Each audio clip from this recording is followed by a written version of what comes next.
as Java source file structure. Very, very important, sir. What is that? Can you spell out? Java source file structure. Okay, here we have to talk about package statement, import statement, all these things will come in the picture. Very important. Slowly we are entering into next level of Java, means basics completed. Now the second module is ready to start. Sir, you require to take a bit special care about these things, right? Sir, now I have one small doubt, sir.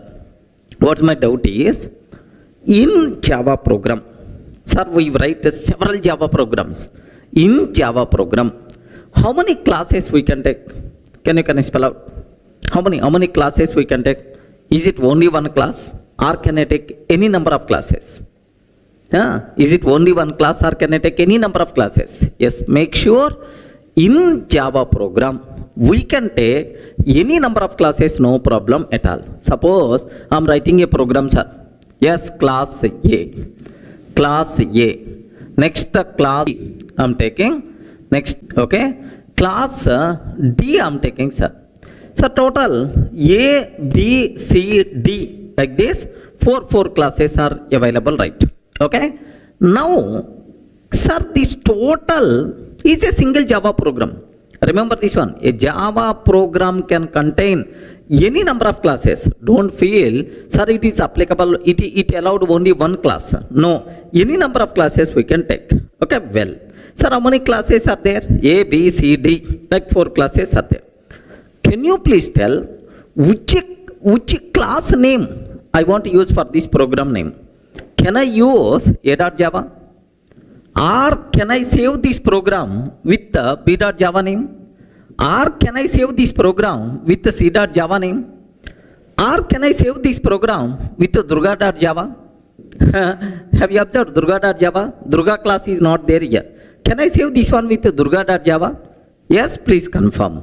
Based on which rule we have to give the name for this Java program. Sir, very simple for you people. Okay? Here, for this example, you can use any name, no problem at all. Regarding any name, no problem at all. Sir, what is the rule to name a Java program? Sir, very simple. A Java program can contain any number of classes. Any number of classes, no problem at all. How many public classes we can take? Have you observed? How many public classes we can take? Sir, you are taking several classes and any name you can use, no problem at all. How many public classes we can take? Sir, make sure even it contain several classes, but a Java program can contain at most one public class. Are you getting what is the word? At most one public class. What is the meaning of at most one? Either 0 or 1. Sir, 0 number of public classes are allowed. Or if you want to take one public class is allowed. At most one public class. By mistake, more than one public class if you declare the same Java program, compiler will give left and right. Remember that syntactical mistake it is. Sir, how many public classes are allowed? Only one public class is allowed. More than one public class if you are trying to take, immediately compile time error by default you are going to get. I hope everyone can able to understand, right? Okay. Sir, now if I can take, if there is no public class, assume if there is no public class, any name we can use for Java program. Any name you can use for Java program, no problem at all. But if there is a public class, assume that class B is the public, sir. Class B is the public. Compulsory, the name of the Java program should be B.Java only. Are getting compulsory name of the Java program should be B.Java only. By mistake, if you are using any other name, immediately compile time error we are going to get. Remember that. Sir, let me repeat again so that you people can feel more comfortable, right? Sir, here observe, a Java program can contain any number of classes, but at most one class can be declared the public. If there is no public class, if there is no public class, any name you can use, no problem at all. But if there is a public class, compulsory name of the public class, name of the program must be same. If a class B is the public, the name of the program should be b.java only. Is it clear for all of you, right? Sir, now let me show a small example so that you people can aware much clearly, right? Observe carefully, sir. Here I am taking, here I want to take a separate Java code. Here observe that, sir. I am taking class A, okay, class A. Next, and after that class B. Next, class C I am taking. Next, class D I am taking, sir. Have you observed? Class A, class B, class C, class D. Sir, how many classes are available? Can you please tell how many classes are there? 4 classes are available. Which name I can use for this program? Because there is no public class. Because there is no public class, we can use any name for Java program, no problem at all. Any name you can use, no restrictions, right? That's why I want to save this name, this file as durga.java. Acceptable or not? Why not? Happily you can take. Here just observe. I want to save, sir, I want to save this program. Yes, I want to save this program. Yes, here observe that durga.java I'm taking, sir. Durga.java, like this I'm taking. Have you observed? Sir, now which name I used? Which name I used? If you observed, at the bottom you can able to see durga.java. Are you getting? At the bottom you can able to see durga.java, right? Now let me compile this code, sir. Let me compile this code. Here d:durga classes. Here let me compile Java C.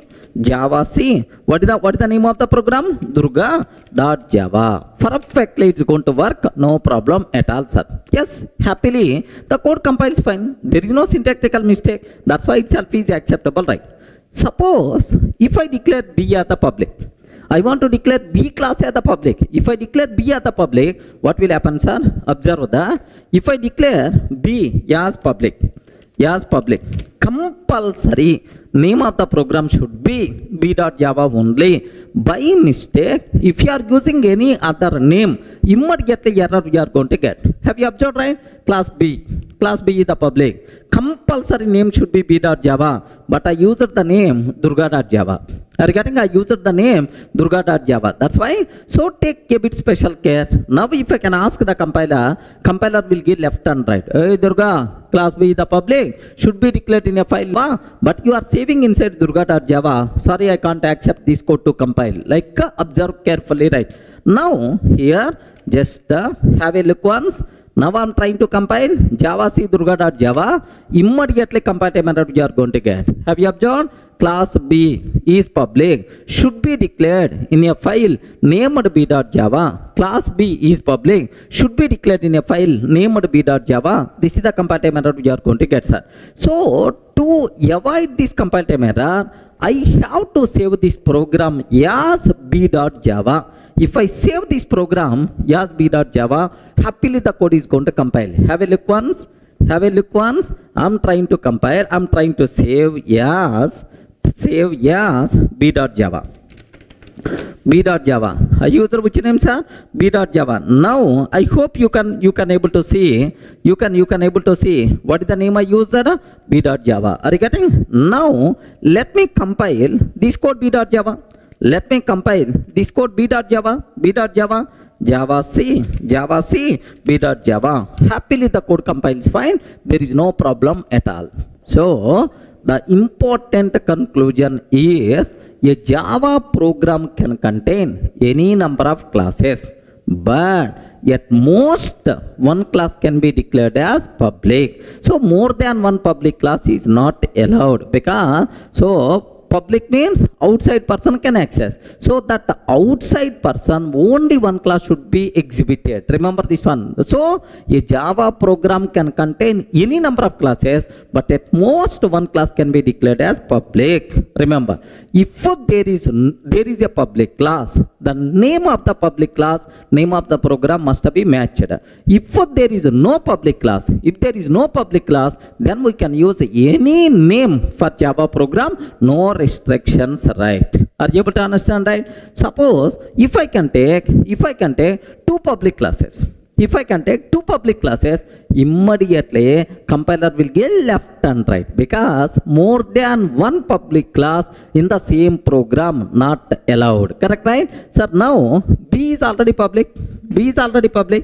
C also I want to declare as the public, sir. Observe that. C also I want to declare as the public. Now, how many public classes are available? Please respond. How many public classes are there? Public class B, public class C. Okay. What is the name of the program we used? B.Java. B.Java. So, public class B, B.Java, no problem. But the problem is public class C. So, immediately error we are going to get about the C class. C is public, must be declared inside C.Java. But why you are taking inside B.Java? Like that compile time error we are going to get. Clear, right? Sir, let me compile. Let me compile. Here, have you observed? Have you observed? Immediately compile time error.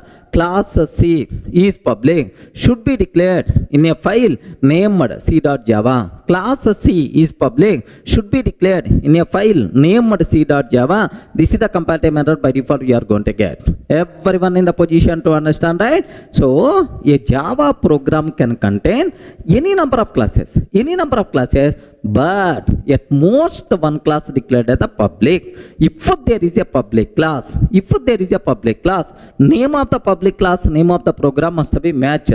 If there is no public class, you can use any name for Java program, no restrictions, right? Are you getting? So, is it possible to declare more than one public class in the same program? No. By mistake, if you are trying to declare, immediately error by default you are going to get.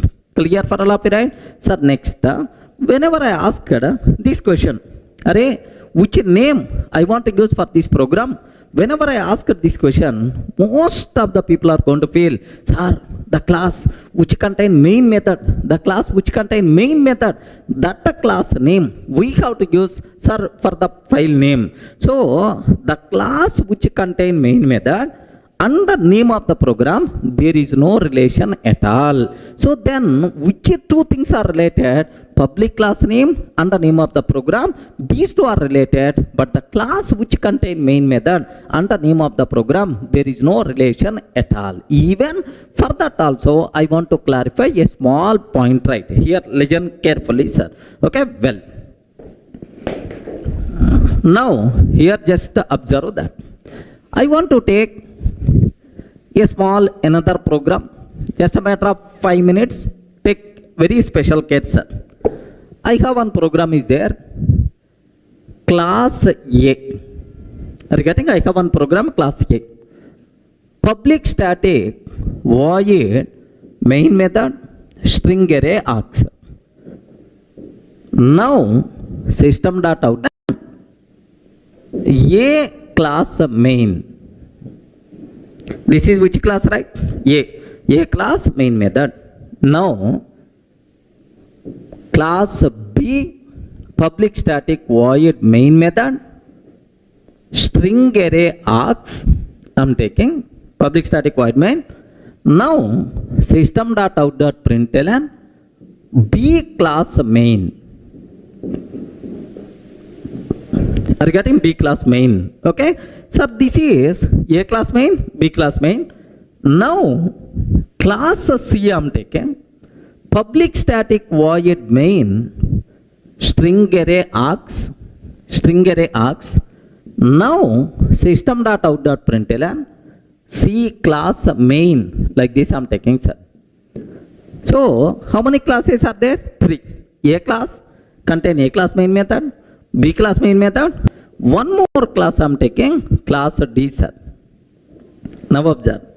Total, how many classes are there? 4 classes are there. Now can you please tell, this total is a single program only. Assume single program only. Can you please guide which name I have to use for this program? Yes, friends. Think a bit very carefully and then tell the answer. Which name I have to use for this program? Either A.Java, B.Java, C.Java, D.Java or any name. Why you are thinking? Any name. Can I use any name? Yes, you can use any name. No problem at all. What is the reason for that? Is there is no public class. If there is no public class, any name you can use. Now I want to use name of the program as Durga.java. Perfectly acceptable. Are you getting? I'm taking Durga.java, perfectly acceptable, right? Because there is no public class. Are you getting? So the class which contain main method, name of the program, no relation at all. Remember this one. So any name you can use because there is no public class. Okay, well, now I want to compile. Then immediately you ask, sir, a program contain these many classes. Every class contain main. If I run this program, which main method has to execute? That thing you should have clear clarity. Here, I want to compile this code. Observe, Java C, Durga.java. Java C, Durga.java. Can you please confirm how many dot class files will be generated if I compile this code? How many dot class files will be generated? Very simple. In this, how many classes are there? A, B, C, D. Total how many classes are? 4 classes. A, B, C, D. Like 4 classes are available, right? Now, the important conclusion, the important point is, whenever we are compiling a Java program, for every class present in that program, a separate dot class file will be generated. Remember, for every class present in that program, a separate dot class file will be generated. That's why. So how many classes will be generated? A dot class, B dot class, C dot class, D dot class. Very unfortunate, Durga dot class file is not going to be generated because there is no Durga dot class. Clear, right? Now, here A dot class, B dot class, C dot class, under then D dot class. So total, how many classes are going to be generated? A dot class, B dot class, C dot class, D dot class. 4 classes are going to be generated. Okay. Now, if I run A class, because observe that we can compile a Java program, Java source file, .java file. But we can run a Java class file, not program, a Java class file. Sir, now Java, yes sir. Can you please run A class? Whenever we are executing A class main method will be executed. Remember, whenever we are executing A, which main method will be executed, sir? A class main method will be executed. A class main. Next, if I run Java B, which main method will be executed, sir? B class main will be executed. Sir, if I run B class main method. If I run A class main method. If I run C class main method. That's why Java C. If I can take C class main. Regarding C class main, then immediately you may ask. Observe very carefully, sir. If I can take Java D, sir. Java D. Can you please tell, is the D class contain main method? No, D class doesn't contain main method. Whenever we are executing a class, if that class doesn't contain main method, immediately we will get an error. Regarding boss, main method is not available. Please declare main method yes, public static void main, error we are going to get. Clear, right? Suppose if I can ask Java Durga, immediately error we are going to get. Hey, Durga dot class file is not available. How you are going to ask me to run, man? Durga dot class file is not there. Again error saying no class def found error, or something like some error saying class definition not available, dot class file is not available, like that. Are you able to understand? So, a Java program can contain any number of classes where every class can contain main method. Remember, whenever we are executing a particular class, that class main method will be executed. If that class doesn't contain main method, error we are going to get. If that dot class file is not available, we will get error. Everyone can able to understand, right? Sir, please make sure this knowledge must be required. Sir, let me execute this code so that you people can feel more comfortable, right? Observe carefully. Let me take one separate program. Okay, here I'm taking separate file. I'm taking, sir, class A. What is this one? A class main method. Like this I'm taking, sir, class A class main method. Now B class main, next C class main, and then class D. Like this I'm taking, sir. Let me change the names. Class A, next class B. This is the B class main method. Next class C, sir, C class main method. Like this, I'm trying to change the names. A class, B class, C class, D class, all. Sir, can you please tell how many classes are available? A class, B class, C class, D class. Tell which name I have to give. Any name you can use because there is no public class. That's why here what I'm trying to take. Let me save this code. Yes, Durga.java. Are you getting? I want to save inside D colon Durga classes. Inside D colon Durga classes, I want to save this code. Yes, Durga.java. Okay, like I'm taking, sir, Durga.java. Now I want to compile this code. Java C Durga.java. If I compile this code, how many dot class files will be generated?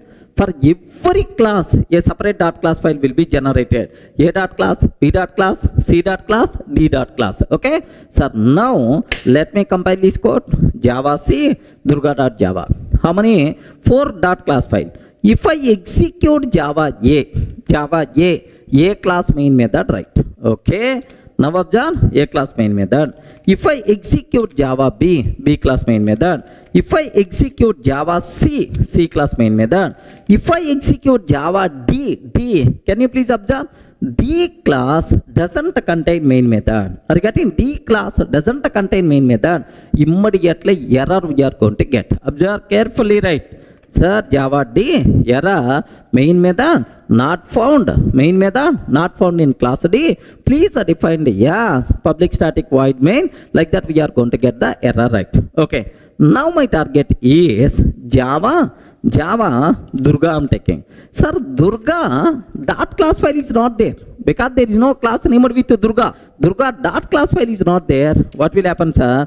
Error. Could not find or load the main class of Durga. Are you getting? Here main method is not available, but here dot class file is not available. Like this it's going to tell.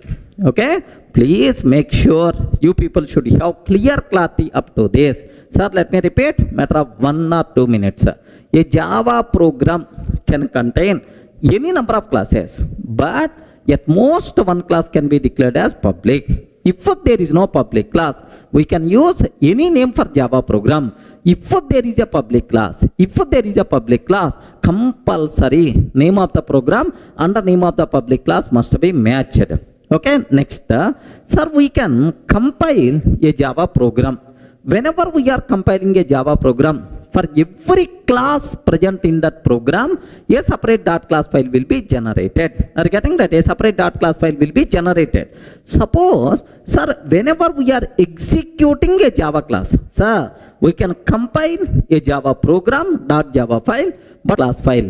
Whenever we are executing any dot class file, the corresponding class main method will be executed. A class main, B class main, C class main, like that, right? If the corresponding class doesn't contain main method, then we will get an error saying main method is not available. If the corresponding dot class file is not available, then we are going to get error. Are you able to understand, right? This is first thing what you people should be aware about Java source file structure. Clear, right? Sir, in the last video, we covered very clearly within a Java program, how many classes we can take, how many main methods you can take, how many public classes we can take, how to compile, how to run, all the things are very clear.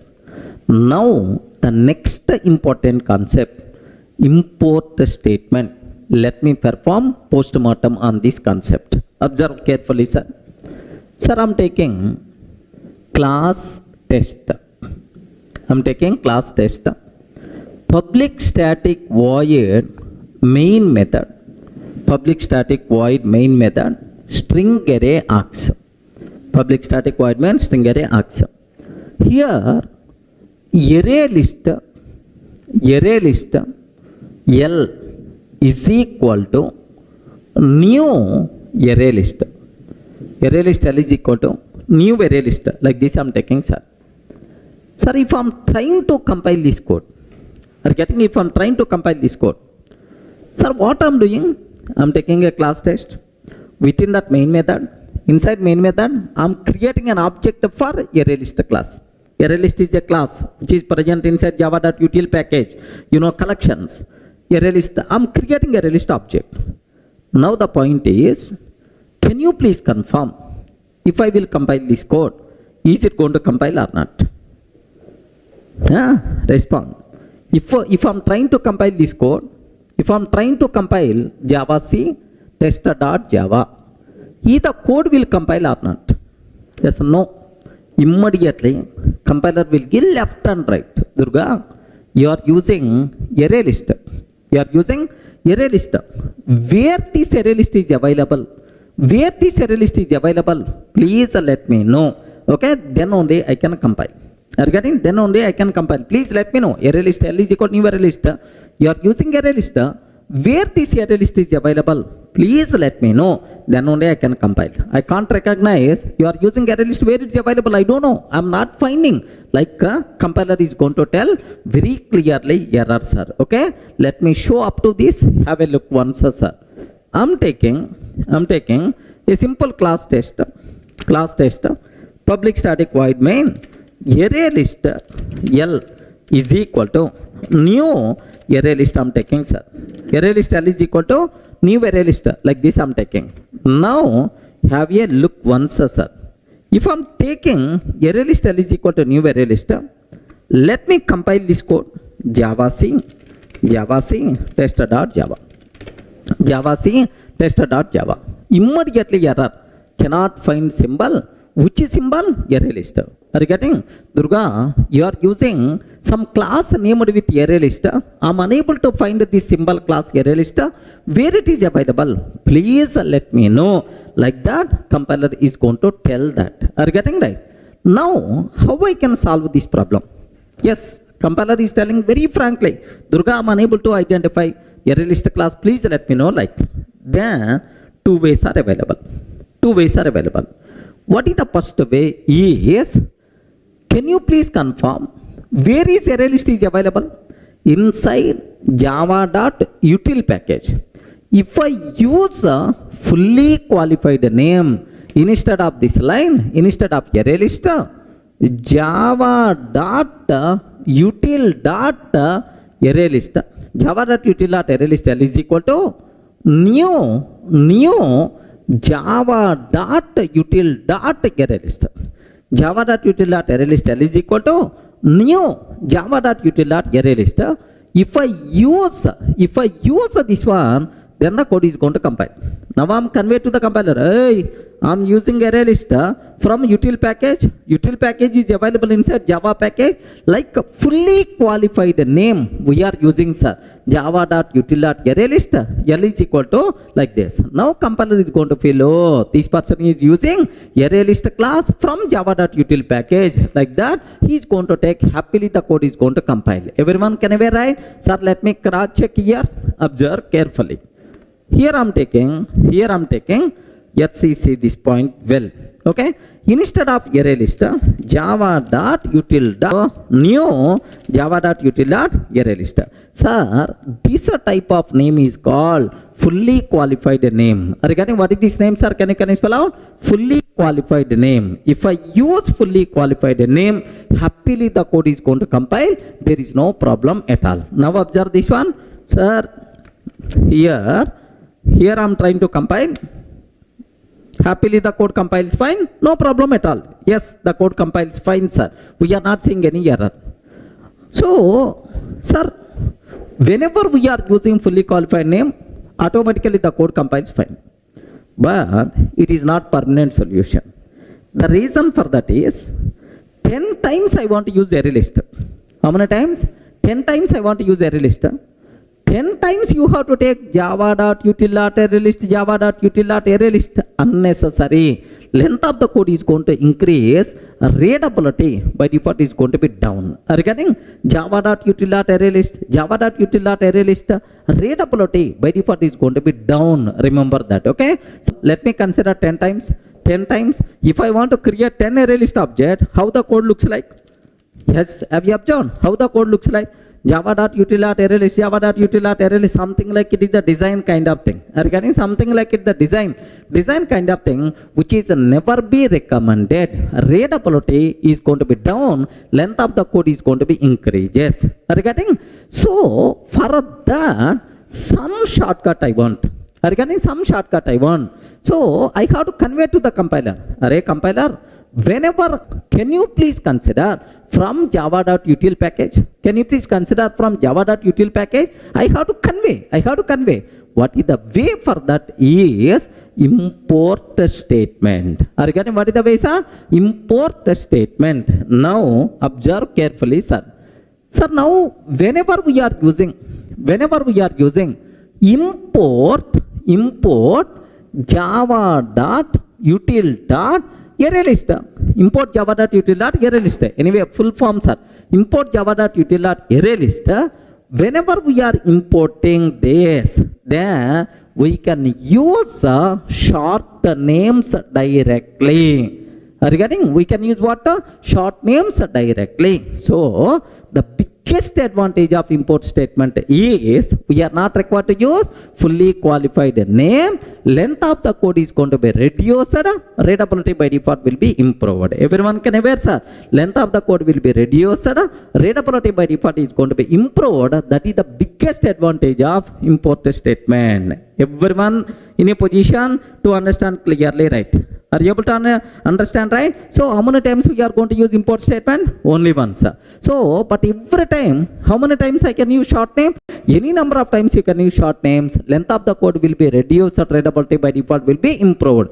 Import statement acts as best typing shortcut. Remember, sir, let me show this one. Have a look once, sir.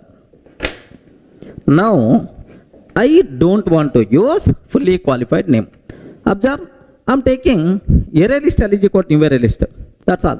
I'm taking array list L is equal to new array list. Can you please confirm? Is it going to compile? You respond. Is it going to compile? No. It won't compile. What the reason? You didn't use fully qualified name. You didn't write import statement. That's why the code is not going to compile. Now observe that. Let me compile this code. Let me compile immediately, but like this, right? Sir, we solved this problem by using fully qualified name. But now I don't want to use fully qualified name. Let me use import statement. Import java.util.array list. Import java.util.array list. Sir, whenever we are writing import statement, now you can use a short names directly. We are not required to use fully qualified name. Are you getting? Whenever we are using import statement, we can use a short names directly. We are not required to use fully qualified names. Clear for all of you, right? Okay? That's all. Sir, now observe very carefully about this one. Okay?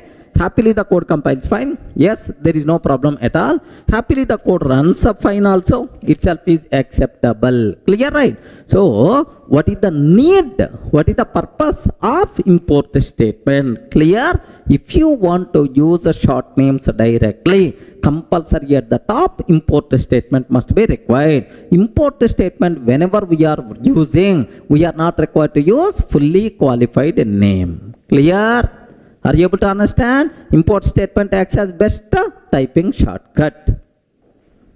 Now, I hope you people are getting some clarity about import statement. What is the advantage of import statement? How to write import statement? Okay. Sir, now there are two types of import statements are there. What is the first one is explicit import. Are you getting what is the first one, sir? explicit import. Remember this one. If the first one is the explicit, automatically second one respond. What is the second one? Implicit import. Implicit import.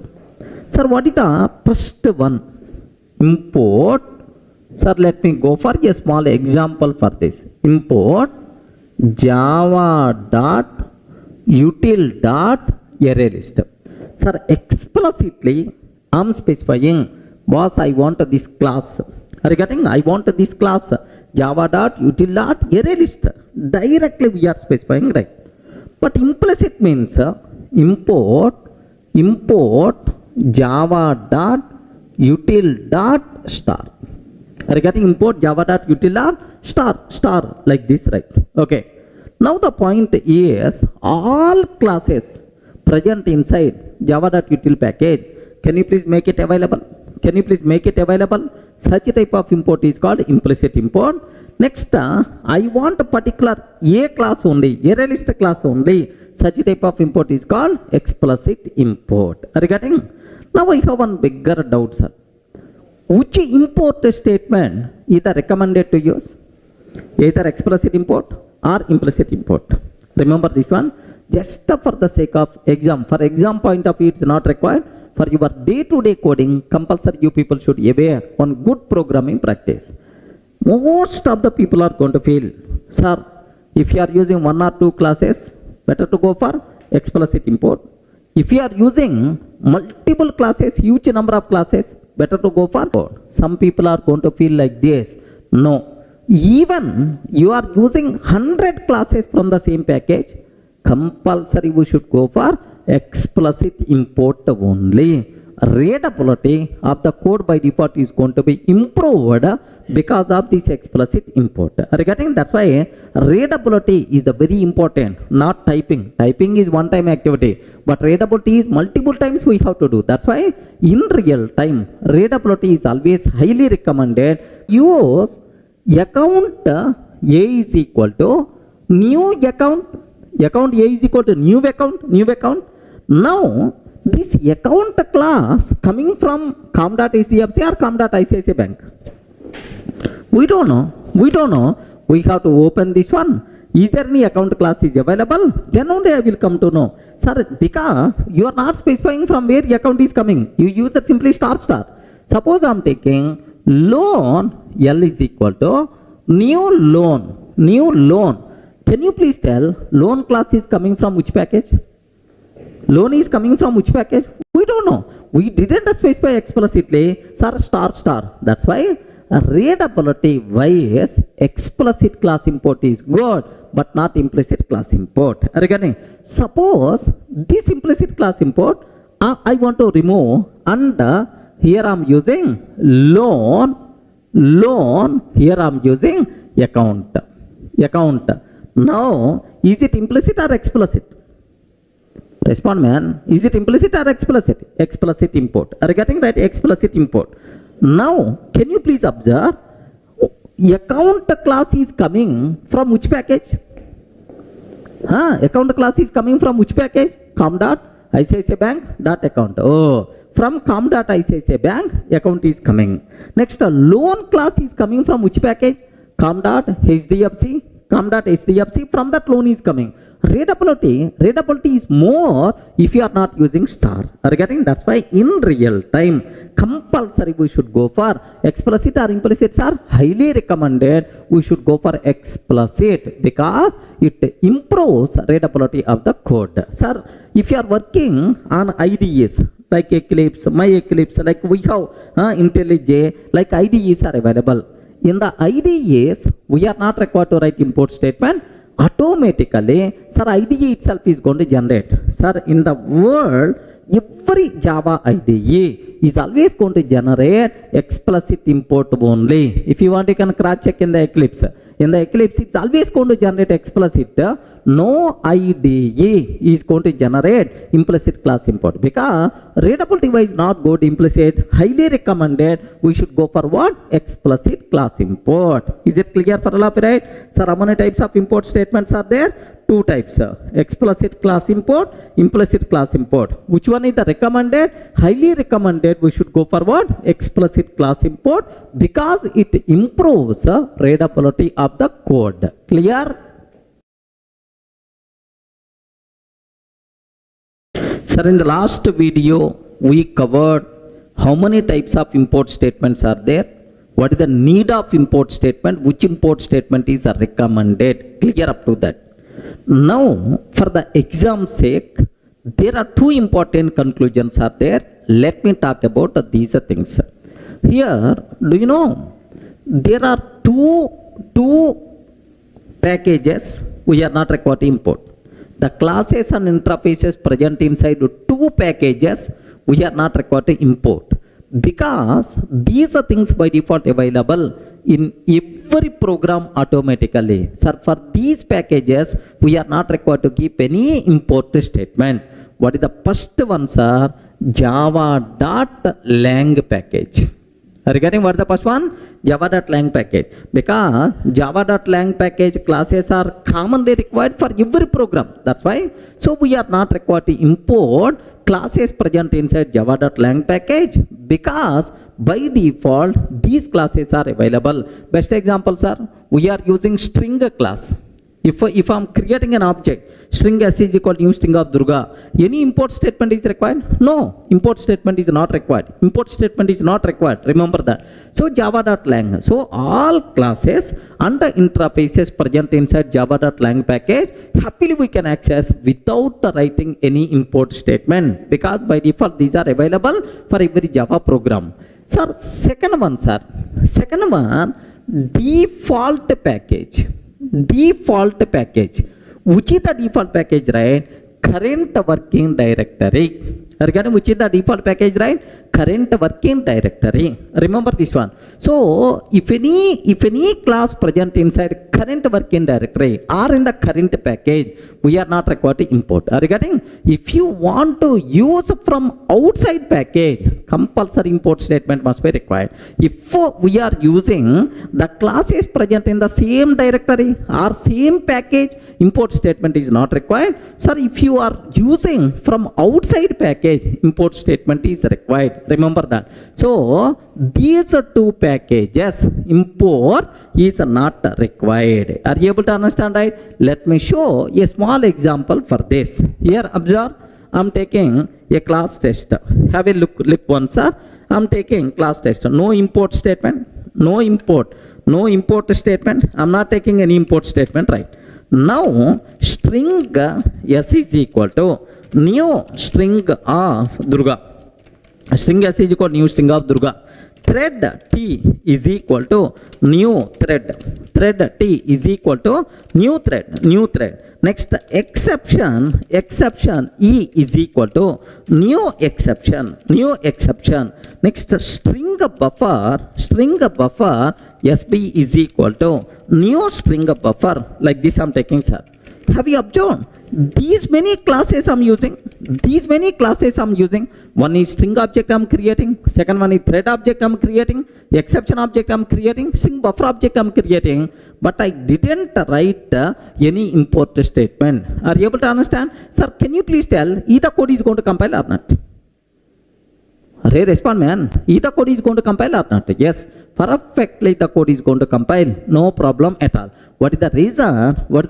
For that is, yes, can you spell out what the reason? Because all these classes present inside Java.lang package. Because the classes present inside Java.lang package, we are not required to keep any import statement. Automatically available for every Java program. Clear, right? Have a look once, sir. Observe carefully. Here, have a look once. The code compiles fine. The code runs fine, no problem. Happily the code compiles and runs fine. So the class is present inside. The class is present inside java.lang package. We are not required to import because all classes and interfaces present inside java.lang package by default available for our program. One important conclusion. Second one, sir, assume I took a test class. I am taking test class inside D:Durga classes folder. Do you know inside D:Durga classes I took a test class, test.java file, of course a test class, right? If any other class present inside same folder means current working directory.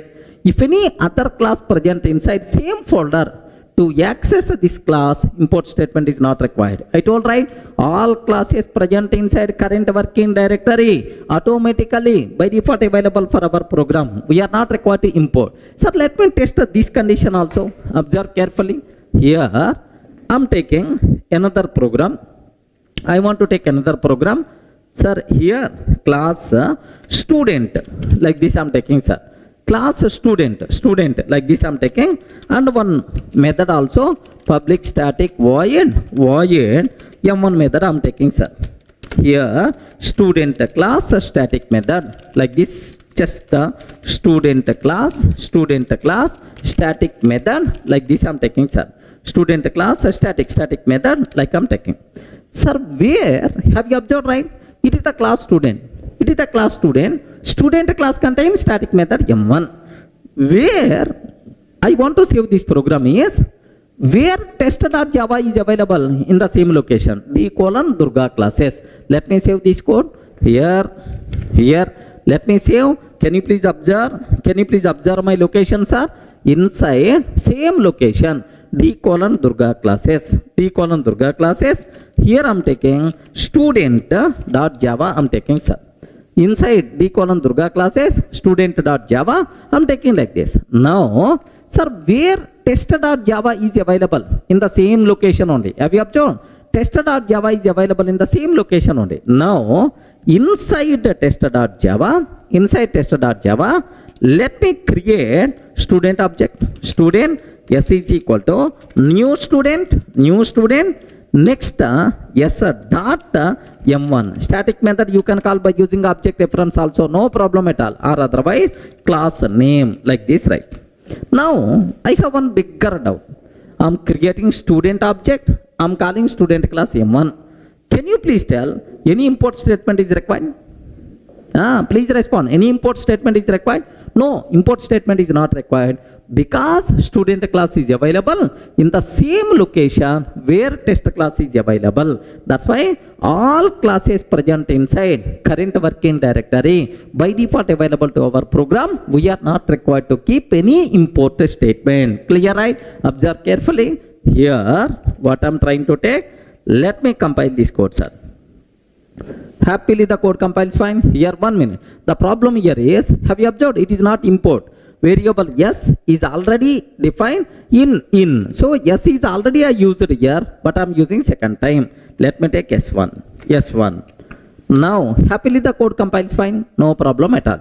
Happily the code runs fine, no issue at all. Student class static method like this. So the important conclusion you people should aware regarding all classes present inside current package, current working directory by default available for our program. We are not required to keep any import statement. All classes and interfaces present inside java.lang package by default available for every Java program. For lang package, import statement is not required. Clear?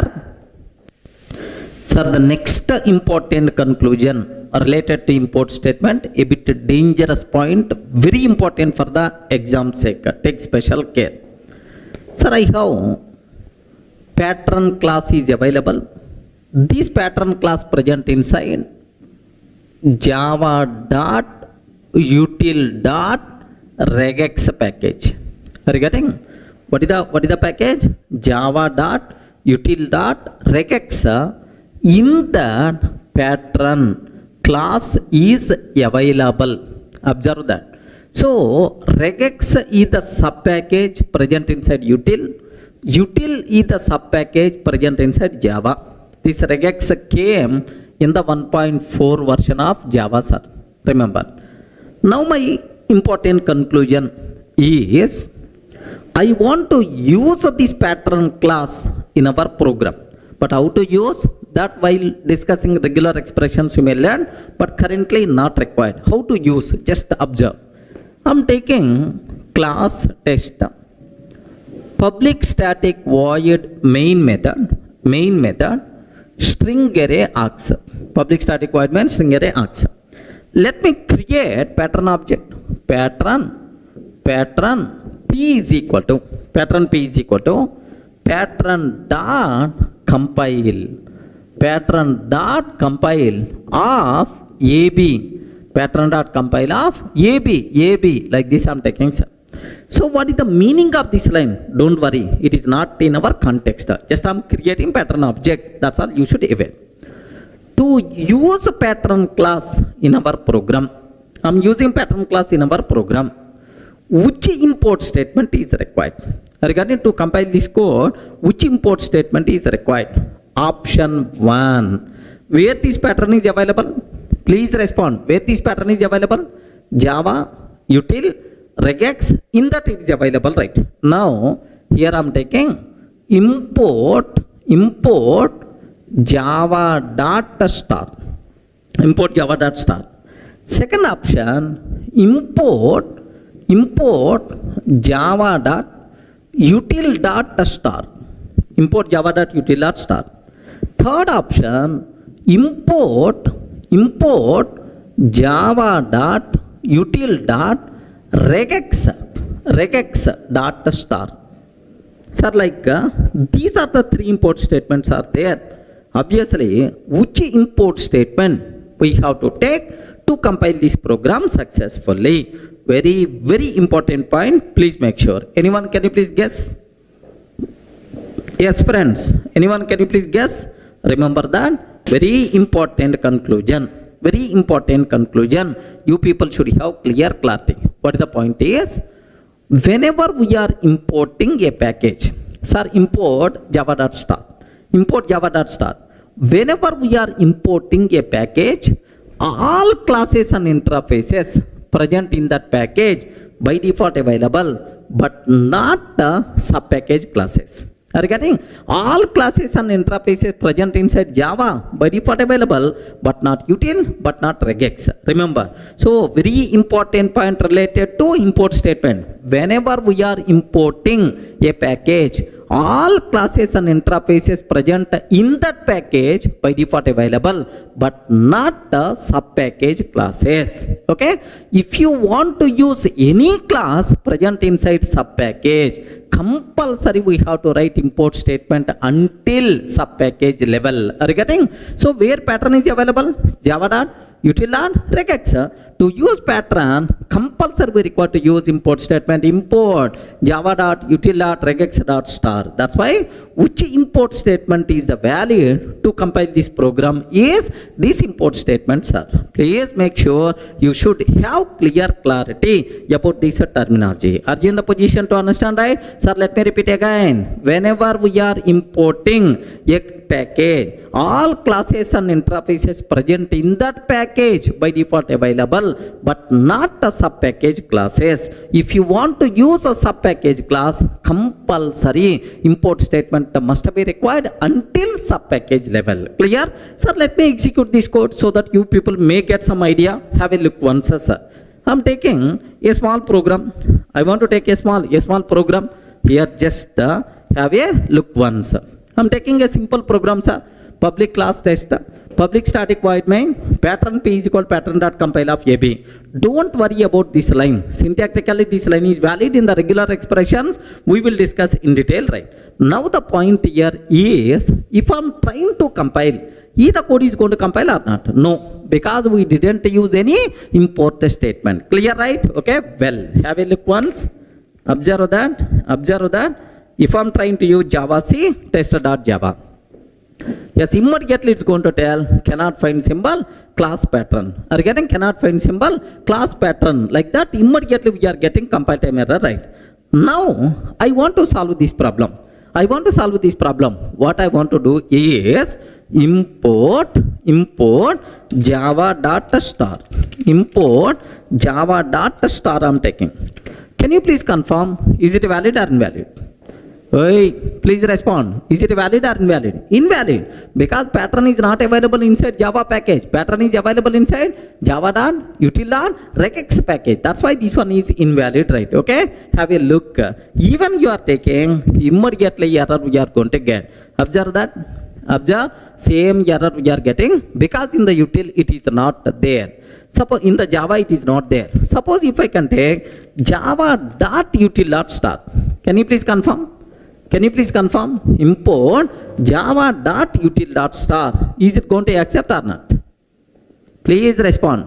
Is it going to be accepted or not? Yes. If I can take like this, the code is not going to compile because pattern is not available in the util. Pattern is available inside regex package. Are you getting? Pattern is available inside regex package. That's why it is not going to accept. Now, have a look once. Observe carefully. Yes. Here immediately error we are going to get. Now, sir, java.util regex.star I'm taking. Java.util regex.star I'm taking, sir. If I can take like this, happily the code compiles fine. There is no problem at all. So, let me repeat the important conclusion again because most important, minimum 1 or 2 questions you can expect in the original exam, sir. Whenever we are importing a Java package, all classes present inside that package available, but not the sub-package classes. If you want to use sub-package level classes and interfaces, compulsory we have to write import statement until sub-package level. Clear?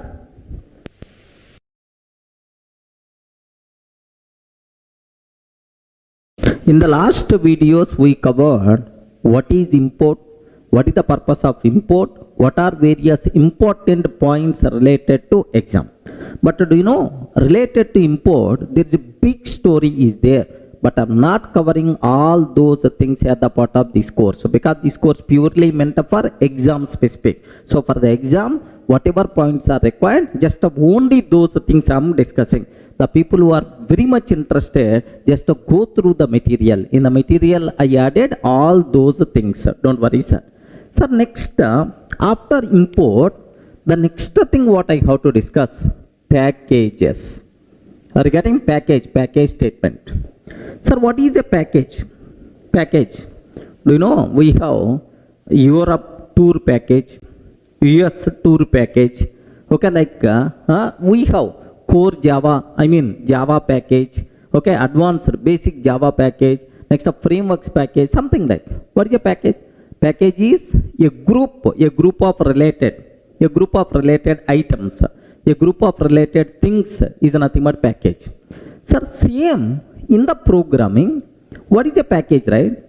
A group of related things, a group of related classes and interfaces are grouped into a single unit, which is nothing but package. Best example for you.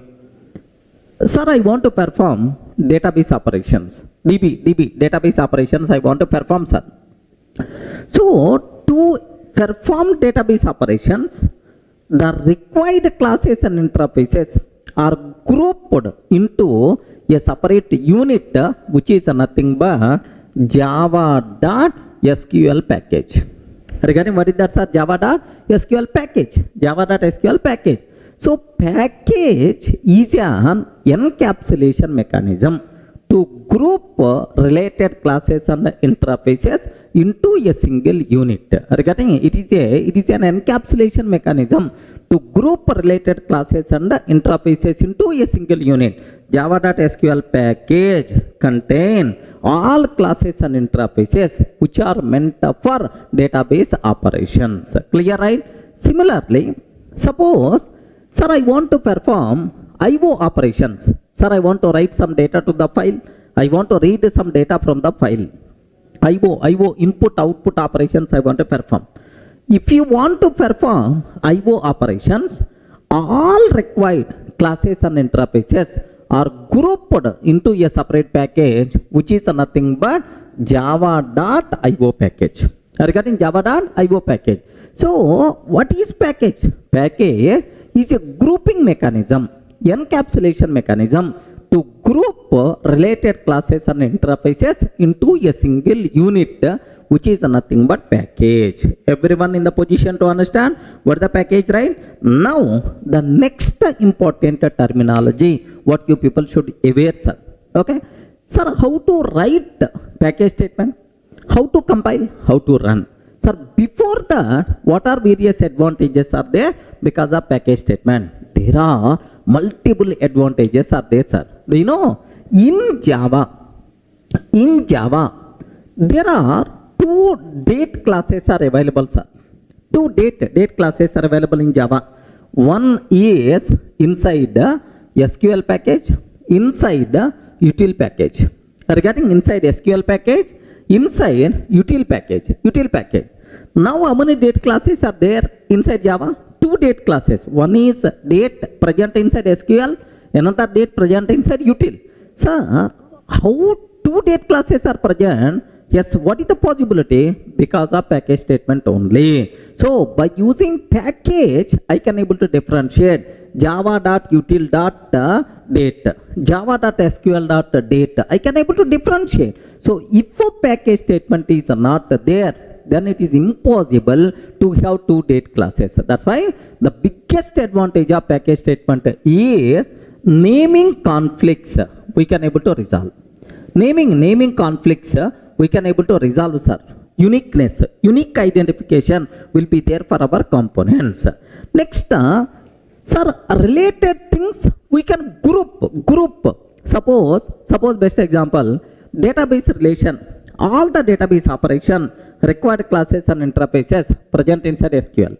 All classes and interfaces related to IO present inside IO package. Like, sir, it is a grouping related things into a single group. Modularity of the application is going to be improved, sir. Modularity of the application by default is going to be improved.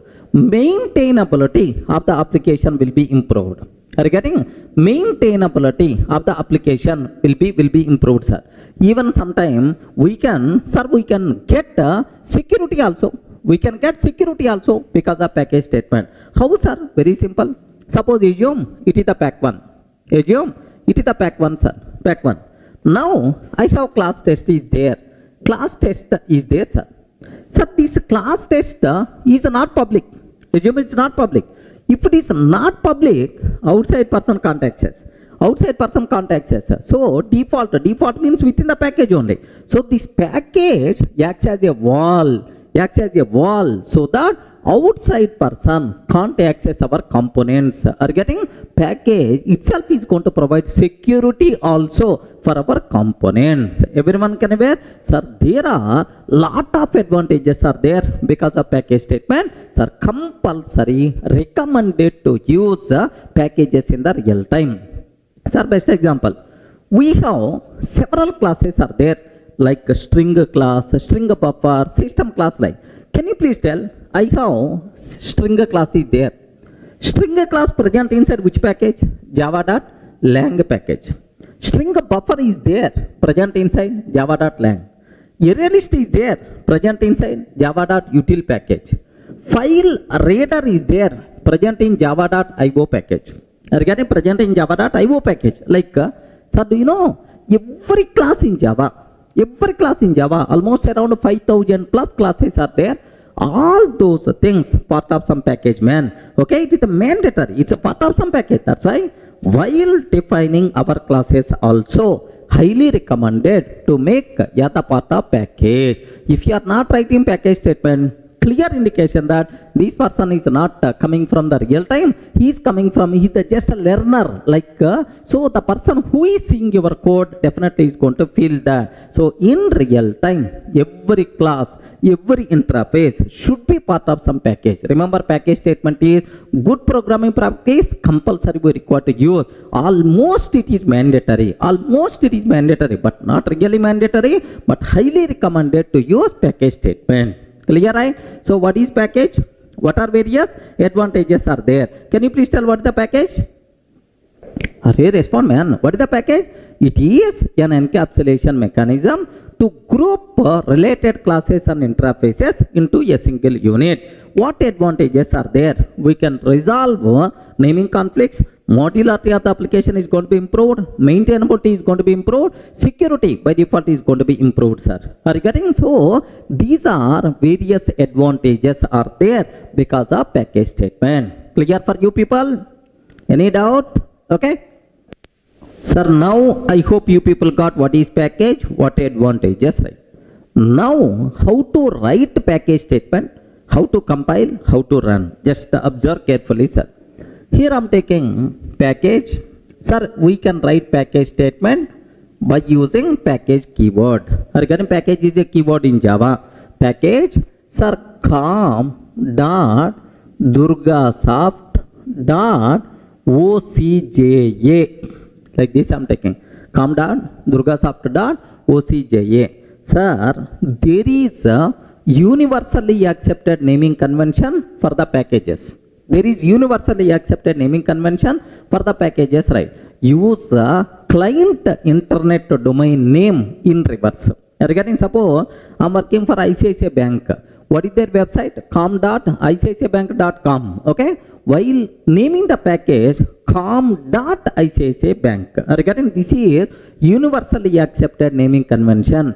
Why internet domain name they are using? Because it is the unique in the nature. Regarding, what is the purpose of package?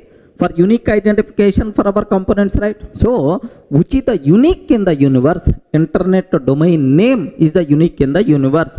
Then, use the internet domain name to name the packages. Then, obviously, uniqueness by default we are going to get. That's why, so what is universally accepted naming convention for the packages is use the internet domain name in reverse. Okay, well, this is the basic. Now, I am taking public class test. Now, public static void main method string array args. Public static void main string array args.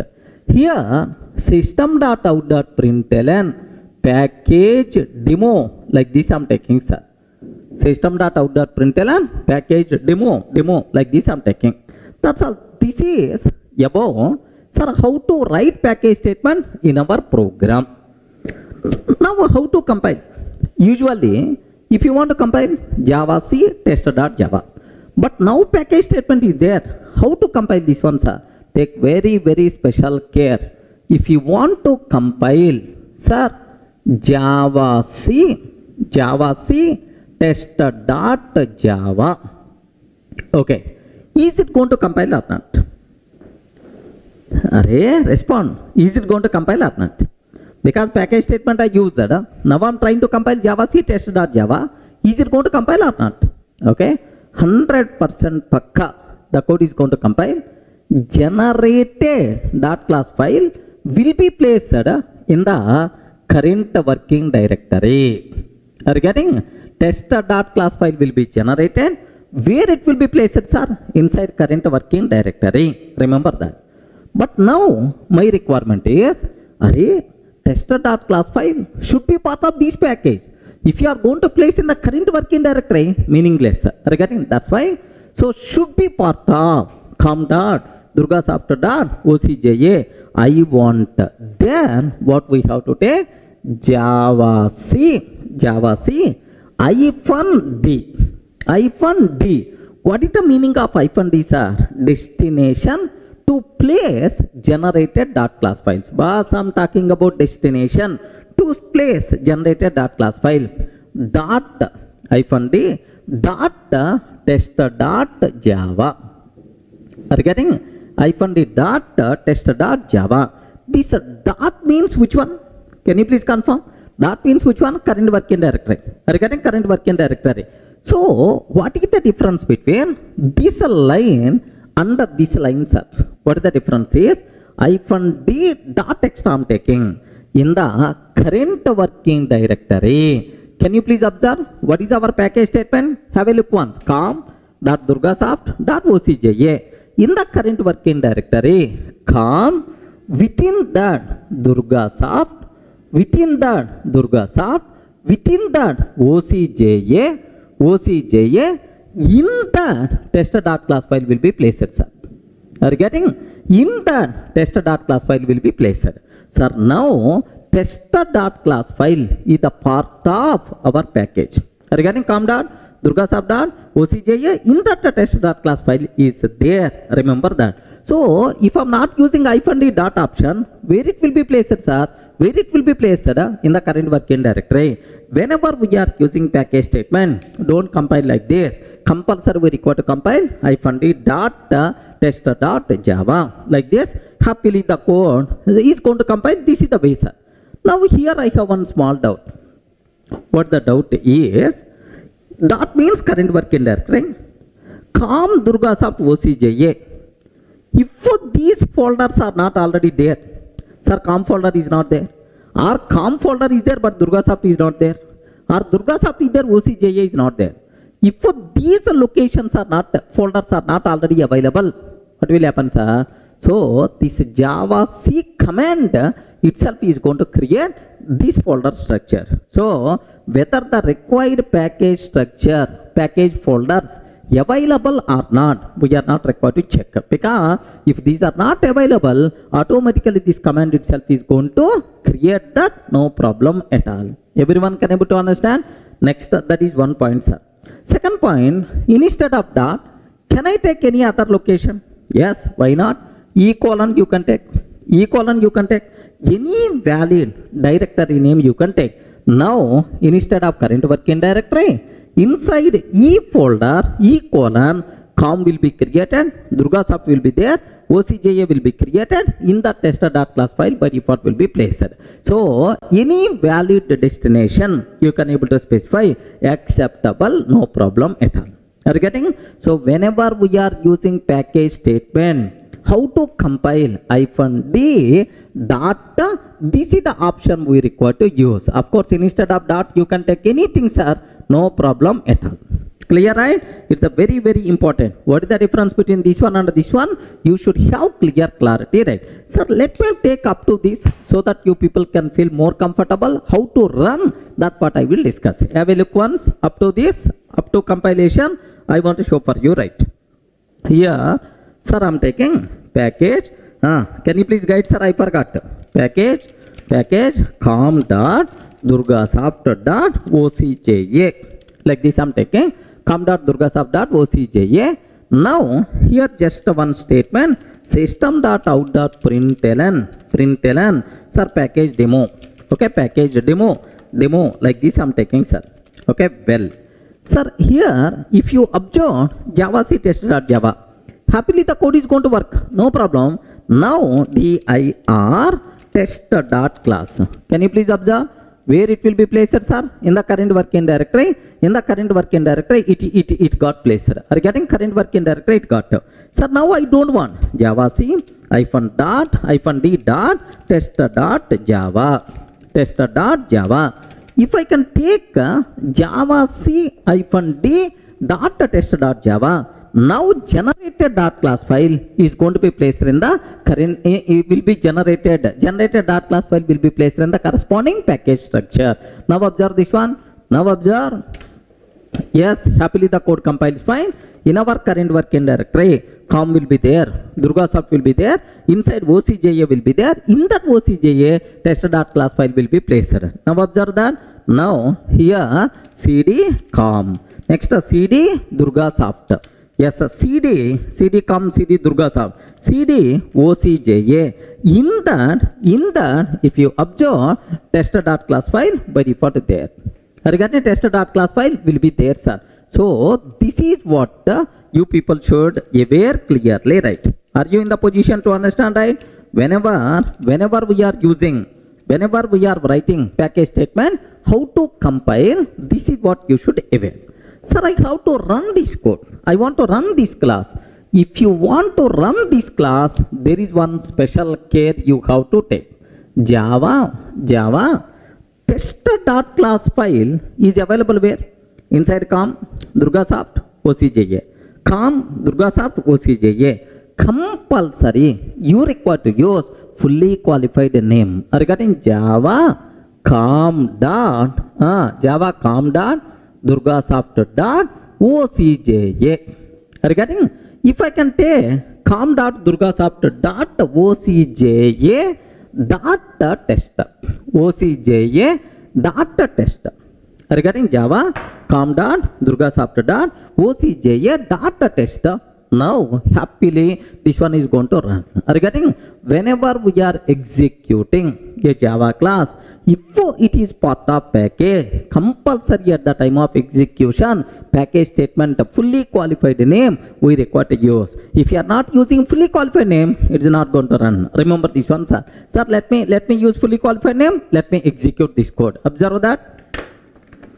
Observe carefully, sir. Java com dot Durgasoft dot OCJA dot test. Okay, like happily package demo by default we are going to get. I hope everyone can aware how to write package statement, how to compile package if the program if it contain package statement. Next, how to run program if it is a part of package. Clear? Any doubt? Sir, in the last videos we covered what is package statement, how to compile, how to run if our program contain package statement. Okay, clear for you people, right? What is the next concept we have to talk? Sir, related to this package statement, there are two important conclusions are there. These two things I have to explain. Have a look once, sir. I'm taking pack 1. Of course, this type of naming convention is not good, but syntactical checking purpose I'm taking package pack 1. Package pack 2, sir. Package pack 2 I'm taking. Sir, can you spell out how many packages are there? How many package statements I'm writing? 2 package statements. Now, public class test. Public class test, like this I'm taking. This is my program test.java. Regarding this is the program I'm taking test.java. If I compile this one, can you please tell? If I compile java c -d dot test.java. If I compile this program, how many dot class files will be generated? 1 or 2? Because 2 packages are there. That's why inside pack 1 I have to place 1 dot class file. Inside pack 2 I have to place another dot class file. That's why 2 dot class files will be generated. Yes or no? How many dot class files will be generated? Point number 1. Okay. Assume if it is only 1 dot class file, is it going to be placed inside pack 1 or pack 2 or inside both? Hey, respond, man. Are you able to understand? Very important point for the exam. Remember that. Sir, if I can take like this, compiler will give left and right. What is the reason for that? Is in any Java source file means Java program. In any Java source file, at most 1 package statement is allowed. What the meaning at most 1? Either 1 or 0. By mistake, if you are taking more than 1 package statement, compiler will give left and right. Are you getting? First one accepted. Why you are taking pack 2? Immediately at this line compile time error we are going to get. That's why important conclusion, inside any Java program, how many package statements are allowed? Respond. How many package statements are allowed? At most 1 package statement is allowed. By mistake, if you are taking more than 1 package statement, immediately compile time error we are going to get. Clear, right? Sir, let me execute this code. Let me show. Here I'm taking package pack 1. Assume that package pack 1, package pack 2 I'm taking, sir. Now public class test. All this nonsense I don't want. Here just simple, very simple, right? Sir, how many package statements are there? Please respond. How many package statements are there? 2. Pack 1 and pack 2. 2 package statements are there, sir.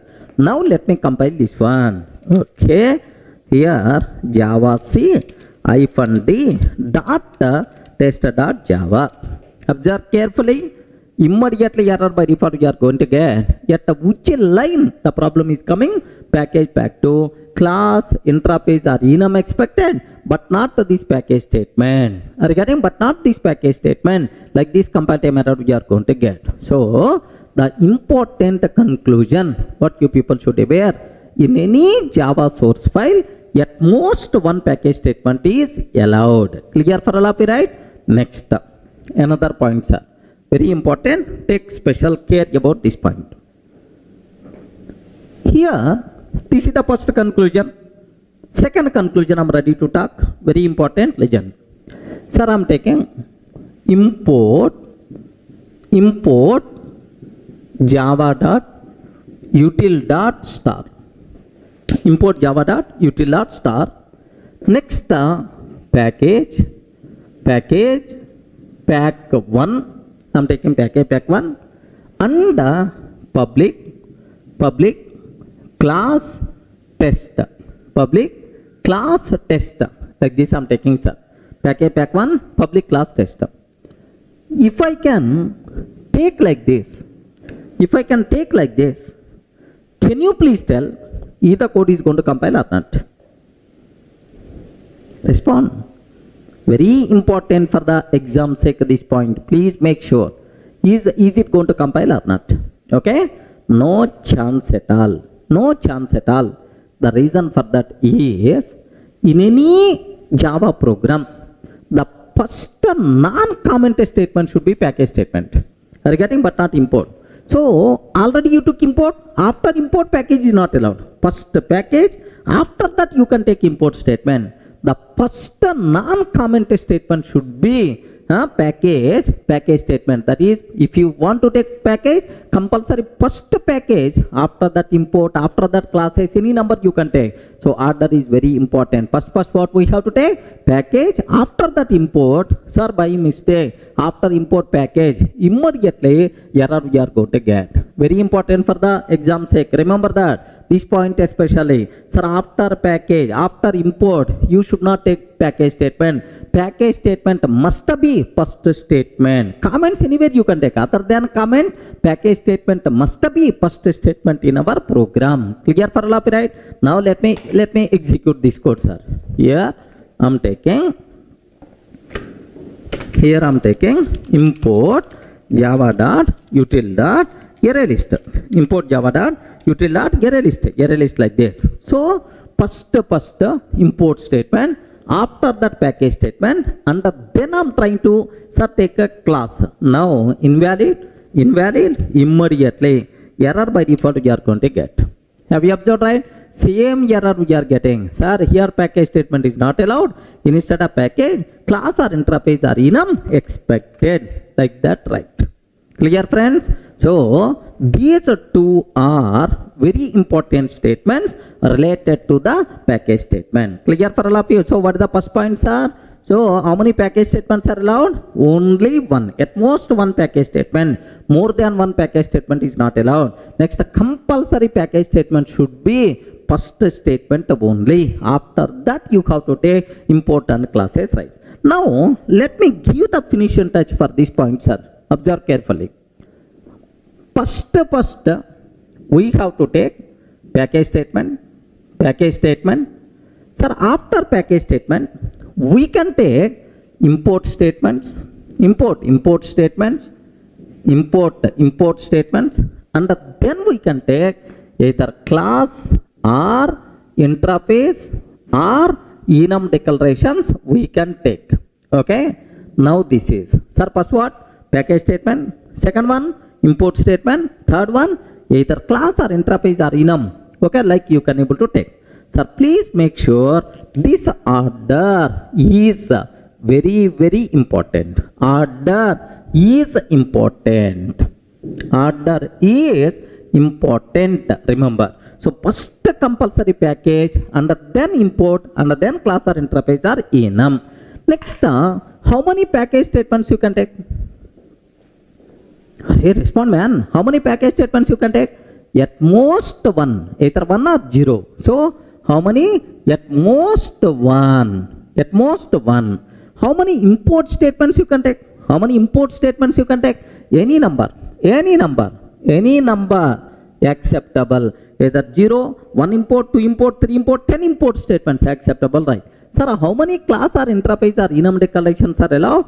Any number. No problem at all. Any number. So, restriction is applicable only for package statement. More than one package statement is not allowed. Second restriction, order is important. That's all. These are various important loopholes you people should be aware about the Java source file structure. If you feel comfortable, then some possible bits, some practice bits we are going to discuss. Clear up to this?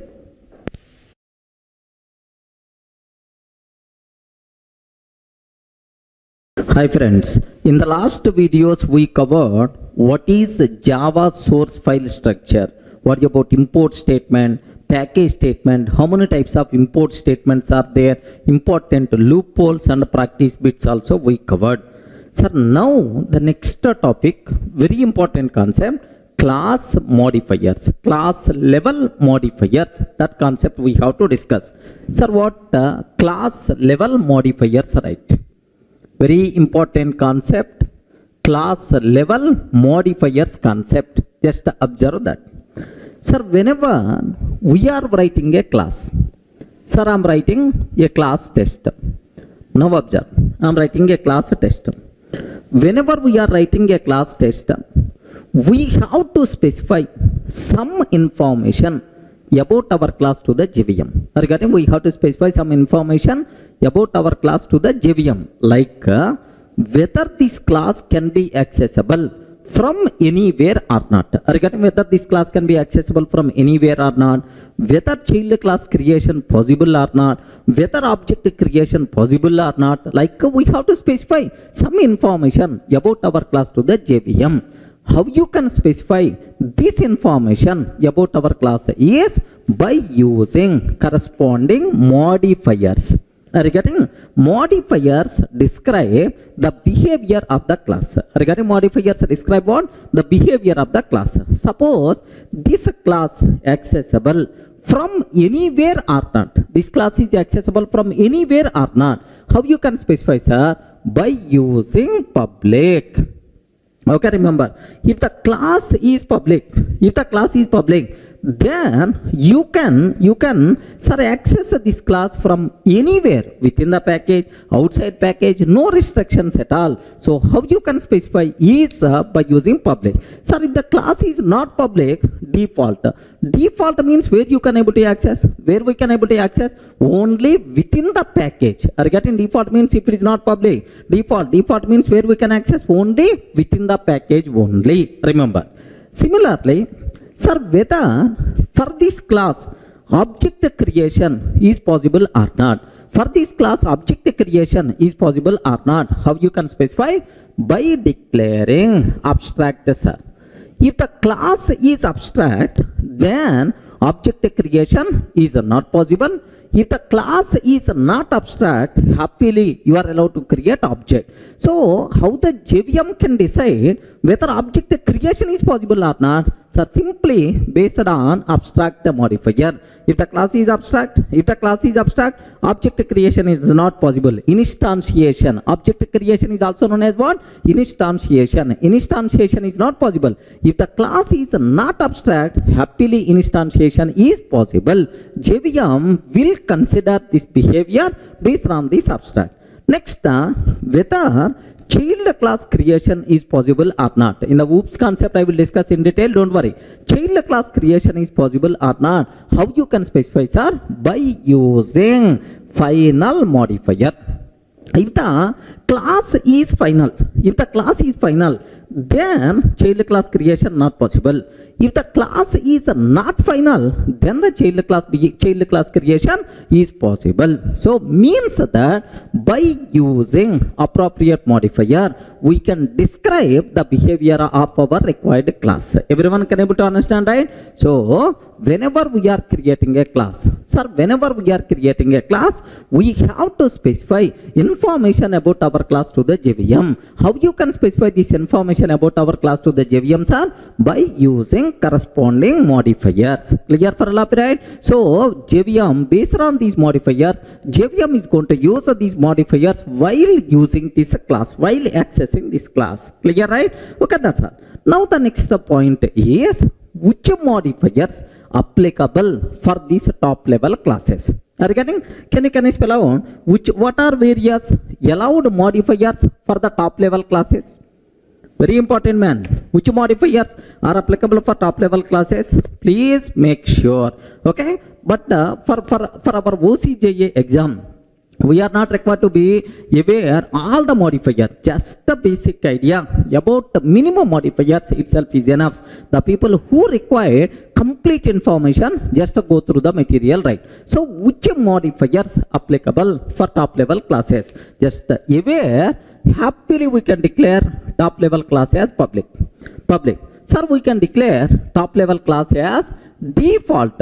Default means if we are not taking anything, it is the default. Public default. Sir, we can declare top level class as abstract. Next, we can declare top level class as final. We can declare top level class as strict FP. Remember, strict FP behavior, we are not required to worry. Sir, it's not required at all. Okay, sir, please make sure just a strict floating point. Okay, not in our exam scope, just aware. So the only applicable modifiers for top level classes are public, default, abstract, final, strict FP. Remember this one. So if it is inner class, sir, sometimes maybe we can take a class inside another class. A class inside another class, right? If it is inner class, the extra modifiers allowed are private is allowed, protected is allowed, private is allowed, protected is allowed, static is also allowed. Are you getting? So for top level classes, how many modifiers are applicable, sir? These 5 modifiers are applicable. But for inner classes, how many modifiers are applicable, sir? 8 modifiers applicable. Remember, these modifiers applicable only for inner classes, but not for top level classes. Is it clear for all of you, right? But for the exam sake, especially one modifier which is going to play very important role. What is that modifier? Is abstract.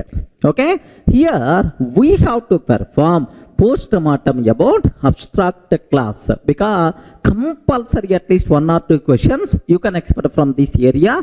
This area for the exam sake very important. Is it clear for all of you, right? Sir, which modifiers are applicable for top level classes? Respond.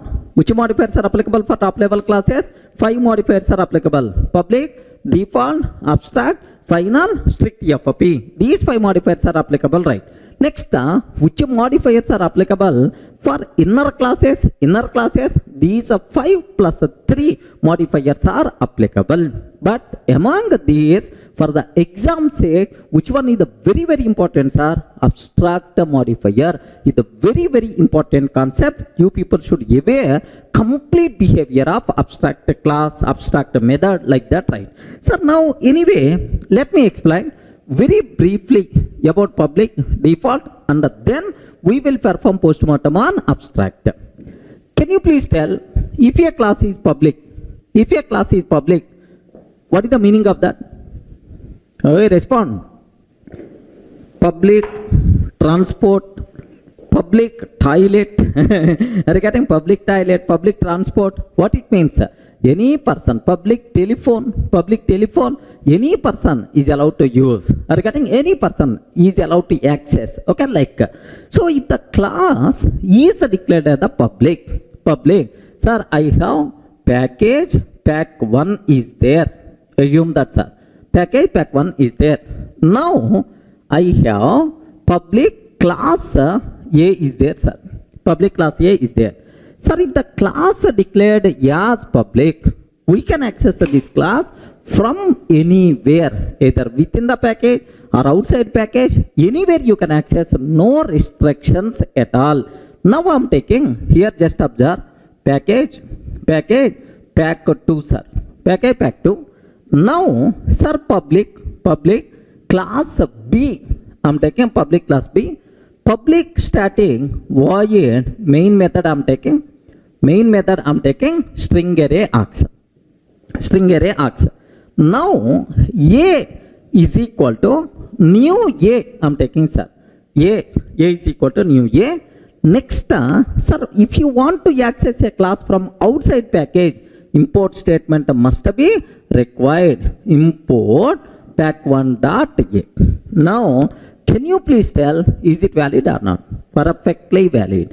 The reason is class is what? Public. If a class declared the public, you can access that class from anywhere, no restrictions at all. Are you getting? Within the same package or outside package, anywhere you can access, no problem at all, right? Clear for all of you, right? Sir, if the class is not public, what will happen? That behavior we are going to discuss. Sir, now let me go for a small example. Let me execute this code. Observe carefully, sir. Here I'm taking just a small here. I'm trying to take package pack1 public class A, sir. Public class A I'm taking. Sir, let me save this code. Let me save this code as a.java. Here D::Durga classes. Inside D::Durga classes, just I'm taking a.java. A.java. Sir, that's all. This is about my A class, which is the public, present inside pack1. Now let me take sir class B, sir. Class B, sir, here it is the package pack2. Observe that package pack2, complete different package. Import pack1 dot A. Now I'm trying to create A is equal to new A, sir. Regarding A is equal to new A I'm taking, sir. And sir, this class B, let me save this code as here, just observe that. Let me take this code as b.java. Okay, b.java like. Can you please confirm? Is it valid or not? Please respond. Is it valid or not? Yes, what is the problem? This A present inside pack1 is the public. Happily we are allowed to access from anywhere. No restrictions right now. Let me compile A.java and B.java. Here, let me go to D::Durga classes Java C-D dot A.java. Are you getting? Java C-D dot A.java. Immediately compatible. Of course, happily the code compiles fine, sir. Sir, Java C-D dot B.java I'm taking. If I can take B.java, happily the code is going to compile, no problem at all. So, it's a very clear for you people. Sir, if the class declared the public, then you can access that class from anywhere within the same package or outside the package, no restrictions at all. Clear, right? Now, I have one small doubt, sir. My doubt is, if this class is not public, sir, up to this, what is the meaning of public class? It's very clear for you people. What is the meaning of public class, right? If a class declared the public, from anywhere you can access that class, either within the same package or outside package, no restrictions at all. Clear, right? If the class is not declared the public, sir, I didn't declare this class as the public. If we are not declaring class as a public means it is default. Are you getting? It is default. What is the meaning of default classes? What the meaning? What the meaning of default classes? Very simple, sir. If a class declared as a default means that if we are not declaring public, okay, if a class declared the default, then we can access that class only within the current package. Outside of the package, we can't access. Are you getting? Outside of the package, we can't access. Within the same package, you can access, no problem at all. But outside of the package, sorry, we can't access. Are you getting? Now, I'm trying to access inside pack 2. Sir, which is the outside of pack 1? I'm trying to access inside pack 2, which is outside of pack 1. If I do like this, and if class A is the default, immediately compiler will give left and right. Hey, class A is the default. Class A is not public, cannot be accessed from outside package. Default access means within the same package we have to access. Outside of the package, is it possible to access? No chance at all. Clear for all of it, right? Sir, where you can access only within the package. Outside of the package we can't access, right? Now let me cross check. Have a look once. Observe carefully, sir. Now here, have a look once. I'm removing public here. If I remove this class as the public, if I remove public, can you please tell what is the access modifier for this A? Please respond, friends. What is the access modifier for this A? The access modifier for this A is default. If we are not declaring any modifier, by default it is the default in Java. You know, right? It is the default.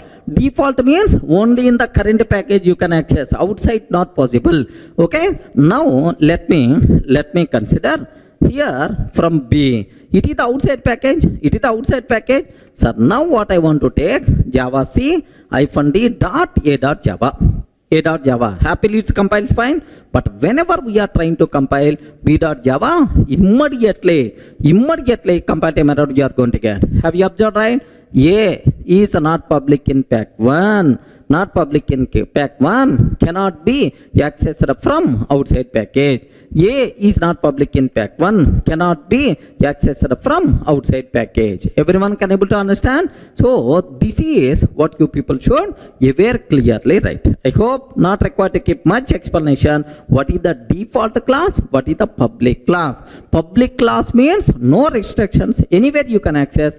Default class means only within the current package only we can access. From outside package, sorry, you can't access. Clear, right? Now I have one small doubt, sir. Assume I'm taking here class test, public static void main method, string array args. Sir, now do you know this test class is also present inside pack 1 only. Now A is equal to new A, like this I'm taking.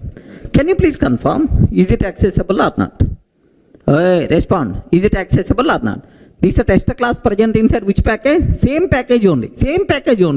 Within the happily you can access, but outside package you can't access. Correct, right? Now let me consider this code. Here observe carefully, sir. Here I'm taking class test I'm taking public static void main method string array args I'm taking public static void main string array args. Now A is equal to new A I'm taking. Regarding A is equal to new A. Sir, is it valid or not? 100% pakka itself is valid, sir. Now Java C -d dot A dot Java, complete A dot Java. A dot Java means, do you know this total program I saved as A dot Java? No syntactical mistake. Now if you want, observe that. Okay, perfectly valid. Java pack 1 dot test. I'm trying to execute test class. Now is it going to work or not? Yes, perfectly. We are not going to get any error, right? So what it means, what you people should aware clearly, the important conclusion, public class means from anywhere you can access. Default class means only within the current package. That's why default access is also known as package level access. Clear, right? What is public class? What is default class? These two are very, very important for the exam sake. Next, most dangerous, most important abstract modifier, that thing I will discuss.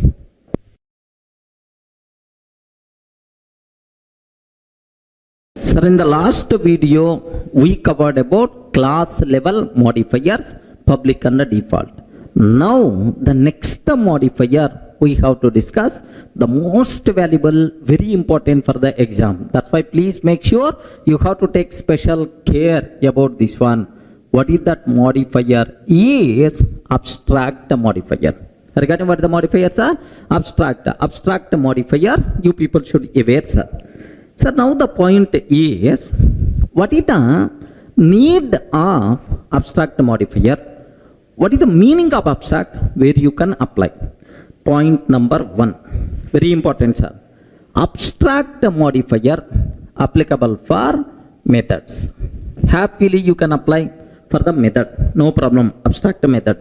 Next, the abstract modifier you can apply for class.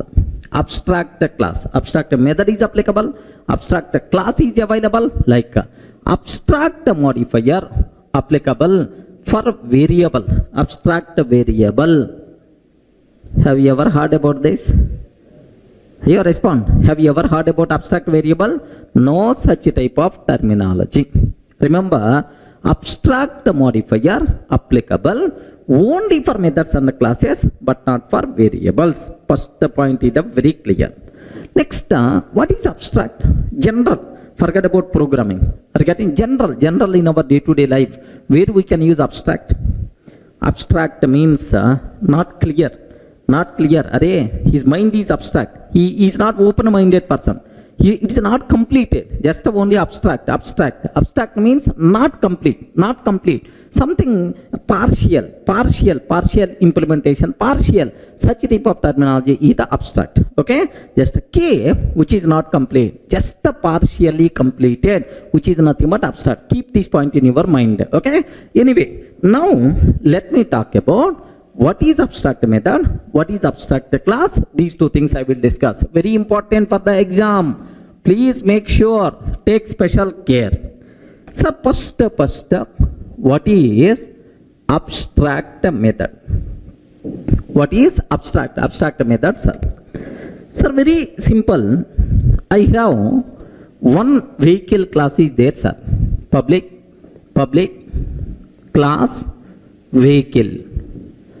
Public class vehicle class is there. Every vehicle contain number of wheels, 2-wheeler, 3-wheeler, 4-wheeler, like wheels are there. Public int get number of wheels. Public int get number of wheels. Assume, can you please tell how many wheels vehicle has? I have to return some number. Some number I have to return. How many wheels vehicle has? Can you spell out? Yes, friend. How many wheels vehicle has? Can you spell out? How many wheels vehicle has? We don't know. That depends on type of the vehicle. Sir, I have bike, 2-wheeler. I have car, 4-wheeler. I have bus, 6-wheeler. I have auto, 3-wheeler. Like, so if we don't know the type of the vehicle, then we can't tell how many wheels this vehicle has. Sir, even though we don't know about implementation, still we can declare a method. Regarding, I don't know about implementation. I don't know how many wheels, which number I have to return. I don't know. Even though we don't know about implementation, because sometimes I may not aware implementation for the method. If you don't know about implementation, no problem. Happily we can declare a method with the abstract modifier. Remember this one, sir. You don't know about implementation. If we don't know about implementation, okay. If we don't know about implementation, keep semicolon and declare this method as abstract. Are you getting right? So, what is the meaning of abstract method?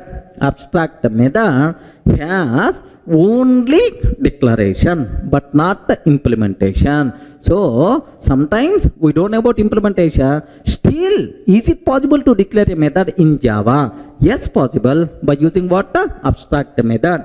Abstract method has only declaration but not implementation. That's why abstract method declaration ends with the semicolon but not the curly braces. Are you able to get very important question? Abstract method declaration should end with the curly braces, but should end with the semicolon, but not the curly braces. Are you able to understand? One scenario, right? Sir, one more scenario. I will explain. Suppose I have public class, fruit class is there, sir. Okay, mango, apple, orange, like there are lemon, like multiple fruits are available. Now my question is, every fruit having taste, correct or not? Every fruit having taste. Now, sir, public string, get taste, like this. I have to return some string. Regarding I require to return some string. Return. What the taste of the fruit? Respond, man. What the taste of the fruit? Sir, if it is the mango, very sweet.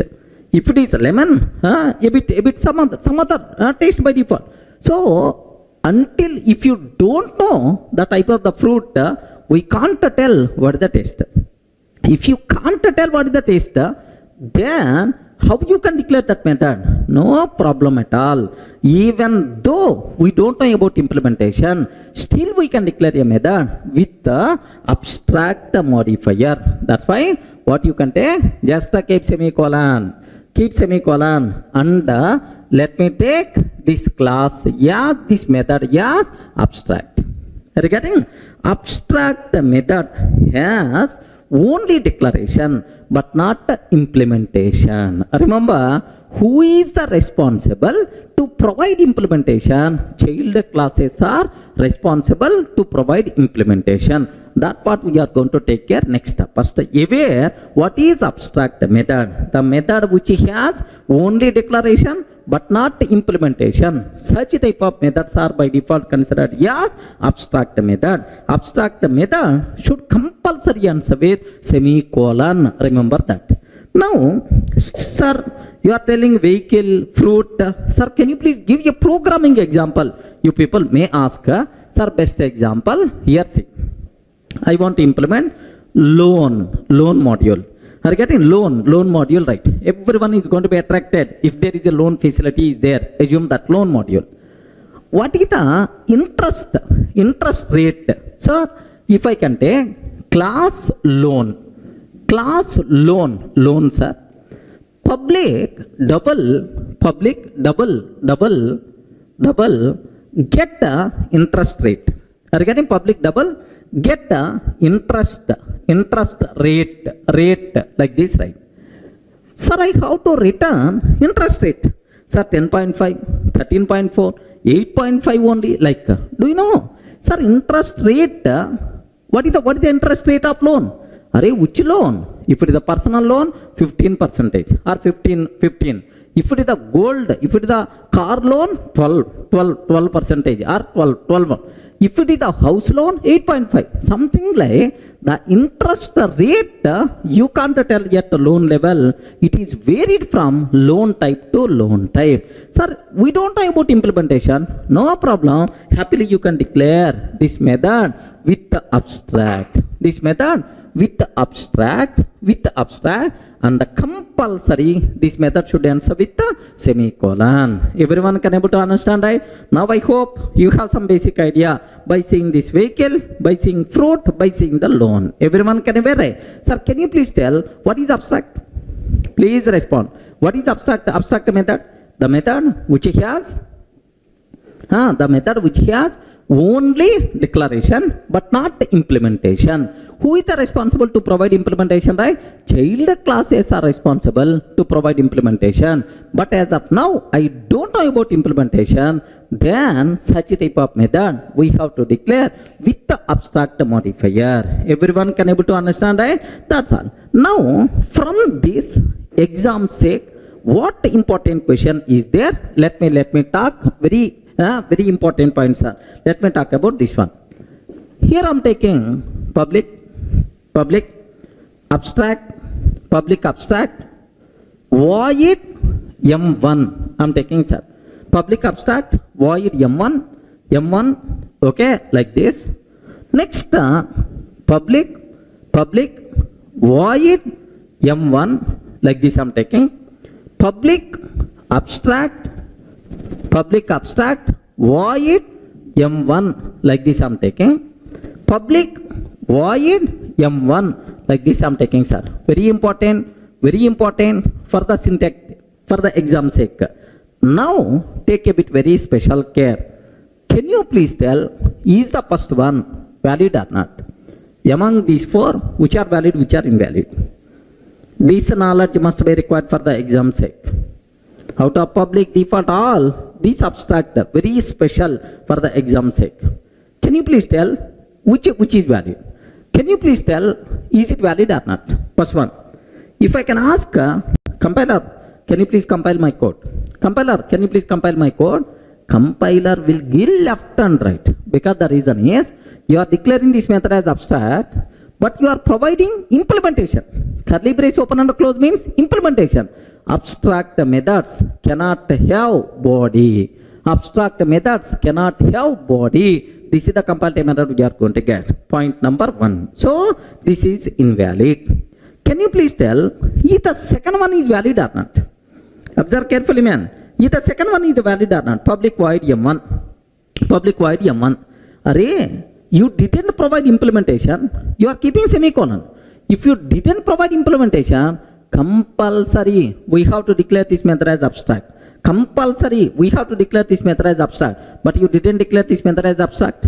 You didn't declare this method as abstract. Then without abstract, compulsory you should provide implementation, but you didn't provide implementation. That's why immediately error by default we are going to get. Remember that. Sir, next the third one. Sir, public abstract void m1 semicolon. Oh, meaningful. Public abstract void m1. Yes, sir, it's the meaningful, because the reason for that is it is abstract method not having implementation. Ends with semicolon, right? Acceptable.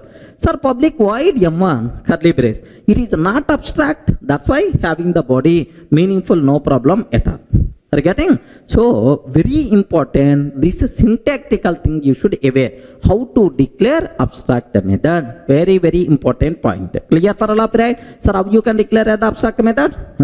Compulsory abstract method should end with semicolon, but not curly braces. Clear, right? Now let me go for a small chota example to cover all these things so that you people can feel more comfortable, right? Sir, have a look once. I'm taking here, observe that carefully. Here I'm taking class test. Assume that class test. Sir, now public abstract void m1 curly brace open and close. Can you please confirm, is it valid or invalid? Oi, please respond. Is it valid or invalid? Class test public abstract void m1. Is it valid or invalid? Compiler will give left and right, because the method is abstract, but you are providing the body. Curly brace open and close means body you are providing. That's why it is invalid. Now observe, if I can ask the compiler, can you please compile this code? Java C test.java. Are you getting? Java C test.java. Here, what is the compiled method we are going to get? Abstract methods cannot have a body. Are you getting? Abstract methods cannot have a body. Like this compiled method we are going to get, sir. Clear for all of you, right? Suppose I'm taking semicolon. Okay? Sir, is it valid or not? Very important point. Is it valid or not? What is the problem? Perfectly it is valid.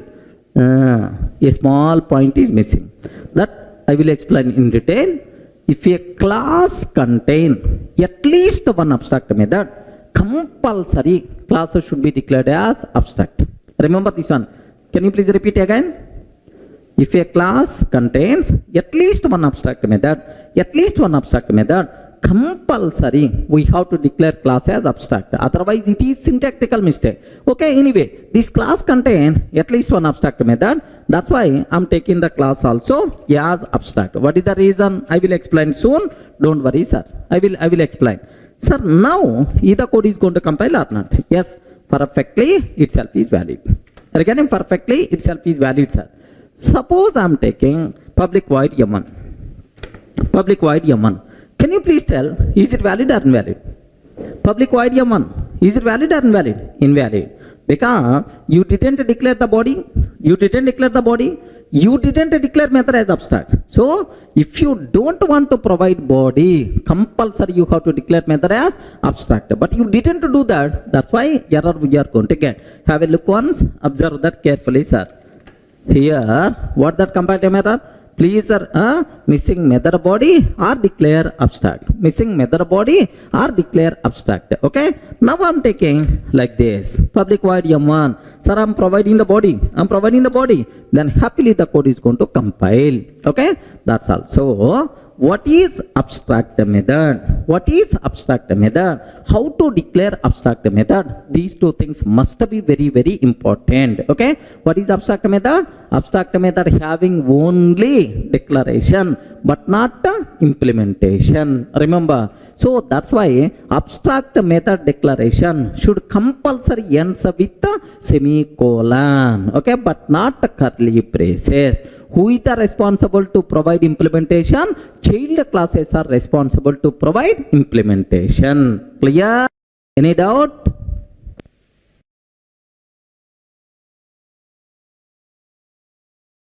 Sir, in the last video, we covered what is abstract method. Now everyone having the clarity about abstract method. Now let me talk about abstract class. We are getting very, very important word. Abstract class. Can you please tell what is abstract method? The method which is not having implementation, only declaration. Such type of methods are called what? Abstract method. Same way, what is abstract class? The name itself indicates not complete class, partially implemented class. Sometimes if the implementation of a class is not complete, regarding sometimes if the implementation of a class is not complete, maybe because of not proper implementation or because of abstract methods in that class, anyway some reason sir, I have one class is there, I'm not feeling this implementation is not appropriate. Okay, not proper, may contain some abstract methods or even implementation is there, dummy implementation like that. So if the implementation is not complete, if the implementation of a class is not complete, such a type of partially implemented classes we have to declare as abstract. Okay, we have to declare as abstract. So if a class declared as abstract, what it means is partially implemented class. Remember this one, partially implemented class. So if you feel implementation is not appropriate, if you feel implementation is not proper, then happily we can declare class as abstract. What the advantage is, if I declare this class as abstract, then no one is allowed to create object for this class. Are you getting? Tester T is equal to new tester. No one is allowed to create an object. No one is allowed to call these methods directly. No one is allowed to call these methods because this class is not complete implementation. This class is not having complete implementation. Just a partial implementation is available. Okay, such a type of partially implemented class we have to declare as abstract. So abstract class means a single word partially implemented class. Are you getting? So how you can conclude partially implemented class? Because it may contain abstract methods or it may contain methods implemented but not complete implementation, but not dummy implementation is there for the methods. Such a type of implementation is by default considered as abstract class. Are you able to understand? Now my important point, is it possible to create object for abstract class? Ayo, respond man. Is it possible to create object for abstract class? Not possible. Not possible. Sir, the reason why, what is the reason for that is very simple. Suppose assume I have class vehicle is there. Assume that class vehicle is there, sir. Vehicle is there. This vehicle contain abstract method, public abstract int get a number of wheels. Have you remembered? I covered this example in the last video. Get number of fields. If this class is not abstract, if this class is not abstract, then every person can create an object. If a person can create an object, vehicle V is equal to new vehicle. Next, V dot get number of fields. V dot get number of fields. If any person calling this method, what response you have to provide? Boss, no, I'm not having implementation. Can you please create an object for child class? Can you please create an object for the child class? Like I have to convey. Then why, sir, you are bringing this object? That's why if a class implementation is not proper, if the class implementation is not completed, just like having partial implementation, object creation should not be allowed. How I can restrict object creation? Declare the class as abstract. Okay, well, for abstract classes, object creation possible or not possible? What the answer you can tell? Respond, man. For the abstract classes, object creation possible or not possible?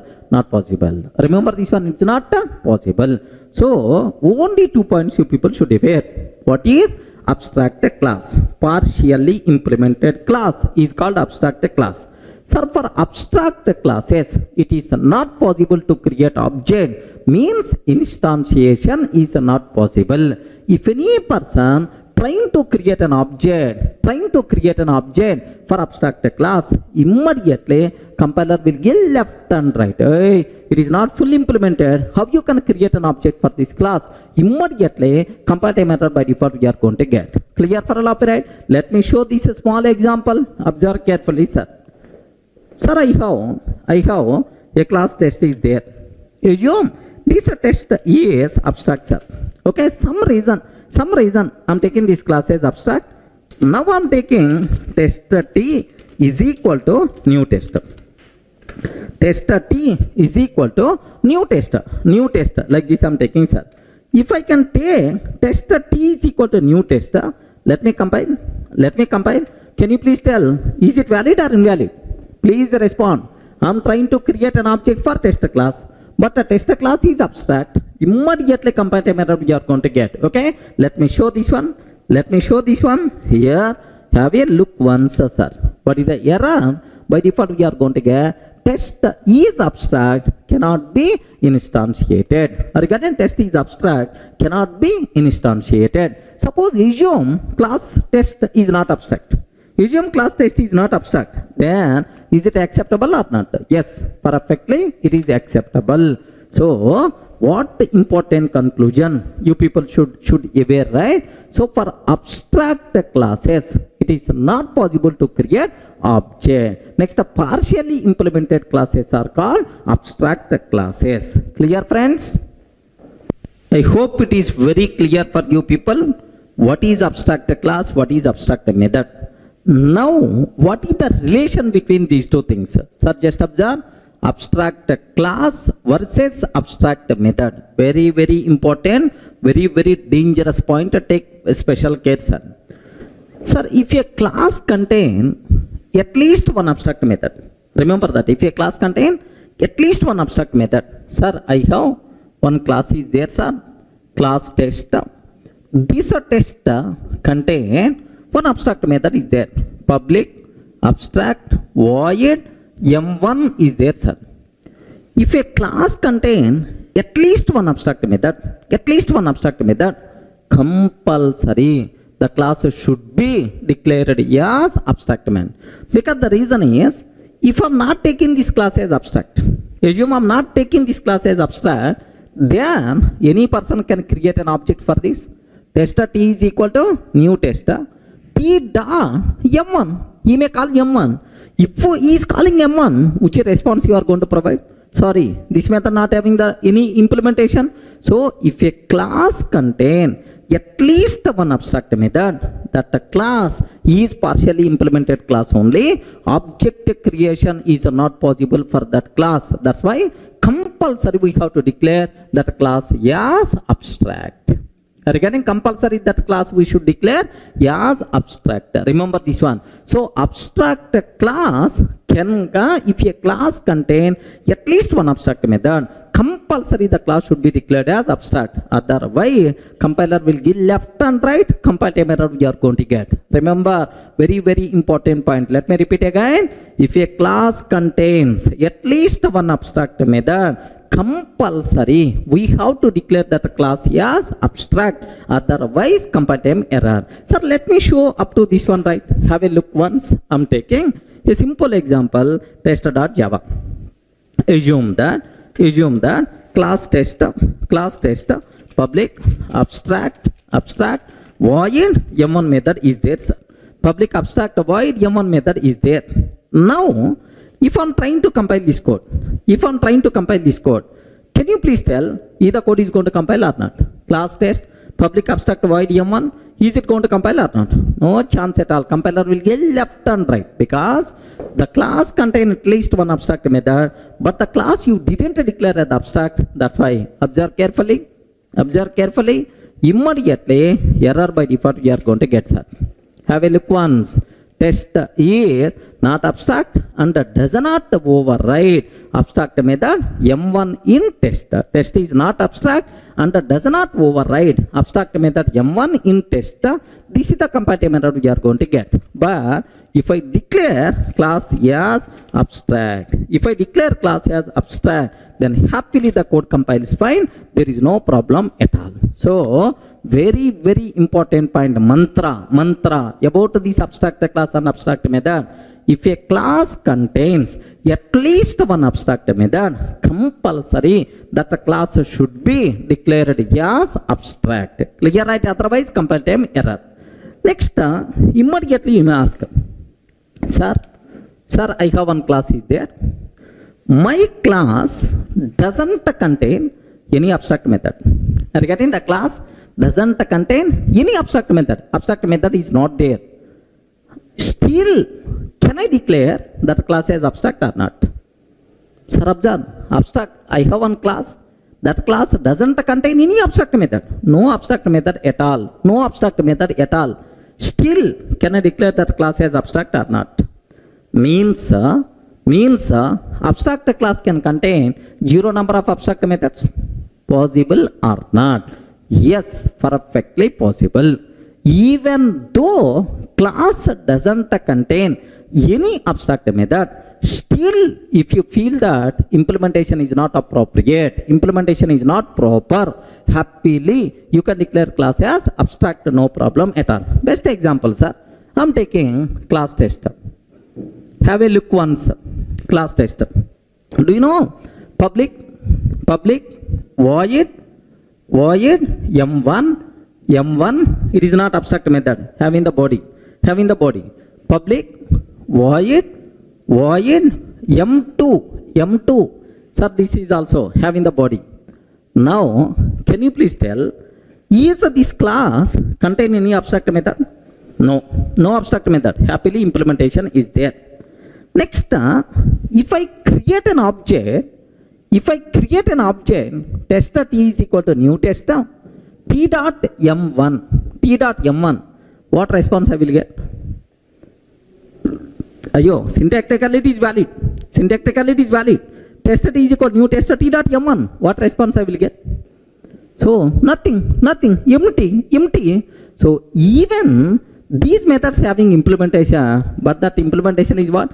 Dummy implementation, man. If the implementation is not complete, dummy implementation, what is the use of creating an object for that? That's why if you don't want object creation for this class, even though this class doesn't contain any abstract method, still happily you can declare this class as abstract, no problem at all.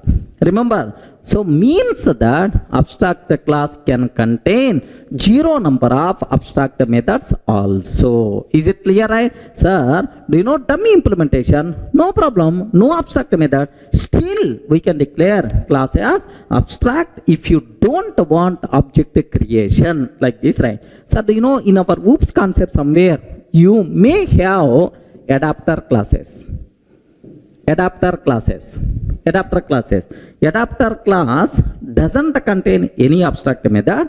Every method having curly brace open and close implementation, but still there is no use of that implementation. That's why every adapter class highly recommended to declare as abstract. Remember this one, okay? Maybe in the next level we may get, or otherwise just open the Google what is adapter class, then you can able to get much clarity. Second point here is, listen very carefully. Of course, I included this in our material related to interface concept.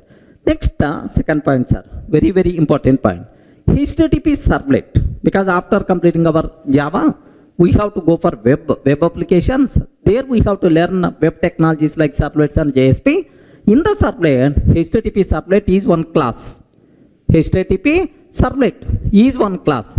This HTTP servlet is abstract class, but very specialty, this HTTP servlet class doesn't contain any abstract method. Regarding HTTP servlet is the best example, doesn't contain any abstract method, still it is abstract class, right? So means that abstract class can contain zero number of abstract methods also, no problem at all. Clear, right? Let me consider, have a look once, sir. Sir, I'm taking a class test. Sir, public void m1 having the implementation m2, m3, m4, m2, m3, m4. Oh, 4 methods are there, but all the methods are empty implementation only. Curly brace open and close. What is the use? Nothing. Like it may be adapter class. It may be adapter class, something like we are going to use. Sir, now I want to declare this class as abstract. Is it possible or not? Yes, why not? Happily. Can you please observe that? I am declaring this class as abstract. Now, happily the code compiles fine, no problem at all. Clear for all of it, right? We are not getting any compile error. Happily the code compiles fine. So, meaning that, very important terminology, meaning that, sir, just even though class doesn't contain any abstract method, still we can declare class as abstract. Abstract class can contain zero number of abstract methods. Is it clear for all of it, right? Only 2 points. Point number 1. If a class contain at least one abstract method, compulsory we should provide if a class contain at least one abstract method, compulsory we should declare class as abstract. Even class doesn't contain any abstract method, happily we can declare class as abstract. That's why abstract class can contain zero number of abstract methods also acceptable. Clear?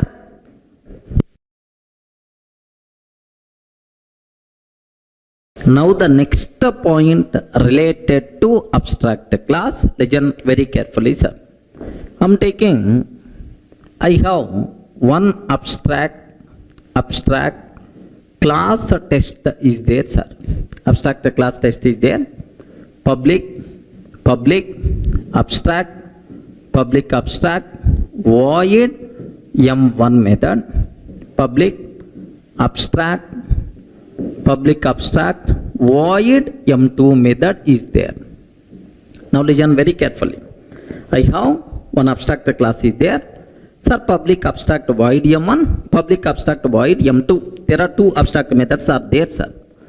Can you please confirm who is the responsible to provide implementation for these abstract methods? Who is the responsible? Child class is responsible to provide implementation for parent class abstract methods. What I want to take, I'm taking public class subtest. Public class subtest extends test. Public class subtest extends test. Like this I'm taking. Now I'm trying to implement public void m1. Public void m1. Can you please tell, is this code either valid or not? Respond, man. Is this code either valid or not? Sir, this is the child. Subtest means child class. Is it valid or not? Sir, now take a bit very special care about this one. Parent class abstract methods Who is the responsible to provide implementation? Child class is the responsible. So parent class contain how many abstract methods are there? 2 abstract methods are there. Compulsory child class is the responsible to provide implementation for every abstract method. But here you provided only for M1. Who is going to provide M2? You didn't provide M2. That's why compiler will give left and right. Oh, subtest, you didn't provide M2 implementation. How I can accept this code? Like a compile method we are going to get. So let me conclude again. So whenever we are extending an abstract class, sir, for each and every abstract method of the parent, compulsory we should provide implementation in the child class. Otherwise, we will get compile time error. Clear, right? Let me show up to this. Have a look once, sir. I have abstract class test is there. Next, here I am taking public abstract, void M1 I am taking, sir. Public abstract void M1, public abstract void M2. Like this I am taking. Perfectly itself is the valid, sir. Now, just observe that class subtest, extends test. I am trying to provide public void M1 like this, right? I am providing implementation for only M1. Are you getting? I am providing implementation for only M1 method, but I am not providing implementation for M2. Sir, is it valid or not? Immediately compiler will get left and right. Compile time error we are going to get. Clear, right? Let me show this one. Let me show this here. Have a look once. Immediately compile time error we are going to get. Subtest is not abstract and does not override abstract method M2 in test. Sir, you didn't provide implementation for M2, so that's why how I can accept this code like this compile time error we are going to get. Then how I can solve this problem? Can you please confirm how I can solve this problem? We can solve this problem in 2 ways. First way, you can provide implementation for M2. Sorry, I don't know about implementation. No problem. Declare this class is abstract. Are you getting? Declare this class is abstract. If I declare child class as abstract, then we are not required to provide implementation for every abstract method. Then who is the responsible to provide implementation for this remaining method? Next level child class. Who is the responsible, sir? Next level child class is the responsible. By declaring this class as abstract, temporarily we can fix this problem, but still M2 method is not implemented. Who is the responsible to create? Child. Next level child class is the responsible to provide implementation. Now, if I take as abstract, is it accepted or not? Observe that. Subtest, extends test, provided implementation only for M1. Only for M1. Now I am taking abstract. Abstract, right? Now have a look once. Happily the code compiles fine. Okay, well, temporarily the problem solved. But the problem in this case is you can't create object for test class. You can't create object for subtest class because both are abstract. Even you have M1 method. Sorry, you can't call. Then what I have to go for? I have to go for subtest. Are you getting? Next level child class. Subtest extends test. Okay.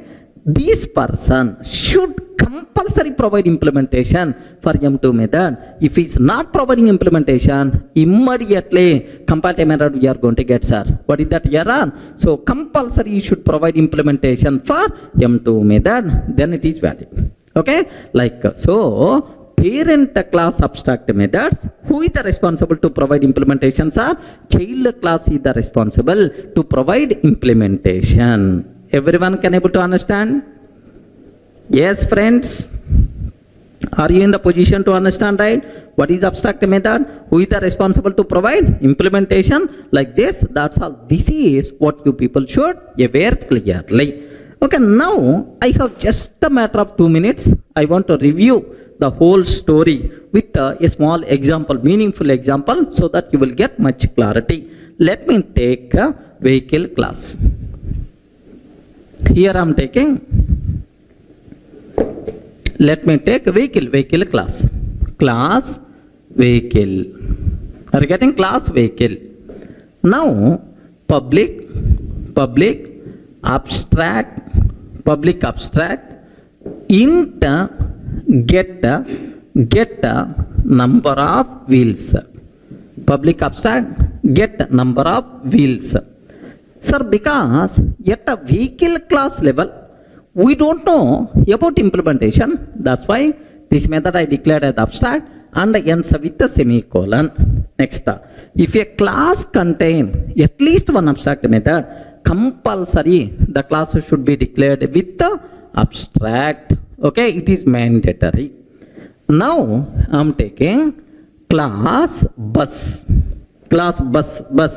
extends a vehicle. Class bus extends a vehicle. Now bus can tell how many wheels it has. Are you getting?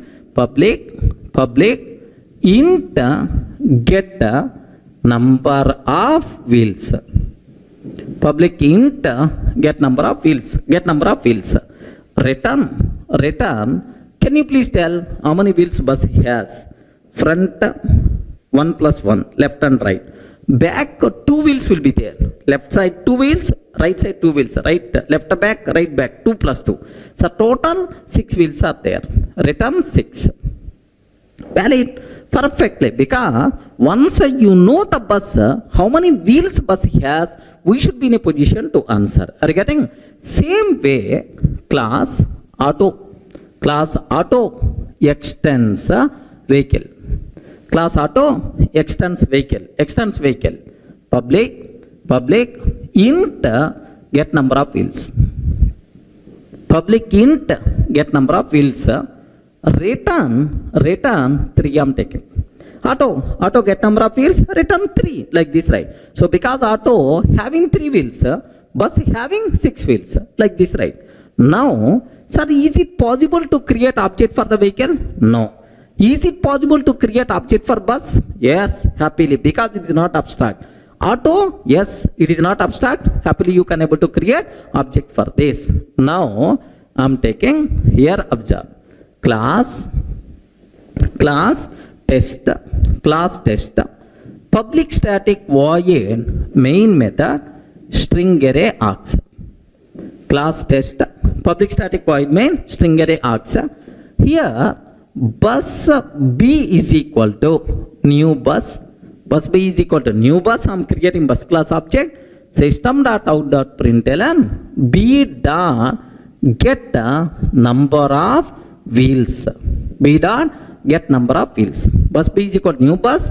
B dot get number of wheels. Similarly, auto A is equal to new auto.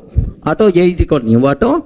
System.out.println A dot get number of wheels. Get number of wheels. Happily, the code is going to run. In the case of bus, we are going to get 6. In the case of auto, we are going to get a 3. Clear for all of you, right? Now, meaningful example, vehicle not having. Sir, we don't know about number of wheels. Abstract method. Who is the responsible to resolve that abstraction? Child classes are responsible. Now, happily, what is the output by default we are going to get, sir? Simple 6 followed by 3. Clear, right? Sir, let me execute this code so that you people can feel more comfortable. Observe that. Okay, now observe that. Sir, we have abstract class vehicle. Under this vehicle class contain one abstract method get number of wheels. Because at vehicle level, we don't know how many wheels it has. Because if you know the type of the vehicle, then we can able to tell is it contain 2 or 3, something like. Okay. So public abstract int get number of wheels. If a class contain at least one abstract method, compulsory that a class should be declared as abstract. We did already, right? Now class bus extends vehicle. Sir, public int get number of wheels, return 6. Okay, well, class auto extends vehicle, public int get number of wheels, return 3. Okay, like. Now have a look once, sir. Now I'm taking, just I'm creating an object for bus. Bus B is equal to new bus, B dot get number of wheels, auto A is equal to new auto, A dot get number of wheels. That's all. Let me run this code perfectly. It is the valid, sir. Okay, now observe that the code compiles fine. We never going to get any error. The code runs fine. The code runs fine. What is the answer? Bus having 6 wheels and auto having 3 wheels. Like it's a clear for all of you, right? Okay, that's all. So this is about what is abstract method, abstract class, this type of discussion. Very important for the exam. Here, one small thing, just for your interest sake I'm telling, but not required for the exam. Anyway, don't worry. Just aware one small point. Sir, anyway, we are not providing implementation for this abstract method inside vehicle.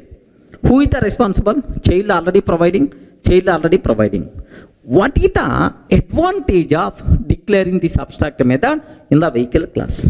Are you getting? If I remove this abstract method in the vehicle, still the code is going to run. Still the code is going to compile. No problem at all. Compile and run. Let me remove this one. Is it going to work or not? Is it going to work or not? Yes, I am removing, sir. I removed. Yes, have you observed? This method I want to remove. I removed, sir. If I remove this one, can you please tell if the program is going to work or not? Perfectly, it is going to work. Perfectly, it's going to work. It's going to work. No problem. We are not going to face any problem, right? Perfectly, it's going to work. Then, what is the use of declaring abstract method in the parent class? Can you please confirm? What is the advantage? The simple advantage is very, very simple, sir. The simplest reason. The simple advantage is, if here take very, very special care about this terminology, right? The biggest advantage what we are, if I'm not taking this abstract method in the parent class, child class may provide implementation, may not provide implementation. Child is not mandatory to provide implementation.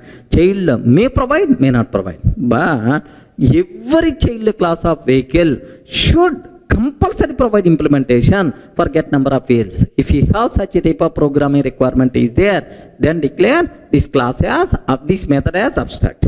Are you getting? If I declare abstract method in the parent class, compulsory, mandatory, every child should compulsory provide implementation. So, for child classes, which methods compulsory should provide implementation, such type of methods we have to identify and we have to declare as abstract in the parent. Then, without implementing that, child class cannot skip. It is mandatory for the child class to provide implementation. Everyone can able to understand? Of course, another advantage is also there, polymorphism. Of course, it's not required for the exam sec. Maybe in the polymorphism, I may explain. Clear for all of you, right? Up to this, any doubt? Okay, that's all, friends.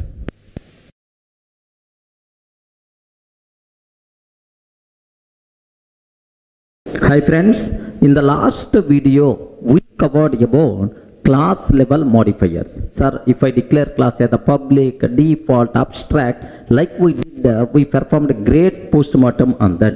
Sir, now I have to explain, sir, member modifiers, variable declared as the public, method declared as the public, what will happen? Are you getting? So what is the topic we have to discuss? Member modifiers. Member means it may be a variable or it may be a method. So for method, which modifier applicable?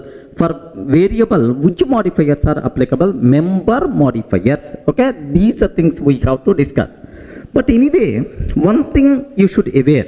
So just for members, public, private, protected, default, like 12 modifiers are there. All those 12 modifiers, happily we can apply for some methods, for some variables and so on, right? But anyway, we are not required to talk all those 12 modifiers for the exam sake.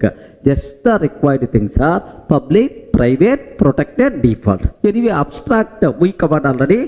Final, we are not required to worry. If it is required, I will discuss for that, right? Okay. Purely this video course based on for our certification exam, it is not to learn each and every concept, right? Clear, right?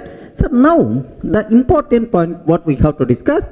For member modifiers, first modifier, public member. Public, sir. Sir, if I declare a variable or method as public, I declare a variable or method as public. then sir we can access that member from anywhere, either within the class or outside the class, either within the package or outside package, no problem at all. Sir, public means any person is allowed to access. If a member declared as public, it may be a method or it may be a variable, we can access that member from anywhere, either within the same package or outside package, within the same class or outside the class. Okay, clear, right? Sir, now let me go for a small example, and here there is one small twist is also there. Observe carefully, right? Sir, I'm taking, okay, I have a package, pack 1. Observe very carefully, sir. Package, pack 1. I'm taking a class A class, right? Class A. Now, here I'm taking public void M1. Regarding public void M1, system.out.println, okay, A class method, like this I'm taking, sir. Now take very special care. Sir, first important conclusion, is it public or not? Yes, friends, is it public or not? Yes, this method is the public. You can access this method from anywhere, no problem at all. Now, here I'm taking, sir, this is a.java. Regarding this total file, I saved as a.java. Now I'm taking b.java. Here observe, package, pack 2, sir. It is a different package, pack 2.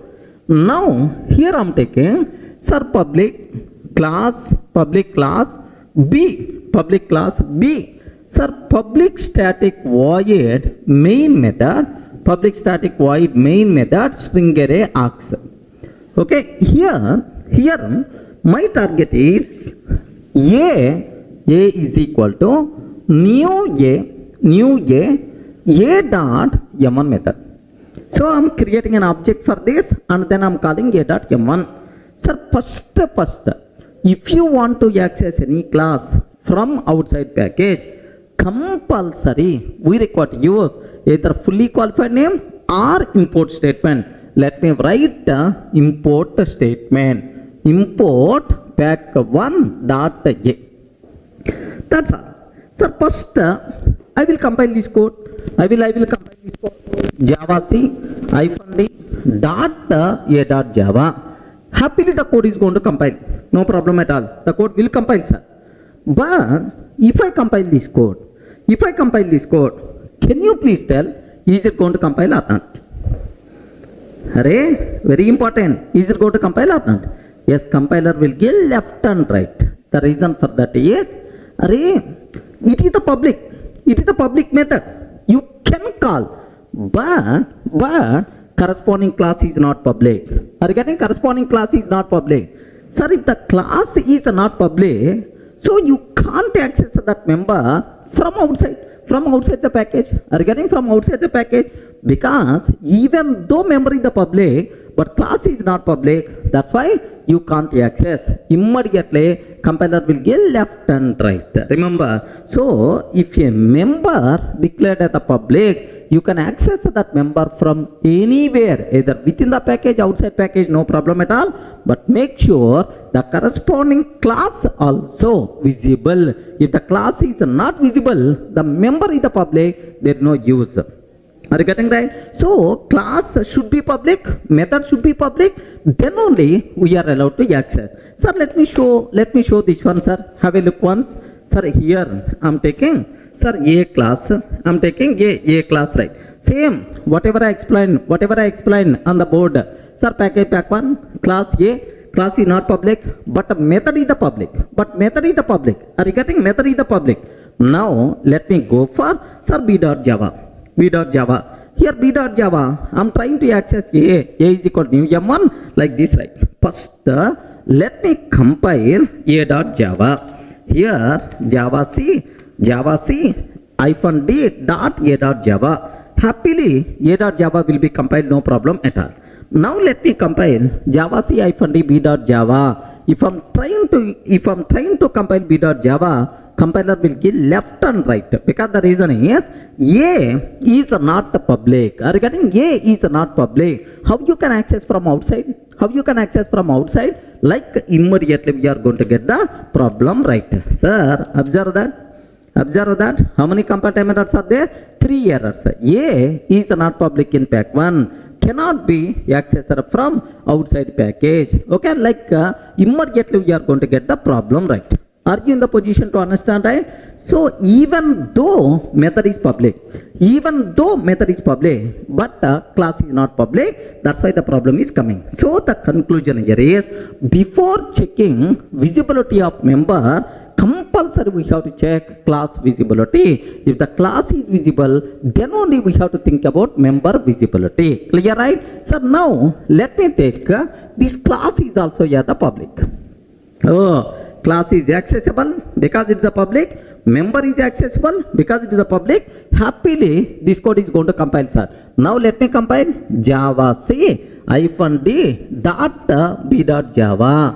Happily the code compiles fine, no problem. Now Java C Java pack 2 dot b, sir. Because B class is the part of package, compulsory fully qualified name we have to use Java pack2.b. Happily this method is going to get the chance. Clear for all of you, right? Now have a look once, observe carefully, right? So now let me take A is the public. Let me take A is the public, right? Okay. So class is public, and the method is also public. Regarding both are public, happily we can allow to access, no problem at all. Now let me compile A.java. The code compiles fine. Let me compile B.java. The code compiles fine, no problem at all. Java pack2.b. Let me run B class. Happily B class is going to run. A class method will be executed. Everyone in the position to understand, right? So if a member declared as the public, we can access that member either within the package or outside package, no problem at all. But make sure corresponding class should be accessible. If the class is not accessible, even though member is the public, there is no use at all. Are you able to understand the important twist? If the class is not public, even member is the public, there is no use at all. Up to this is the clear for all of you, right? Next, there is one small next modifier, right? Sir, up to this what we covered? Public member. Regarding up to this what we covered? Public member. Public member anywhere you can access. Suppose if I am not taking this method as public. Observe that. If I am not taking this method as public, if I am not taking this method as the public, what is this one? Default member we can access only within the same package. Outside package you can't access. Are you getting? Within the same package we can access. Outside package you can't access. By mistake, if you are trying to access M1 from outside package, immediately compile error we are going to get. So if a variable or method declared as default, declared as the default means if we are not taking any modifier. Are you getting? If we are not taking as the public or private, if you are not taking any access modifier, then it is considered as default. If a member declared as the default, we can access that member only within the current package. That's why. So default access is also known as package level access. Are you getting? Now can you please tell, is it possible to access M1 from outside package? No chance at all. Immediately compiler will give left and right. Remember, have a look once.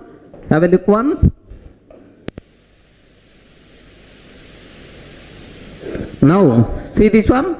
I'm not taking as the public. So class is the public, sir. Class itself is the public, but the method is not public. Method is not public means default, right? Now I'm trying to access this M1 from outside package. Now what will happen? Outside package means B.java. Here from B.java, I'm trying to access A.M1. Yet this line number 8, immediately error we are going to get, sir.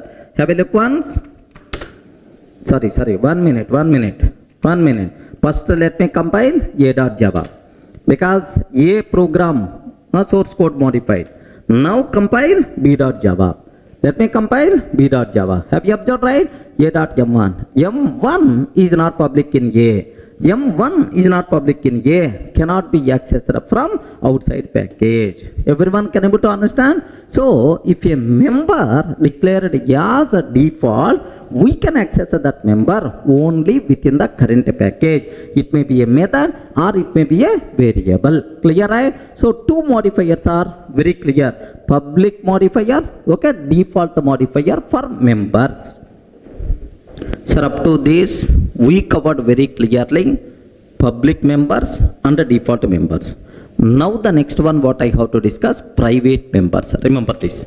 Sir, if a variable or method declared as private, are you getting? If it is a variable or method declared as a private, the name itself indicates, right? Private member, accessible only within the same class. Remember this one. So private means class level.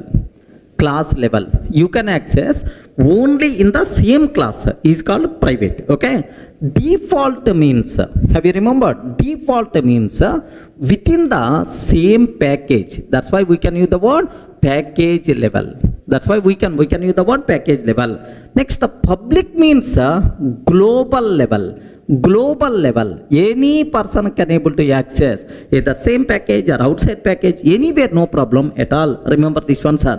So private member means within the same class you can able to access, but from outside of the class, sorry, we can't access. Clear for all of you, right? Sir, now let me go for a small chota example to demonstrate this one. Here I am taking, I have class A is there, sir. Assume that class A. And I'm taking private void m1 private void m1. Sir, system.out.println a class private method like this I'm taking, sir. That's all. This is the class A class contain one private method. You can access this private method only within the same class. Even it may be private variable also, rule is the same. Now here I'm taking class test. Assume that class test, public static void main method string array args. Public static void main string array args. Sir, from this both are available in the same program, same package. Now I'm taking A is equal to new A dot m1. A is equal to new A dot m1. If I can take like this, immediately comparative error by default we are going to get, sir. Boss, m1 is the private, cannot be accessed from outside class. Like that comparative error we are going to get. Clear for all of you, right? Sir, now let me show this example, right? Here I have 1 minute. Let me take a separate program. Here package, all these things are not required. Class A, private void m1, A class method, public class test. I'm taking, sir. That's all this is. Now let me save this code as test.java. Sir, class A, private void m1, A class method, sir, public class test like this, right? Now, sir, Java C test.java. Can you please confirm, is it valid or invalid? Please respond. Is it valid or invalid? Invalid. Immediately compiler will give left and right. What is the reason? Private method outside of the class of you can access. Okay, like we are going to get error, right? Now, have a look once. Have you observed? M1 has a private access in A. M1 has a private access in A. Like this comparative method we are going to get, sir. So these are various important things you should be aware about private. Is it clear for all of you, right? Sir, now take a bit very special case, sir. Private means within the same class. Now one small conclusion I have to tell. I have data members are there, sir. Data members are there. Data members means variables, right? Every class having data members and methods also, variables, right? Highly recommended modifier for variable is private, sir. Highly recommended modifier for variables is private, because the reason for that is private members cannot be accessed from outside. Data, our data should not be accessed directly from outside, because in our OOPS concept, data hiding is a very, very important, sir. That's why recommended modifier for variables is always what? Private. Remember that. So next, what about methods? What about methods? Methods. So method is a service. Whenever you are calling a method, that method is going to do some business logic. Method is something like a service. That's why. So methods should be accessible by multiple people, as many as possible. Recommended modifier for methods is public, sir. Observe carefully, sir. Recommended modifier for variable is private. Recommended modifier for method is public. Very important points you should aware. So what is public member? Default member, private member. Public member, any person is allowed to access. Default member, within the same package only. Private member within the same class only. That's it. Sir, in the last video, we covered public member, default member, private member. Now the next one, what I have to discuss, protected members. What is that, sir? Can you spell out? Protected variables, protected methods. The most misunderstood modifier in Java is the protected, sir. There are several loopholes are there. Just at least 1 or 2 points I'm trying to explain, which are very important for the exam sake. Please observe carefully, right? Sir, what is the first important conclusion? Listen a bit carefully, sir. If a variable or method declared as protected, if a variable or method declared as the protected, where you can access within the current package, anywhere you can access, no problem at all. Within the current package, anywhere you can access, but from outside package only in child classes. Are you getting right? So within the current package, anywhere you can access, but from outside package only in child classes. That is nothing but protected. Sir, can I use the word protected is equal to default? Protected is equal to default. Default means what? Within the current package, anywhere, but outside package only in child classes. Child class is nothing but kid child classes. This is nothing but protected. Of course, I will explain with an example so that you people can feel more comfortable. Next, one more small twist is also there. That twist I will explain, sir. So what is the meaning of protected, sir? If a variable or method declared as protected, then we can access that member within the same package anywhere, but outside package only in child classes. Okay, well. Next, before going our main example, sir, just aware, I have one class A is there, sir. I have one class A is there. Assume. Sir, now public void M1 method is there, sir. Public void M1. Sir, parent class members automatically available to the child class. Correct or not? Sir, class B extends A. So parent class methods and variables automatically available to the child class. Now you can call, sir, A is equal to new A dot M1. This is one style. If you want to call M1, this is one style. Remember that. Sir, R B is equal to new B. Sir, I'm creating B object and B reference B dot M1. Are you getting B dot M1? Yes. On the child reference, happily you can call parent class method. No problem at all. Next, do you know parent reference can be used to hold child object. A is equal to new B. Sir, parent reference can be used to hold child object. No problem at all. But on this, I am calling M1 method. On this, I am calling M1. Yes, M1 is already available in the parent. No problem, acceptable. Perfectly, it's going to work. Now, this knowledge also you have to aware. I hope already in the last sessions I covered all this. Okay, but let me repeat anyway, right? So now this total discussion, let me convert into an example style so that you will get much clarity, right? Here I am taking package pack 1. Observe this very carefully, sir. More concentration must be required. Package pack 1. Okay. Now I'm taking public, sir, R simply I'm taking class A. This class having protected void M1. Sir, do you know system.out.println A class protected method. A class protected method like this I'm taking, sir. That's all. Sir, class A is the part of pack 1.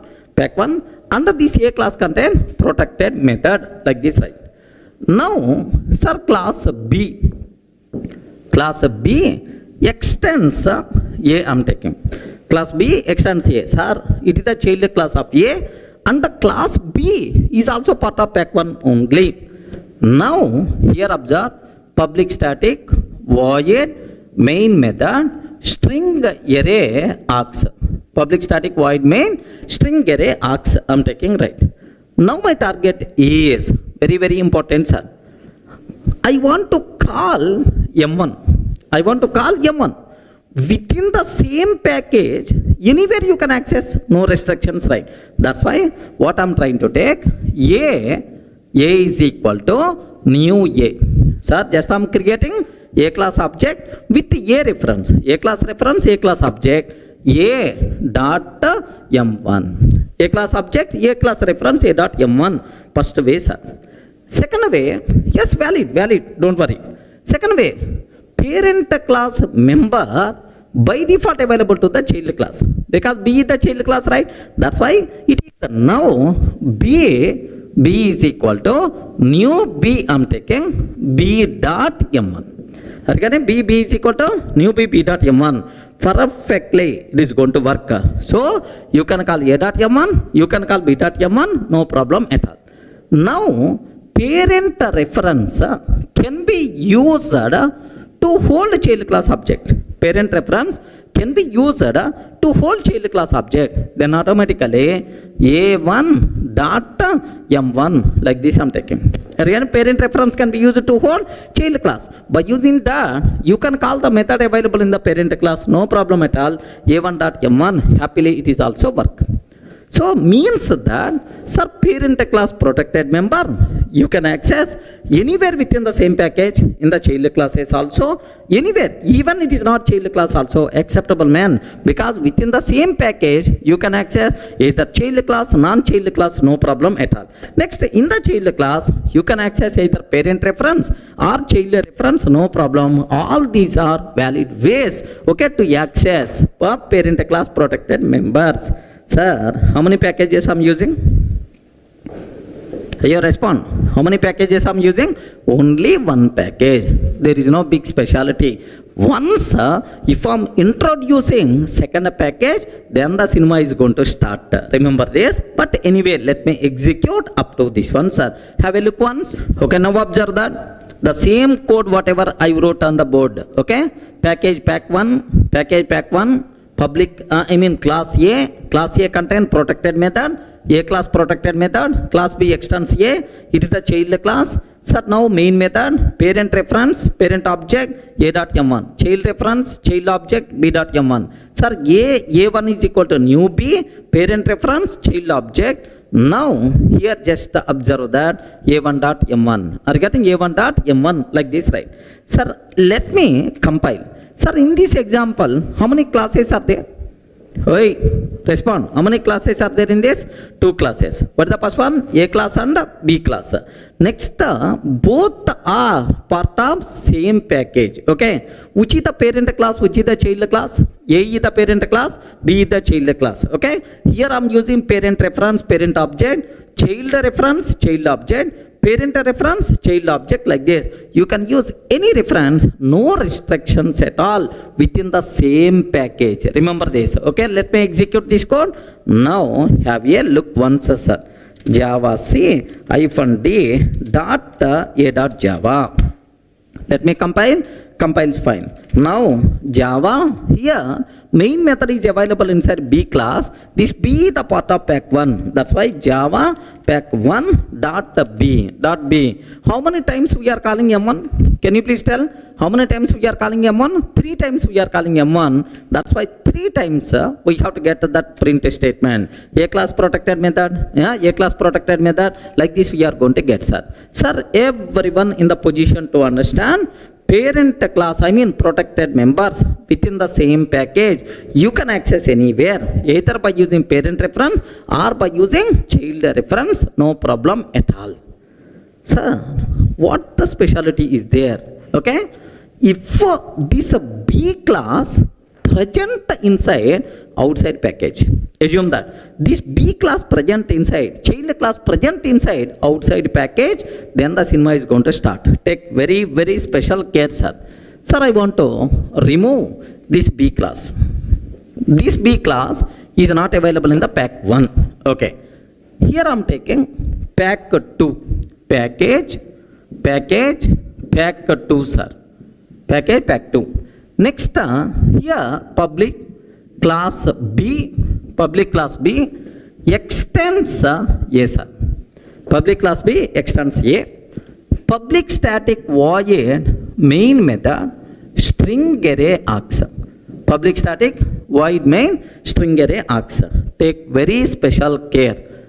Here the point is A is equal to new A dot M1 method.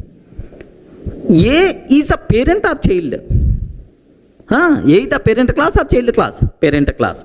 This parent class available where? In the same package or other? Yes, here in this package. So A present inside pack 1, B present inside pack 2. Okay.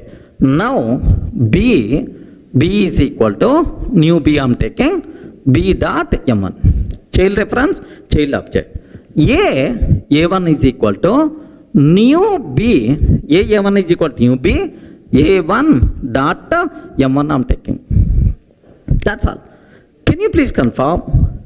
Now, all these method calls valid or not? Ayo, respond carefully. Observe very carefully, sir.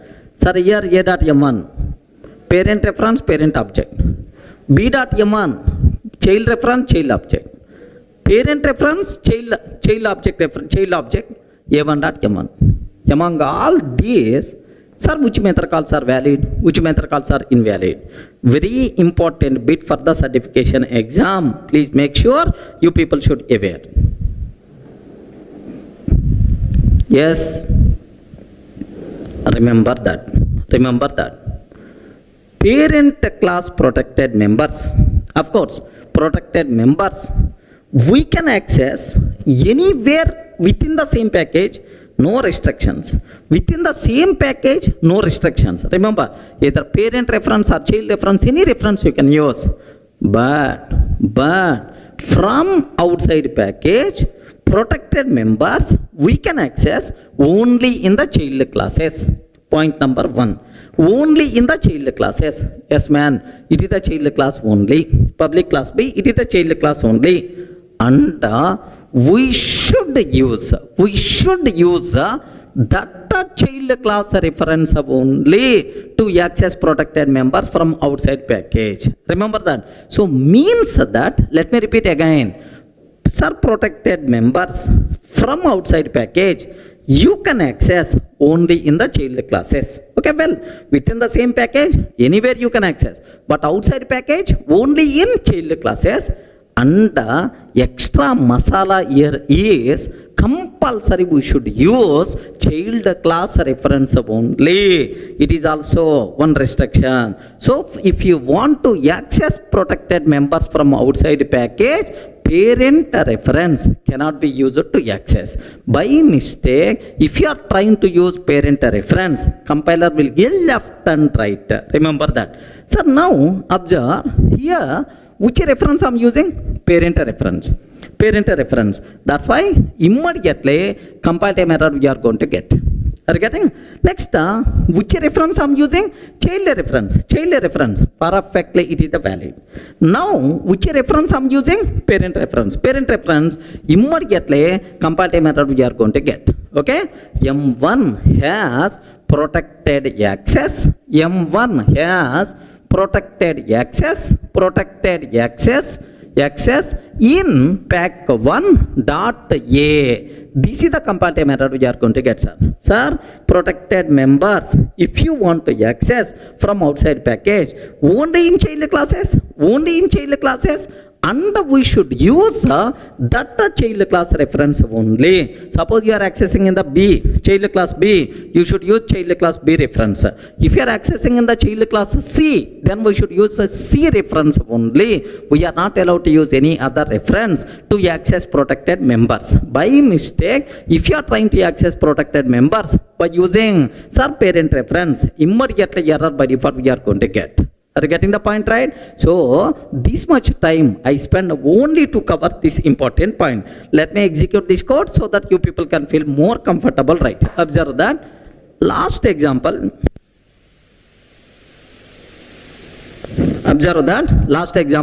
Let me remove B class from here. Are you getting package pack1? Class A. Class A is available inside pack1. And let me take class A the public. Otherwise you can't call this M1 method outside. Okay, class is the public. Now let me take b dot java. Okay, let me take this is b dot java. Here what I'm trying to take here is just have a look once, sir. Public class B. Okay, extends A, main method A like this. So total how many files are available? This is a.java, pack1 a.java. And this is pack2 b.java. Are you getting? This is the pack2 b.java. Now, sir, inside pack2 be the child class of A and the M1 method is the protected method inside pack1. Now, can you please tell, sir, among these three method calls, which method calls are going to work? Only this method call. Because from outside of the package, we can't use parent reference to access protected members. Here I'm using parent reference. That's why immediately comparative method we are going to get. Remember this, okay? So let me comment. Of course, I'm not going to take any comment. Observe. Have a look once. Let me compile a.java. Happily a.java compile is fine. Let me compile java c -d dot b dot java. If I can take b dot java, immediately comparative method we are going to get. Have you observed? M1 has protected access in A. M1 has protected access in A. Line number 8, line number 14. These are the two areas, right? Line number 8 and line number 14. Have you observed, right? Line number 8 and line number 14. These two places we are getting the problem. Let me comment these two lines. Then happily the code compiles fine, because we are not calling, right? Yes, the code compiles fine. Java pack2 dot b I can take, then a class protected method like this, right? So please make sure you people should aware very clearly, right? Parent class protected members, if you want to access from outside package, compulsory we should use child reference only.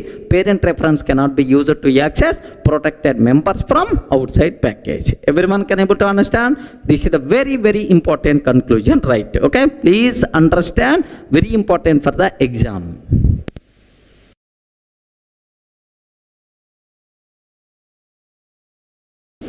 So in the last videos we covered member modifiers like public, private, protected, default. Just let me summarize all these modifiers, right? Sir, observe that visibility. Are you getting visibility?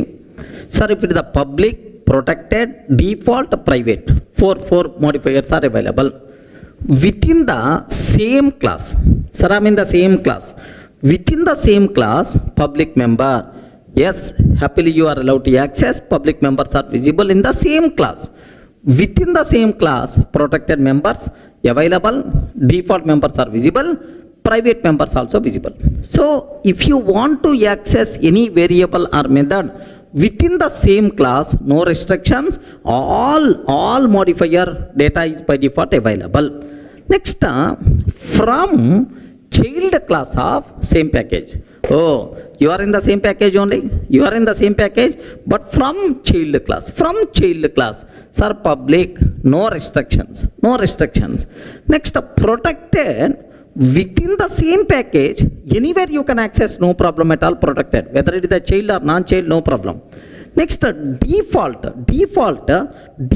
members also inside same package you can access.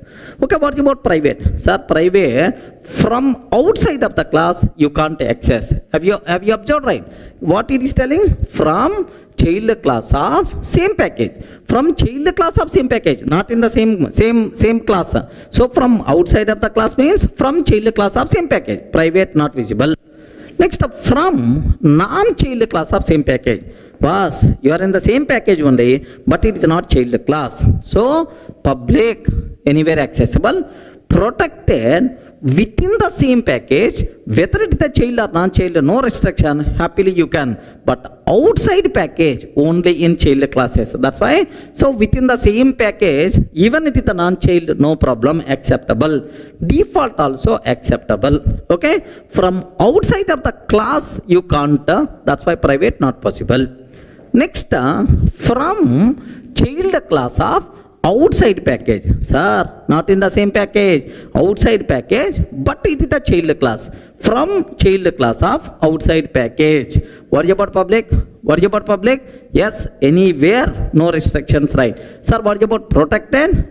Remember that. From outside package in child class. From child class of outside package, protected member acceptable. But one restriction I told, we can access protected members in child class from outside package, but compulsory we should use child reference only. Okay? So we should use child reference outside protected members from outside of the class. Next, default, outside of the package, default members you can't protect, private is nothing but not possible, right? Next, from non-child class of outside package. From non-child class of outside package, public, anyway acceptable, no problem. But protected, non-child class from outside package, not possible, right? Everyone can able to understand? Sir, just summary of public, protected, default, private must be compulsory. You should aware. 1 or 2 questions you can expect for the exam from this area. Remember, right? Sir, now can you please tell from this diagram what is the most accessible modifier? Any person is allowed to access. Can you please tell? This diagram itself is going to tell public, no restrictions, anywhere you can access. The most accessible modifier is the public, sir. What is the most restricted modifier? Is the private, only within the same class. But outside the class, either same package, outside package, sir, here outside of the class not possible. The most accessible is the public, the least accessible, the most restricted modifier is the private. Remember this one. Next, for variables, data members recommended is the private, for methods recommended is the public. Remember. Next, so which is the most restricted modifier? Private is the most restricted. So it is class level, within the same class only. Next restricted is default. Okay, default. So private is less than default. Default is less than protected, sir. Protected having more scope when compared with the default. The reason for that, default within the same package, but protected outside package also, but in child classes. Outside package also. Next, protected is less than public. So, with respect to scope, do you know this formula? You people should aware, sir. Why I'm telling this one? Even in the OOPS concept overriding, this formula compulsory we have to use. Are you able to understand, right? So, public, private, protected, default. All the things are very clear, right? Sir, in the last videos we covered, sir, what are various member modifiers, public, private, protected, default, what is abstract class, abstract method, all these things we covered, right? Sir, now the next topic, very important for the exam, sir, interface concept. What is the concept, sir? Interface concept we should aware. So anyway, just theoretically few minutes I will explain. What is an interface? Regarding what is an interface? Anyone, can you please define? Can you define what is an interface? Yes, friends. So this is one area where very common question for the interview room, sir. Sir, not for certification exam. Interview room, what is the difference between interface and abstract class? The most common question. Okay, can you define an interface? Okay, so from some specification, Java specification, so exact definition is not there. Based on the usage, we can able to tell itself is an interface. Okay, multiple definitions are available, right? All those definitions I will discuss for you so that you people will get some clarity. Suppose, can you define what is an interface, right? Sir, very simple. Interface itself is considered as any service requirement specification. Are you getting? Any service requirement specification. Service requirement specification. So, short word we can use the word SRS. Are you getting? Any service requirement specification itself is considered as an interface concept. Sir, best example, right? Suppose I want to develop web server. Are you getting? Sir, after completing your core Java, you have to learn advanced Java. I mean servlets and JSPs. So servlets and JSP applications, if you want to run, compulsory server must be required. Are you getting? If you want to develop a server, okay, WebLogic, WebSphere, or otherwise Tomcat, Resin, like there are multiple web servers are available, right? So now I developed one web application. So now I'm using Tomcat. Okay, just to take a bit very special case, Tomcat I'm using. So this Tomcat, happily, by using Tomcat, happily we can run Java based web application, right? Suppose, sir, same application, if you want you can copy Oracle HTTP server, happily it can able to run. Are you getting? On the Oracle HTTP server, you can run that. Suppose, same application, sir, you can run on Resin. Resin is also one web server. Are getting? Same application you can. Sir, same application even you can run on WebLogic. Of course, it is the application server, right? Sir, same application it can able to run. If you go for WebSphere also. Now, I have one small doubt, sir. The application which is running on Tomcat, how it is going to run on Resin? How it is going to run on WebLogic? The reason for that is all these people followed same interface, same specification while developing this concept. Are you getting? What is that specification? Is Servlet API. Are you getting? What is the specifications are? Servlet API. Who provided this Servlet API, sir? Some people defined this API. Who is the responsible to provide implementation, sir? These servers are, web server vendor is the responsible to provide implementation, right? Sir, just as some people are going to tell, if anyone want to provide support for servlets and JSPs, if you want to run web applications which are developed by servlets and JSP, sir, this is the API you require to implement. What is that API, sir? Servlet API. So now, sir, whether it is the WebLogic or Resin or otherwise Jetty, are getting, or otherwise Jetty, all these people developed, implemented based on the same specification. That's why I can use the word sir, Servlet API acts as requirement, service requirement specification to develop. to develop web server. Suppose tomorrow I want to develop Durga web server.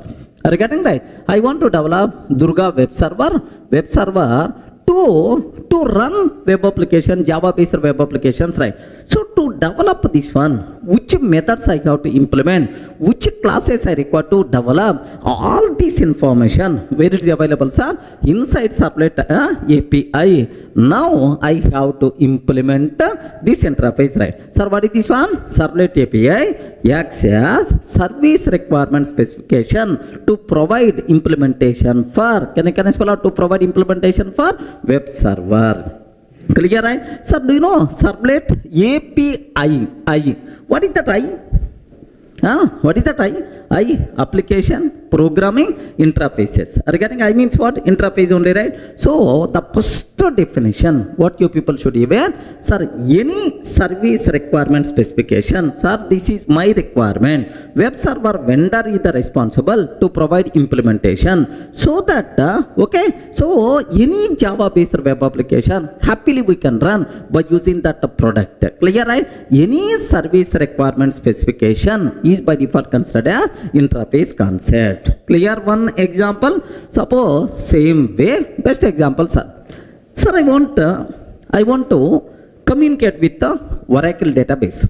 Sir, I write one Java application I wrote, sir. Sir, I want to communicate with the Oracle database. Regarding which database I want to provide support? Oracle database. I want to communicate with the Oracle. Now, so some API must be required. Some software component is required to communicate with the Oracle database. Who is that person? He is driver software. Regarding who is the person, sir? Driver. So Oracle database driver is required to communicate with the Oracle database.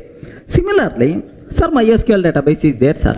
Okay, MySQL database is there. Observe that.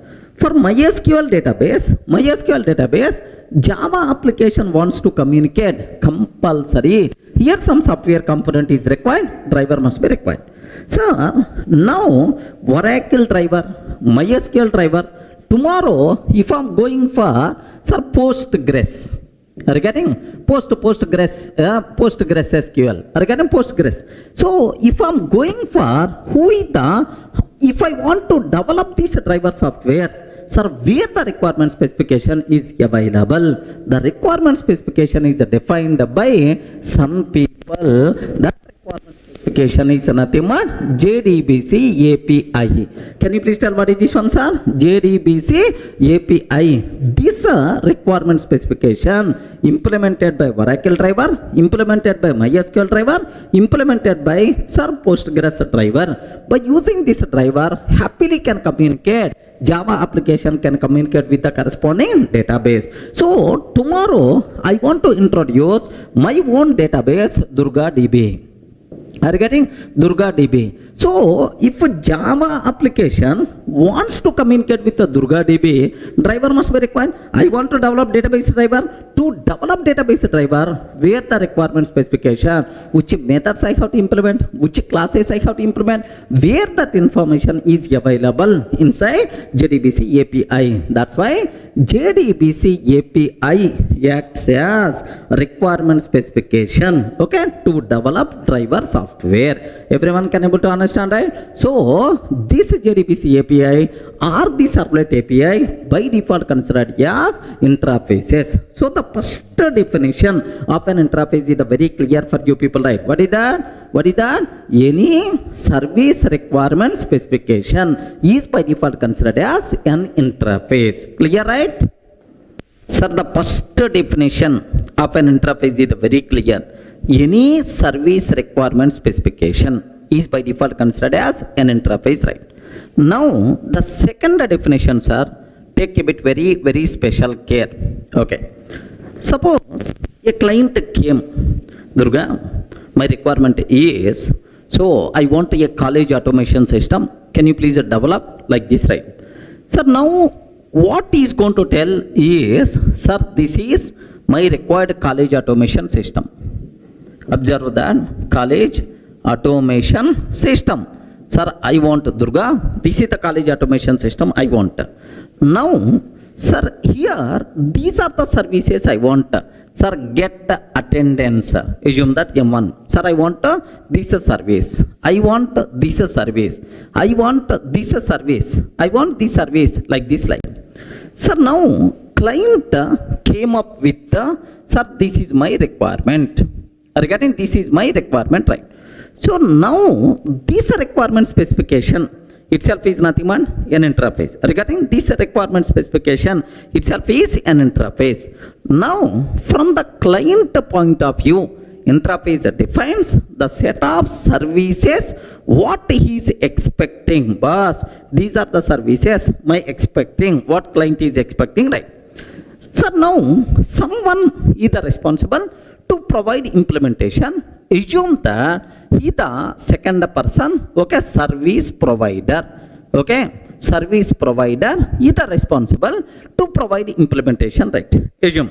So client, sir, is telling this is my requirement. From client point of view, interface defines the set of services what he is expecting. So now some service provider came, boss, I'm ready to provide implementation. So for this requirement, right? Okay, like from service provider point of view, an interface defines the set of services what is offering. Okay, so this person is going to tell, yes, these services we are going to offer. Now this interface acts as contract between client and service provider. Okay, boss, if I have agreement, then automatically say these are the services what I'm expecting, these are the services what I'm providing. Any contract between client and service provider itself is considered as an interface. Clear for all of right? So it's a specification, requirement specification, or the set of methods what I'm expecting,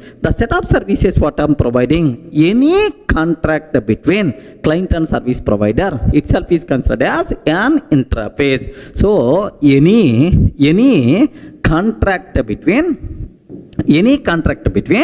client and the service provider, client and the service provider itself is considered as an interface. Okay, well, so now definition 3, especially in the old versions, this terminology is applicable. No issue at all, just you can able to understand very easily, right? Suppose this is my interface, right? Assume that, sir, interface college automation system. Sir, now it never talks about implementation. Regarding interface, never talks about implementation. Implementation, right? Saying, boss, these are the services what I'm expecting. Sir, it's a requirement specification. Never talks about implementation. Every method present inside interface, by default public and abstract. By default public and abstract, whether we are declaring or not. That's why, have you observed abstract method, abstract method, abstract method, abstract method, every method by default, okay, whether we are declaring or not, by default abstract, public and abstract. Are you getting? That's why. So interface is also considered as 100% pure abstract class. 100% pure abstract class. Okay, please make sure this is also another popular definition was there. But there is one small problem is there. From 1.8 version onwards, inside interface, default methods are allowed, static methods are allowed. From 1.9 version onwards, yes, inside interface, private methods also allowed. That's why this definition generally we can ignore. Remember that. So this because default methods are also allowed, static methods are allowed, private methods are allowed from 1.8, 1.9 versions onwards. That's why. So just we can ignore this definition, sir. So what is an interface? Interface is nothing but any service requirement specification. Okay, remember. Next, sir, do you know, or any contract between client and service provider itself is considered as interface. Interface having some requirement, someone is responsible to provide implementation for that requirement. That the person who is going to provide implementation is by default considered as service provider. Clear for all of you, right? Then immediately we ask, sir, we are very much interested about default methods and the static methods also. don't worry, sir. Sir, I will provide one separate section with the 1.8 version enhancements with respect to, sir, interface. Means, first default methods and static method. What is the purpose? What you have to use? What are various loopholes are there? But make sure that the section is optional. We are not required for the exam sake. Just for your awareness purpose, after completing this section, immediately you can able to see that section. Clear, right? Just optional, not important for the exam. Just for your knowledge sake, I'm going to provide. Okay, that's it. So, what is an interface? What is an interface, right? Any requirement specification, any contract between client and service provider is by default considered as an interface. Clear? Sir, in the last video, we covered very clearly what is an interface, theoretical thing.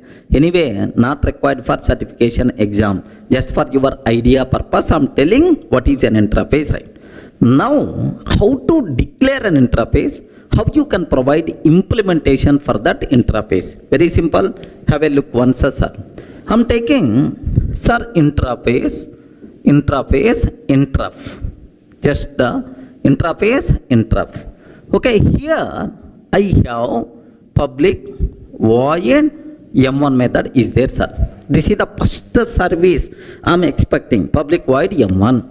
Sir, second one, public void M2. Okay, it is the just requirement specification itself is the interface concept, right? Now, take very special care about this terminology, right? What is the point is, sir, now I will ask, anyone, can you please provide implementation?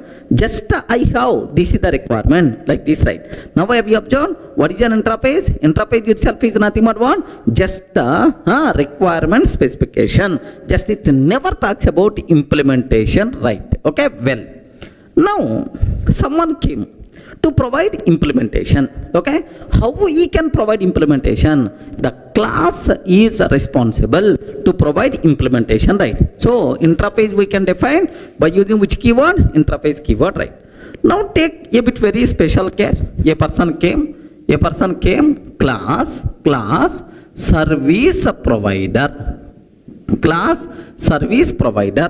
This service provider is telling, boss, I'm going to implement your requirement. So you have some requirement, right? I will implement. I will provide services for your requirement. Like this person is going to use implements. Are you getting right? What is the keyword we have to use? Implements. Implements interf. Like this is taking, sir. Okay. Now, the very important point you people should aware. Sir, it is an interface. Interface is a keyword. Next and after that, here, implements is a keyword. So, a class can implement an interface by using which one, sir? Implements keyword. Clear, right? Next, sir, I'm taking void M1, void M1, like this I'm taking, sir. That's all. Sir, think very carefully. Sir, just he's telling that, boss, I'm going to provide implementation for your requirement.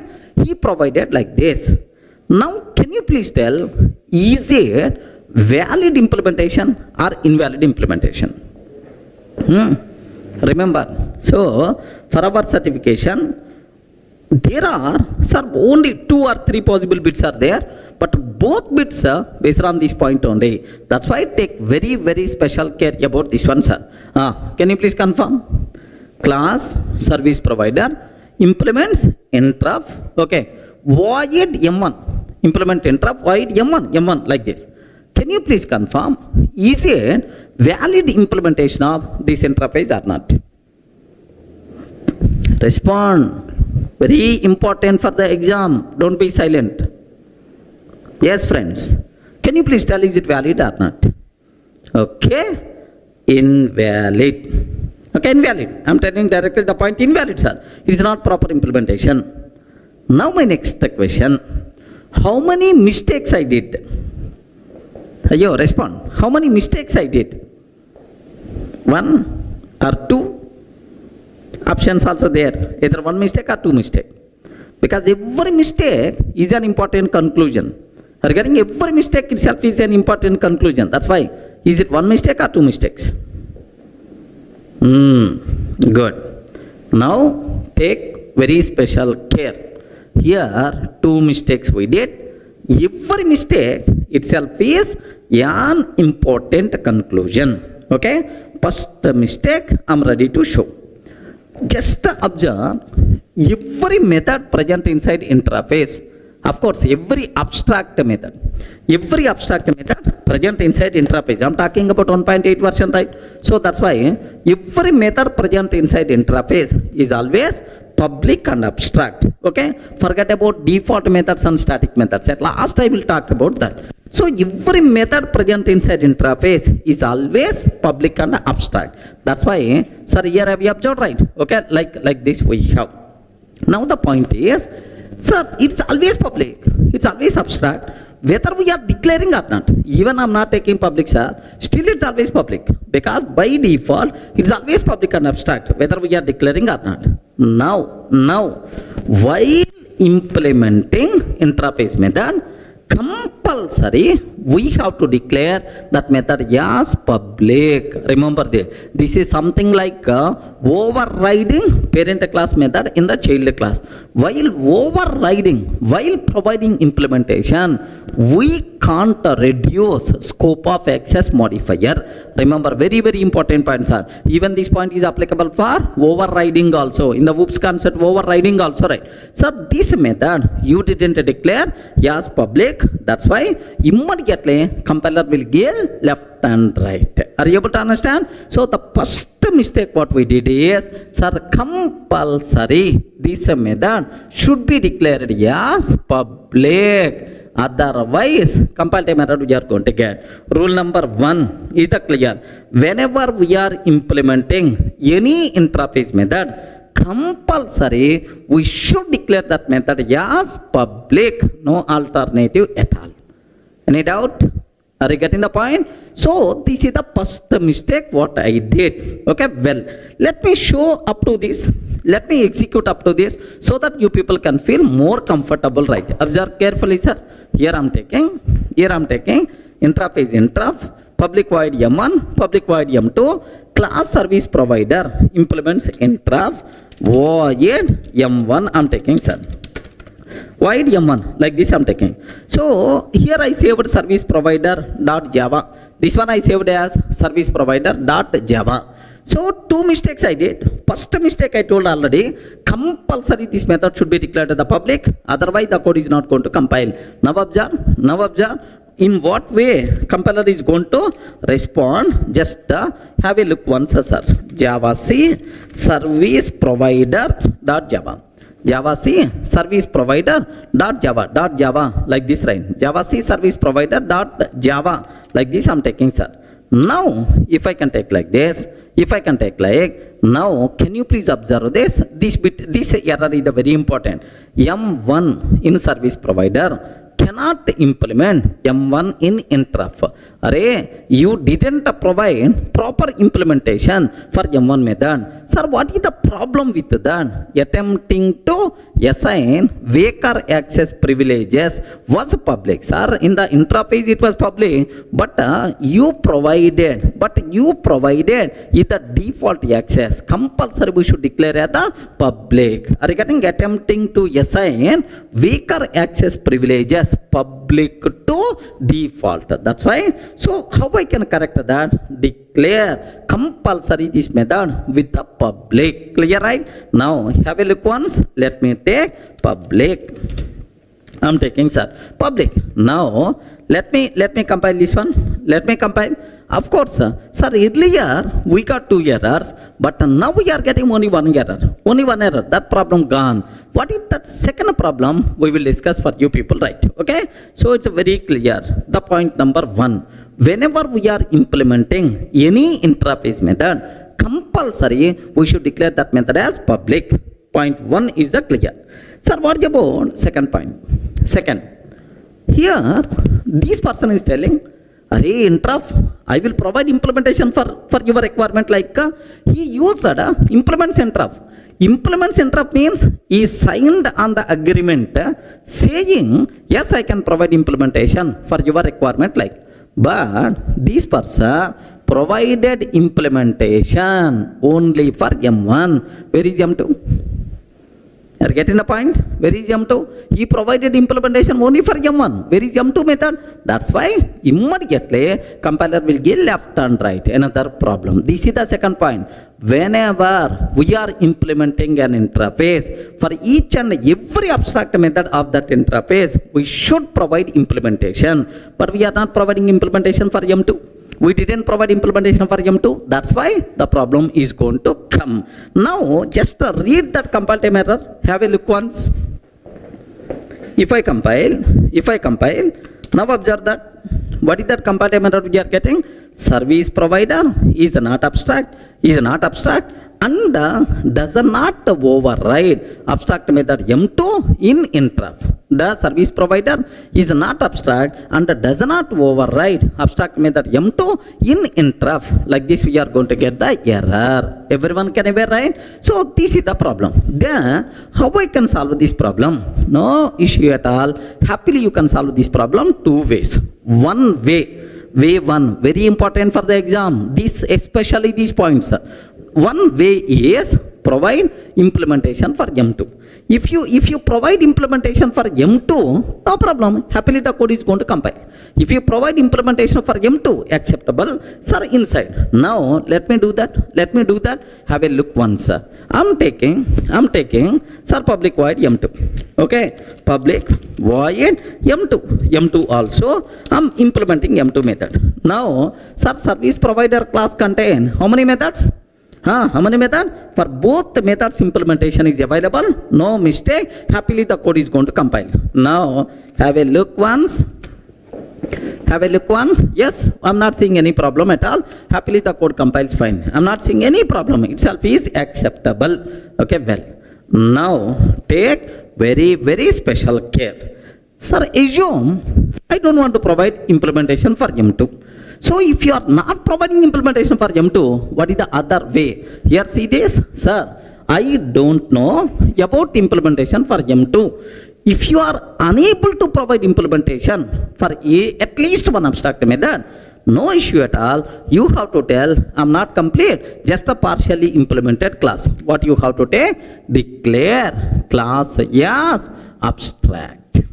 Are you getting? If you declare class as abstract, then acceptable, because you are telling it is not complete class, it is not partially implemented class. Abstract class means what? Partially implemented class. That's why it is not complete class. Happily you are allowed to accept, no issue at all. Clear, friends? So two ways you can solve the problem. Declare the class as abstract or provide implementation for M2 method. Even you declare the class as abstract, acceptable, man. You are accepting I didn't provide full implementation. Like that, right? Now let me take. Here observe, I'm removing M2 method implementation. Okay, I removed M2 method implementation, right? If I remove M2 method implementation, now the code is not going to compile. You know the mistake what we did, sir. Have a look once. Okay, have a look once, sir. Class service provider implements is not abstract, and does not override abstract method M2. Okay, no issue at all. Declare this class as abstract. If I declare class as abstract, can you please tell, is it going to compile or not? Yes, why not? Happily the code is going to compile, no problem at all. Now observe this one. Observe this. I'm trying to compile. Yes, happily the code compiles or not? Yes, we are not seeing any error, right?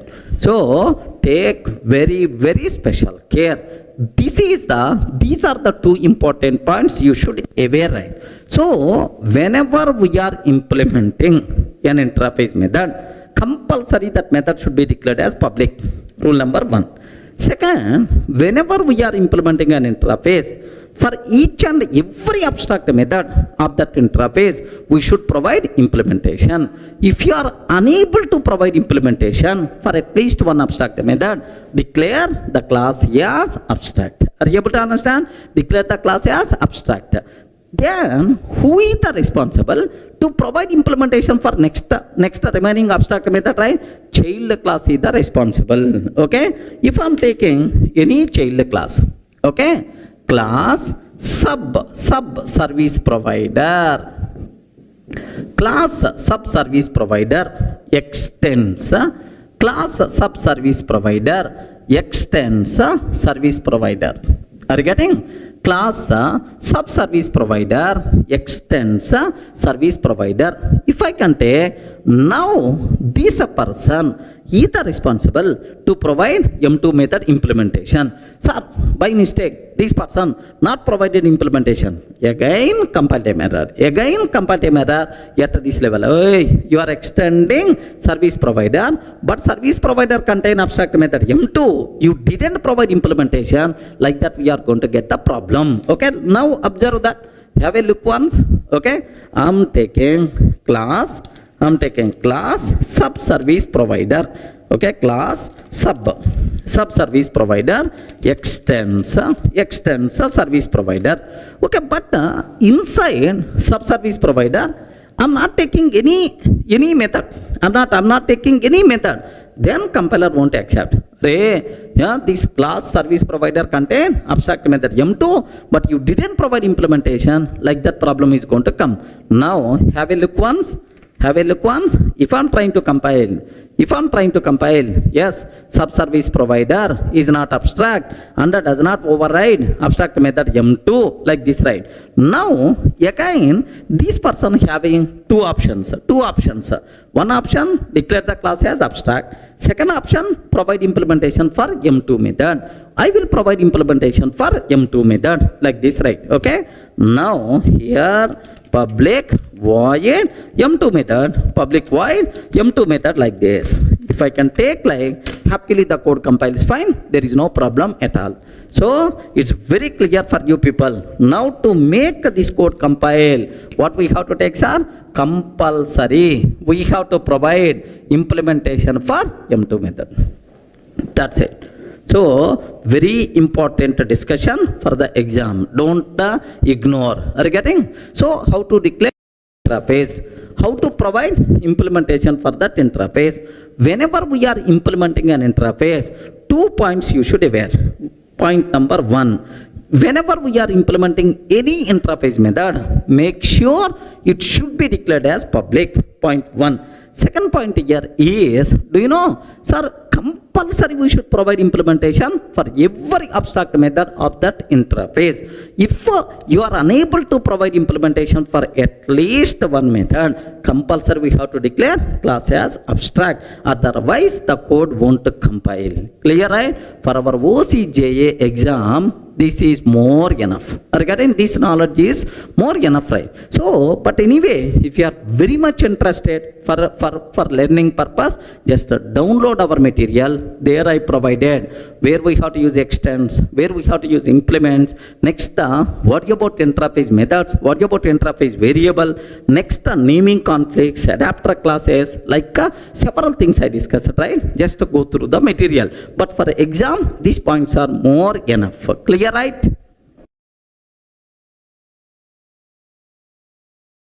Hi friends, in the last videos we covered declarations and access modifiers. What is a Java source file structure, import statement, package statement, class level modifiers, member modifiers, interfaces. Beautiful concepts are even almost around some possible bits also I discussed for the exam.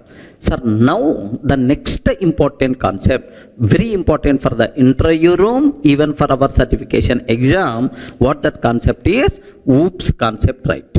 Are you getting? Sir, OOPS, object-oriented programming. OOPS features we require to discuss. Beautiful concept, very hard for core Java is this concept. That's why take a bit more special care. But unfortunately, sir, I may not discuss each and everything which is present inside OOPS because all the things for our certification is not required. Up to certification, sir, for certification level, whatever things are required, up to that I will discuss. Sir, the people who are very much interested to know each and everything, download our material, just go through that. Sir, the first I have to discuss, Sir, data hiding. Are you getting? What is the first topic we have to discuss? Data hiding. Data hiding, right? Sir, can you please tell what is data hiding? The first whoop feature, sir. Data hiding. The name itself indicates, have you observed, right? Hiding of data. Hiding of data. So our internal data should not go out directly. Are you getting? So whatever internal data is there, which is should not go out directly. That means outside person should not access our internal data directly. We have to hide our data. Okay, like, sir, can you give an example so that we may get much clarity? Best example, sir. You have to check your mail, Gmail. You have to check is there any new mails came or not. To check your mail, sir, just www.gmail.com, immediately your inbox page is not going to come. Are you getting? It won't come. Compulsory. You have to provide your mail ID and password. Then only Gmail people are going to provide. So your mail's information. So here your mail data is not coming directly. So some sort of validation must be required. Hey, please provide your username and password. Then only I can able to tell your mail information. Are you getting right? So some sort of validation.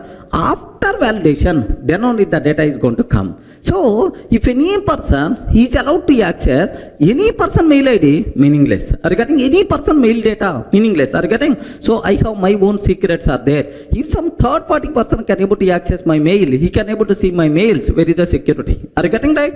That's why our internal data should not go out directly. Outside person should not access. Compulsory, some sort of validation must be required. Yes, if this person is the valid, after validation, then only I can able to provide.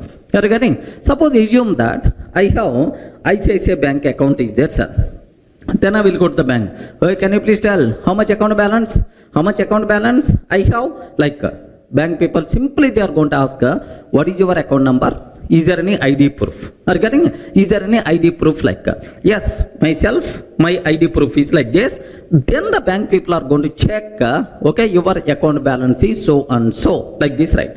Or if you want to check your ICICI bank account balance, so online, then automatically, so immediately ICICIbank.com, can you please tell my account balance? No, first you have to provide your user ID, password, and then sometimes OTP also must be required to provide. Then only it is going to tell your account balance is like. Sir, are you getting? So our mail data, are you getting? Our mail data, sir, should not go out directly.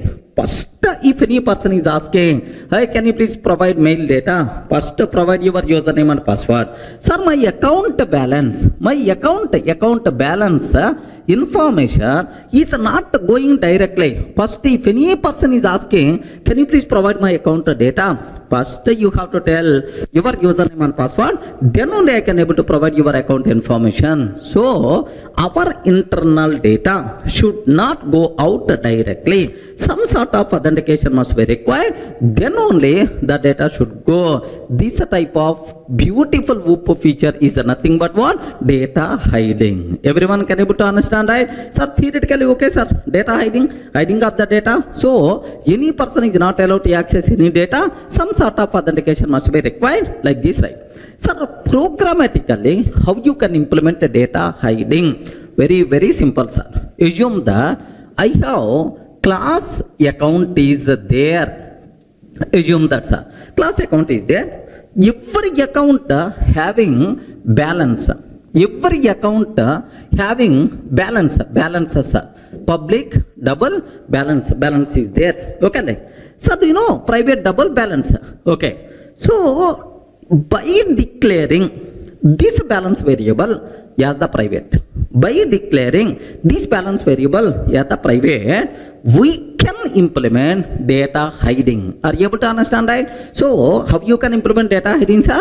By declaring, sir, data member as the private, we can make outside person unable to access this data. Sir, this variable can be used just for internal purpose only, like this, right? Then immediately you ask, sir, I want to check my account balance. How I can access this variable, sir? Directly, you can't access this balance. Then, if you want to know your balance information, okay, I will call get a balance method. I will call get a balance method. Okay, can you please give get balance? Get balance is the public. Any person can able to call get balance method. In that get balance method, yes, whatever validation you want to perform, sir, perform validation. Hey, provide username and password. If a username and password are valid, sir, if valid, provide balance. If valid, okay, return balance. If not valid, then automatically, sorry, you are not allowed to access this information. Like that, I can able to write the code. Are you able to understand? So, outside person should not access our data directly. Okay? Compulsory, he has to call a method. Within that method, we have to perform validation. If validation succeed, then only, so we can able to provide our data. This type of beautiful concept is nothing but what? Data hiding. One of the very important feature for object-oriented programming, even for our certification also. For intra-room certification, very important terminology. So, how to implement data hiding? Can you please tell? By declaring variable as private modifier, we can implement data hiding. Can you please tell what is the main advantage of data hiding? Ayo, respond. What is the main purpose of data hiding? What?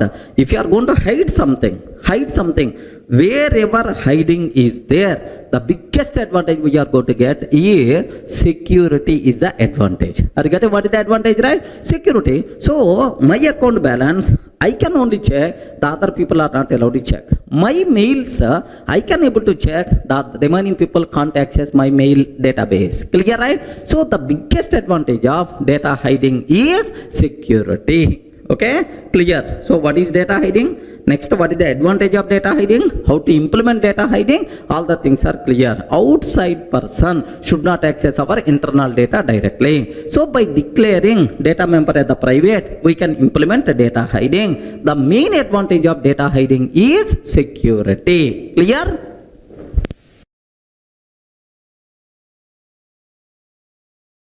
Sir, in the last video, we covered the first feature, data hiding. Clear, right? So outside person should not access our data directly. By using private modifier, we can implement data hiding. The biggest advantage is security. So do you know the highly recommended modifier for variable data member is always private. Even in the last videos also somewhere I covered, because to implement data hiding, private must be required. Highly recommended modifier for variables is always what? Private. Okay, well, now the next cinema, what I have to talk, the second whoop feature, very important, sir, abstraction. Are you getting? What is the concept, sir? Abstraction is the second important whoop feature, abstraction, like this, right? So take a bit very special care about this terminology, abstraction, right? What the point is? Can you please tell what is abstraction? Have you heard anywhere about this one? Forget about programming. In our day-to-day life, abstraction. Have you ever heard about this one?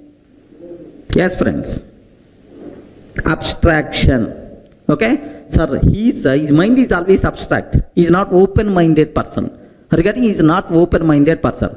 There, everything is abstraction. They are not going to provide complete information. So something like abstract means not complete.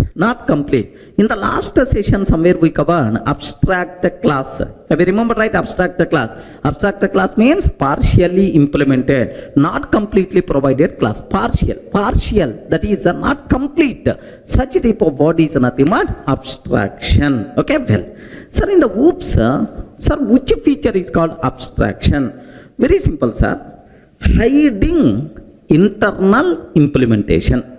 Hide internally how it is implemented. Hiding internal implementation, just highlight the set of services what we are offering. Sir, these are the services what I'm going to offer. So I'm going to tell that. But how internally these services are implemented? Sorry, don't ask security reasons. I don't want to highlight my internal implementation. Are you getting? So hiding internal implementation, just highlight the set of services what we are going to offer is the concept of abstraction. Are you getting right? So it's a very important concept. Compulsory while implementing, oops, we have to take care, because if I'm going to expose my internal code to any person, then automatically where is the security for our code? That's why. So this feature must be compulsory required. Hide internal implementation, just highlight the set of services what we are going to offer is the concept of abstraction. Sir, best example, sir. I hope everyone in this session, I mean everyone who is seeing this video, used at least once your ATM card, okay, to withdraw money. ATM card at least once you use it, right? Sir, if you go to ATM center, if you swipe the card, then immediately it's going to ask enter PIN number. Yes, I'm going to enter PIN number 1234. Once I entered PIN number, then immediately, so which operation you want to do? Withdraw operation. Click withdraw button from savings account, 10,000 rupees, enter 10,000, submit. Now immediately you are going to get 10,000. Yes, like this we did several times. Now in this process I have several doubts are there, sir. What I did is, one fine day I went to bank. Observe very carefully, sir. I went to the bank near ICICI Bank or HDFC Bank. I went. Once I entered into the bank, on the right hand side, on the right hand side, so there is one customer care or reception or something like will be there. So may I help you? Like, sir, there is one center is there, sir. May I help you? Like, one sir, cabin by default will be there. Very cute lady is going to sit most of the times, like. Then I went there. Madam, related to my ATM card usage, I have several doubts are there. Can you please help? Like this, I asked this lady. Then immediately, that lady is telling, yes, sir, why not? You can ask your doubts, I can clarify. Like. Now the first question I asked that lady, Madam, whenever I swipe my card, enter PIN number, internally what thing is happening? Like this I asked her. Then immediately that lady told, sir, your card is valid or not? It is going to check. Our software is going to check, like.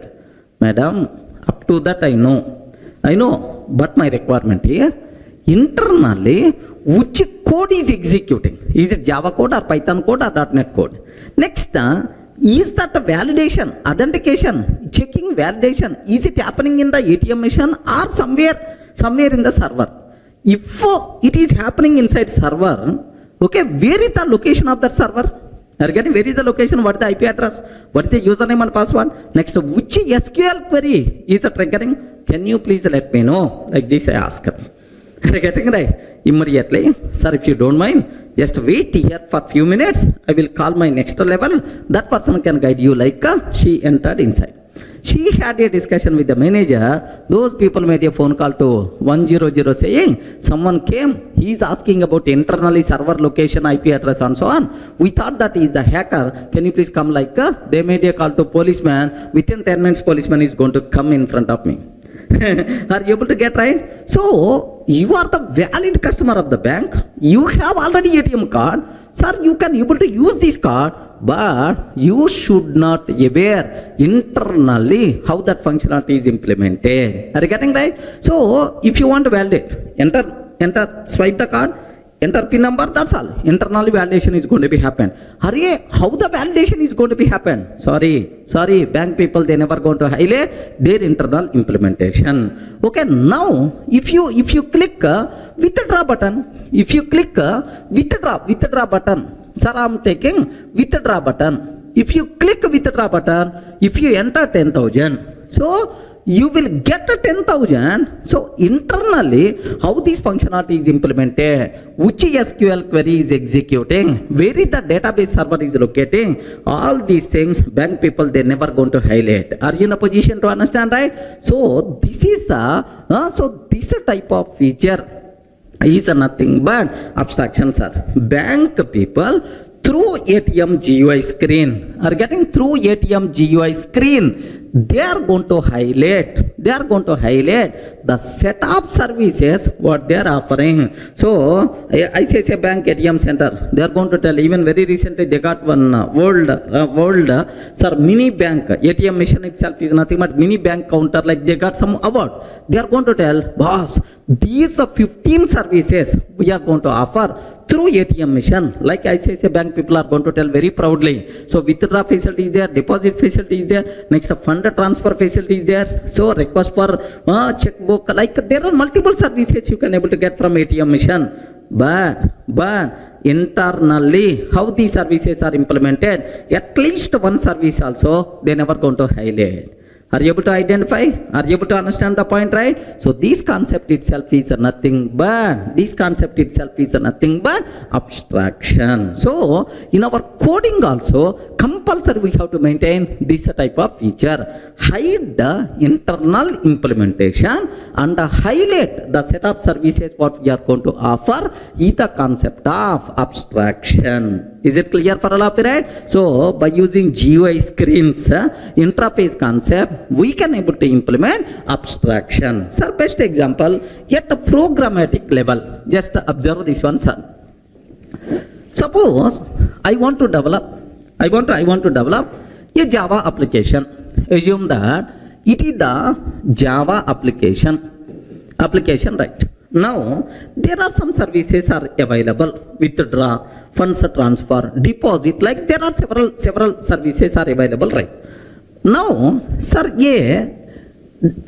UI based application, .NET application wants to communicate with this. .NET application wants to communicate with our Java application. So, if you want to call withdraw, just you have to call from your code M1. Okay, in the middle, I will expose all my services through some interface. Sir, M1, M2, M3, M4, something like it is an interface. Regarding itself is interface.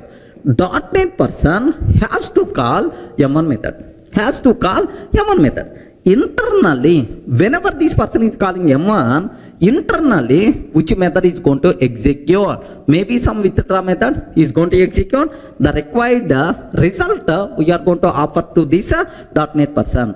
We never going to highlight internally this application, how it is implemented. Are you able to understand, right? So, because of this abstraction, because of this interface concept, two different applications also can communicate with each other. Yes, can communicate with each other without highlighting our internal implementation. Everyone can able to understand. So abstraction is how much important in our day-to-day coding in real time. Please make sure you should aware. So if the interview person is asking what is abstraction, can you please tell what the answer you can able to tell? Yes, friends, what answer you can able to tell? You can tell what answer? Okay, hiding internal implementation, just highlight the set of services what we are offering is the concept of abstraction. Okay, clear? By using such GUI screens, interface concept, we can able to implement abstraction. Okay, like, sir, now what are various advantages of abstraction? So best example for abstraction is ATM GUI screen. Bank people are going to highlight several services, but they never going to highlight internally how these services are implemented. Okay, sir, what advantages are there because of abstraction? Sir, the first advantage, right? Take very special care. What is the first advantage, right? The first advantage is wherever hiding is there, the biggest advantage what we are going to get is security. Are you getting? Wherever hiding is there, the biggest advantage what we are going to get is security is the biggest advantage, right? Okay, like, sir, now the second advantage what we are going to get, the second advantage is, sir, very simple. Outside person don't know about internal implementation. Sir, ATM machine, GUI screen contain some buttons, that's all. We never highlighted internally how these withdraw facility, deposit facility, funds transfer facility implemented. I never going to highlight. So outside person doesn't aware internally how my services is implemented. That's why first thing, security by default we are going to get. First biggest advantage, right? Now second biggest advantage what we are going to get is very very important point, sir. Take a bit special care. Second biggest advantage what we are going to get is, suppose tomorrow this functionality already implemented by using Java. I thought that Java is not good performance wise. Okay, a new language came, Java language came. I want to replace this Java functionality with Java functionality. Okay, internally I performed the change, but GUI screen is always same. GUI screen is always same, sir. Now end user, whenever he click withdraw, earlier Java functionality is executed, but now onwards it is Java functionality is executed. Now the point is, without affecting end user, we can able to perform any changes in our internal design. Are you getting right? So we can able to change technology itself by maintaining same GUI screen. So is there any effect on the end user? No effect, because end user what is seeing is always the same, but internally how that functionality is implemented, yes, we can able to perform any changes. That's why if you are following abstraction, if you are implementing abstraction, the biggest advantage is, yes, enhancement will become very very easy. Are you getting? Enhancement will become very very easy without affecting end user. Happily we can able to perform any type of changes in that. Clear for you? Are you in a position to understand, right? That's all. This is the second important point. Now the third point. Take very very special care, sir. This is the second. Next, if abstraction is there, if you are not going to highlight your internal implementation to the outside person, okay, maintainability of the application is going to be improved. Maintainability of the application is going to be improved. Modularity of the application is going to be improved, sir. Okay, so compulsory while developing the code, while developing the programming, we should aware abstraction. So security is the one advantage, enhancement is the another advantage, maintainability of the application, modularity of the application is going to be improved. That's all. Getting the basic idea what is abstraction, what advantages are there, how you can implement abstraction by using interfaces concept, GUI screens, like by using interface GUI screens, by using API we can able to implement abstraction. Okay, so can you please tell what is the definition of abstraction? If any person is asking, just in one line you have to tell, hide internal implementation, just highlight the set of services is the concept of abstraction. What is the biggest advantage of abstraction? Security is the biggest advantage of abstraction. That's all, friends. Sir, in the last videos we covered about data hiding and abstraction. What is data hiding? Outside person should not access our data directly. By declaring private variable, as a private, we can implement data hiding. What is abstraction? Okay, hiding internal implementation, just highlight the set of services what we are offering is the concept of what? Abstraction. Now the next concept what we have to talk is, yes, take very very special care, encapsulation. This word is very important for the exam sake, even for interview room also, right? Encapsulation. Are you getting encapsulation? Can you please tell capsule? Sir, what is the meaning of capsule? Can you please tell capsule, sir? Have you ever used the word capsule? If you are feeling cold, then immediately we are going to use cold act capsule. Cold act capsule. Sir, how the cold act capsule looks like? Do you know? Something like capsule, medicine capsule looks like okay, colorful medicine by default will be there inside. Sir, this is the cold act capsule. One capsule, right? Do you know whatever medicine required to cure cold act, that medicine is going to be encapsulated. Regarding is going to be grouped into this capsule. Regarding capsule is nothing but what? One group, one unit. Okay, so all the required things grouped into one capsule is nothing but this is the medicine capsule, right? Same way, sir, what is capsule yet programming? What is encapsulation yet programming? Very simple, sir. Assume that suppose student is there. Student is there. For every student, some data members are there and some behavior methods are there. Something like student name, roll number, marks are data members. Next, get marks, update marks, read, write. These things are nothing but student behavior. Okay, like the process of encapsulating, grouping data members and the corresponding methods into a single unit. Sir, best example here I am taking. For every student, name will be required. Name is required. For every student, age. Next, roll number, marks required. Roll number, marks required. Name, age, roll number, marks are required. Plus for every student, corresponding methods. Okay, read method is there. Okay, write method is there, like the corresponding methods. These total data and the methods I want to group into a single unit. That unit itself is nothing but class student. Are you getting? Student class contain student related data, student related behavior.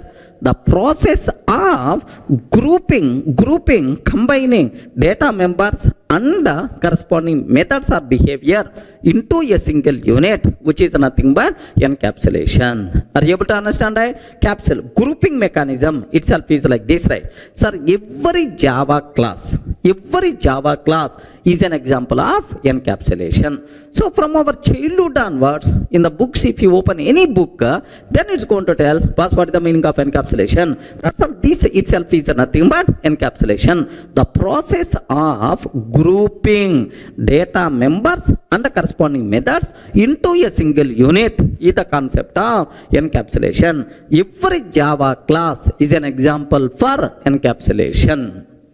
Any doubt? Are you able to understand? Theoretically, right? Now, the same concept, a bit more practical orientation, just observe. So, in reality, what is encapsulation? Very simple, sir. If any component follows data hiding and abstraction. Sir, last two OOP features whatever we covered. One is data hiding I covered. Second one is what? Abstraction we covered.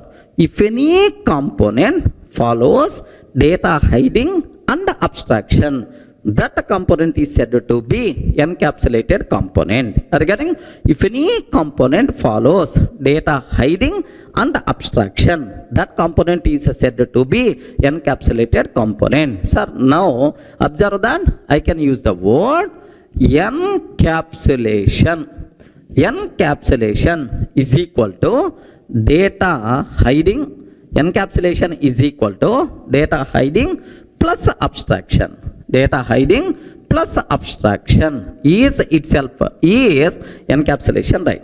Data hiding plus abstraction itself is what? Encapsulation. So if any component follows data hiding and abstraction, which is nothing but encapsulation. Theoretical, okay sir, can you please explain a small chota program to demonstrate this encapsulation, right? Now let me take a small example. I'm taking class account, sir. Observe very carefully. Class account. For every account,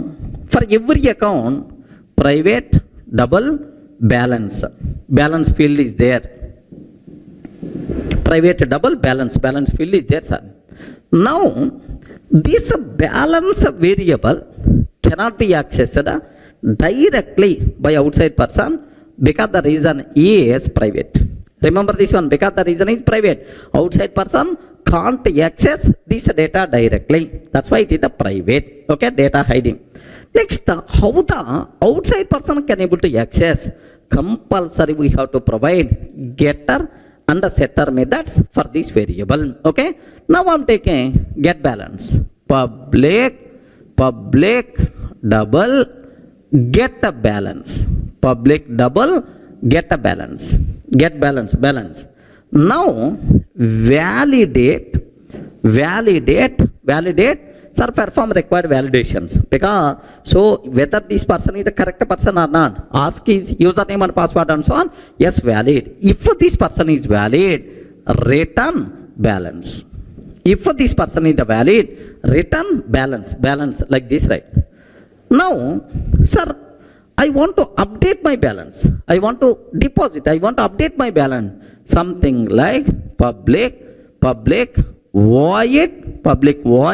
Okay. Sir, I want to perform withdraw operation. Withdraw operation. Assume that, sir.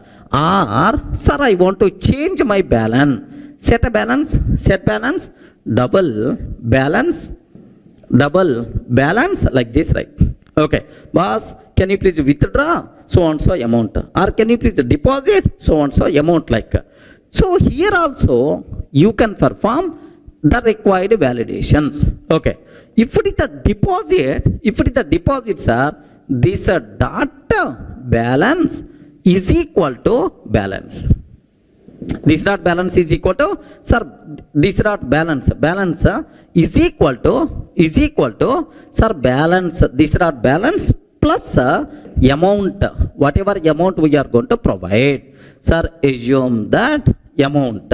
So current balance plus amount like this we are going to take. That's all. A simple example. I have balance variable is there. This balance variable declared the private. Outside person should not access our data directly. Next, how the outside person can able to access? Sir, by using getter method and setter method. The advantage of providing access through getter and setter methods is sir, we can perform the required validations. Are you getting?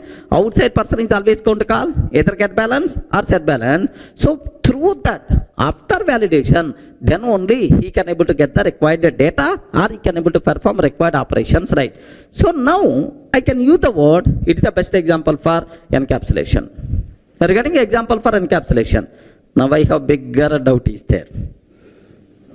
If you are telling it is the encapsulated component, compulsory it should follow data hiding and abstraction. Compulsory it should follow data hiding and abstraction. Sir, where is the data hiding? Yes, where is the data hiding? Declare this variable as the private data hiding. Okay, well, perfect. But where is abstraction? Yes, friends. Where is abstraction? How you can conclude? Yes, this is abstraction is there in this example. Remember that. Okay. So I never going to highlight this get balance set balance functionality to outside person directly. What I will do? I will provide one GUI screen to the end user. GUI screen, maybe JSP based or otherwise some AWT swing space at somewhere, okay, some GUI screen. In that balance inquiry, there is one button is there, sir, balance inquiry button. There is another button is there, okay, deposit, something like. Whenever end user click a balance inquiry, now get a balance method will be executed. Whenever end user click balance inquiry, then get balance method will be executed. Whenever end user click deposit, then set balance method will be executed. Are you getting? Whenever end user click deposit, set balance method will be executed. But end user don't know internally which code is executing, which methods are executing. End user can able to say only these two buttons. Internally, is it Java code, .NET code, Python code also? You don't know anything. You don't know anything about that. Just he is going to click, that's all. The required functionality in the background is going to execute. We never going to highlight our internal implementation to the end user. Are you able to get right? That's why I can use the word. It is, sir, what we call abstraction. So data hiding and abstraction, which is nothing but encapsulation. Everyone can able to understand? Sir, two definitions I provided, right? Sir, what is the definition? What is the definition? Grouping data members and the corresponding methods into a single unit is the concept of encapsulation, theoretical thing. If any component follows data hiding and abstraction, that component is said to be encapsulated component. Sir, best example, declare data member as a private, and for every data member provide getter method and a setter method, okay, like, and we can provide access through some GUI screens. Itself is nothing but, okay, encapsulation, right? Sir, have you observed here one small thing you people should be aware, sir? Is it possible to access this data member directly? Can you please confirm? Is it possible to access this data member directly? No, outside person can't access, right? So if outside person want to access, he has to call get balance or set balance method. So through get balance and set balance only, we are going to provide our data. That's why get a balance and set balance. So either interface for outside person, internally our balance data is going to come. That's why hiding data behind methods. Can you please observe my statement very carefully, sir? Hiding data behind methods is the concept of encapsulation. Remember this one, sir. Hiding data behind methods is the concept of encapsulation.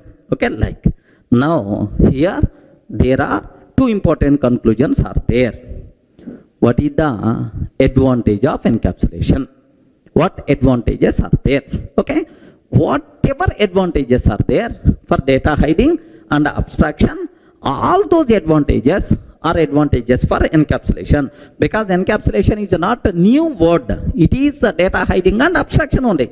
That's why first one, security, we can able to achieve or we can able to get security. Second one, enhancement will become very easy without affecting outside person. Without affecting outside person, we can able to perform any type of changes internally. Enhancement. Okay.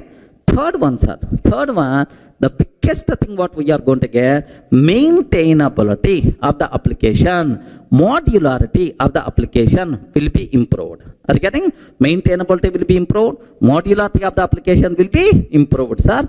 This is the advantages for encapsulation. But anyway, among all these things, the main important advantage whether we are using data hiding or abstraction or encapsulation, the biggest advantage what we are going to get, security. The first group of OOPS concept is security. Main target is the word security, right? Data hiding or abstraction or encapsulation, security is the important word. Okay, well. Now, there is one more small point is there. If you are getting something compulsory, universal rule, we have to miss something. Are you getting? If you want to get something, you should miss something. Sir, what we are going to get because of encapsulation? What we are getting because of encapsulation? Security we are getting. But what we are going to miss because of encapsulation? Yes, we have to compromise. We have to compromise. We have to sacrifice something. Then only we are going to get, sir, the security. What is that? Is, so, for every data member, compulsory we require to provide getter method, setter method. Every time validations must be required. Validations must be required. Then only I can able to perform required operation. It increases length of the code. Validation, everywhere validation, validation, validation. It increases length of the code, slows down execution. Are you getting? So I want to get balance. So best example, if you want to know your account balance, you are the valid customer. You are valid customer of the bank. But still, you can't get directly your account balance. You have to provide your username, password, then only you are going to get. So, validation must be required or not? Yes. If you want something, you should miss something. Here you are going to get security, but it is going to time-consuming process. Performance is going to be down. Remember that. So, that's why, so everywhere, don't try to implement security. Don't try to use encapsulation. If a security constraint is there, then only we require to use encapsulation. Sir, best example, I want to perform fund transfer to my friend account, 10,000 rupees. Assume that, sir, 10,000 rupees funds transfer I want to perform. In the ICICI Bank, to perform funds transfer of 10,000 rupees, how many activities you have to do? You have to provide your username, password.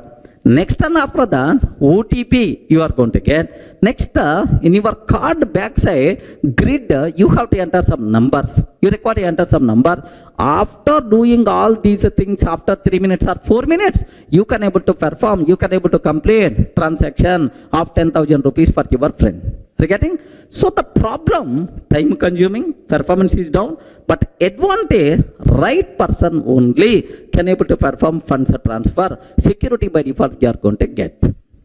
Clear? Any doubt about this one? So 3 words you should aware. What is encapsulation?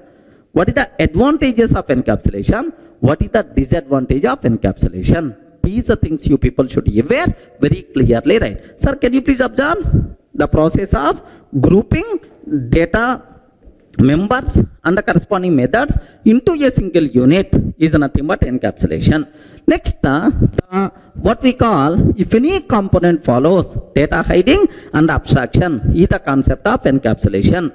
Hiding the data behind the methods is the concept of encapsulation. Advantages, security, enhancement will become easy, maintainability, modularity will be improved. The bigger problems with this is, sir, performance is going to be down because it is the time consuming. Length of the code is always going to increase because validation logic has to execute. That's all, sir. Clear for all of you, right? Very important this encapsulation word for the exam sake, even for interview room also. A bit theoretical, but compulsory you should aware.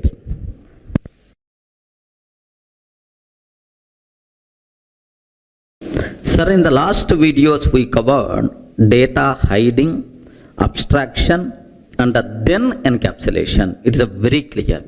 Now, the next thing what I have to discuss, sir, tightly encapsulated class. What is the word? Can you spell out? Tightly encapsulated class. Tightly encapsulated class. Okay. Sir, when we say that a class is said to be tightly encapsulated, are you getting? Sir, usually every Java class is by default considered as encapsulated class only. When we say that it is tightly encapsulated, if and only if every variable present inside that class is private. Regarding every variable present inside that class is private. Such type of class is said to be tightly encapsulated. Whether the class contain getter methods, setter methods or not, Whether these getter methods, setter methods are declared public or not, these things are not required to worry. Only one point we should aware. Every variable present inside that class is a private. Such a type of class is said to be tightly encapsulated. 100% data hiding is there, sir. Yes, obviously it is a tightly encapsulated class. Sir, best example here, if I consider public class account. Public class account class is there. Now I'm taking private double balance variable is there. Now the point is, if I can take public double get a balance, like this I'm taking a return balance, right? Public double get balance, return balance, like this I'm taking. Can you please confirm, is it a tightly encapsulated class or not? You respond. Is it tightly encapsulated class or not? Yes, because how many variables are there? Only one variable. That variable is the private or not? Yes, ma'am. It says the private. We never going to worry about this variable, this data member having getter method, setter method or not. Whether these methods are declared as the public or private, we are not required to worry. So every data member declared as private, such a type of class is said to be encapsulated class. Clear for all of you, right? Such a type of class is said to be tightly encapsulated class. Okay, well.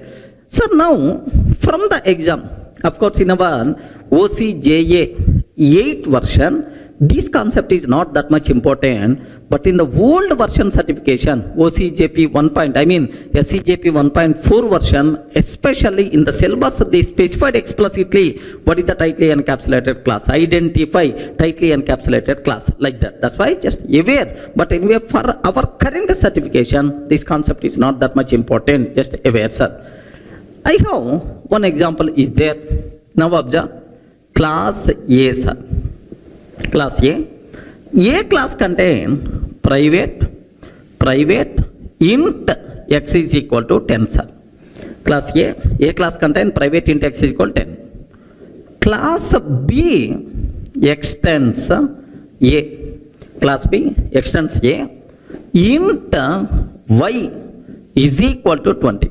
Class B extends A, int y is equal to 20. Sir, class C extends A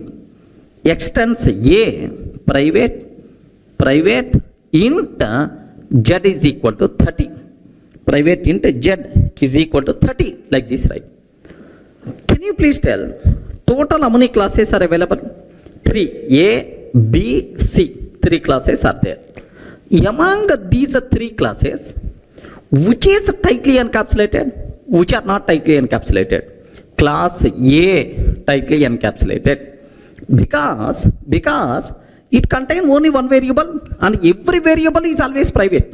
Of course, only one variable which is the private. That's why tightly encapsulated. Class B is not tightly encapsulated because the reason is class B extends A. Of course, from A, every data member is always private. But here int y is there, which is not private. Outside person can able to access this data directly within the same package. Any person can able to access this data directly. That's why it is not tightly encapsulated, because it doesn't contain every variable as a private. There are some non-private variables are there. Next, what about this one, sir? Class C extends A. From A, everything is always private. Next in C also, it is always private. That's why by default considered yes.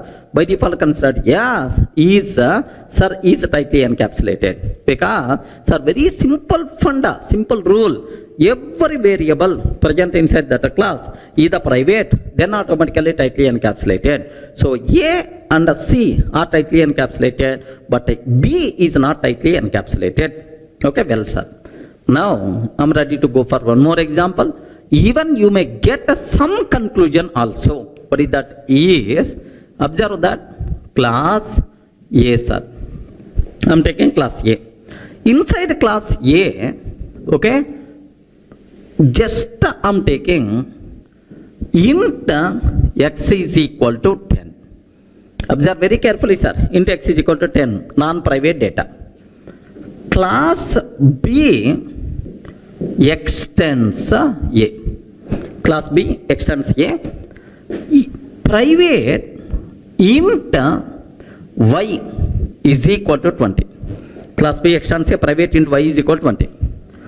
Class C extends B. Class C extends B. Private int z is equal to 30. Like this I'm taking. Private int z is equal to 30. Like this I'm taking, sir.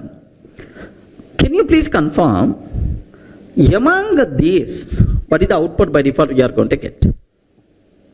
Please respond. If I can take like this, what the I mean which are tightly encapsulated, which are not tightly encapsulated? Can you please tell? Sir, A is not tightly encapsulated because it doesn't contain private, non-private data is there. What about class B? Respond. What about class B? Class B is tightly encapsulated or not?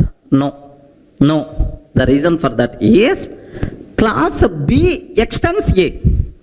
B is the child class of A. B is the child of A. Automatically, this variable inheriting to the B. Regarding, so this non-private data will come to the B also. That's why it is also not tightly encapsulated. Okay, well. Now, class C extends B. Class C extends B. Now the point is, observe carefully. Observe a bit very carefully about this one. Class C extends B, private int z is equal to 30. Now, it is the child of B. This non-private data x will come here also. So, it is also contain non-private data x. That's why it is also not tightly encapsulated. So, from this, do you have any conclusion? You can able to conclude very easily. Do you have any conclusion? If the parent class is not tightly encapsulated, then no child class is tightly encapsulated. Remember, because parent class non-private data automatically will come to the child or not? Yes. If the parent class is not tightly encapsulated, then no child class is tightly encapsulated. Remember that? That's why no class is tightly encapsulated. So, the terminology is very clear for you people, right? Not required to keep any explanation. So, what is tightly encapsulated? If each and every variable of a class is contain only each and every variable is the private, such type of class is said to be tightly encapsulated. And sir, whether the class contain getter methods or setter methods, whether those methods are declared as the public or not, all these nonsense we are not required to check. Sir, make sure only one condition, every variable declared as the private or not. That's all. So if the parent is not tightly encapsulated, then no child class is tightly encapsulated. Clear for all of you, right? That's all.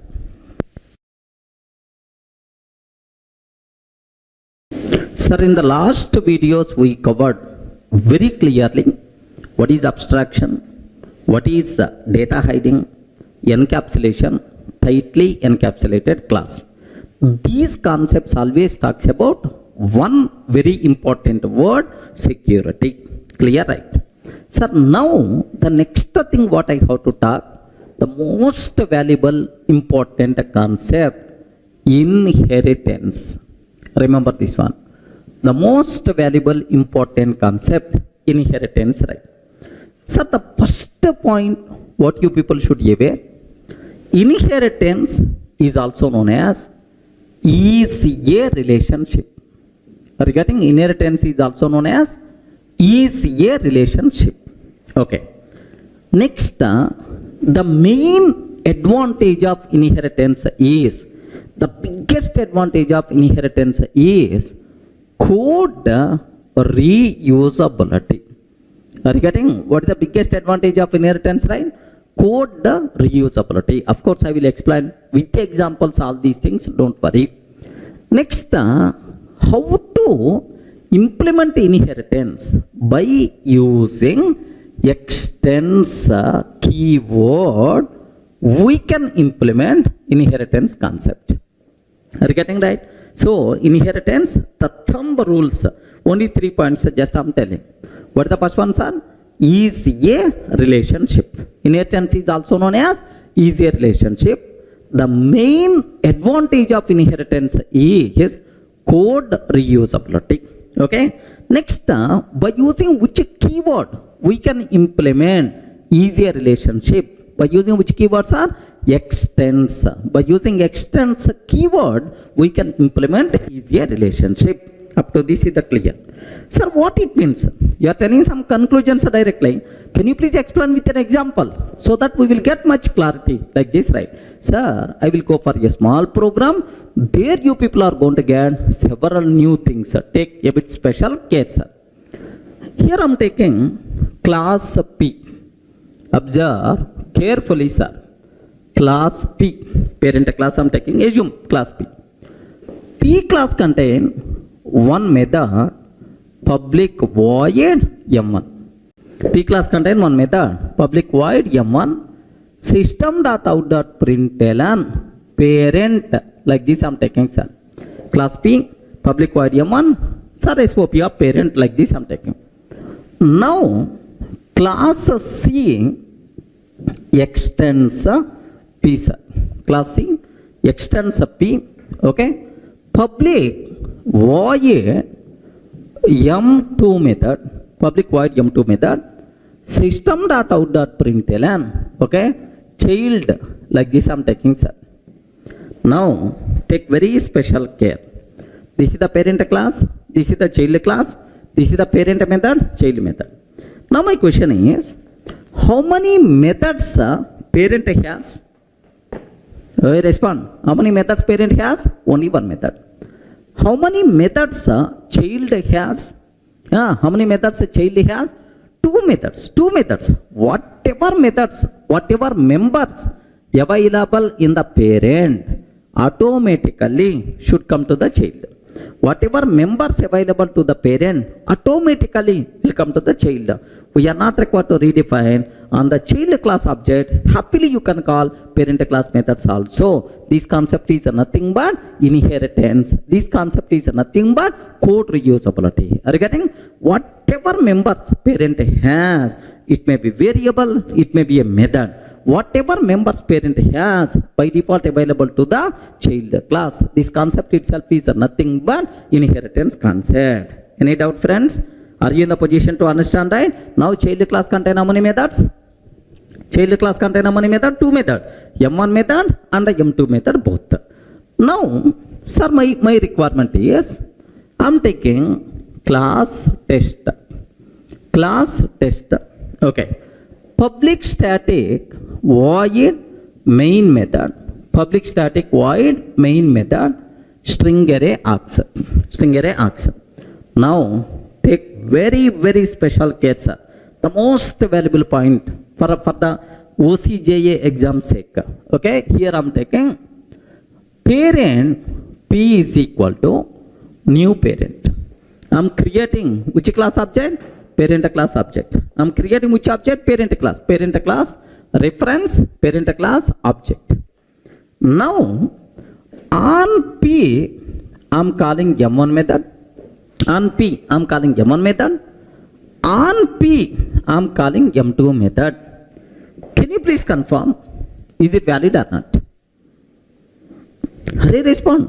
M1 method is available in the parent class, but M2 method is available in the child class.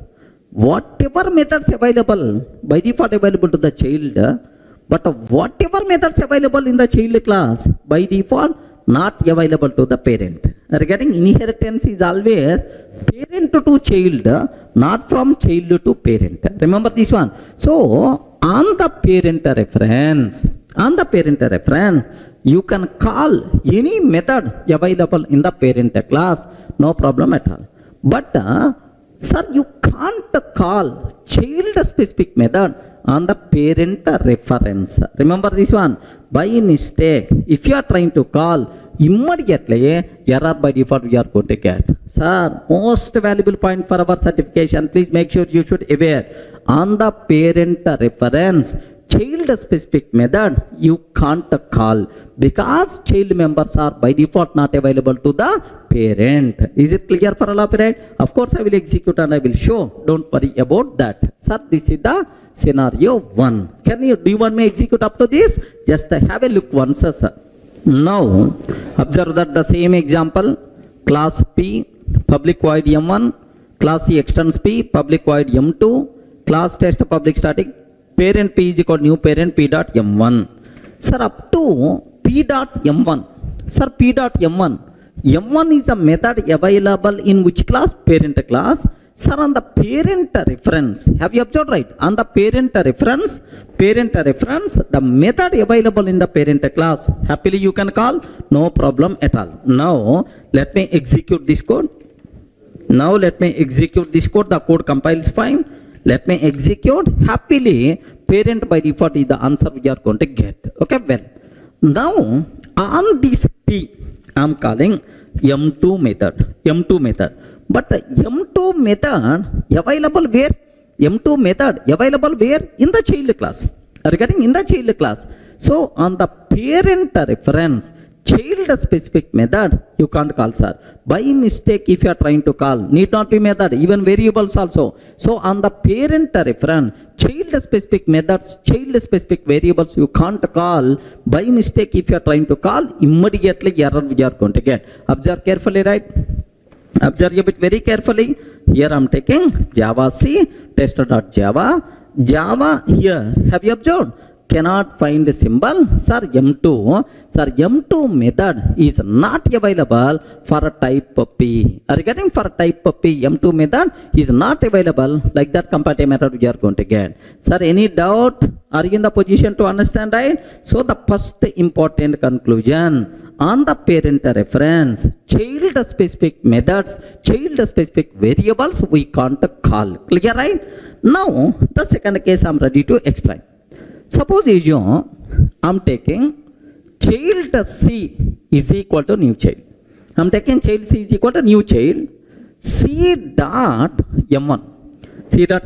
Sir, on the child class reference, can I call parent class method? No problem. What is the problem? Parent class method by default available to the child. That's why acceptable. On C, I am calling M2. Sir, now, sir, these are two things perfectly valid. So, on the child class reference, you can call methods available both in parent and child classes. Parent class methods by default available to the child, and the child methods are available anywhere to the child. That's why on the child reference, you can call both the methods available in the parent class and in the child class. Clear, right? Now, have a look once, sir. I'm taking, sir, just let me remove this code. Now, child C is equal to new child. I am taking C dot M1 method. C dot M1, C dot M2, like this, right? Okay. Happily, do you know, the code compiles fine, no problem at all. The code runs fine. Yes, parent and child by default we are going to get. Are you getting right? So, on the child class reference, we can call the methods available in the parent class and the child class, no problem. Next, case 3, sir. Assume that, very important. Do you know, parent reference can be used to hold child class object. Polymorphism concept, there I will explain in detail. Parent reference can be used to hold child class object. Sir, parent P is equal to new child. Parent P is equal to new child. New child, like this I am taking, sir. Now, P dot M1, P dot M2, like this I am taking. Can you please tell which reference I am using? Parent reference. Which child class, which object I am taking? Child class object. Hurry, parent reference, child object. No problem. Parent reference can be used to hold child class object. Okay, well. Now, P dot M1, P dot M2. What is the answer? Valid or not? Valid or not? Parent reference, parent class method, no problem at all. Parent reference, child specific method. even though object is the child class object, compiler never going to worry about runtime object. Boss, you are calling M2 and P is what type? P type. For the P type, M2 method is not available. Immediately error we are going to get, sir. So very important point. Parent reference can be used to hold child class object, but by using that reference, we can't call child specific methods. By mistake, if you are trying to call child specific method, immediately error by default you are going to get. Everyone can able to understand, right? So then what is the advantage? Polymorphism advantage is there. There next while talking polymorphism, I will explain, sir. Now have a look once, sir. Here I'm taking, sir, just the parent reference, but a child object. Parent reference, but child class object. P.M1, P.M2. Sir, P.M1, up to that, acceptable. Have you observed? P.M1, the code compiles fine, the code runs fine. What the answer we are going to get, sir? Parent. But P.M2, immediately, compatible error we are going to get, sir. Have you observed, right? Immediately error we are going to get. M2 is not available for the P type. So, parent reference can be used to hold child class object, but by using that reference, we can't call child specific methods. We can call only the methods available in parent class. Clear, right? Okay, well. So now, last case.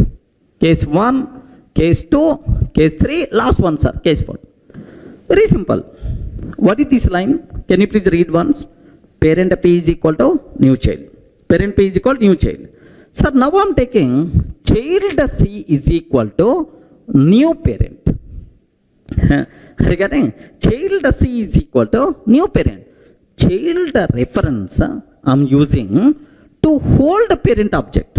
Child reference I'm using to hold parent object. By mistake, if you are trying to do, immediately compatible error you are going to get. Sir, parent reference can be used to hold child object, but child reference cannot be used to hold parent object. Please make sure you should aware all these loopholes. Let me repeat again. Let me show this one practically here. So I'm taking parent P is equal to new child.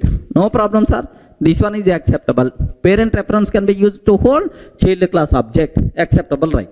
Now let me compile. Yes, perfectly valid. We never going to face any problem, right? Now I'm taking child C is equal to new parent. Child C is equal to new parent. I'm taking immediately error by default you are going to get, sir. Can you please spell out? What is that error? Incompatible types. P cannot be converted to C. Are you getting? Incompatible types. P cannot be converted to C. This is the error by default you are going to get. Any doubt? Friends, are you in the position to understand, right? So these are the things you should aware. Let me repeat. Sir, first point number 1. Whatever methods available in the parent class, by default available to the child class, but whatever methods available in the child class, by default not available to the parent. On the parent reference, child specific methods you can't call, but on the child reference, you can call both methods available in the parent and child classes. Parent reference can be used to hold child object, but by using that reference, only the methods available in the parent class you can call. Child specific methods we can't call. Are you getting? Next, the parent reference can be used to hold child object, but child reference cannot be used to hold parent object. That's it, sir. This is just the important points about the inheritance, what you should aware. Sir, in the last videos we covered what is inheritance, what are various rules are there related to inheritance, and even we covered one practice bit also. Sir, now I will explain in reality what is the advantage of inheritance concept. Sir, in reality where we can use what the real advantage, I will explain with a small case study. Without inheritance, with inheritance, then you people can able to see very clearly the power of inheritance, right? Now have a look once, sir. Sir, without inheritance, I don't know about the inheritance concept. Sir, without inheritance, sir, here I want to develop a loan module. Regarding a loan module I want to develop. In the loan, how many types of loans are possible? Housing loan, personal loan, vehicle loan. Like I want to develop one loan module. There I require to handle 3 types of loans: housing loan, vehicle loan, and then personal loan. Now observe that I'm taking here class housing loan I'm taking, sir. Assume that home loan or housing loan, assume. Sir, now this housing loan related 300 methods are there. Housing loan related 300 methods are there, sir. Okay, well. Similarly, class, okay, personal loan I'm taking. Class, personal loan. Related to personal loan also, another 300 methods are there. I wrote all those things in this. Now, there is a class vehicle loan, vehicle car loan or bike loan, vehicle loan is there. So, this vehicle loan also require 300 methods are there, sir. Can you please tell how many types of loans I'm handling? 3 types of loans, sir. One is housing loan, personal loan, and then what? Vehicle loan. How many methods I implemented? Total how many methods I implemented, sir? 900 methods I implemented. Are you getting? Total how many methods I implemented? 900 methods I implemented. Assume that 90 hours development time I spend to develop this loan module. Assume just what we call tentative values, need not be exact values, right? So that's all. This is the module, whatever I implemented, right? I called one expert person. Ray, I wrote loan module. Sir, I wrote loan module. Can you please have a look once like this? I showed this code to that expert person. Immediately, first question that person asked, Durga, do you know inheritance concept? Do you know inheritance concept? Sir, I don't know about that. That's why this much code you wrote. That's why this much time you took. Okay. So this is, if you are going to use inheritance concept, this lengthy code you are not required to write. This huge time you are not required to spend to develop the code. Like this that person told. Sir, can you please guide me? How to use inheritance concept for this requirement? Like this I asked, sir. Same scenario with the inheritance. Same scenario I have to go for with the inheritance concept. Now very simple, sir. With the inheritance concept, the same scenario I want to explain. Then he asked, Durga, here 300 methods you wrote, here also 300 methods, here also 300 methods. Total how many methods you wrote? 900. Now my question is, sir, anyway all these are same loan only, loan type only. Maybe vehicle loan, housing loan, personal loan types may be different, but at the end, all these classes talks about loan only. Do you have any common methods here or here and here? Then he asked. Then I told, sir, 250 methods are common. 250 methods are common. Array, if several classes contain same methods, why you wrote here those 250 again unnecessary? Do you know, sir, code duplication, redundancy, length of the code is going to increase like he told. Then to resolve that inheritance concept, sir, which common code is there? Separate those common methods into a separate class. So write a class named with the loan. Are you getting? Write a class named with the loan. How many common methods are there, sir? 250 common methods are there. Are you getting? How many common methods are there, sir? 250 common methods are there. Okay, now do you know, sir, these 250 common methods by default going to come for every child, no problem at all. Now, sir, class home loan extends loan. Sir, whenever we are taking extends loan, whenever we are taking extends loan, automatically all these 250 methods by default are going to come, sir. We are not required to rewrite. We are not required to rewrite. Automatically these are coming. Now the remaining 50 H loan specific methods you have to write. Are you getting? 50 H loan specific methods we have to write here. Yes, sir, that's all. Write the common methods in the parent and the child specific methods only in the child class. Okay, housing loan completed. Now, what is the next one? Class P loan. P loan extends loan. Class P loan extends loan like here. Sir, these 250 automatically will come because from the parent. But only 50 P loan specific methods I have to write. Are you getting? 50 P loan personal loan specific methods I have to write. P loan specific methods I have to write. Observe very carefully, sir. Okay, like similarly, what is the next one, sir? Class, okay, sir, H loan, P loan. What is the last one, sir? Vehicle loan extends loan. Are you getting? Vehicle loan extends loan. Now we have to take care about 50 V loan specific methods. 50 V loan specific methods like this. Now terminology is very clear for you people, right? Not required to keep much explanation about this one. Can you please tell the most common methods? Okay, I wrote inside parent class. Sir, this is called parent class. Are you getting? It is called parent class. And whenever we are extending this class, automatically these methods by default available to the child. We are not required to rewrite. Next, only child specific methods we have to write. Now, can you please tell how many methods total we wrote? 250 plus 50 plus 50 plus 50 is nothing but total how many methods, right? Just 400 methods only we wrote. Assume just 40 hours of development time is required. Are you getting? But earlier, without inheritance concept, how much time I spent? How much time I spent? How many methods I wrote without inheritance? 900 methods I wrote. 90 hours time I spent. But now with inheritance, only 400 methods and 40 hours of time. That is the power of inheritance concept.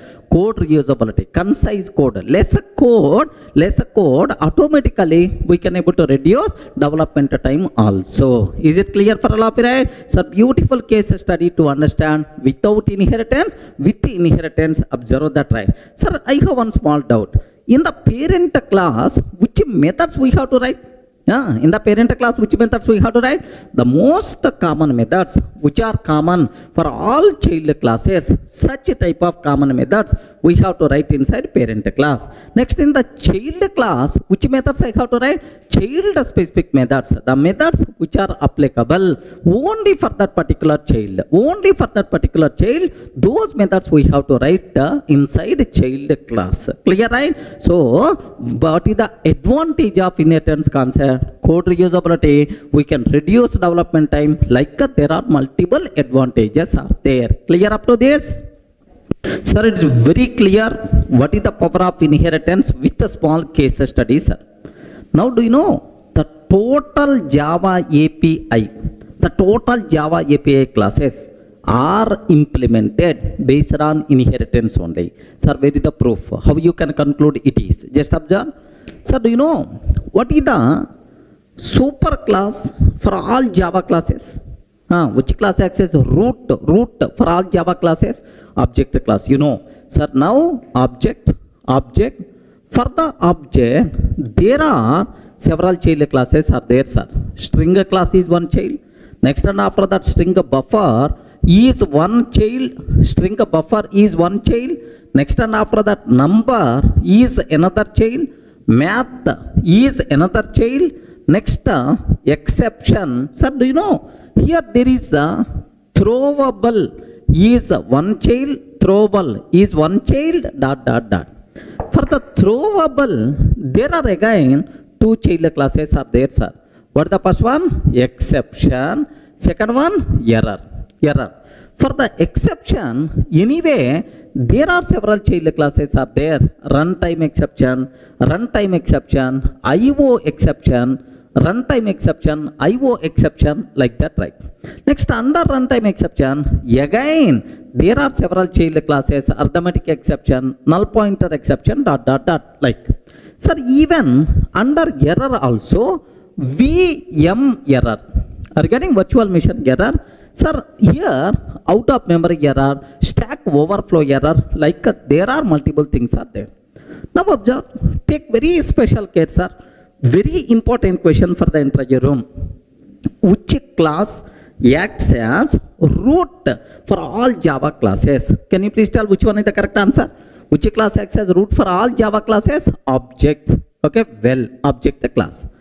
Which class acts as root for Java exception hierarchy? That is our exception handling. The next concept there I will explain. But anyway, which class acts as root for Java exception hierarchy? Okay, throwable class. Because all exceptions, errors under throwable only. Okay, well.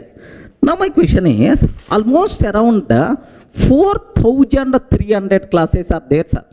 4,300 plus classes are there as per Java 9 version. Now, do you know, all these classes are developed based on inheritance concept only. Okay, well, now, very important point. Take a bit special care about this one. Sir, how you can conclude these things are developed based on inheritance? Okay, because parent to child, you can able to see, sir. Now, the same concept in reverse may ask, Array, why throwable acts as a root for all exceptions and errors? Why object class acts as a root for all Java classes? Why it is the root? Why this is the root? Like that may be a chance to ask. Now, take bit special care. Do you know? For all exceptions, it may be runtime exception, IO exception, SQL exception, like for all exception classes, the most commonly required methods defined inside exception class. Remember that. So for all exceptions in Java exception, the most commonly defined methods defined inside exception class.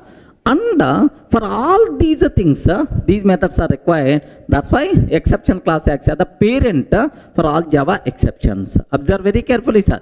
Because parent contain common methods, child contain specific method, child required parent methods. That's why. So all these are child of exception, because exception class contain most common methods which are required for any type of exception, right?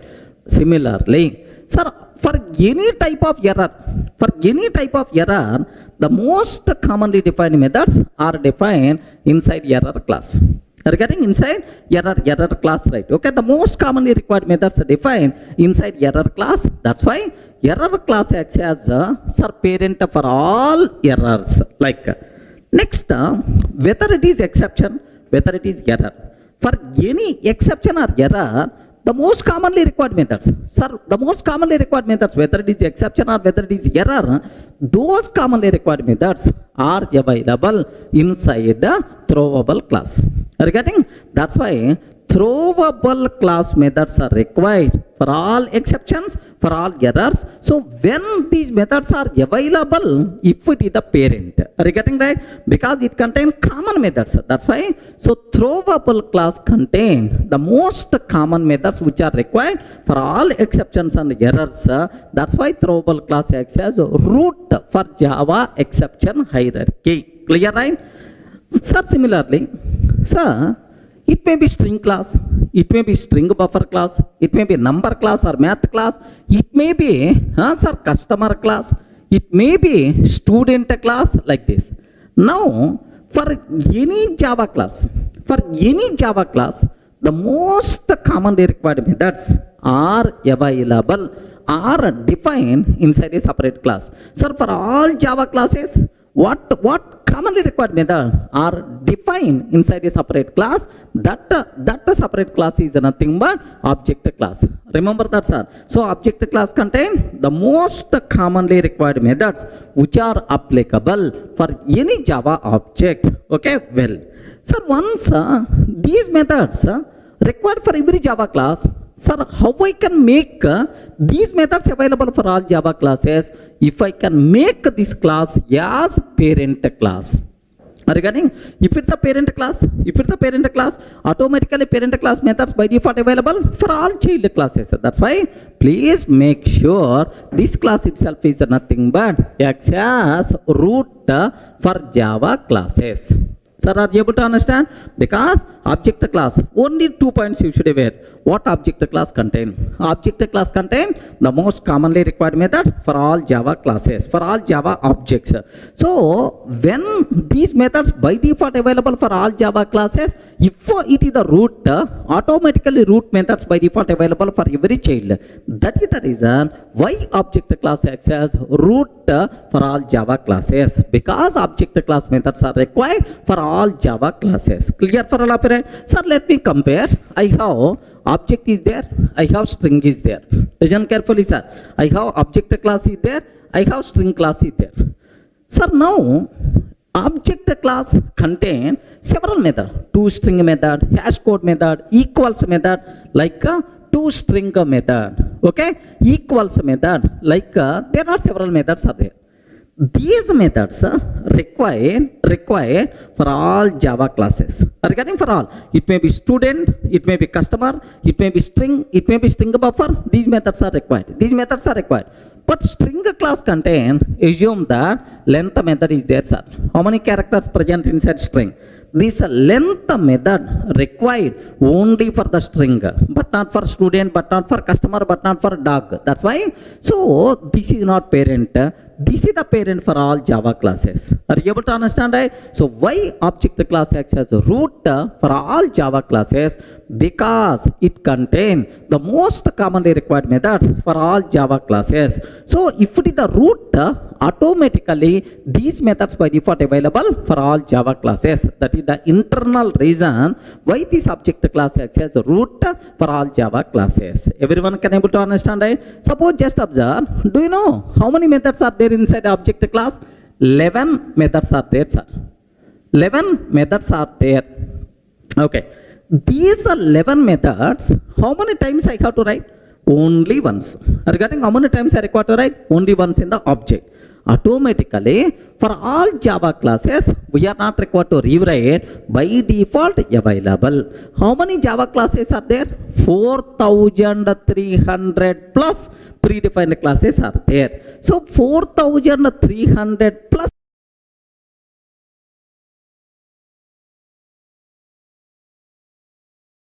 times we can use already existing method. We are not required to rewrite. Assume that inheritance concept is not there in Java. Assume inheritance concept is not there in Java, sir. No inheritance. Then how many times I have to write these 11 methods? In every Java class, I have to write these 11 methods. Then automatically, how much length of the API, how much API development time is going to require? Observe that. That's why beautiful concept in object-oriented programming is inheritance concept. Sir, biggest advantage, write once in the parent, automatically available to the child. We are not required to rewrite. Code reusability is the biggest advantage of inheritance concept. Clear, right?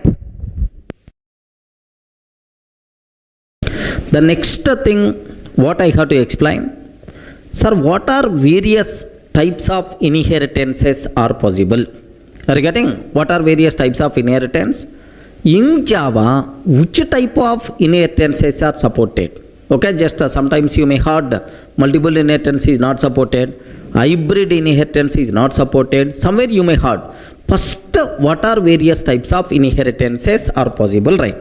So the first simplest type of inheritance is single inheritance. Are you getting right? What is this one, sir? Single inheritance. What is the meaning of this one? What is the meaning of single inheritance, right? Suppose I have class A is there, sir. Okay, class A. I want to extend, sir, this class A with the class B. Observe that carefully, sir. Class A, sir, extended by class B. So, one child class, one parent class. How many parent classes are there? Only one parent, one child class. If a single class extend a single parent class, if a single child class extend a single parent class, this type of inheritance is called single inheritance. Are you getting? Single child, single parent. This type of inheritance is called single inheritance. So happily, almost all programming languages, almost all object-oriented programming languages provided support for this. Don't worry about that. Even your Java also. If you want to code for this, yes, class B extends A. Are you getting right? Already class A is there. How you can write, sir? Class B extends A. Then automatically B is the child class of A. This is the corresponding code, right? Okay. I hope everyone can able to understand what is single inheritance. Single child class, single parent class. This type of inheritance is called single inheritance. Java provides support for this type of inheritance. Don't worry about that. Next, second one, sir, a bit dangerous, man. A bit dangerous. More concentration must be required. After completing these types of inheritance, there we will discuss separately this concept. But anyway, just a very basic idea purpose. Second type of inheritance is multiple inheritance. Are you getting right? What is the second one, sir? Multiple inheritance. Sir, which are multiple? Parents are multiple or childs are multiple, sir? Parent classes are multiple. Such type of inheritance is called multiple inheritance. Sir, diagrammatic way. Assume that class A is there, class B, sir. Class A and class B is there. Now, I have class C is there, sir. Have you observed? Class C is there. Now, C is a child class of A. C is child class of B. Sir, this is the child class. How many child classes are there? Only one. The process of extending more than one parent class at a time, more than one parent class at a time. Such type of inheritance is by default considered as multiple inheritance. Is it clear for all of you, right? Sir, unfortunately, Java won't provide support for multiple inheritance. Okay? Why Java won't provide support? That thing I am going to discuss. But in interfaces, it is possible. But as separately, we are going to discuss at code level. Just aware what is the meaning of multiple inheritance. Sir, a single class extend multiple parent classes at a time. This type of inheritance is called multiple inheritance. Any doubt? Are you in a position to understand? Sir, single, only single parent. Sir, multiple parents. Next, multi-level inheritance. What is the third one, sir? Multi-level inheritance. Observe that very carefully, sir. What is the meaning of multi-level? Multiple levels. Okay. Here, class A, class B, class C. Are you getting? Class A, class B, class C. Observe. Class C is the child class of B is the child class of A. Whatever methods available inside A, automatically available to B, because we are not required to redefine. Class B, whatever methods available inside A class, B class, by default available to the C class. This type of inheritance is nothing but multi-level inheritance. Best example, coding level, right? Sorry, I have class A is there. Are you getting? Class B extends A. Class B extends A. I'm taking, sir. Class C extends B. Okay, like this. So all properties present inside class A by default available to class B. All properties present inside class A and B by default available to the class C. This type of inheritance is nothing but multi-level inheritance. Perfectly, this type of inheritance is valid, applicable in Java, no problem at all. Clear for all of it? Sir, best example, if you consider Amitabh Bachchan. Are you getting right? If you consider Amitabh Bachchan, right? Big B. Everyone can wear in India, sir. Amitabh Bachchan. So, Amitabh Bachchan, next level, Abhishek Bachchan. Next level, Abhishek Bachchan, right? Sir, next level, assume that some Chota Bachchan. Assume that some Chota Bachchan like this, right? So, whatever fame Amitabh has, by default available to the Abhishek. Are you getting right? Abhishek, by default available to the Abhishek. Sir, Abhishek, we are not required to redefine anywhere. Okay? This person is the son of Amitabh.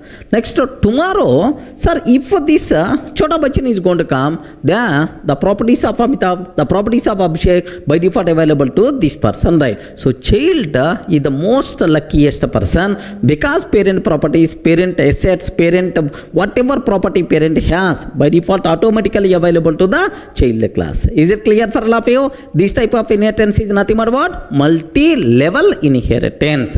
So first one I covered, single inheritance. Second one we discussed multiple inheritance. Third one we discussed multi-level inheritance. Sir, single and multi-level supported in Java, but multiple inheritance is not supported in Java, sir. By mistake, if I can take class C extends A comma B. If I can take class C extends A comma B, compiler will give left and right. Remember, compiler will give left and right. Comparative method we are going to get. Why this problem? That part we are going to discuss in the next video somewhere in detail. Clear? Sir, up to this we covered three types of inheritances: single, multi-level and multiple. These are three inheritances, right? Now the fourth one we have hierarchical inheritance. Are you getting? What is that, sir? Hierarchical inheritance. What it means? What it means? It is a counterpart of multiple inheritance. In the case of multiple inheritance, how many parent classes are there? A, B, sir, both like this. Multiple parents are available, one child. This is nothing but multiple. But what is hierarchical, sir? Reverse. A single class, from a single class, we are going to extend multiple child classes. Class B, class C, and then class D.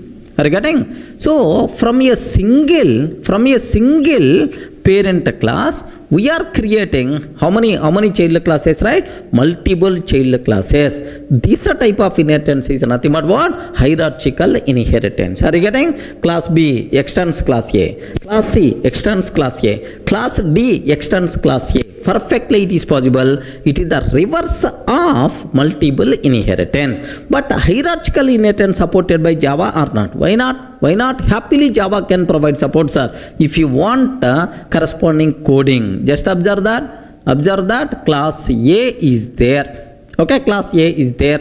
Now class B extends A.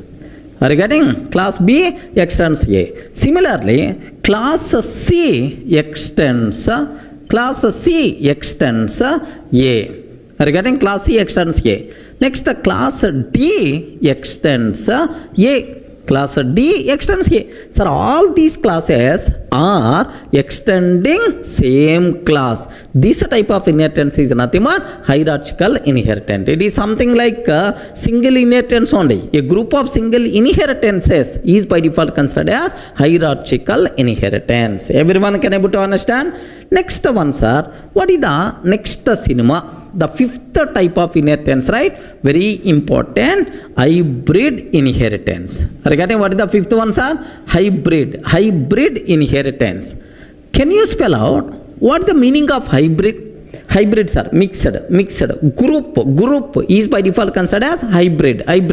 If we are using multiple types of inheritances simultaneously, sir, I'm using hierarchical inheritance, multiple inheritance, like a group of inheritances. If you are using simultaneously, such type of thing is by default considered as hybrid inheritance. Best example, sir, what is the hybrid inheritance? Observe that. Observe a bit very carefully. A, sir.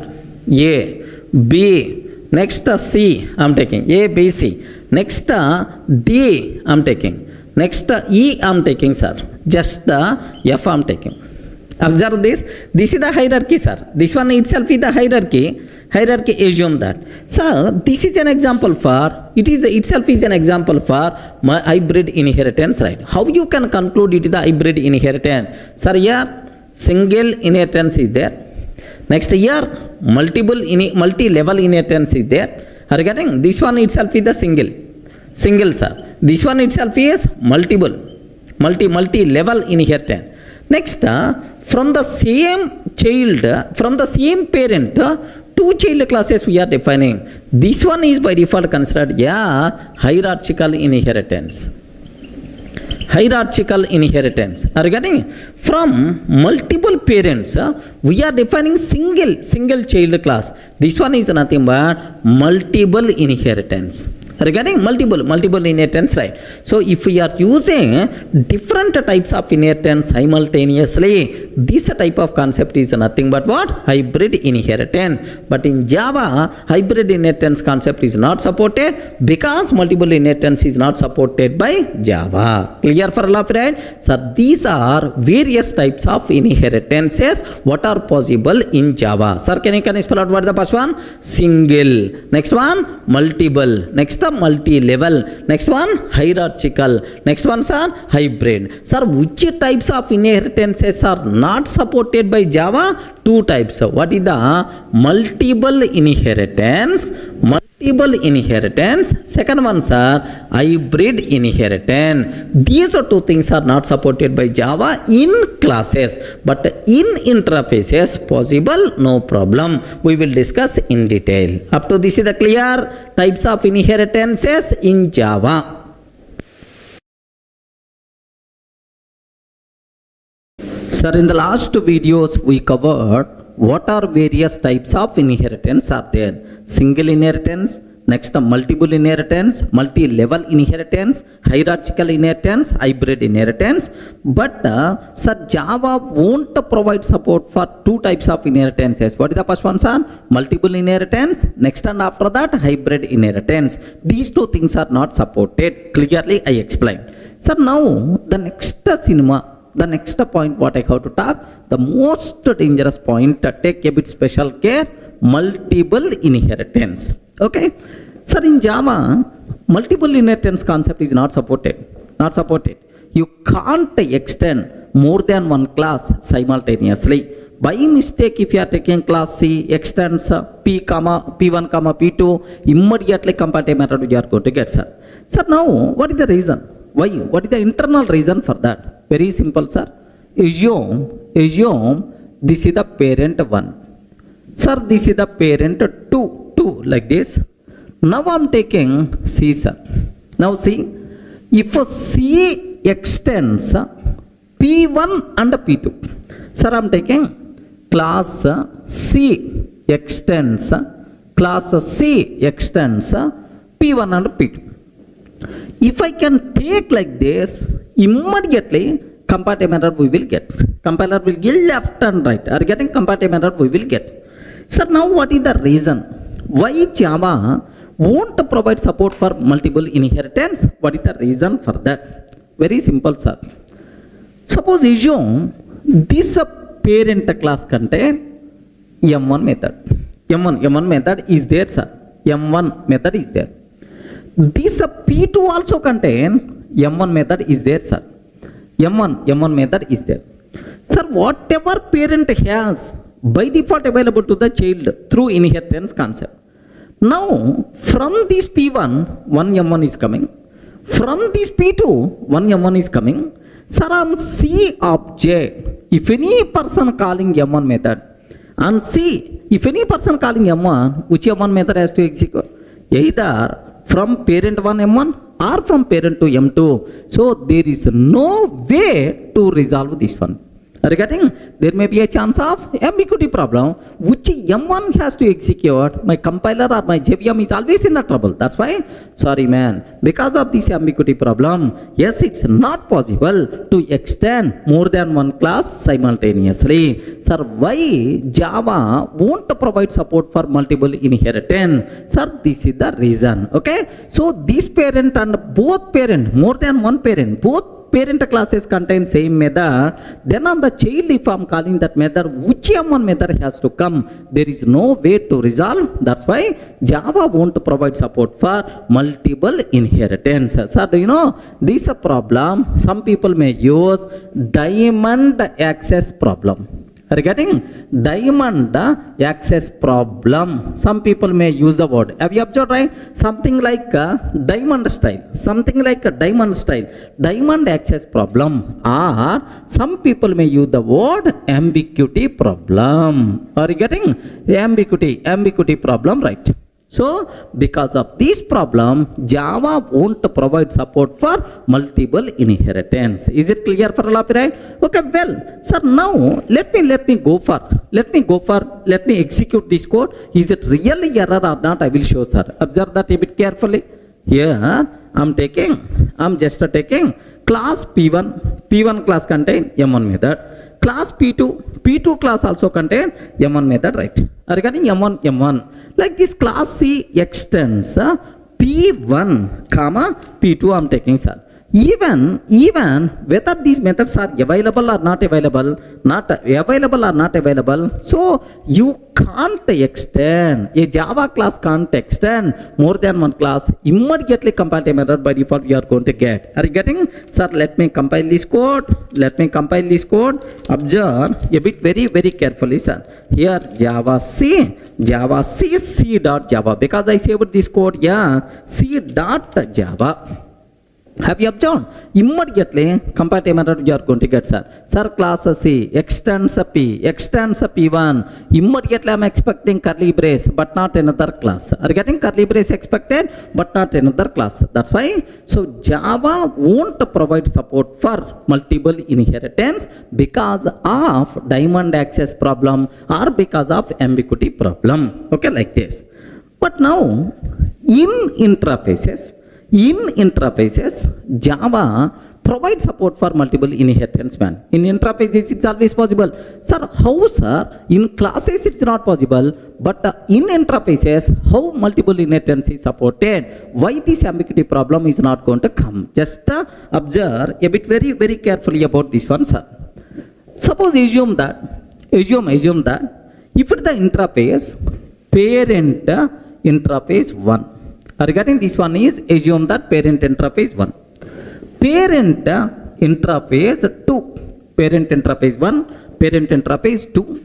This is the child interface. Regarding itself is child interface, right? Now, anyway, interface method having only declaration but not implementation. Regarding interface methods having only declaration but not implementation. Every method present inside interface is always public and abstract, whether we are declaring or not. That's why only declaration but not implementation. What about default method? That part we are going to take care. Don't worry, first observe. Sir, here M1 method is there, only declaration but not implementation. Here also M1 method is there, only declaration but not implementation. So this M1 declaration should come here. The person who is going to implement this child interface, that person is called, assume that implementation class. This implementation class is responsible to provide implementation for M1 method. Are you getting? Now, on the interface, no one is going to call M1. Everyone can call M1 on the implementation class object only. That's why even multiple method declarations are available, but implementation is always, how many implementations are there? Only one implementation. That's why, where is the question of ambiguity problem? Assume that it is the test class. Implementation class is the test class. Now, do you know? Parent 1 P1 is equal to new test. Parent 1 P1 is equal to new test. P1.M1, which method is going to come? This implementation method only. Whether we are using parent 1, parent 2 or child interface reference, any reference you can use, but always which method is going to come? Only this method will come. Means that even multiple method declarations are available, but implementation is always what? Only one implementation, unique implementation. That's why there is no chance of ambiguity problem in the case of interfaces. Clear for all of you, right? So an interface can extend multiple interfaces simultaneously, but a class can't extend multiple interfaces, right? So same example, if I will go for interface, then it will be accepted. Observe that this example is what? Class. Regarding this one is class P1, class P2, and then class C. So compiler gave left and right. But if I replace this class with the interface terminology, acceptable. Observe that. Here I am taking here instead of class interface. Regarding, so I don't want to take the class, right? Just I am taking interface. Next interface C. Interface C extends P1 comma P2. So an interface can extend any number of interfaces simultaneously. Earlier we got error, but now the same example, happily the code is going to compile. That's why, so Java provides support for multiple inheritance. Regarding Java provides support for multiple inheritance in interfaces, but not in classes. Clear, right? So what is the reason? Ambiguity problem, diamond access problem, because of that. Why this problem only in classes but not in interfaces? Because in classes multiple method implementations are there. Which method I have to execute? That's why the problem is going to come. But in interfaces only declarations are available but not implementation. That's why there is no such type of problem in interfaces, right? Then immediately you may ask, sir, in interfaces from 1.8 version onwards, we can take default methods also. Yes, we can take default methods also. Because of default methods, maybe a chance. Is there any ambiguity problem in interfaces, right? No such type of problem. Okay, even in default methods also, the methods which are having implementation, we never going to get ambiguity problem. In the case of interfaces, there is some way to solve that. In default methods and static method, there I will discuss this point with example. Don't worry about that. Clear for all of you, right? Very, very important for the interview room. Please make sure you should aware. Sir, now I hope you people have clear clarity about multiple inheritance. Sir, Java by default provide support for multiple inheritance or not? No. Interfaces is a special concept, but by default Java won't provide support for multiple inheritance. But what about Python? Just for your knowledge sake, awareness purpose, I want to tell matter of few minutes. I'm not going to waste your valuable time. Just aware the point, right? In Python object oriented programming, inheritance concept, multiple inheritance concept is supported, sir. What is the way? Just how this ambiguity problem will be solved. Observe that. Here I am taking class. Observe very carefully, because you people may not aware Python. Just the basic idea purpose. Let me take class P1. Here public void m1 system.out.println P1 method. Sir, you are telling Python, you are writing Java code. Sir, it is Java code only but not Python. First, let me write Java code, then I will simulate Python code. What is the second one? Class P2. Okay, parent 2. Now, public void m1 method, m1 system.out.println. Sir, P2 method like this I have. Regarding P2 method like this. Now, class C extends P1 comma P2. Immediately, compiler will give left and right. What will happen, sir? Immediately compile error. By default, you are going to get, sir, immediately problem. But now, if you consider same scenario with respect to Python. So, how to write a class P with M1 method? What is the Python style? Observe that. Here I am taking class P1. There, curly braces, such type of terminology not there. Okay? Class P1 like this. Next, sir, method I want to write. Here, how you wrote public void M1. But there, we have to write M1 of self. D of M1 of self. Self I'm taking. D of M1 of self. Don't worry about self. What is self and so on? Self is a current object reference variable. Just like this in Java, here self we are going to use. Now, here just print P1 method. Okay, that's all. So why I'm telling, sir, this one first. Now this is equivalent Python code is, this is the class P. Regarding P class contain M1 method, right? Similarly, class P2, DEF M1 method, same M1 method, of course, of self, print P2 method, like this I'm taking, sir. Yes, second class also completed. Here semicolon story is also not required. Class P2, M1 method, like P1 contain M1, P2 also contain M1. Now I'm ready to create child class. Sir, how you can create child class in Java? Class C extends P1, P2. Regarding class C extends P1, P2. Class C, which is the child of P1, P2. Oh, within bracket, you have to take parent classes. Sir, what is the first parent I'm taking? P1. What is the second parent I'm taking? P2. Okay, well, I don't want to take any code in the child class. Empty, sir. Just like a curly brace open and close, empty. Sir, that's all. 3 classes completed. P1, P2, and then C. Sir, here P1 is the first parent, P2, next and after that C, like this we have. Okay, now my target is, observe very, very carefully about this one. Now my target is, let me create C class object. How to create C class objects? C is like this. That's a new keyword. Such a type of thing is not there in Python. C, that's all. C, that's it. C object got created. If I call C.M1, which M1 method has to come? Can you please tell?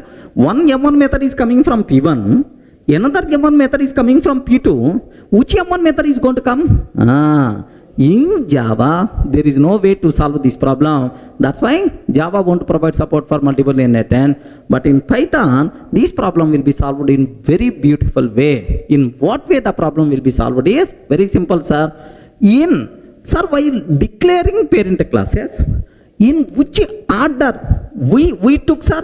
First P1 and then P2. Are you getting? First P1 and then P2. While resolving methods, first priority will goes to P1. If P1 doesn't contain that method, then only P2. Are you getting right? So in parent classes, in which order we declared, based on that, the corresponding method will come. So P1 already contained, then it never going to search for P2, directly P1 method will come. P1 method means, sir, P1. This is the answer by default we are going to get. Everyone can aware? Suppose if I interchange the order, something like class C, P2, comma P1. P2, comma P1. First, which class we took? Which parent class we took? P2. Then, which method will come, sir? Sir, P2 method is going to getting the chance. Because, so in which order parent classes are declared, based on that, the corresponding method is going to execute. Is it clear? So in Python, how beautiful multiple inheritance problem solved, but in Java, there is no way to solve this problem, man. So maybe in the Java 15th version, Java 16th version, Java people may tell, Java will provide support for multiple inheritance, because based on the order of parents declaration, sometimes maybe in the future versions you can expect, but as of now, Java won't provide support for multiple inheritance with respect to classes. Clear, right? Sir, do you want me to execute this code?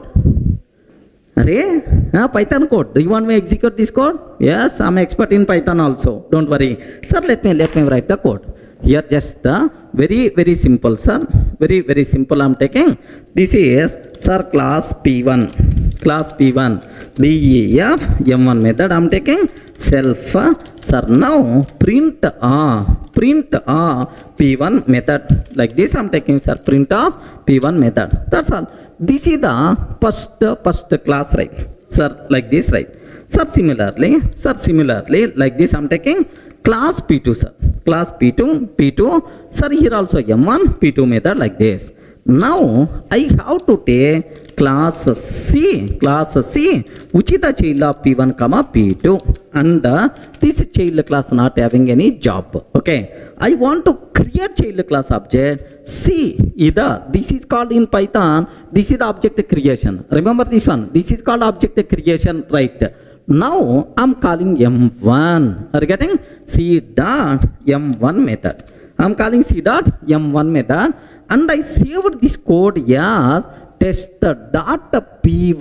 Python code we are going to write, sir, with the py, like this, right? Test.py. Like now I want to run this code. Here compilation, such type of thing is not there. Directly you can run py test.py. Have you observed, right? P1 method is coming.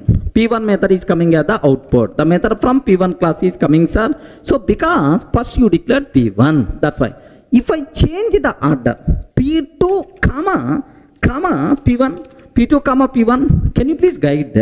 If I change the order P2 comma P1, can you please confirm which method will get the chance first? I respond. Which method will get the chance first? P2 method. If P2 doesn't contain, then only P1 method will get the chance. But which method will get the chance? P2 method will get. Now have a look once, sir. Observe that. Now P2 method is going to come. So Python support multiple inheritance or not? Yes, happily Python can provide support, but Java can't provide support for multiple inheritance. So very important question for the interview room. Please take a bit very special care. Clear for all of you, right? Sir, now there is very important point I want to explain related to multiple inheritance. Sir, do you know interview person? So he's always trying to play the games with you about this multiple inheritance word. You have to take a bit special care. He will ask the question: is Java provide support for multiple inheritance in classes or not? What answer you can tell? No chance at all. Java won't provide support for multiple inheritance with respect to classes. But in interfaces it is acceptable, but in classes not possible. Okay, like. Then interview person may ask the question. Same, he is trying to create confusion in the interview room. Do you know every class in Java is the child class of? Every class in Java is the child class of object class. Either directly or indirectly, it is the child class of object class. Correct, right? Now, interview person, what is going to ask is, sir, I have one class is there. Here one class is there. Class A extends B, sir. Class A extends B. Java provides support for multiple inheritance even in classes also. Like interview person is trying to explain. Sir, class A is the child of B, sir. A is the child of B. Just now you told every class in Java is the child of object. Now for A, how many parent classes are there? 2 parent classes, man. Java provide support for multiple inheritance even in classes also. Like that, interview person will trying to explain. Then what you have to do? First thing you have to give left and right to that interview person. Okay, because the reason is it is not the thing which is going to be happen. Sir, what internally what thing is happening? Very simple, sir. Observe carefully. If I am writing a class A, yes, sir. If our class does not extend any other class, I am not extending any other class. If our class won't extend any other class, then only our class is the direct child class of object class. Are you getting? If our class won't extend any other class, then only it is the direct child class of object class. Clear for all of you, right? So suppose if our class extends any other class. Are you getting? Class A extends B. Class A extends B. Sir, then our class is indirect child class of object class. Remember, A is the child of B. B is the child of object. Are you getting it? B is the child of object. So, whenever we are extending another class, then our class is not a direct child class of object. Our class is indirect child class of object. So, in this scenario, multiple inheritance is not. What is this type of inheritance? Right? A is child of B, B is the child of object. This is called multi-level inheritance. Are you getting? What is this one, sir? Multi-level inheritance. Enter a person, so by showing this one. Observe that. Enter a person by showing this one. Boss, multiple inheritance is possible even in classes also. Like he's going to explain, give left and right. It is not the thing which is going to be happen, and it is the thing which is going to be happen, which is called what? Multi-level inheritance. Clear for all of you, right? Sir, up to this, we covered what are various types of inheritance, and a special discussion happened on multiple inheritance. There is one more type of inheritance is there, sir. What is that? Is cyclic inheritance. What is that concept, sir? Cyclic inheritance. Such type of concept not supported in Java. But anyway, what is the meaning? Why it is not required? Observe that. Here I am taking class A. Class A extends A, sir.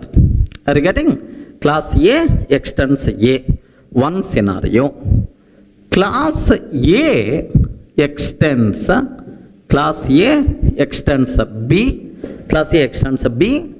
Class B extends A. Class A extends B. Class B extends A. Sir, first observe, A extends A. A is child class of A. A extends B, B extends A. So, A, B, A is the child of B, B is the child of A.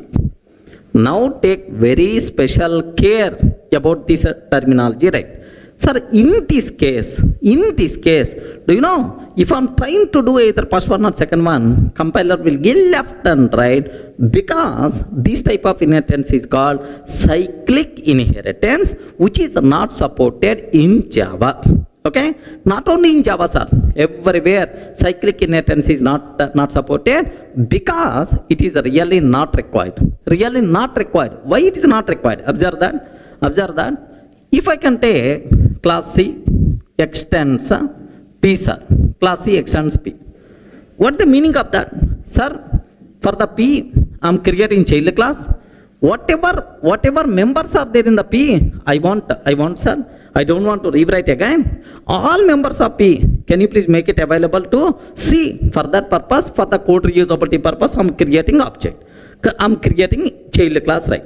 Now observe, in this case, observe, class A extends A. Sir, all members of A, I want to A class. All members of A, I want to A class. All members of A are already available in the A class. Why you are writing? Why you are writing like this? Immediately compile time error we are going to get. The members of A already available inside A. Why you are taking this one? Unnecessary, sir, extra code. That's why compiler won't accept. Now here observe, class A extends B. Sir, all members of B are required to A. All members of B required to A. Next, class B extends A. All members of A required to the B. A required B members, B required A members. If A required B members, B required A member, why you are taking two classes? Better to take a single class. Are you getting? Better to take one single class only, because A required B, B required A. We are not required to take two classes. So all the members only single class is enough. Clear for all of you, right? So that's why cyclic inheritance is not really required. This type of inheritance is called cyclic, which is not really required. That's why Java won't provide support for cyclic inheritance. Not only Java, even Python also won't provide provide support for that. Now have a look once, sir. Observe carefully. Here I'm taking just let me go for class A extends class A. Sir, here extends. Sir, one minute. Class A extends A. Let me save this code. A.java, like this I'm taking. Let me compile this code. Java C, A.java. Sir, observe, class A extends A.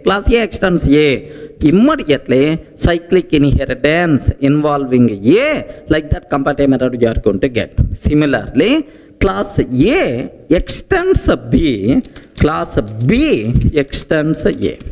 Class B extends A. Observe that. Immediately, compatible method you are going to get. Here, class A extends B, cyclic inheritance involving A. That's why. So, what is a cyclic inheritance? Why Java won't provide support? Why it is not really required? Clear for all, right?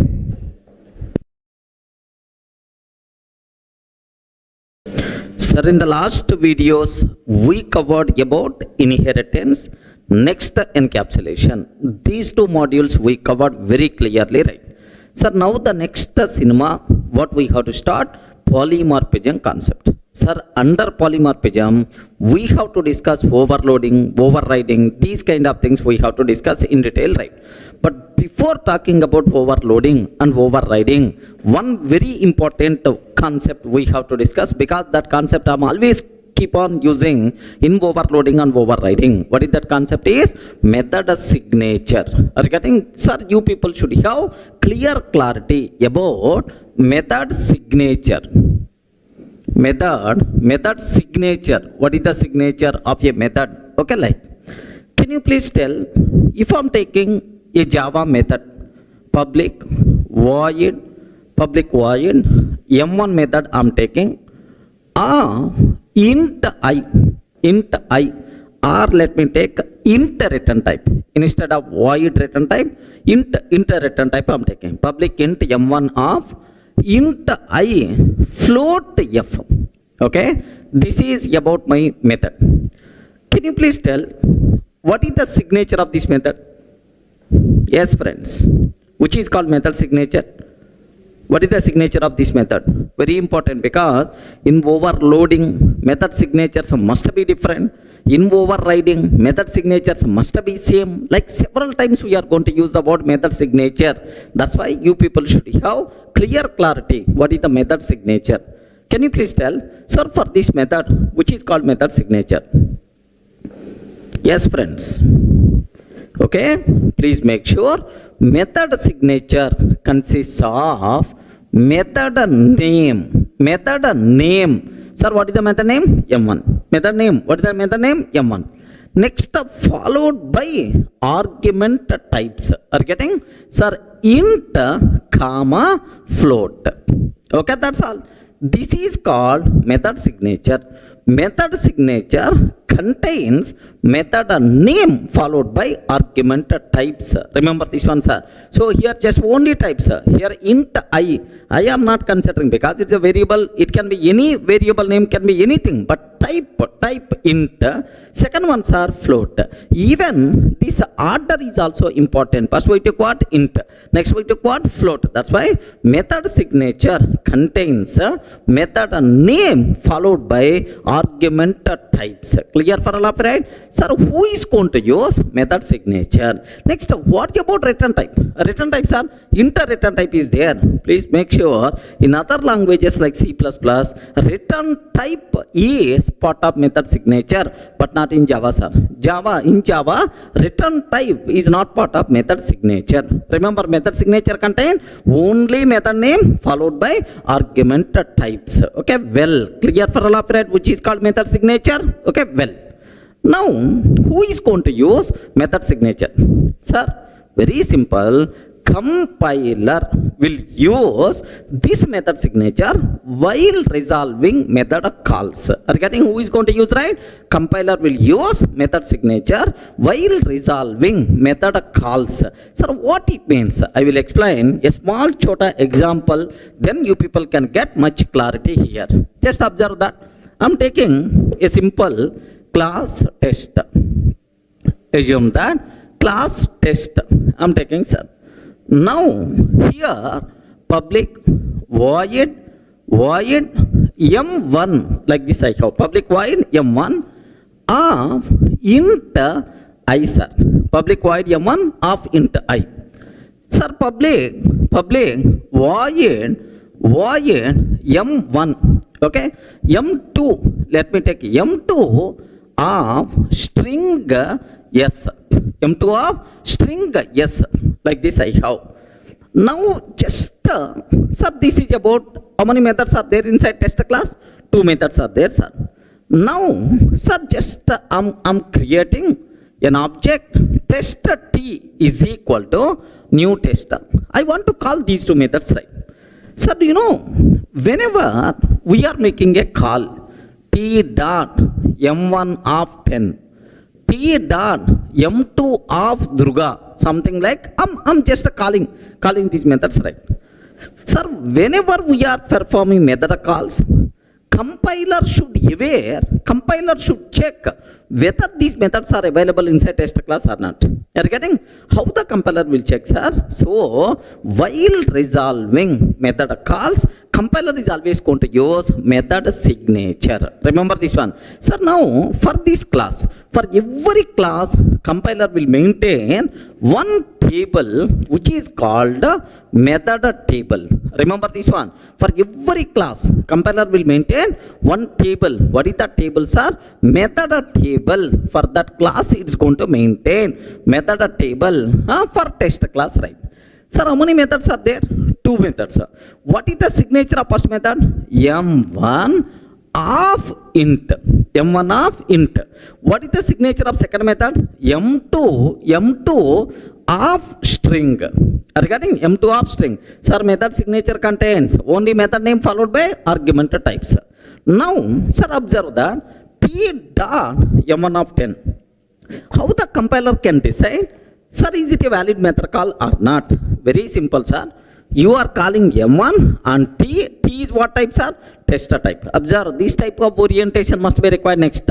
You are calling m1 method on t is what type? Test type. Are you getting? Now, which argument you are passing? Int type. So inside the test class, is there any method which can take int type as the argument or not? Yes, there is a method which can take int type as the argument. Are you getting? Inside the test class, is there any method which can take int type as the argument? Yes, there is a method is there. Compiler feels that yes, it is the legal. Are you getting? Similarly, so t dot m2 of Durga, you are calling m2 method and t is what type? Test type. By passing which one as the argument? String as the argument. Is there any m2 method inside test class with the string argument? Yes, man. With this method signature, there is a method is there with this signature. That's why happily it is going to call. Clear, right? Sir, now take very special care. Now I am calling t dot m3 of 10.5. T dot m3 of 10.5. Immediately compiler will check. Array, you are calling m3 method and t by passing double as the argument. 10.5 floating point literal by default double type, right? So now you are calling m3, you are calling double as the argument, m3 method and t. T is what type? Test type. T is what type? Test type. Now in the test class, is there any m3 method with a double as the argument or not? No such type of method. With the required signature, there is no method. Immediately, compiler is going to object, boss, no such type of method. Are you getting? No such type of method. Like this, immediately, compile method by default you are going to get. Are you getting right? So, what is a method signature? Who is going to use these method signatures? Compiler will use these method signatures while resolving method calls. Clear, right? Sir, let me execute what exact compile method we are going to get. I will show here. Observe that carefully, sir.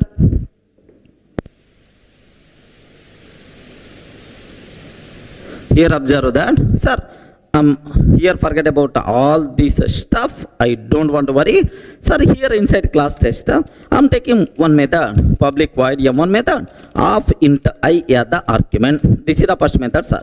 Public void m2 method, which can take string as the argument, string yes.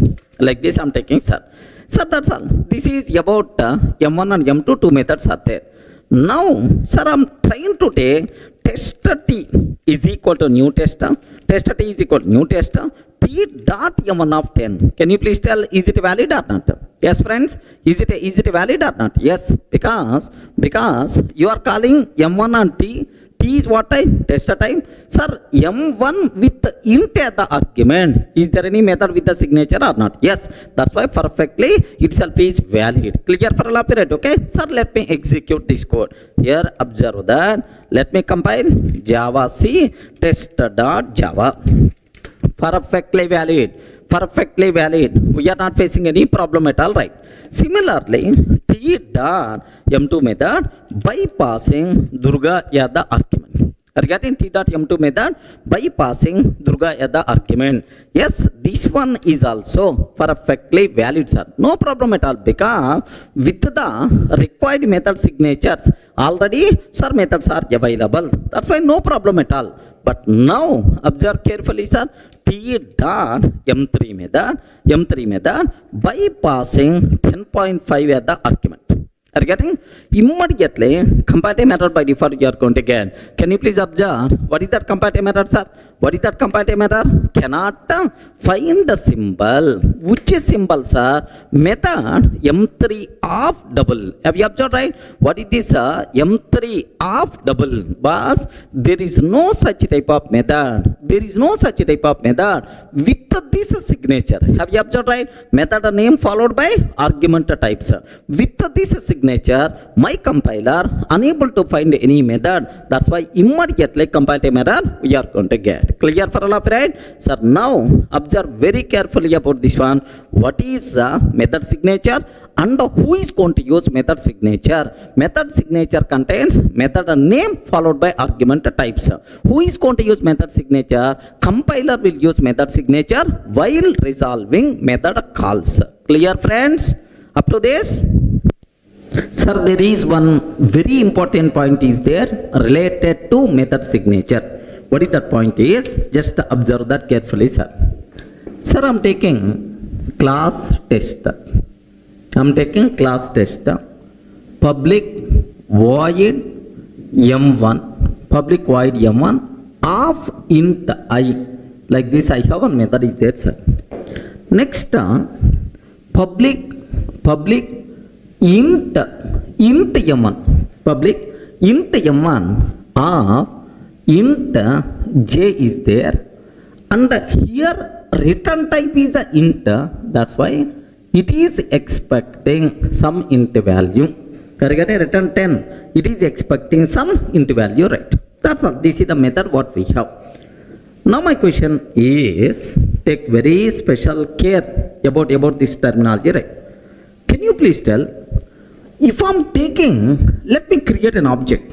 Assume that I'm creating an object. Test t is equal to new test. Test t is equal to new test. T dot m1 by passing 10 as the argument. Sir, I'm calling m1 method by passing 10 as the argument. Can you please confirm which method is going to get in the chance? Friends, please respond. Which method is going to get in the chance? Either first method or second method. Are you getting? Either first method or second method. Sir, if you are taking like this, immediately comparative method we are going to get. If we are taking like this, immediately comparative method we are going to get. What is the reason for that? The reason is, do you know, within the same class, two methods with the same signature is not allowed. Sir, because whenever you are calling like this, which method has to respond? Because this method matched. Even this method also matched. Are you getting this method? What is the signature of this method? What is the signature of this method? M1 of int, sir. What is the signature of this method? M1 of int. M1 of int. That's all.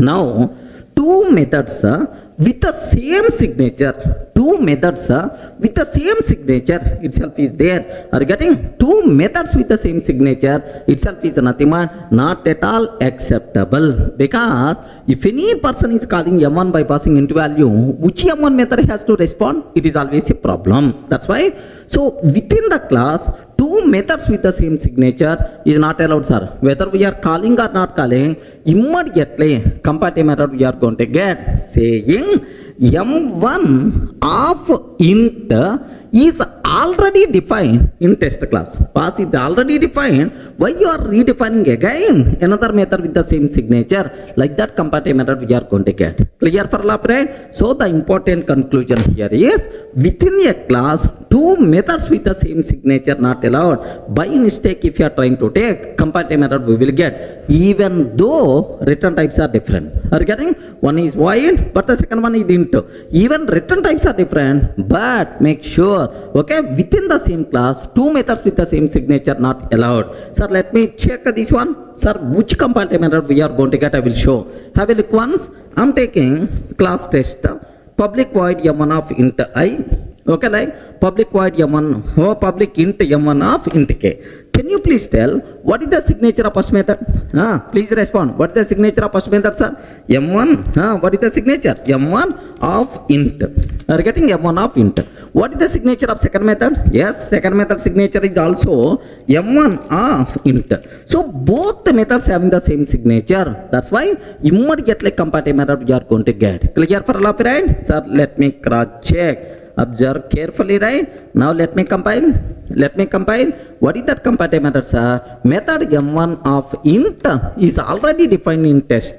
Why you are redefining again? Why you are redefining again? What is this m1 of int, sir? This is called method signature. Are you getting? With this signature, already a method you define. Why you are redefining again? This is the comparative method by default we are going to get. I hope everyone can able to understand, right? So these are the important loopholes you people should aware. What is method signature? Next, who is going to use method signature? Next, within the same class, if two methods having the same signature, what will happen? Immediately comparative method we are going to get.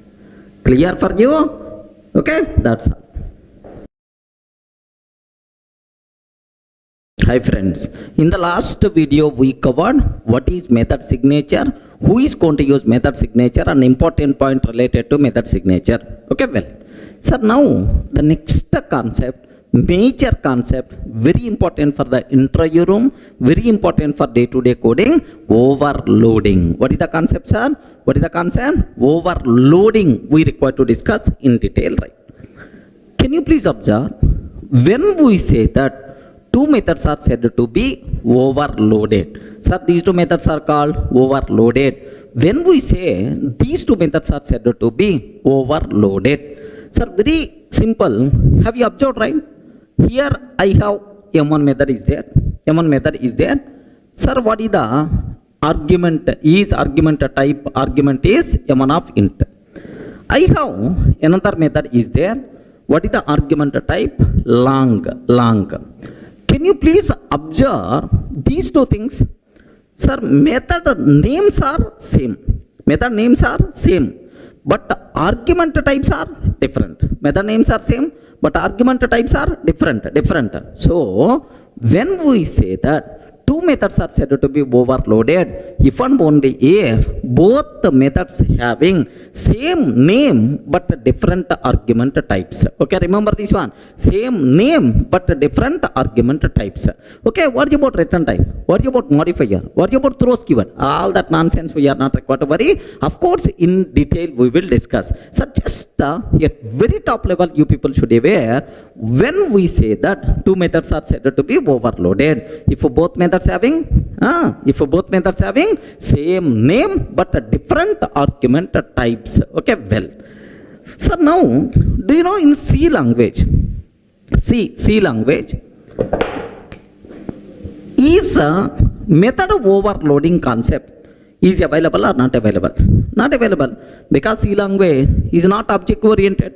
C language is not object oriented. That's why in C language overloading concept is not available. Okay, like, That's why two methods with the same name under different argument types. So no such type of option. Are you getting? If you consider ABS method is there, sir. This ABS method is always applicable, sir, for int type. In C language, there is one method is there named with ABS. ABS method is there. It is always applicable for int type. Sir, I want to find for long value, absolute value. For long type, I want. So, if the argument are changing, if the argument is changing, compulsory method name must be changed. Regarding because two methods with the same name, different argument types is not allowed in C language. Not allowed in C because overloading concept is not there. If there is a change in the argument type, compulsory we should go for new method. That's why what is the for long type, sir, which is the absolute method we require to use LABS. Regarding similarly, if the argument is float type, if the argument is float type, the method name is FABS. Are you getting? So, how many ABS methods are there? For ABS, default for int type, for long data type, LABS, for float data type, FABS, like that. Multiple ABS methods are available because two methods with the same name but different argument types are not allowed. Then, how many method names we have to remember? Yes, obviously, for every type separate method name we have to remember. Complexity by default is going to be increased. Programming complexity is going to be increased, right? Remember. But in Java, are you getting? But in Java, we are not having any such type of complexity, sir. Because in Java, you can take same ABS method for int type, same ABS method for long type, same ABS method for float type also. Because in Java, we can take same name, multiple methods with the same name with the different argument types is allowed, which is nothing but method of overloading. Regarding this concept is nothing but what? Method overloading. Okay? So having method of overloading concept in Java reduces complexity. Because for every type, we are not required to remember separate method. Single method name we can use for any type of argument. Such a type of more flexibility you people can expect in Java, right? Are you able to understand? So really having overloading concept, is it advantage feature in Java or not? Yes, but in C language, do you know if there is a change in the argument type, compulsory we should go for new method. Unnecessary complexity of programming is going to be increases. Clear? Now up to this, you people should aware only 2 points, right? When we say that two methods are said to be overloaded, both methods having same name but different argument types is called overloaded methods. Next, what is the biggest advantage of overloading? More flexibility to the programmer. We can use the same method name, even argument types are different, no problem at all. Complexity of programming is going to be reduced. Clear, right? Sir, I hope it's very clear for you what is when we say that two methods are said to be overloaded. Let me go for a small program so that you people can get much clarity. Observe that carefully, sir. I'm taking a class test. Have a look once, class test. And here public void M1 method I'm taking, sir. Observe, method name and argument types. Very important, more concentration must be required. Sir, here system.out.println, no arg method. Regarding SOP, no arg method. Similarly, public void M1 of int I. Public void M1 of int I. System.out.println int arg method. Are you getting? Int arg method, right? Sir, now public void M1 method, public void M1 method of double D, sir. Double D system.out.println double arg method. Are you getting? Double arg method like this, right? Can you please confirm how many methods are available? Sir, M1, without any argument. M1 with the int type as the argument. M1 with the double type as the argument. Are you getting total how many methods are there? 3 methods are there. Have you observed for all the 3 methods, method name is the same, M1, M1, M1. But the argument types are different. Here no argument, here int argument, here double argument. Can I use the word? All these things are by default considered as overloaded methods or not? Please confirm. All these methods are by default considered as overloaded methods or not? Yes, obviously these methods are said to be overloaded methods. Okay, well. Sir, now the important conclusion. Okay, what is the meaning of overloaded? Well, how the method resolution by default will be there, sir. Now, let me write the main method in this class. Public static void main string array args. Observe very carefully, sir. Continuation, main method I am writing. Now, tester t is equal to new tester. Tester t is equal to new tester. So now onwards, orientation you require to habitize a new orientation, right? T is what type? Tester type. Reference type is the tester type. Runtime object is a tester type. Of course, here I am using only one class. Sometimes reference type may be different, runtime object type may be different. But as of now, here same reference object type is also same. Whenever we are calling t.m1, you are calling m1 without any argument and t. T is what type, sir? Tester type. T is what type? Tester type. That's why immediately tester class m1 method, no argument method is going to execute. So what is the output by default we are going to get, sir? No arg method. Okay, well. Now t dot m1 by passing 10. T dot m1 by passing 10. Sir, do you know you are calling m1 and t. T is what type? T is what type? Test type. In the tester class m1 method, which can take int type as the argument, this method is going to get in the chance. That's why int arg method will get the chance. Observe that.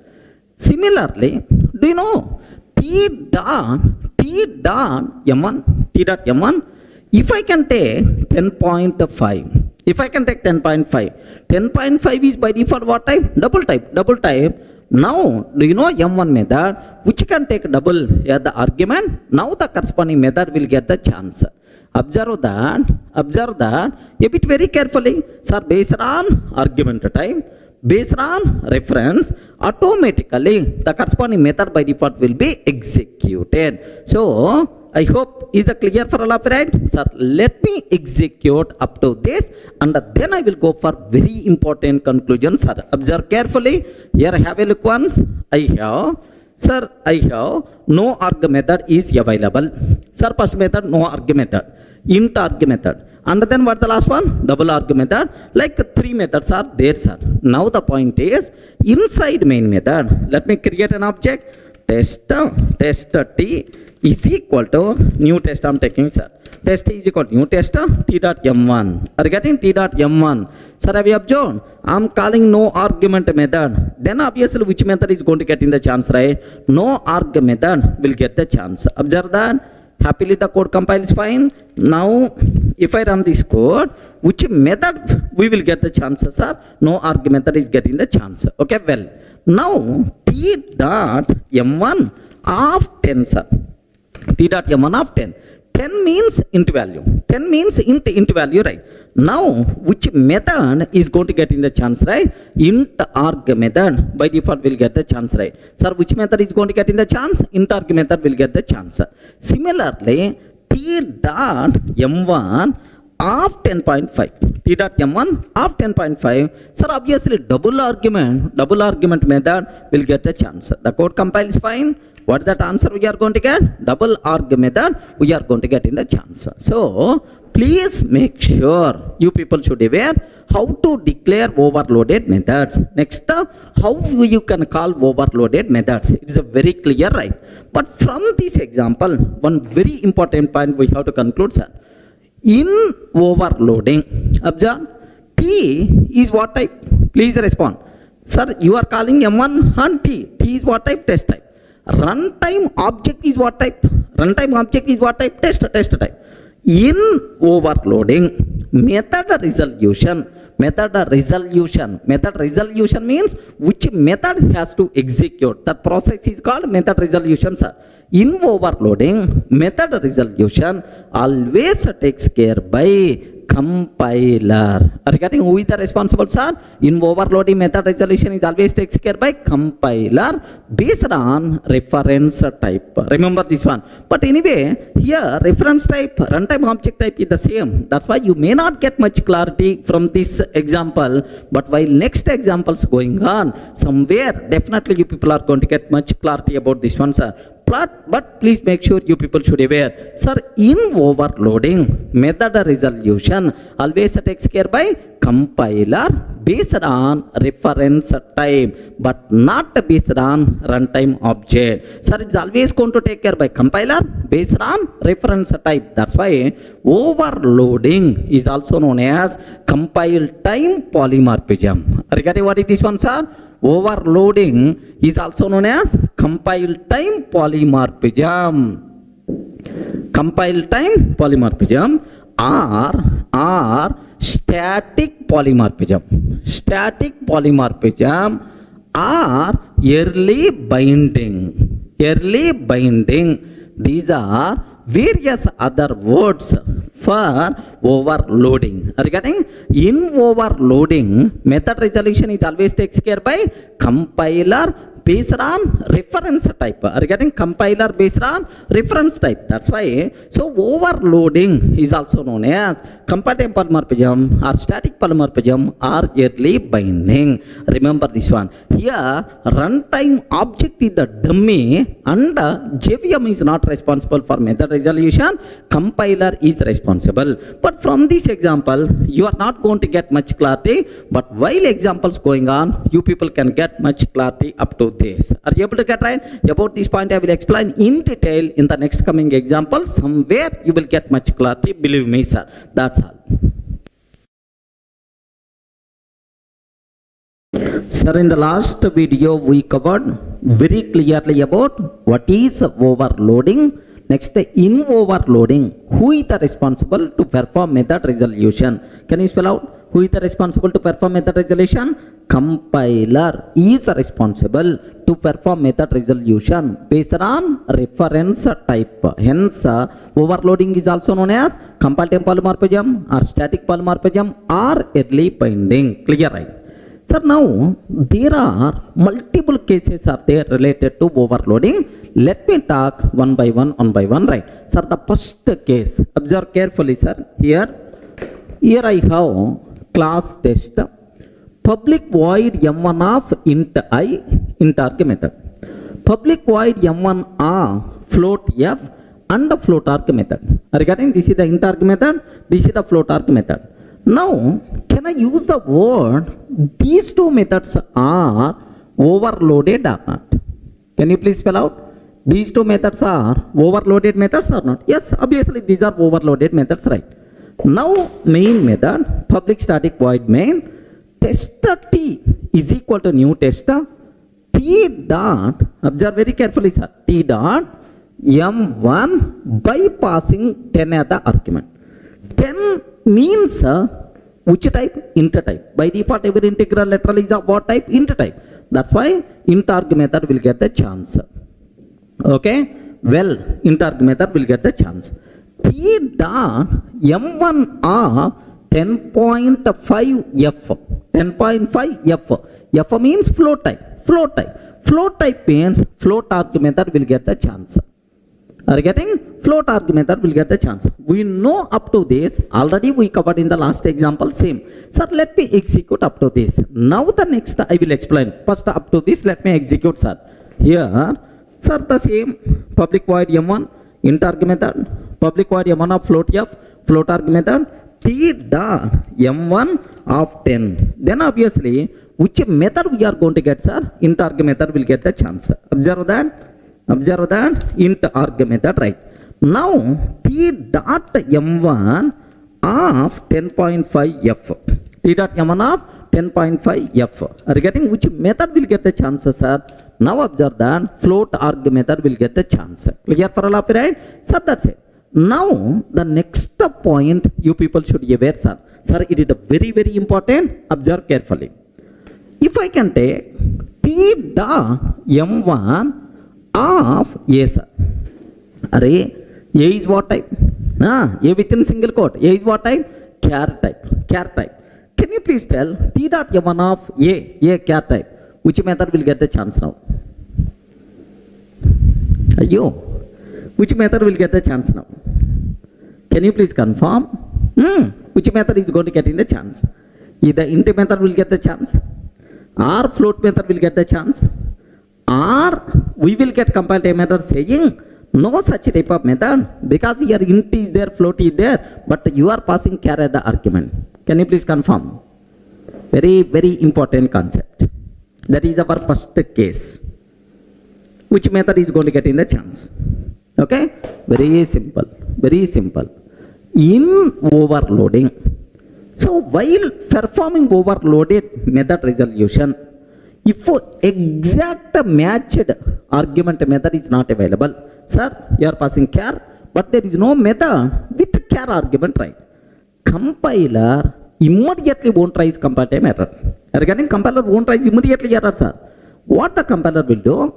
First the compiler will promote this char type to next type. Regarding first compiler will promote this char type to next type. You know automatic promotion. Automatic promotion somewhere. What is the promotion automatic chart? Automatic promotion chart. Byte. Byte can be promoted to short. Short can be promoted to int. Int can be promoted to long. Long can be promoted to float. Float can be promoted to double. In our basics, somewhere we covered in the first unit, sir. Char can be promoted to int. Sir, please make sure you have to inject this chart in your mind. So, in overloading, if exact matched method is not available, compiler won't raise compile time error immediately. First compiler promotes this argument to next level. Sir, char can be promoted to int type. Okay. After promoting to next level, it will check is there any method which can take int type as the argument. Regarding it will check is there any method which can take int type as the argument, it will check, sir. If there is any method which can take int type as the argument, yes, compiler will give the chance for that method. Assume, sir, now what is the answer we are going to get, sir? Int arg method. So this is called automatic promotion in overloading. Remember that, sir? In overloading method resolution, if exact matched method is not available, compiler won't raise compile time error immediately. First it will promote argument to next level and will check is there any matched method is available or not. If it is available, it will get the chance. If it is not available, again promoting to the next level. Again promoting to the next level. Again promoting to the next level. Sir, all possible promotions completed. Still no matched method. Then only we will get compile time error. This is called automatic promotion in overloading. Are you able to understand that case one? What is the meaning of automatic promotion in overloading? Like, sir, according to our scenario, for the char, which method will get the chance now? Array, respond, man. Which method is going to get in the chance? Yes, sir, char, no exact match. Char can be promoted to int type. That's why int arg method will get the chance. Are you getting int arg method, right? Now, have a look once. Same method I'm taking, sir. Same method. T dot M1 of A, sir. Are you getting T dot M1 of A? Sir, exact matched method is not there. So, char can be promoted to int type. Char can be promoted to int type, sir. Now, int argument method is already available. That's why int arg method will get the chance. Now, observe last output, sir. Now, have a look once. We are not going to get any compile time error. Happily the code runs fine. But if that output, sir, int arg method is going to get in the chance. Sir, this type of concept is called automatic promotion in overloading. Clear? Now, my next target, sir. T dot M1 of 10L I am taking. Are you getting? 10L. What is 10L? Respond. What is the 10L? 10L is nothing but what? Long type. Long. Is there any method which can take a long argument? No. We have only two methods. One is int, second one is the float. That's why according to our chart, long can be promoted to float. Are you getting? Long can be promoted to float. Sir, after promoting, do you have any method with the float argument or not? Yes. That's why obviously which method is going to get in the chance, right? Float arg method will get the chance. Clear, right? Okay. If I can pass long value as a long argument method is not available, then obviously which method is going to get in the chance? Float arg method by default will get the chance. Clear, right? Now let me cross check. Have a look once. Now t dot m1 of 10L, either small l or capital L, no problem at all. T dot m1 of 10L. L. Sir, long type exact match method is not available. Long can be promoted to float. That's why float argument method will get the chance, right? Okay.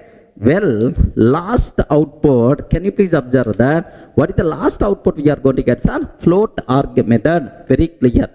Now, I have next doubt, sir.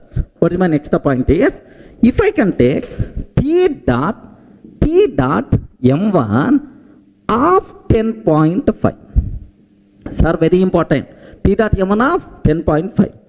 Can you please confirm 10.5 by default what type? Respond. 10.5 by default what type? Double type. Sir, now the argument what you are passing double. Is there any method with a double type? No method with a double type. Okay, well. Now, is it possible to promote a double to the next level? Sorry, not possible, because double is the topmost. Next level promotion is not there. So, promotion not possible. Exact matched method not available. Immediately, compiler will give left and right. Where is the method? Like in this case only, we are going to get compile time error. Are you getting right? First compiler will do a good thing for you. It will try to promote and check is there any matched method. Sir, all possible promotions completed. Still matched method is not available. Or promotion is not possible. Then only you are going to get compile time error. Is it clear, right? Let me cross check this case. T dot, can you please tell? T dot m1 10.5. 10.5. Can you please tell? 10.5 is what type, sir? Double type. Is there any method with the double argument? No method. Is it possible to promote to the double type? No. Double to next level? No promotion. Then immediately compiler will give left and right. Method resolution fails. Are you getting? Now observe that no suitable method found for m1 of double. Are you getting right? No suitable method found for m1 of double. First it will try m1 of int is not applicable. Okay, m1 of int is not applicable. Next it will try m1 of float is not applicable. Sir, it checked both, but still not applicable. That's why we are going to get compile time error.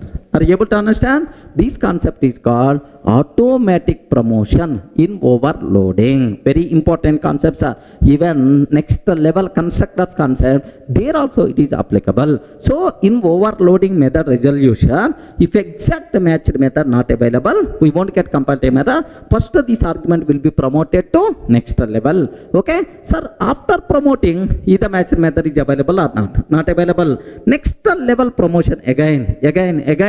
Sir, like all possible promotions completed, still matched method not available, then only we are going to get compile time error. This concept is called, what is this concept?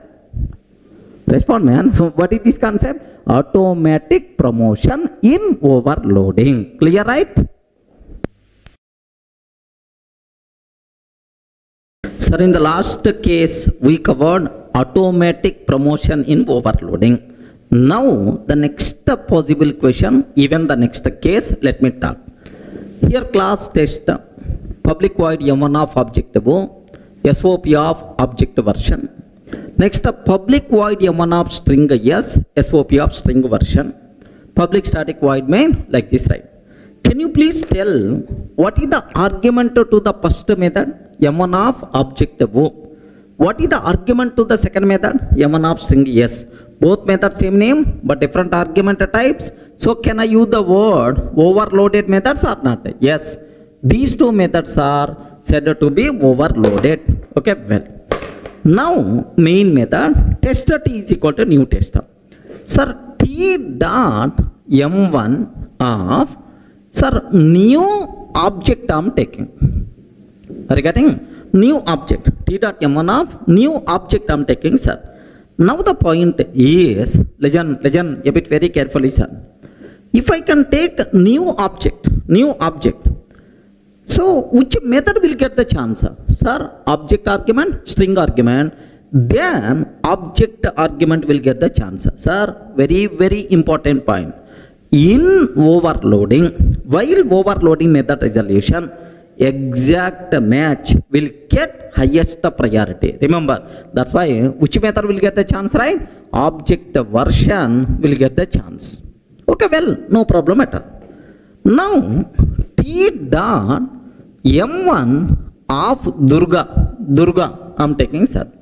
If I can take Durga, T dot M1 of Durga is what type? String type. Then obviously, object version, string version, exact match will get highest priority. That's why which method will get the chance, right? String version will get the chance. Regarding which method will get the chance? String version will get the chance. That's why, so string version, right? Up to this, let me check, and then the next point I will explain. Observe carefully, sir. Here I'm taking two methods, right? Here I'm taking two methods. First method, M1 of object version, M1 of string, yes. Okay. T dot M1 of new object. I'm creating an object and I'm passing that object as the argument. I'm creating an object, I'm passing that object as the argument, right? Now which one is always going to get in the chances, sir? Exact match will get the highest priority. That's why object version will get the chance. Now have a look once. The code compiles fine. What is the output we are going to get, sir? Object version like this, right? Now, sir, T dot M1 of Durga I'm taking. T dot M1 of Durga like this I'm taking, sir. Now which one is going to get in the chance? Yes, obviously string version will get the chance. Regarding which version will get the chance? String version will get the chance, right? Sir, up to this it's a very clear for you. Now the cinema is going to start. Observe carefully, right? If I can take T dot M1 of null like this, right? Null value I'm passing null value. Can you please confirm which one we will get the chance? First one object, second one string. Null is a valid value for any type of object reference. Null is the valid for object reference, even null is the valid for string reference also. Can you please tell who is going to get in the chance now? Getting? Both methods got matched. Because null you can provide in the place of object, in the place of string. Which method will get the chance? Very easy. You can able to guess. Which class is the parent class, which class is the child class? Observe that. The parent class is object, child class is string, sir. Object and then string is the child class, object is the parent class. Can you please tell, in overloading, parent and child both came, which one is going to get the chance? Very simple, sir. Very simple. Suppose here in the government office, collector is there, attender is there. Collector is there, attender is there. Suppose I have a small work is there, saying, Array, I will go to collector office. I want my required signs. Observe that signatures are required from the collector. Then obviously I should meet the collector. Okay, suppose at what time collector is available or otherwise. So I want some general information. If attender can help, then I can complete that work only with attender. I'm not required to go for collector level. Are getting collector is the superior person, man. Okay, directly for small problems also. So we should not go to the superior. First we will check with the child level. If the child level is not going to work, then only we should require to go for parent level. You know the rule. Obviously, you can able to guess which one is going to get in the chance. Can you please respond? Who is going to get in the chance round? Null reference. Null applicable for string, null applicable for object. So in parent and child arguments are there, always child will get the chance. If a child class can't, if child not matched, then only parent level we will go. Are you getting right? Sir, now P dot M1 of null, which one is always going to get in the chance, right? String version will get the chance. So in overloading, parent argument, child argument. Which argument will get highest priority, sir? Child argument will get highest priority when compared with the parent argument. Okay. Now let me check T dot M1 of null value. T dot M1 of null value. It is matched for both. Both observe have here. Which one is going to get in the chance, right? Yes, the output by default we are going to get last one, string version, right? Remember that string version will get the chance. Suppose assume child method is not available. Child method is not there. Not there, sir. Child method is not there. Then obviously parent is going to get in the chance. If child method is not there, automatically who is going to get in the chance? Parent will get the chance. Let me show this one. Sir, here I'm trying to remove child method. Next remaining method calls also. Only one method call T.M1 of null. Regarding child method is not there. That's why who is going to get in the chance, right? Obviously parent is always going to get in the chance. But the answer we are going to get simple object version. Sir, this is case 2 of overloading. From this what we learned, sir? In overloading, exact match will always get highest priority. Next, if a parent and child both methods got matched, both argument methods got matched, always priority will goes to child. If the child argument not matched, then only parent argument is going to take care. Child class argument will get more priority than parent class argument. Clear? Sir, now the next case related to overloading. Observe carefully, sir. Class test. Public void M1 of string yes. First method, string argument method, string yes. Public void M1 of string buffer SP. Are you getting what is this one, sir? String buffer. Now, public static void main string array args. Tester T is equal to new tester. I'm taking. Sir, here can I use the word? These two methods are overloaded methods or not? Yes, obviously, because both methods having the same name and both methods having different argument types. That's why overloaded. Don't keep any doubt at all. These methods are overloaded. Okay. Tester T is equal to new tester T dot M1 of Durga. I'm taking, sir. Durga by default what type? String type. That's why what is the answer we are going to get, sir? String version we will get the chance. String version we will get. Now, sir, T dot M1 of new string buffer. Sir, I'm creating a string buffer object with the argument Durga. No problem.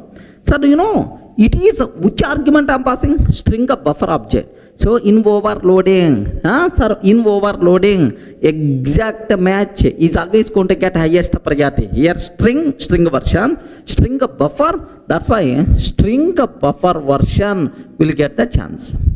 Regarding which version is going to get in the chance? String buffer version will get the chance. Now T dot M1 and I'm trying to pass null value.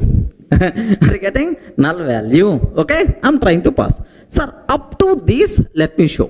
Sir, except a null argument, let me show exact match will get the chance or not. Observe carefully, sir. Here we have The first method is string version. Second method is string buffer version. There are two methods are available, right? Now t dot m1 of Durga I'm trying to take. T dot m1 of Durga I'm trying to take. Now observe that, sir, which one is always going to get in the chance? Because string you are passing, that's why string version will get the chance.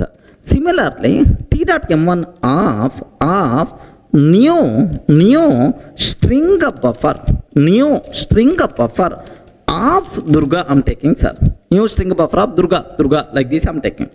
Can you please have a look once? Which one will get the chances, sir? String buffer version will get the chance. So first one string version, second one string buffer version. So in overloading, so highest priority is always exact matched method. Okay, well.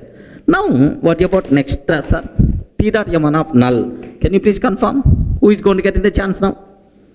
T dot m1 of null. Null is valid value for string. Null is valid value for string buffer. Who is going to get in the chance? In the last example, object and the string, parent and child is there. Child is always going to get highest priority. But here, string and string buffer, there is no relation between these two things. Object is the parent, one child class is the string, another child class is string buffer. Are you getting? Another child class is string buffer. There is no relation between these two things, right? So one is parent, the other one is the child. No, both are independent. Then which is always going to get in the chance? Either string or string buffer. Respond. Remember, by mistake, if the compiler gives the chance to the string version, then string buffer will give left and right to the compiler. Hey compiler, when compared with the string, what is less with me? Okay, why you are giving the chance to string? That's so compiler can't give the chance to the string, can't give the chance to the string buffer, then compiler with a big question mark face. If the compiler facing any problem, immediately it's going to rise, yes, compile time error, sir. So reference to M1 is ambiguous. Both the methods got matched. You want which method? I'm not in a position to resolve, that's why I can't compile. Like it is the compile time error we are going to get, sir. Observe carefully. Here I'm taking T dot M1 of null.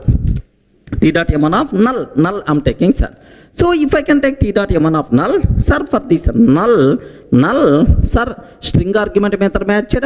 Next and after that string buffer argument method also matched. Both methods matched, sir. And there is no relationship between parent and child. Something like parent and child relation is not there. That's why immediately compile time error we are going to get. Reference to M1 is ambiguous. Both the methods got matched. Are you getting reference to M1 is ambiguous? Both methods got matched. That's why please make sure. Okay, if exact match will get the chance. Parent and child will get the chance. Multiple methods matched, but there is no relation at all between the argument. Then what will happen is compile time error we are going to get. Clear for all of you, right?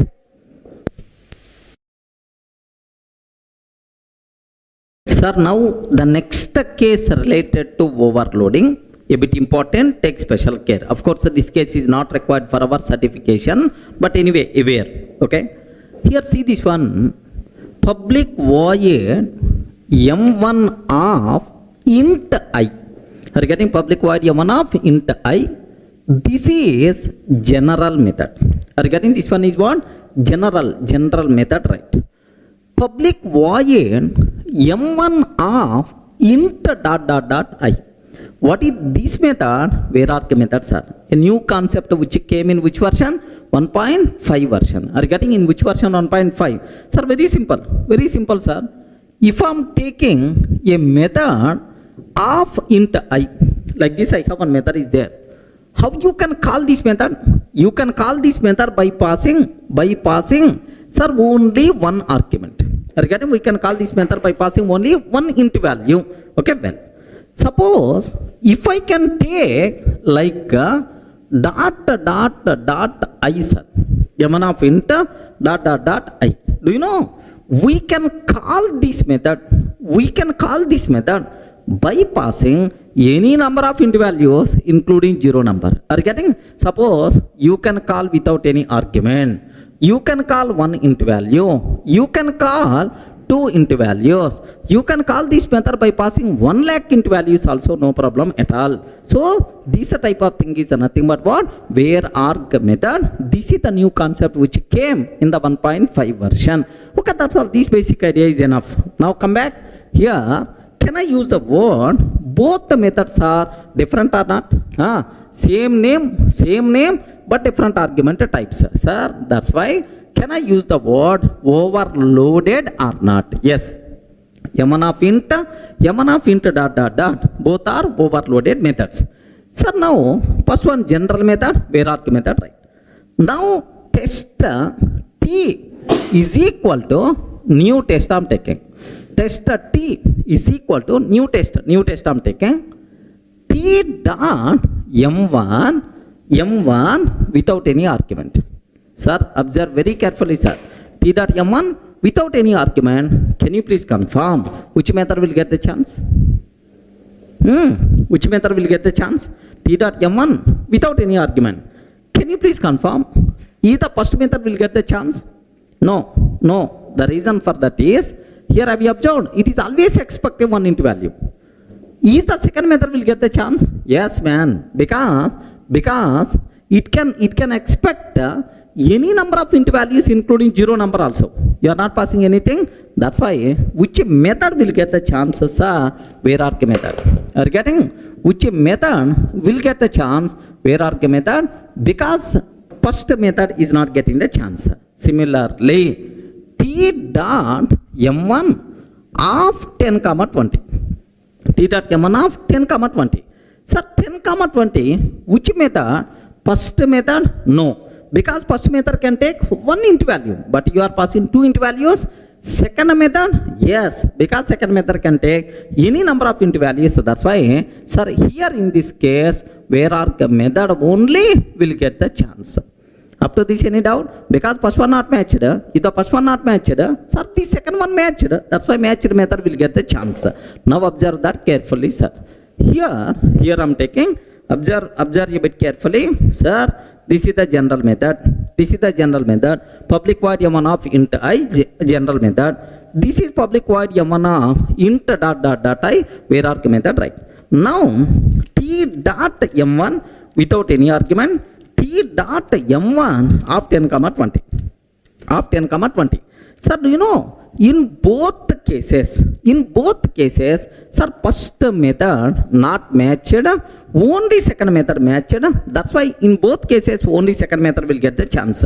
Observe carefully. We are not going to get any error. Happily the code compiles fine. What is the answer we will get, sir? In both cases, var-arg method, like we are getting the chance. Now observe very carefully, sir. A bit dangerous. Now I am taking T dot M1 of 10. T dot M1 of 10. Can you please confirm which method will get the chance? One int value. For one int value, general method matched, var-arg method also matched. Are you getting? One int value, general method matched, var-arg method also matched. Can you please tell who is going to get in the chance? Yes, please make sure. Suppose assume there are two members are there, sir. General method, immediately it's going to tell, observe carefully the scenario. General method matched. Even var-arg method also matched. Sir, both the general method and the var-arg method meet at some common place to fight.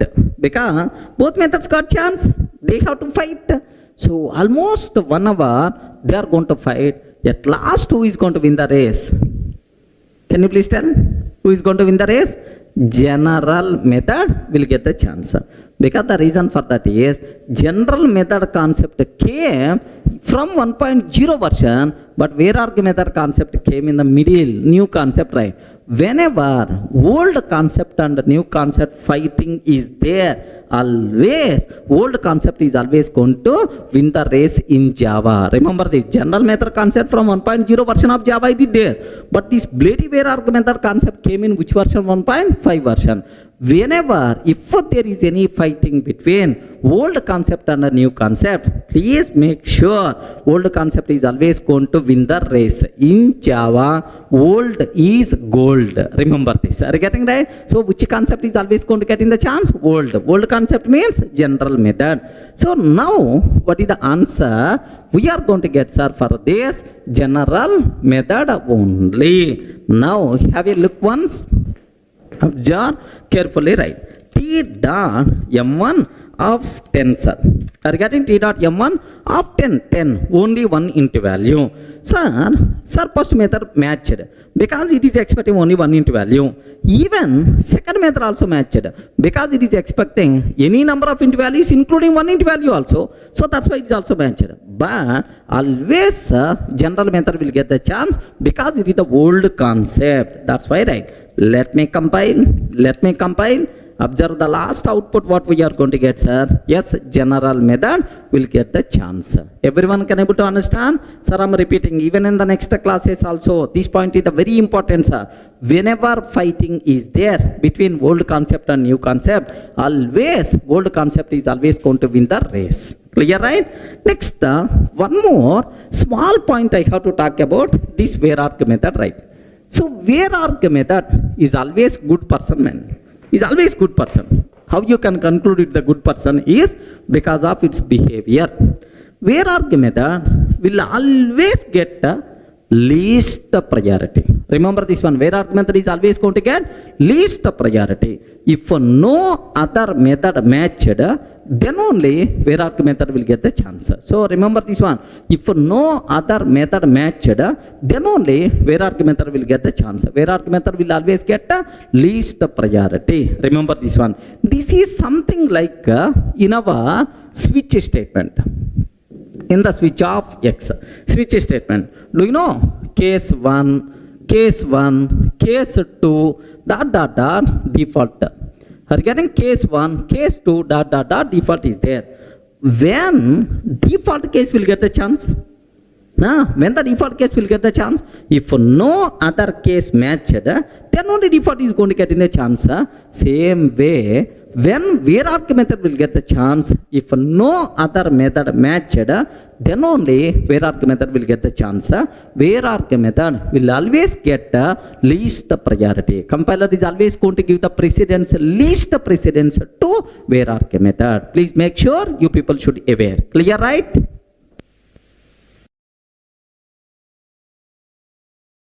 Sir, now the next case related to overloading. Observe a bit carefully, sir.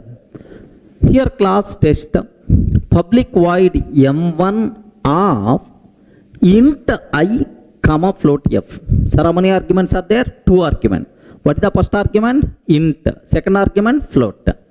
Public void m1 float f comma int I. Sir, float argument, int argument. Now I have one small doubt. Can you please tell these two methods are overloaded or not?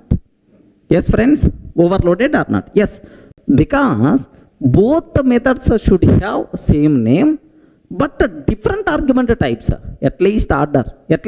Here, first method signature int comma float, m1 of int comma float.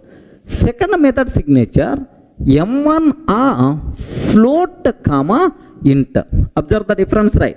m1 of float comma int. That's why at least there is a change in argument order. That's why both are overloaded methods. Okay, well, now test t is equal to new test. Now I'm trying to take t dot m1 of 10 comma 10.5 f. Can you please tell which method will get the chance? Respond, man. Which method will get the chance? Int and float. So in overloading, exact match is always going to get highest priority. That's why int float. So which one will get the chances, sir? Int float version will get the chance. Are you getting? Int float version will get the chance. Similarly, t dot m1 10.5 f comma 10. 10.5 f comma 10. Do you know float value int value? Float value int value. So highest priority exact match float int. That's why which method will get the chance? Float int version will get the chance. Okay, well, because you are passing one float value, one int value, float int.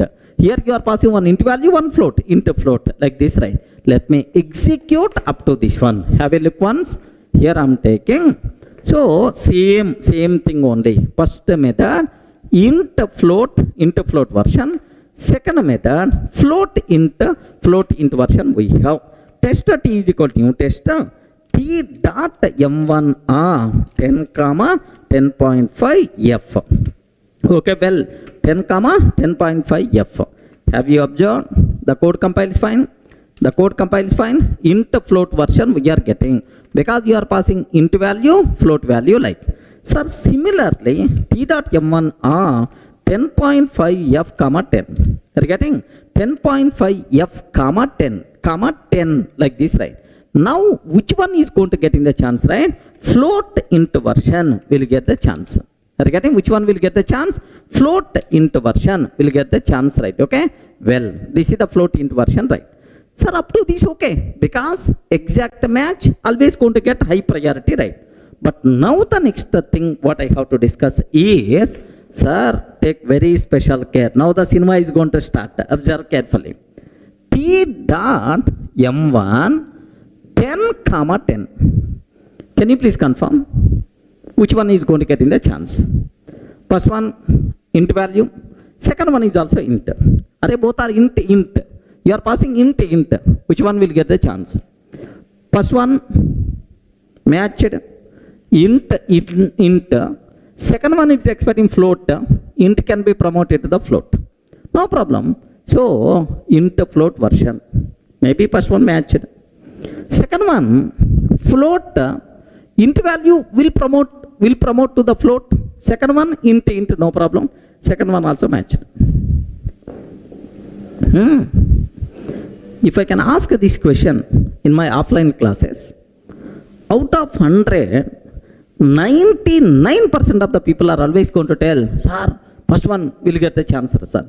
Sir, first one will get the chance because 10, int 10 exact match. Second one will be promoted like this. That's why first one is always going to get in the chance because left to right. You are giving the chance for precedence for left to right. That's why first one is getting the chance, right?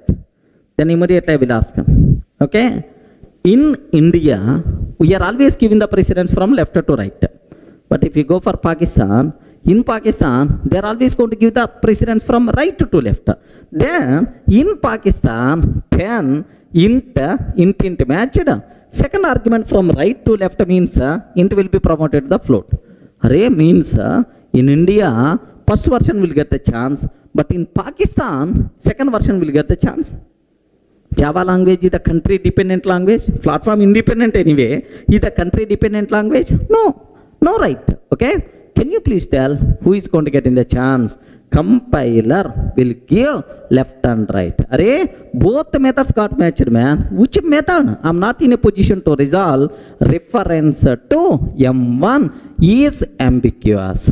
Are you getting? Reference to M1 is ambiguous. This is the comparative method by default we are going to get. Okay, please make sure you should aware. Now observe that. Observe a bit carefully, sir. Here I am taking t dot m1 10 comma 10. T dot m1 of 10 comma 10. If I can take like this, observe, immediately comparative method we are going to get int float. Sir, here reference to m1 is ambiguous because both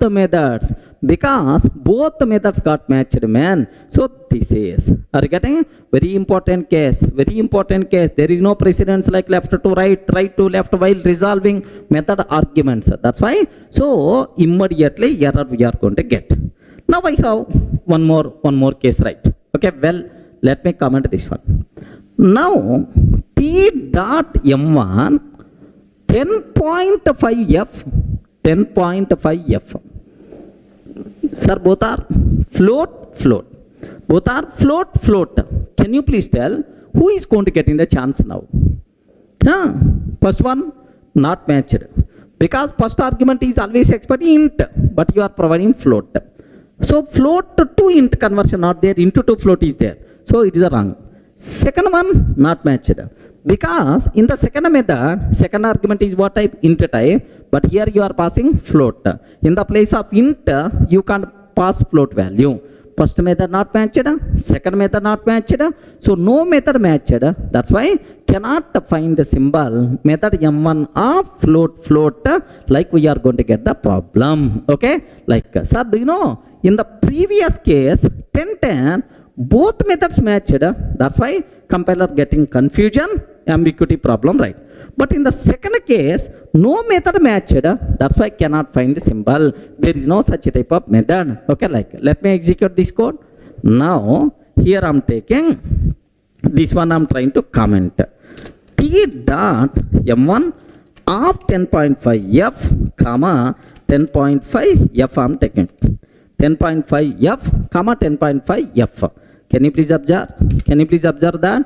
Immediately, have you observed? No suitable method found for m1 of float. Sir, int float is not applicable. Float int is also not applicable. That's why no suitable method found like this. Immediately it's going to tell compile time error. Everyone can able to understand? So because no method matched, that's why it is invalid. Here both methods got matched. That's why it is invalid. Sir, very important case for the entire room. Take special care. Sir, the last case related to overloading. A bit important. Take special care, sir. Here I am taking class animal. Are you getting? I am taking class animal. Next, I want to take child class of animal. Can you please tell any child class? Hurry for animal, child of animal. Maybe tiger, lion, next to human. Human being is also child of animal only, right? Human, like. Sir, my favorite animal, class monkey. Class monkey extends animal. Class monkey extends animal like. Sir, why monkey is my favorite animal?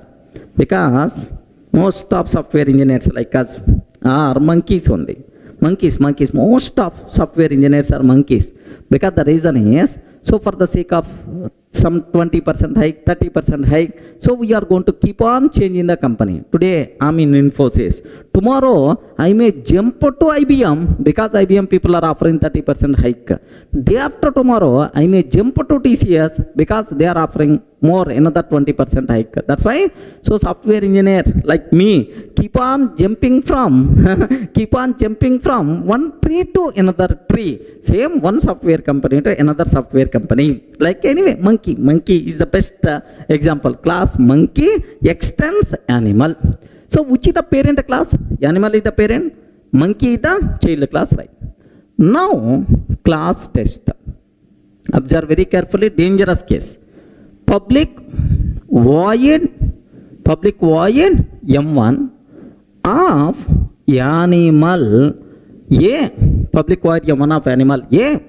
System.out.println animal version. Observe carefully, sir. Animal version. Sir, what is the argument for m1? Animal version. Public void m1, another method, monkey version. Are you getting? Monkey m system.out.println monkey version we have. Monkey version like this, right? Of course, sir, animal and monkey, my own classes. Can I use the word these two methods are overloaded or not? Yes, because both methods having the same name but different argument types. Okay, well, now I'm ready to go for main methods. Public static void main method string array args. Okay, string array args. Now the point is tester t is equal to new tester, because if you want to call either this m1 method or this m1 method, both are instance method, tester class object must be required. Now observe first one. Animal a is equal to new animal. Animal a is equal to new animal. Sir, I'm creating animal object. Reference type animal, runtime object is also animal object only. T dot m1, I'm passing a. This is the first one. Second, can you please observe? Monkey m is equal to new monkey. Monkey m is equal to new monkey. T dot m1 of m. T dot m1 of m like this. Next, the third one. Animal a1 is equal to new monkey. Animal a1 is equal to new monkey. T dot m1 of a1. Wow, wonderful case, sir. More concentration must be required. Sir, parent reference can be used to hold child object, no problem at all. Here child reference, child object. Okay, well. Can you please confirm which one will get the chance in the first case? Observe carefully. Animal reference, animal object, T dot m1 of A exact match will get highest priority. Sir, animal version. Don't keep any doubt at all. Animal version. I will execute. Don't worry, sir. Next, monkey m is equal to new monkey. T dot m1 of m is, sir, monkey exact match is there. That's why, sir, monkey version. Monkey version like this, right? Dangerous thing, third one only. Animal a1 is equal to new monkey. Parent reference can be used to hold child object. T dot m1 of a1. Can you please tell animal version or monkey version? Very, very important. Animal version or monkey version, because both methods are there.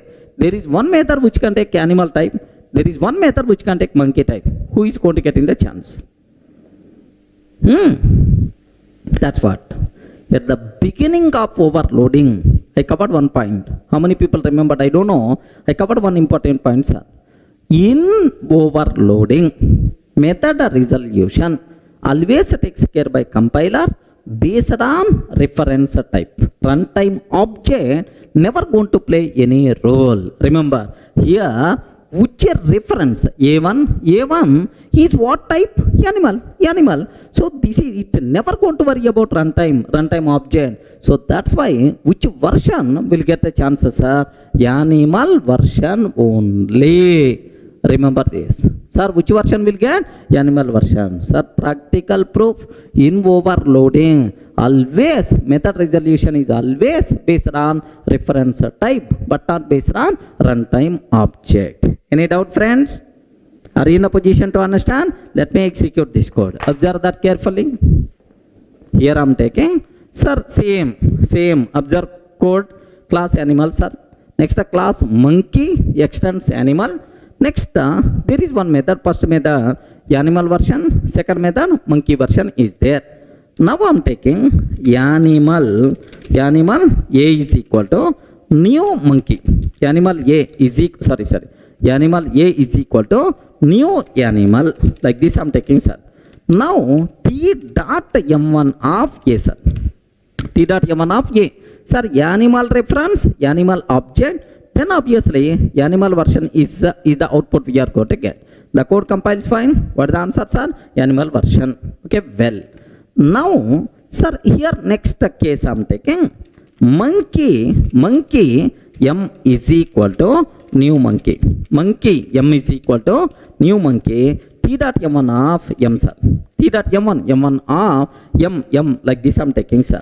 Now, can you please confirm what is the answer by default you are going to get, sir? Have you observed? Monkey version. Clear for you people, right?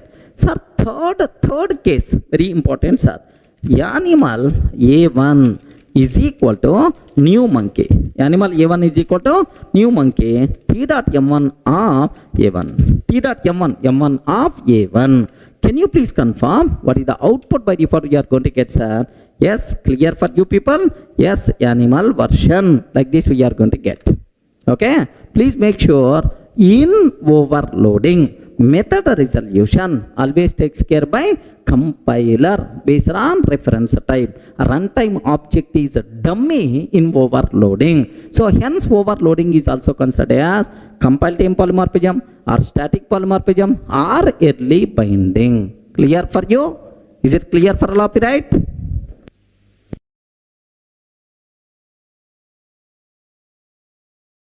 In the last videos we covered overloading concept very clearly, right?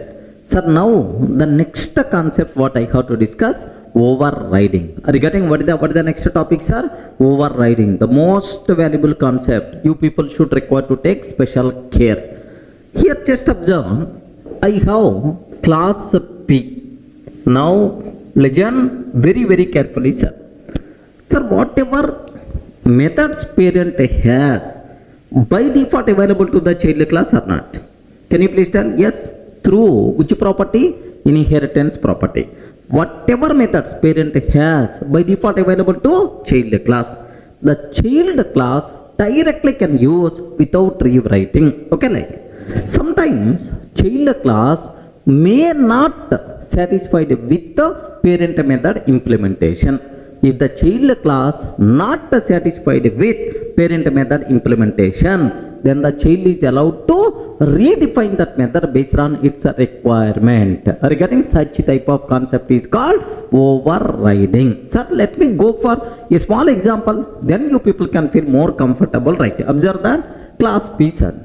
Do you know every parent want to provide huge property to the kid. So if you can ask your father, at this age also why you are working this much hard, then your father is always going to tell, Arey, for the sake of you only. Okay, you have to be enjoy. That's why I'm working like anything. Like every parent in the world is always going to, sir, do the work to provide huge property to the kid. Assume that.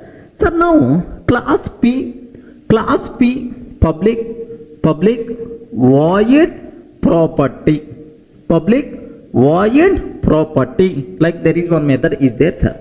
So the property in which form they are going to provide, system.out.println, maybe in the form of cash, or maybe in the form of gold, or maybe in the form of land. Assume that maybe in this form. Okay, parent contain property method. Parent, every parent in the world is very much eager to provide marriage for the kid. Assume. So now parent want to arrange marriage for the kid. Assume that public void marry, system.out.println. Okay, parent arranged marriage with some appalamma. Okay, assume that or Subbalakshmi. Like sir, parent arranged marriage with Appalamma or Subbalakshmi, something like I took, sir. Now Telugu names, these names are my local language Telugu names. Okay, some what we call a bit the people who are coming from very rural village, such type of names are these. Okay, assume. So now class C extends P, sir. Do you know whatever methods parent has by default available to the child? Property is coming, and after that marriage is also coming, sir. So now this child very much satisfied with property implementation. Sir, I want property as it is. I want property as it is. But I'm not satisfied with this marriage implementation. I don't want Appalamma or I don't want Subbalakshmi. Sorry, I'm not satisfied with that. If the child class not satisfied with parent method implementation, then the child is allowed to redefine that method based on its requirement. Are you getting? Now, sir, this process is called what? Overriding. Now, this child class want to provide implementation for which method, sir? Marry method. Are you getting? Public void marry method system.out.println system.out.println. Observe that he is not satisfied with the this. That's why he is defining his own. Child may have some option in their mind. Okay, something like Katrina Kaif or Sunny Leone or something like okay, he can able to take this one. Are you getting? So whatever methods parent has by default available to the child through inheritance. If the child class not satisfied with the parent method implementation, that particular method child class is allowed to redefine. This concept is nothing but overriding. Everyone can able to understand, right? Sir, this concept itself is nothing but overriding concept. Okay, well, sir, it is overriding like this, right? Next, the parent class method which is overridden. Sir, this method is overridden. Regarding the parent class method which is overridden, this method is called overridden method. Regarding this method is called overridden method. Parent class method which is overridden is called overridden method. Child class method which is overriding is called overriding method. Observe a bit very carefully about this terminology, right? Okay, please make sure observe carefully, right? Okay, sir, now the point here, take a bit very special care about this one. So whatever method parent has by default available to child through inheritance, if the child class not satisfied with parent method implementation, then the child is allowed to redefine, which is nothing but overriding. The parent class method which is overridden is called overridden method. The child class method which is overriding is called overriding method. That's all. This is what is overriding. Are you able to understand? So, if the child not satisfied with the parent method implementation, then the child is allowed to redefine, which is nothing but what? Overriding concept. Okay, now, sir, observe carefully how the method resolution will be there. Very important. Sir, I'm taking class test. I'm taking class test like this, right? Sir, now public static void main method string array args. Public static void main method string array args. Okay, now here legend this one. Sir, I hope everyone can able to understand what the meaning of overriding, right? Sir, now my target is, sir, parent P is equal to new parent. Can you please tell reference is what type? Parent type. And the new parent P dot marry method I'm taking. What I'm taking, sir? Can you please spell out? P dot marry method I'm taking.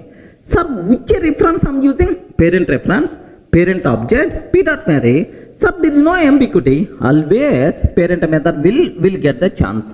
Sir, which method will get the chance? Parent method will get the chance, sir.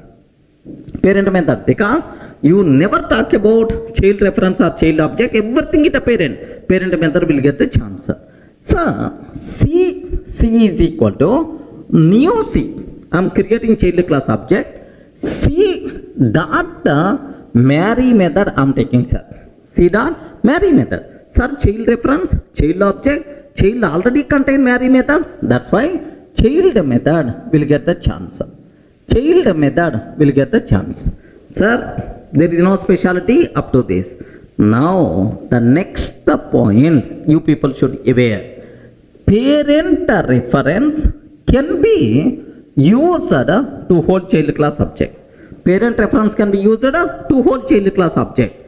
Sir, P1 dot marry method I'm calling, sir.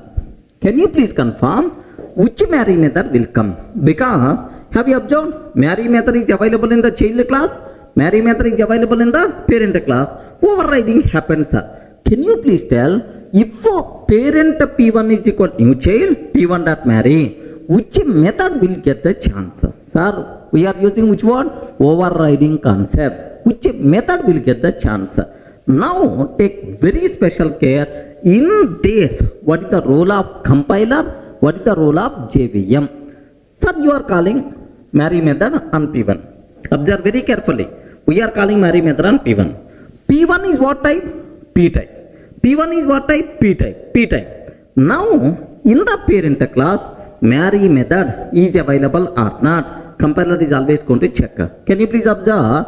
In the parent class, marry method is available or not? Yes, available, no problem at all. So up to this compiler's role. Let me repeat again. Sir, I am calling marry method on the P1. P1 is what type? Parent type. Now in the parent class, marry method is available or not. If it is available, compiler give the green signal. If it is not available, immediately compile method we are going to get. Sorry, you can't call a marry method on P type of reference like this, right? But it is available, no problem. At runtime, JVM is always going to check which is the runtime object. Runtime object is what? Child class object. Again, runtime is child class object. At the runtime, JVM will check in this child class is the marry method is overriding or not. In the child class, if the marry method is overriding at runtime, JVM is always going to give the chance for child class overriding method only. That's why which method will get the chances, sir? Child method will get the chance. Observe very carefully, sir. Child method will get the chance.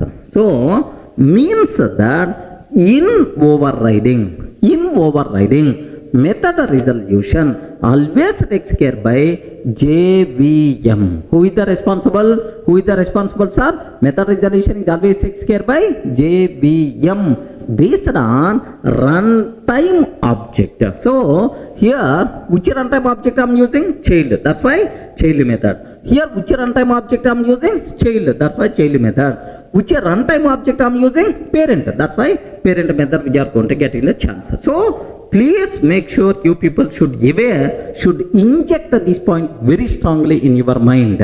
In overriding method resolution always takes care by JVM based on runtime object, not based on reference type. Remember, that's why overriding also known as runtime polymorphism. Again, overriding is also known as runtime polymorphism or dynamic polymorphism, runtime polymorphism or dynamic polymorphism or late binding. Are you getting? Or late binding. That's all. Please make sure you people should be aware. So overriding is also considered as runtime polymorphism or dynamic polymorphism or late binding. Clear for all of you, right? Sir, let me execute this code, sir. Observe carefully. Have a look once. Observe a bit carefully, sir. Class P, parent class contain, sir, public void property method is there, sir. Gold, land, cash, something like. Public void marry, sir, here marry with the marriage with so what we call Appalamma, Subbalakshmi, something like I'm taking, right? Sir, class C extends P. Sir, now child class not satisfied with marry implementation. That's why child is trying to override this method. So this concept itself is nothing but overriding. Please make sure you people should aware very clearly, right? Okay, overriding. Now inside test class, sir, P is equal to new P, sir.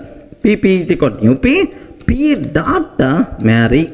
Sir, here runtime object is always parent object. Obviously, parent method will get the chance.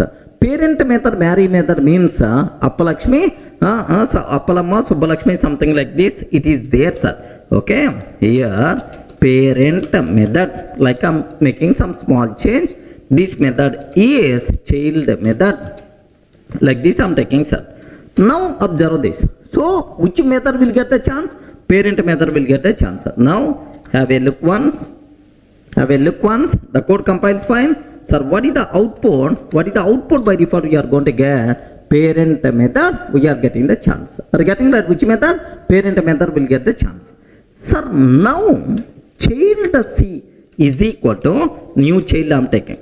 Child C is equal to new child C dot Mary I am taking, sir. Are you getting?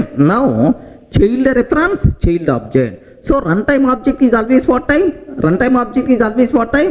Child object. That's why obviously child class method will get the chance. Remember, now let me execute second output. Can you please observe that? Child method we are getting. Are you getting? Child method Katerna. Like that we are getting, sir. Sir, last one, very dangerous point. Parent P1 is equal to new child. Are you getting? Parent P1 is equal to new child P1 dot Mary. Are you getting? Parent P1 is equal to new child P1 dot Mary. Sir, this line is the very, very important. Take special care, sir. Sir, we are calling Mary method on P1. P1 is what type? Parent type. Compiler is always going to check in the parent class Mary method is there or not. In the parent class, if Mary method is not there, compile method, right? But anyway, parent class contain Mary method, happily code compiles fine. Yet runtime, JVM is always going to check in the child class, is this method is overridden or not. In the child class, if this method is overridden, at runtime, based on runtime object, child class method is always going to get in the chance. Remember, in this case, which method will get the chance? Parent class contain Mary, but child class also contain Mary. Based on runtime object, child class method is always going to get in the chance, right? Now observe that. Let me execute this code, sir. What is the output? By default, we are going to get. Happily the code compiles fine, but the last answers are child method like this, right? Any doubt? Any doubt? Are you in the position to understand, right? In overriding, method resolution is always based on runtime object. Sir, who is the responsible to take care? JVM. Overriding method resolution is always takes care by JVM based on runtime object. Hence, overriding is also known as runtime polymorphism or dynamic polymorphism or late binding. Clear for all of you, right? Any doubt, friends?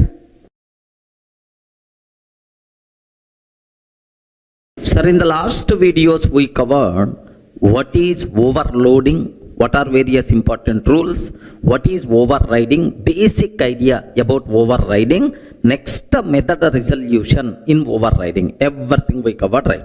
Sir, now overriding is not the easy process. Remember this one, there are several rules associated with overriding. But if it's the overloading, very simple process, right? In overloading, we have to check only method names, argument types. Method names must be same, argument types must be different. Remember, that is the rule of overloading. But in overriding, we require to check several things like modifiers, return type, throws keyword, like there are several conditions we have to check in overriding. That's why overriding is not that much easy process. We have to take each and every loophole internally. Clear, right? So now, what rules are there for method of overriding? Okay, first rules. Okay, here I am taking here just class P. Observe very carefully, sir. Class P. I have public void m1 of int I is there, sir. This is the method what we have, class P, public void m1 of int I. Sir, now I am taking class C extends P. Are you getting? Class C extends P, public void m1 of int I, like this I am taking. Can you please tell, is it valid overriding or not? Yes, friends, is it valid overriding or not? Yes, yes. Here, first rule, what we have to check, what we require to take care. So, in overriding, method names must be same. Method names must be same. And argument types must be same. Are you getting? Including order also. Including order also. Method name must be same. Argument types must be same. Are you getting? So that is method name followed by argument type is nothing but what? Method signature. Correct or not? Method signature. So in overriding, method signatures must be same. Method signatures must be matched. So method names and argument types are same means method signatures must be matched. This is the rule number 1. Remember, right? Sir, what is the second rule? The second rule is what about return type? Are you getting what about return type? Return type. Can you please confirm return types must be same or may be different? Yes, friends. Return types must be compulsory same in overriding or can be different? Can you please confirm? Yes, friends. So return types must be same in overriding, but this rule is applicable until 1.4 version. Are you getting? But this rule is applicable until 1.4 version. From 1.5 version onwards, co-variant return types also allowed. Are you getting? From 1.5 version onwards, co-variant return types also allowed. Then immediately you may ask, sir, what is the meaning of co-variant return type? Very simple, sir. Just let me go for a small example. Then you people can able to understand very easily, right? Here I have class P. Parent class is there. Assume parent class method return type is object, sir. Assume that the return type of parent class is object, public object M1.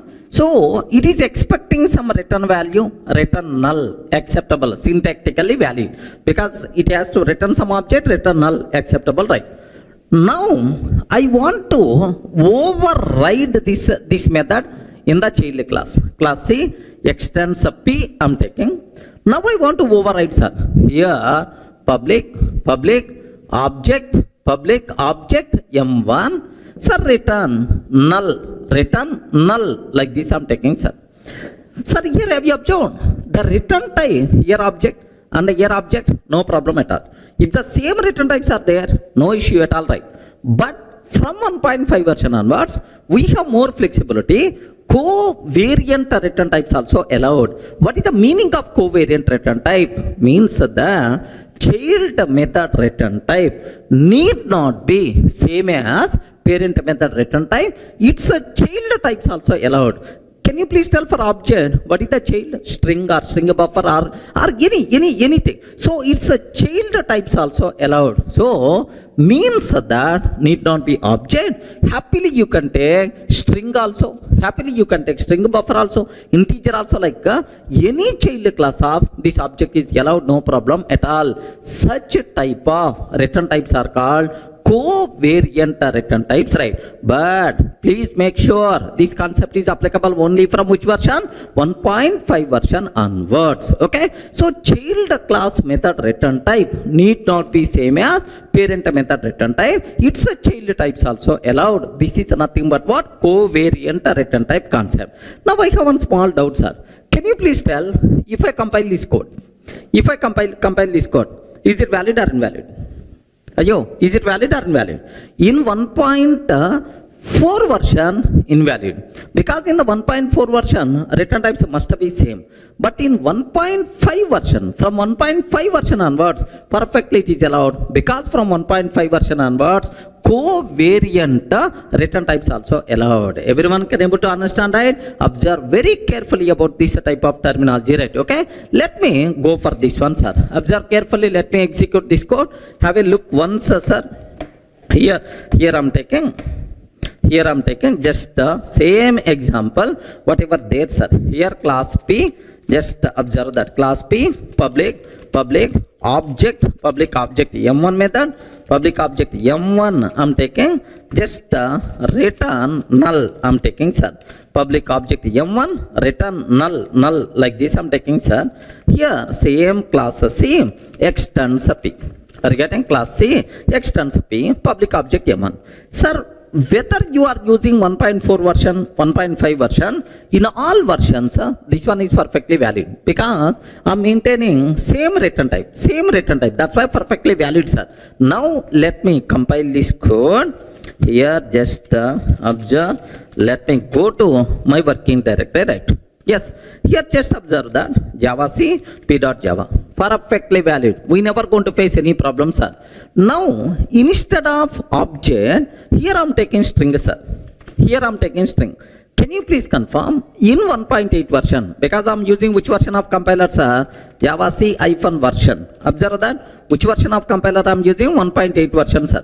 Okay, in 1.8 version, is it allowed or not? Yes, perfectly allowed, no problem at all. Now let me compile this code. Yes, it is valid, sir.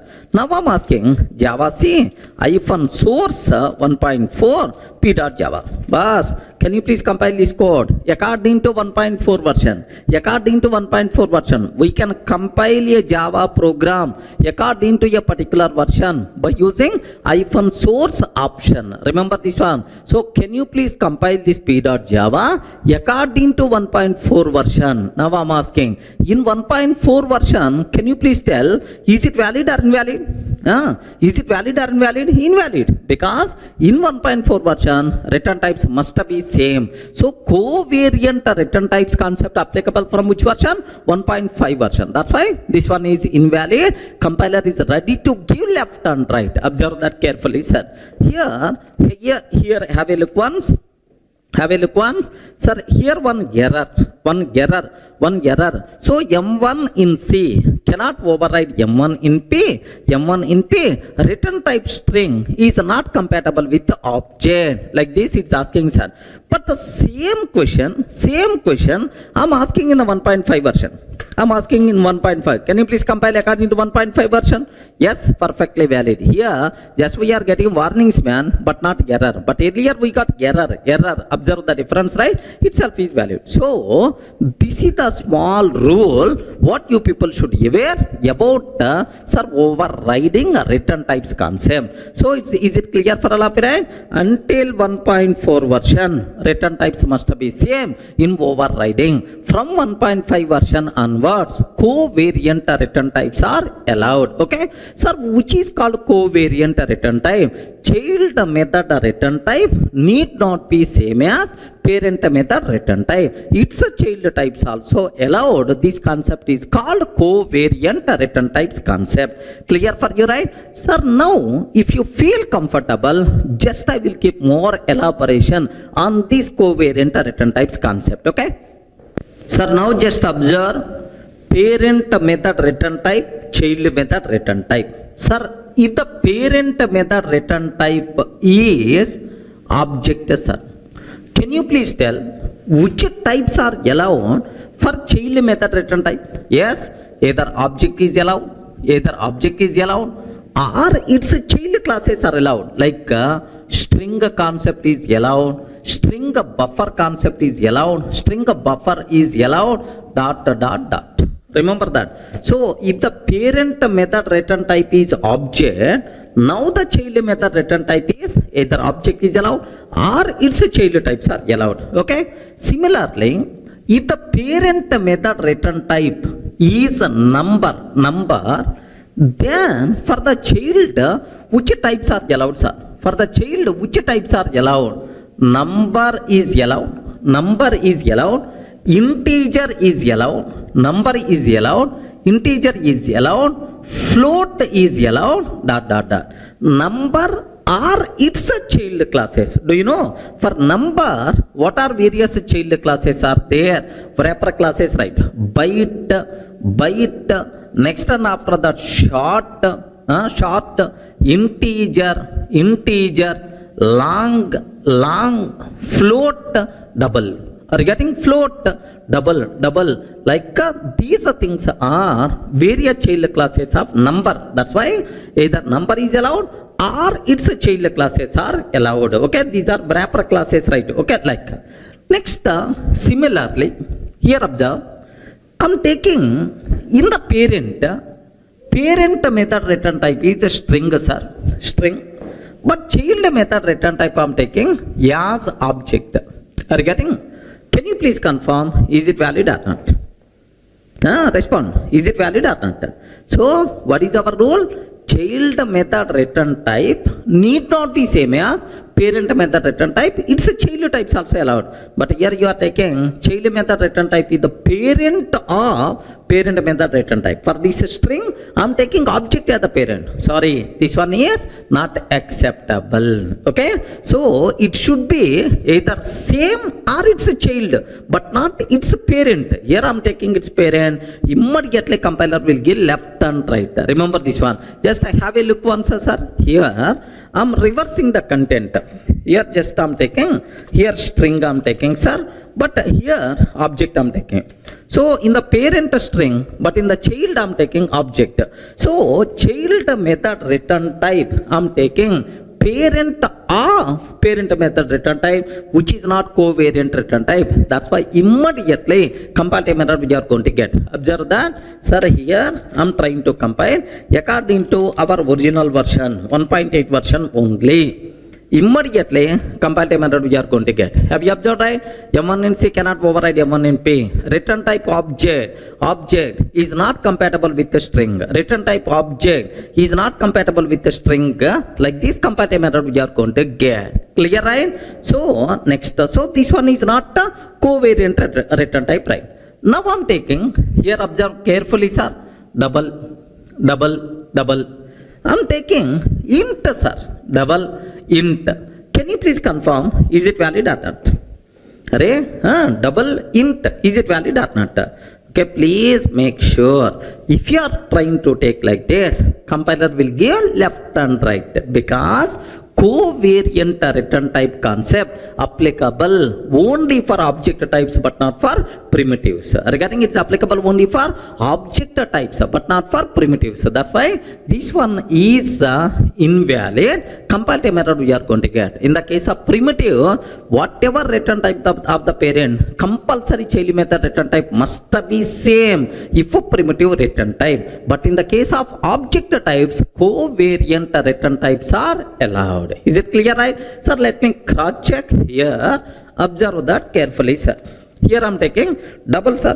Double. If I'm taking double, so okay, sir, return some double value. Here I'm taking int, sir. Return some int value. Like this, right? Now have a look once. Immediately error we are going to get. M1 in C cannot override M1. Return type int is not compatible with the double. So covariant return type concept not applicable for primitives. It is applicable only for object types. Clear for all of you, right? This is the story about return type of overriding. Okay, well. Sir, the part of overriding rules, in the last video we covered 2 points. So method names must be same, arguments must be same, which is nothing but method signatures must be matched. Next, what about return types? Sir, until 1.4 version return types must be same, but from 1.5 version onwards, covariant return types are allowed. Up to that, clear. Sir, now what is the next thing? What about private? What about final? Modifiers are related rules I have to discuss. Sir, here observe a bit carefully, sir. I'm taking class P, sir. Class P. Now, sir, private void M1. Are you getting private void M1 like this? I'm taking, sir. Sir, it's a private method. Can you please tell, is the private method, is it visible to the child classes? Can you please confirm? Is the private method, is it visible to the child classes? No, not visible, because private means within the class only.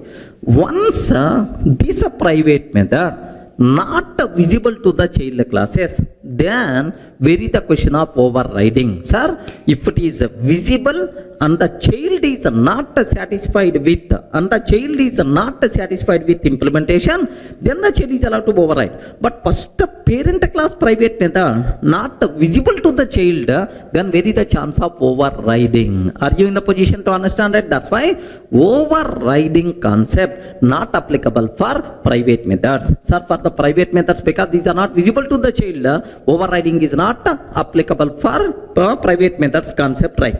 Now my question is, sir, I want to take same private method in the child class. Is it valid or not? I'm trying to override. Is it valid or not? Your respond, man. Is it valid or invalid? Remember this one. If I'm trying to override like this, 100% pakka it is valid, but it is not overriding because it is the private method of parent class, it is the private method of child class. There is no relationship between this method and this method.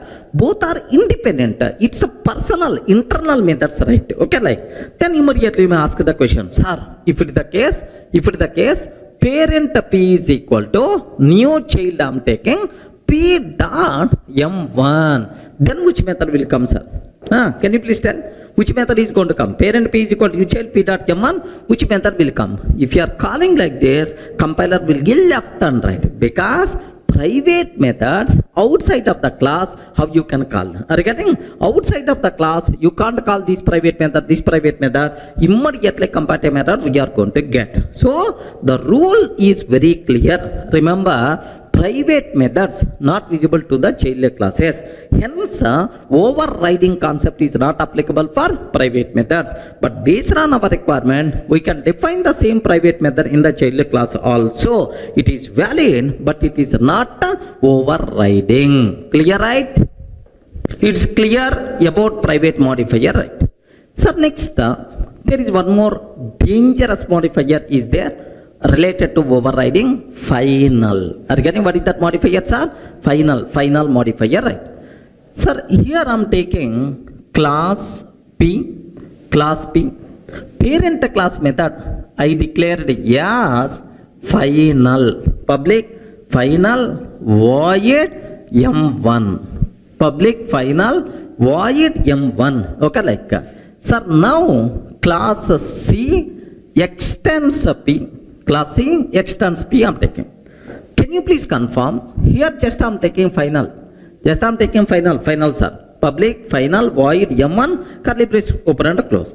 Sir, if the parent class method declared as final, bas, it is the final implementation. No one is allowed to override. Are you getting? If the parent class method declared the final, overriding concept not possible for that final method. Okay? By mistake, if I'm trying to perform overriding public void M1, by mistake, if I'm trying to override, immediately comparative error we are going to get. M1 in C cannot override M1 in P because overridden method is final. Remember this one, overridden method is final. That's why it is not possible. So final, is it, can you please tell, overriding concept, is it applicable for final methods or not? Not possible. If you are trying to perform overriding, what will happen? Immediately comparative error by default we are going to get. Clear for all of you, right? Sir, now just observe that, sir. Here, have a look once, sir. Parent class method is the final void M1. I am taking, sir. Class C extends P, sir, public void M1 like this. So parent class method is the final. Parent class method is the final, but child class method is not final, sir. Child class method is not final. Of course, here final method overriding not possible, sir. Observe that. What is the comparative error we are getting? M1 in C cannot override M1 in P. What is the reason for that? Overridden method is final. So if the parent class method declared as final, then overriding concept is not applicable. Sir, suppose if I can take child class method is also final. Child class method is also final. If I can take child class method is also final, can you please tell what will happen? If I take child class method is also final, what will happen? In this case, sir, still comparative error. Once it is the final, yes, whether you are taking final or non-final, immediately comparative error we are going to get because final methods we can't override. Clear for all of you, right? Let me summarize modifier related things, sir, regarding this overriding, sir. Observe carefully. Sir, if the parent class method is a final, I want to override child class method as either non-final or final. Are you getting? Either non-final or final. Immediately compile time error we are going to get, because overriding concept not applicable for final methods, because a parent already declared this implementation is the final. No one is allowed to change. That's why, right? So now I have one small doubt. If the parent class method is a non-final, sir, it's not final, sir. It's not final. Now I want to override as final. Is it possible or not? Yes. Non-final to final, perfectly acceptable. But next level child, you can't override. Are you getting? Up to this, okay, well. Next level child, you can't override, right? Okay? Non-final to final, acceptable. But final to either non-final or final is not acceptable. Observe carefully, right? Here observe. Sir, public, final, void, public. Here non-final. Parent class method is the non-final, but child class method is the final. Observe that non-final to final. Parent class method is the non-final, but child class method is final, sir. Non-final to final. Is it acceptable or not? Yes, why not? Observe carefully. Here, have a look once, sir.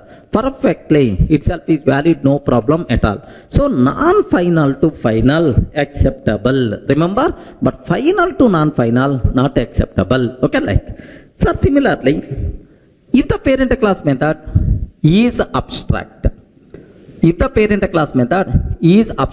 abstract means not having implementation, then I want to override that in the child class. Compulsory we should override to provide implementation.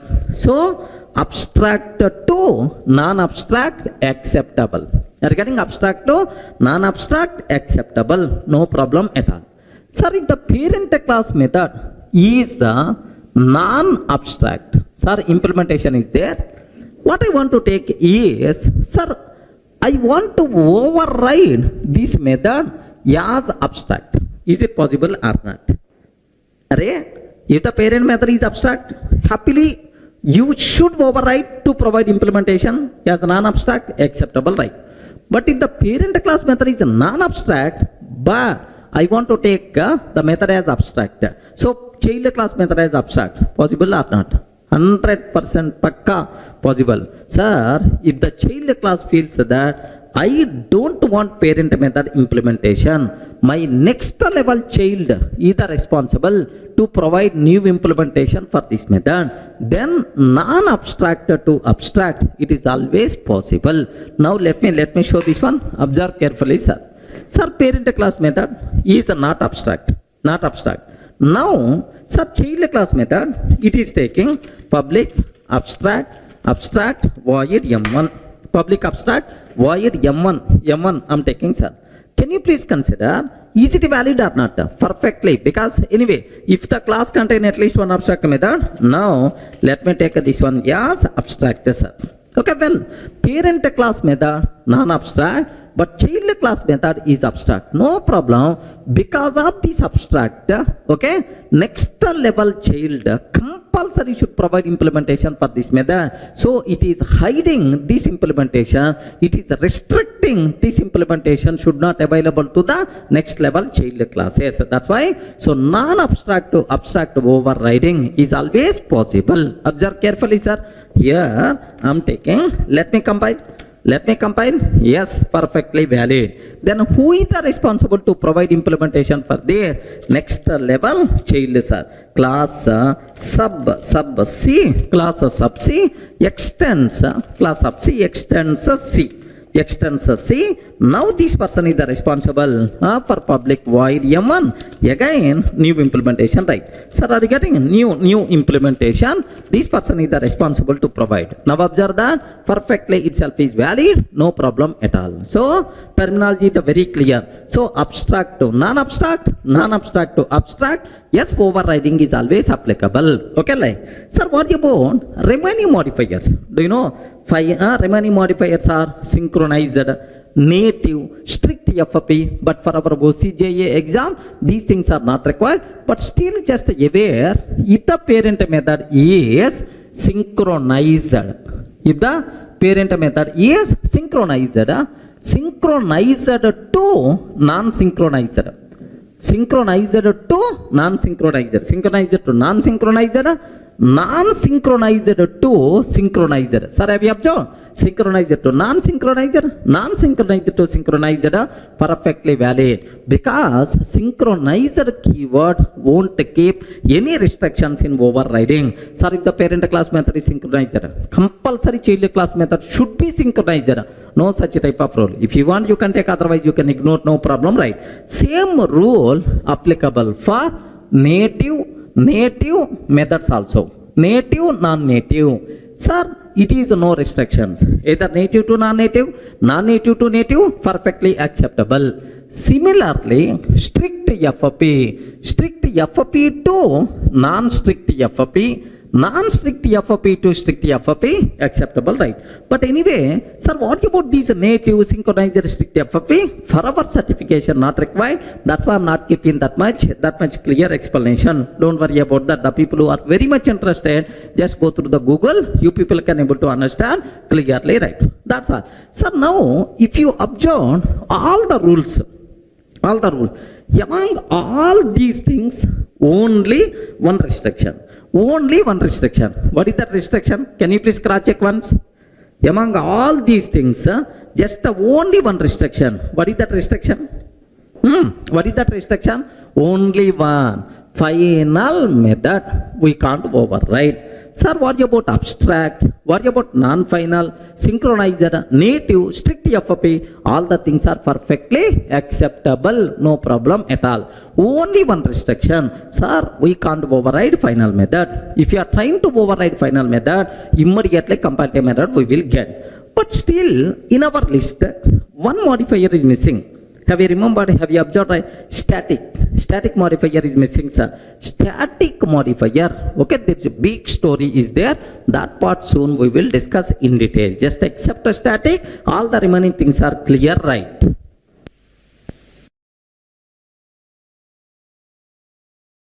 Sir, in the last two videos we covered overriding rules. Have you remembered, right? Method names must be same. Argument types must be same. Method signatures must be same. Private methods not visible to the child classes. That's why overriding concept not applicable for private methods. Final methods we can't override except a final method. For the remaining modifiers, no restrictions. Okay, well, up to that we covered. Now the next important point. Here observe. I'm taking class P, parent class. Parent class contain a method public void M1. Observe very carefully, sir. Class P, public void M1. Class C extends P. I'm taking, sir. Class C extends P. I'm taking. Now here I'm taking protected void M1. Regarding just I'm taking protected void M1 like this, right? Can you please confirm, is it valid overriding or not? Ayo, respond, can you please tell, is it a valid overriding or not? Okay, remember, if I'm trying to do like this, immediately comparative method you are going to get. What is the reason? What is the reason for that? Related to these access modifiers, do you have any rule for overriding? Very important for the exam sake. That's why you people should be aware clearly, right? Sir, while overriding, we can't reduce scope of access modifier. Means, sir, public to protected means we are reducing the scope. Sir, while performing overriding, we can't reduce scope of access modifier, but if you want, you can increase the scope, no problem at all. Regarding, but we can't reduce the scope by mistake. If you are trying to reduce the scope, immediately error we are going to get. Are you getting the point, right? So we can't reduce the scope, but we can increase the scope, no problem at all. Sir, let me show up to this. Is it really compatible error or not? Observe carefully, sir. Have a look once. Sir, parent class method is the public, but child class method I'm taking as protected, sir. Protected void m1. Immediately error by default you will get. Observe that m1 in C cannot override m1 in P. Attempting to assign weaker access privileges was public. Attempting to assign weaker access privileges was a public. This is the compatible error we are going to get, sir. So because we are reducing scope of access modifier, that's why, sir. Have you remembered somewhere in our fundamentals we covered which is having more access? Public is having. Sir, public is having. Which is having least access? Private is a lesser than, default is a lesser than, protected is a lesser than public. Somewhere we cover these points, sir. So more access is the public, next access is the protected, next one is the default, next one is the private. Are you getting? So public to protected means we are reducing scope of access modifier. That's why itself is invalid. Compatible error you are going to get, sir. Suppose I'm taking, it is also protected. It is also protected. Is it valid or not? Yes. We are not reducing. We are not reducing the scope. Same scope are maintaining. That's why perfectly itself is valid. Are you getting? Suppose if it is protected and if I can take public. Is it valid or not? Boss, protected to public means we are increasing the scope acceptable. Rule is we can't reduce the scope, but we can increase the scope. No issue at all. Now have a look, observe carefully, sir. Here the parent class method is also protected. Like this I'm taking, sir. Protected.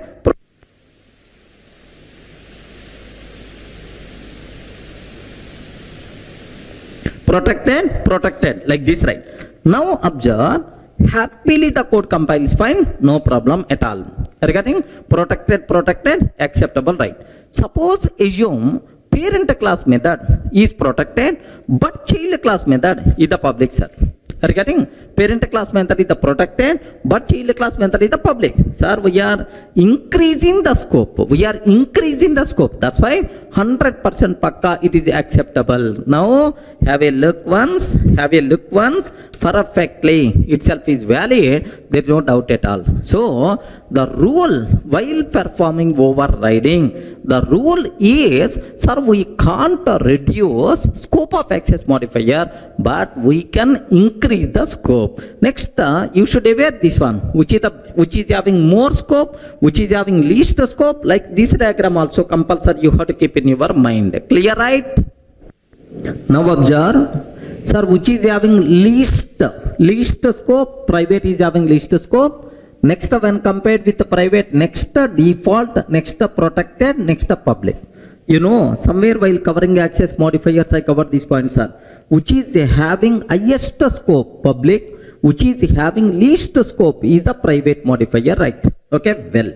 Now the point here is, if the parent class method is public, what about child method? Can you please tell? What is the child method? Sir, while overriding, we can't reduce scope of access modifier. If you want, you can increase the scope. Decreasing is not allowed. So, if the parent is the public, compulsory child class method should be public. If the parent is the public, compulsory child method should be public. If the parent is protected, can you please tell? Either protected or more access. More access means what? Public. So child class method can be protected or public. Regarding child class method can be protected or public. Okay, like similarly, if the parent class method is the default, can you please tell what about child class method? Either default is allowed, or protected is allowed, or public is allowed. Regarding public is allowed, right? Next, if the parent class method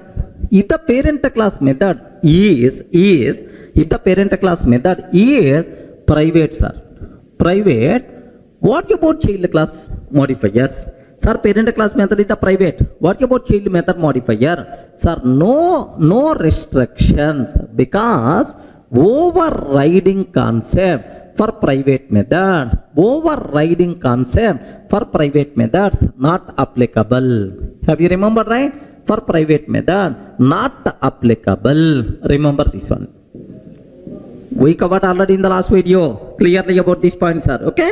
Anyway, now observe, if the parent class method is the public, compulsory child class method should be public. If the parent class method is the protected, child class method should be either protected or public. If the parent class method is the default, child method can be either default or protected or public. No restrictions, right? Sir, private anyway, not going to participate in overriding. We are not required to have any rules. So only one rule you have to aware about these modifiers. While overriding, we can't reduce the scope of access modifier, but we can increase the scope, no problem at all. Clear, right?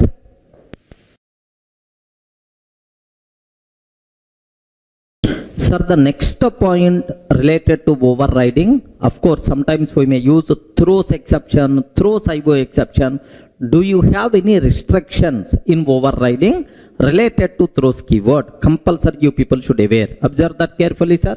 Sir, here public void M1, throws exception, parent class method, child class method, public void M1 doesn't throw any exception. Sir, here also parent method doesn't throw any exception, but child class method throws exception. Like, sir, we have almost around 8 cases I wrote on the board. Okay, I will explain all these things, but to understand this related to throws keyword, first you people should have some basic idea about checked exception and unchecked exception. Please make sure, sir, if you aware checked and unchecked exception, then you can aware clearly, right? Sir, let me put some basic idea about checked exception and unchecked exception, right? Very simple, sir. Do you know, in exception handling, I will explain in detail, don't worry. But here my target is, sir, which are checked exceptions, which are unchecked exceptions. Just aware that knowledge is enough to answer this type of questions for the exam. Sir, do you know, you have which class access root for Java exception hierarchy? Have you remembered, right? Throwable. Yesterday we covered, in the last videos we covered already throwable. Throwable access root for Java, all Java exceptions and errors, right? Now, throwable contain 2 child classes, exception and error.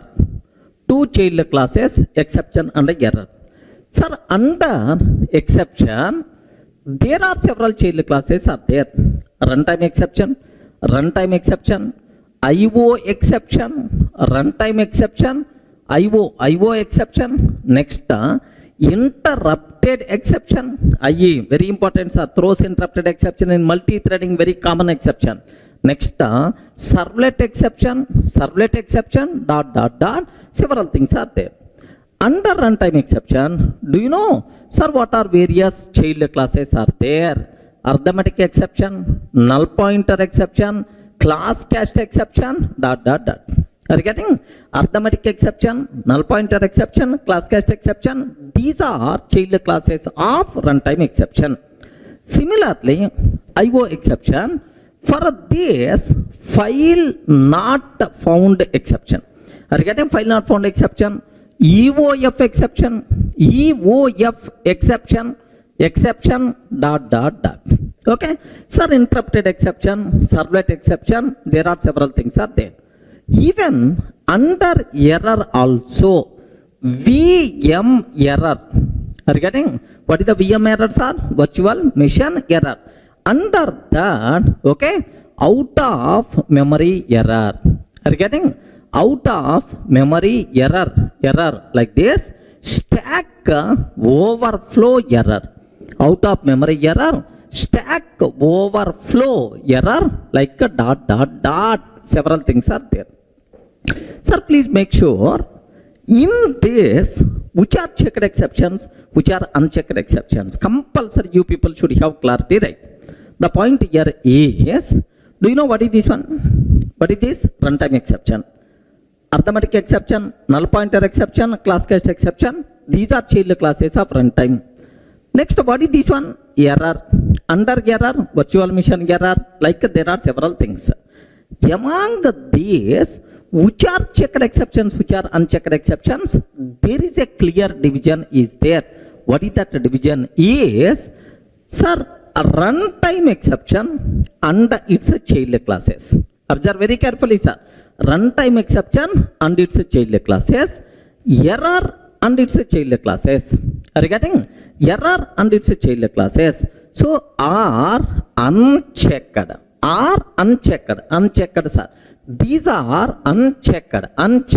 Like, let me repeat again. Runtime exception and its child classes. Error and its child classes are unchecked. Compiler never going to check whether you are handling or not. Except these, all the remaining things by default considered as checked exceptions, right?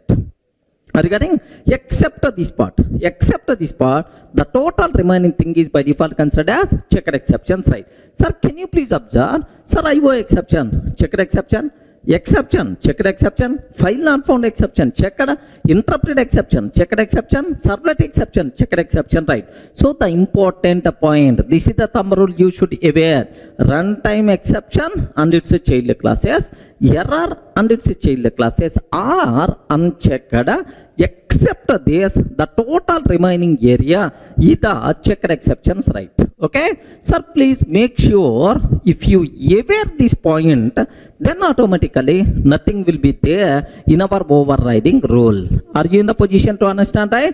But which are parent class, which are child classes, compulsory this division must be aware. Arithmetic, null pointer, class case exception, these are child classes of runtime exception, unchecked, right? But IO exception and its child classes checked only. Interrupted exception checked only. Next, error part unchecked only. Clear, right? If you aware this knowledge, then you can able to answer very easily these things, right? Sir, observe. What is the rule in overriding? What rule is there, sir? Very simple rule, sir. If child class method throws any checked exception, compulsory parent class method should throw the same checked exception or its a parent. Let me repeat again. Okay, if a child class method throws any checked exception, compulsory parent class method should throw the same checked exception or its a parent. Otherwise, compiler will give left and right. Are you getting that? Okay. So just I'm repeating again. If child class method throws any checked exception, compulsory parent class method should throw the same checked exception or its a parent. Otherwise, compile error, right? Sir, what about unchecked exception? For unchecked exception, no rule. The rule is applicable only for checked exceptions only. Unchecked exceptions you can use anywhere, any number of times, no problem at all. Clear, right? Now, if you aware this, now observe that first point, first one. If a child class method throws any checked exception, can you please tell, in this case, child method doesn't throw any checked exception, then we are not required to worry, perfectly itself is valid. Are you getting valid? Because child doesn't throw any checked exception. Second case, child class throws exception. Child method throws exception. Sir, if child class method throws any checked exception, compulsory parent method should throw the same checked exception or its parent. But here parent method does not throw. That's why this one is invalid. Compile time error by default we are going to get, sir. Please make sure you people should aware. Now have a look once. Let me show at least once. Here, observe carefully about this one. I'm taking a simple example, sir. A simple example. Here public void M1. Sir, M1 parent throws exception, sir. But child doesn't throw any checked exception. If the child doesn't throw any checked exception, no restrictions, happily the code is going to compile. Happily the code is going to compile fine. Java C p.java. Observe that the code what I say about this one is p.java.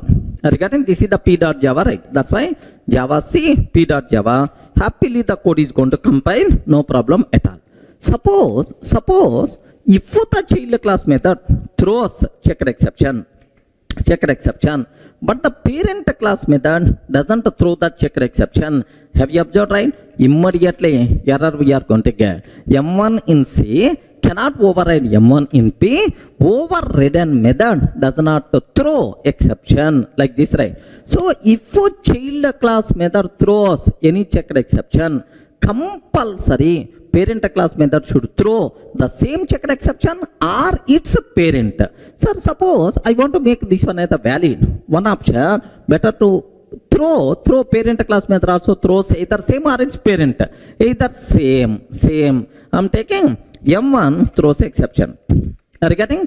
Child class method throws some checked exception. Parent class method also throws the same checked exception. No problem. Acceptable. If the parent class method throws its parent, sir, what is the parent? Parent of exception throwable, still acceptable. Okay, no issue at all. So the rule is, if a child class method throws any checked exception, compulsory parent class method should throw either same checked exception or its parent. Okay, well, so this one is the invalid, right? Now the third one. Can you please observe? Child class method throws IO exception. Parent class method throws exception. Sir, it is a checked. IO exception is a checked. So IO exception itself is a checked means, sir, parent class method throws its parent only. No problem at all. Acceptable. Okay. Fourth one, sir. Child class method throws exception. If a child class method throws any checked exception, compulsory parent class method should throw either same exception or its parent. Sorry, it is not parent, it is not same. That's why it is invalid. Are you getting? So because parent method always throw either same or higher level. But this is the sub. IO exception is the child of exception. That's why it is invalid. Okay, like. Sir, now public void throws EOF exception, file not found exception. Child class method throws EOF exception, file not found exception.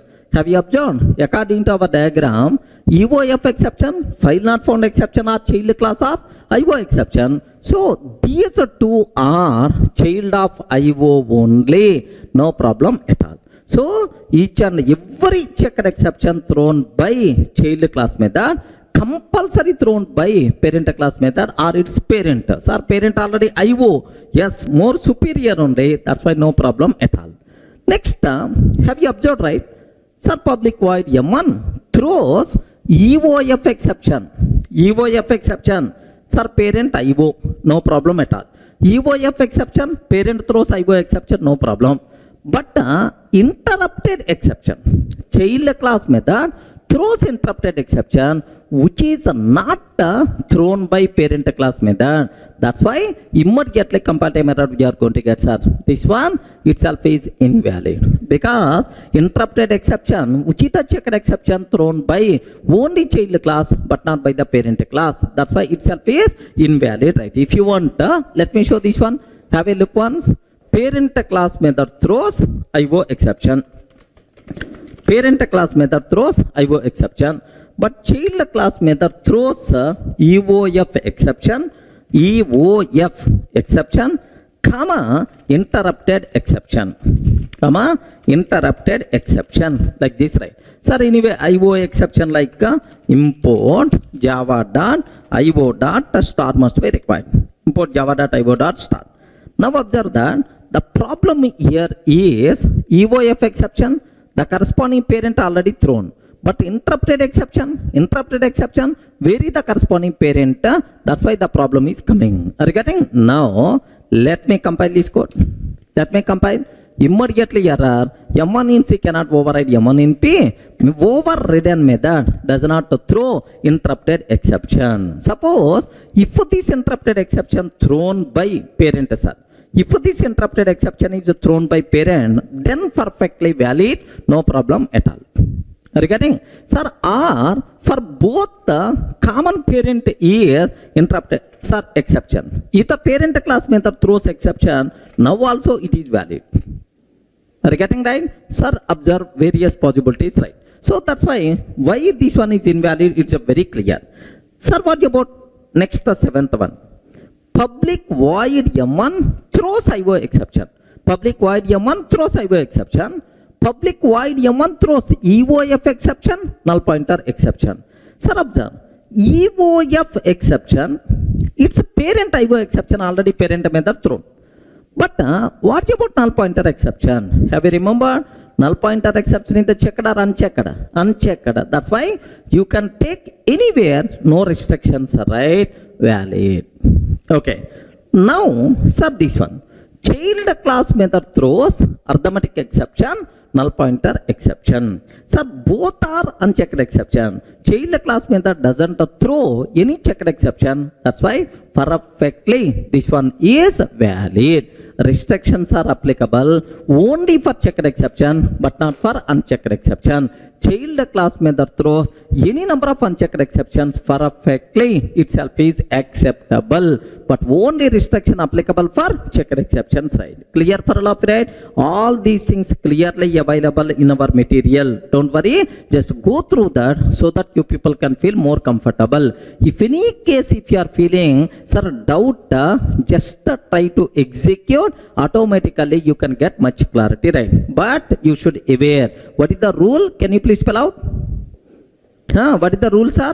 If child class method throws any checked exception, compulsory parent class method should throw same checked exception or its parent. That is the rule what you people should aware. But what about unchecked exceptions? No restrictions. Clear, right?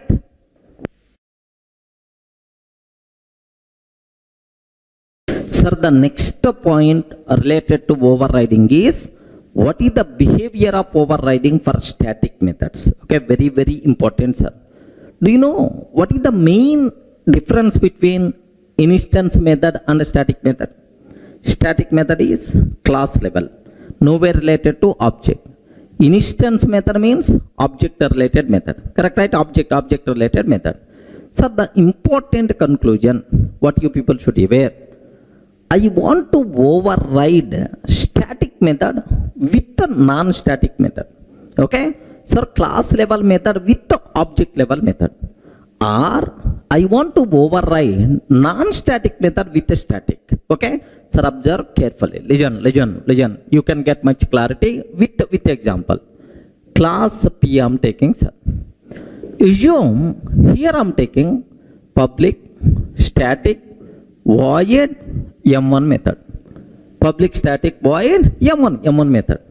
Sir, now class C extends P, sir. Class C extends P. Now I am taking public void M1 method. Like this, right? Can you please observe carefully? I am trying to override static method with a non-static method. Are you getting the static method with a non-static? Similarly, class P, okay, public void M1, son. Public void M1. Now, class C extends P. Class C extends P.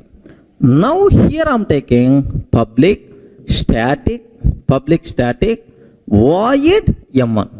Okay, like this. Sir, observe these two examples, right? Static to non-static, non-static to static. I am trying to override. Immediately, compiler will give left and right. Array, suppose in our movie, I want to produce one movie, son. I booked a hero, heroine, all the people accepted. Movie is ready to start, shooting is ready to start. Suddenly, heroine is telling, sorry, I can't act in this movie. Okay, I'm dropping out from this movie like she told. If the heroine is dropping, now I have to search for another heroine. Are you getting? Not for another hero.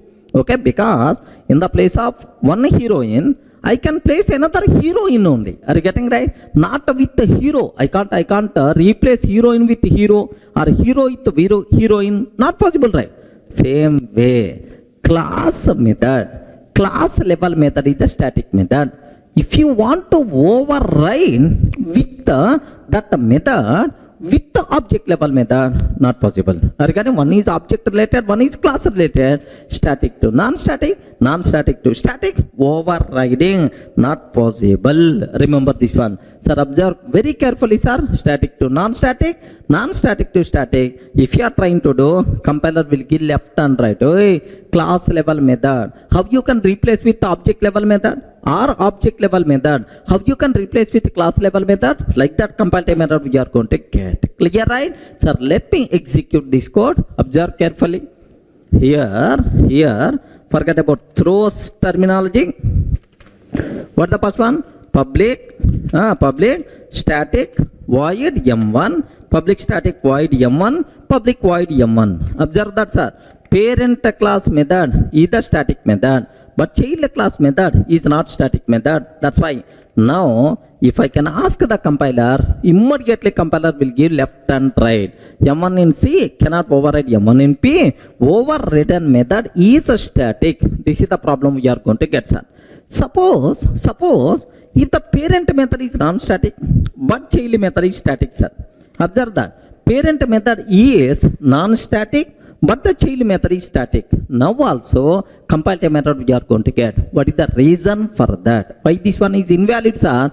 Non-static to static, overriding, not possible. Object level method, how you can override with the class level method? That's why compile method we are going to get. Now let me cross check.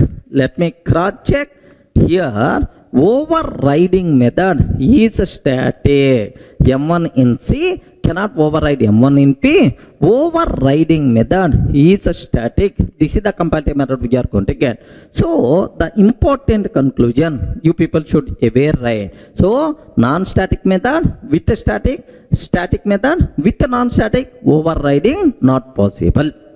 Now I have one small doubt. Take very special care.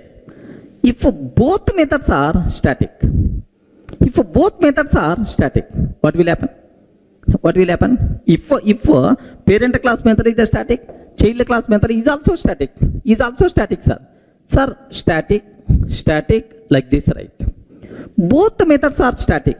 Is it acceptable or not? 100% pakka. It is valid, no problem at all. Regarding perfectly, it's valid, no problem at all. So seems to be static method we can override with the static method like this, but it is not overriding. It is a special concept. What is that special concept? Is method hiding concept. Regarding what is this concept, sir? Can you spell out? It is not overriding. It is not overriding, and it is method hiding concept. Are you getting? And it is method hiding concept, right? Please make sure you people should aware clearly, right? Sir, what is the advantage we are going to get because of method hiding? What is the advantage we are going to get? Sir, I mean, what is the difference between overriding and method hiding? That part I will take care. Don't worry, sir. First observe, is it valid or not? Have a look once. If both the parent and child class methods are static, sir. Have you observed? Parent class method is a static, and the child class method is also static. Okay, perfectly acceptable. This special concept is called, what is this word? Method hiding, but not overriding like this, right? Yes, let me cross check, let me compile. Happily the code is going to be compiled, no problem at all. So seems to be overriding concept applicable for static methods, but it's not overriding, it is method hiding. Then what is the difference between overriding and method hiding? That part I will take care. Sir, observe a bit carefully, sir. I'm taking system.out.println, okay, parent method, okay, parent like this. Now system.out.println child like this I'm taking, sir, just I'm taking parent and child, anyway SOP statements. So which method is going to get in the chance, I want to aware. Now let me go for class test. Public static void main method string array args.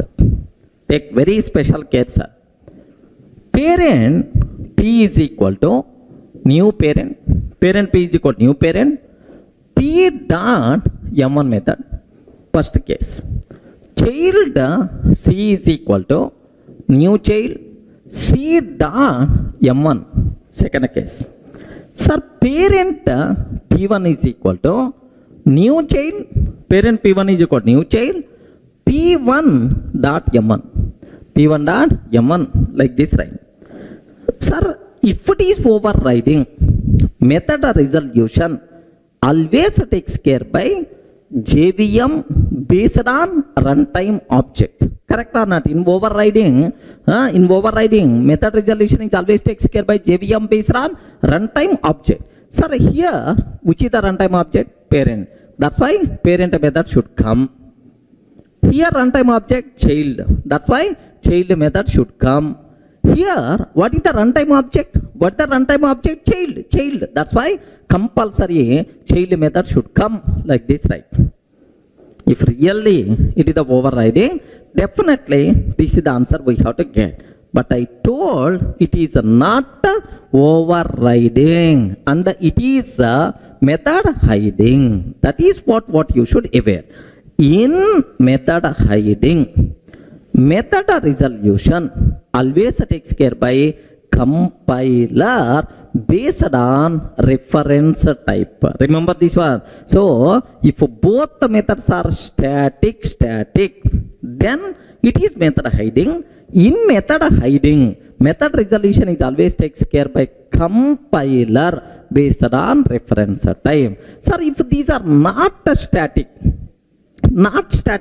overriding, then method resolution is always takes care by JVM based on runtime object. Remember this. Very simple rule, sir. Both methods are static or non-static. Both are static. Method hiding. Always method resolution is always based on reference type by the compiler.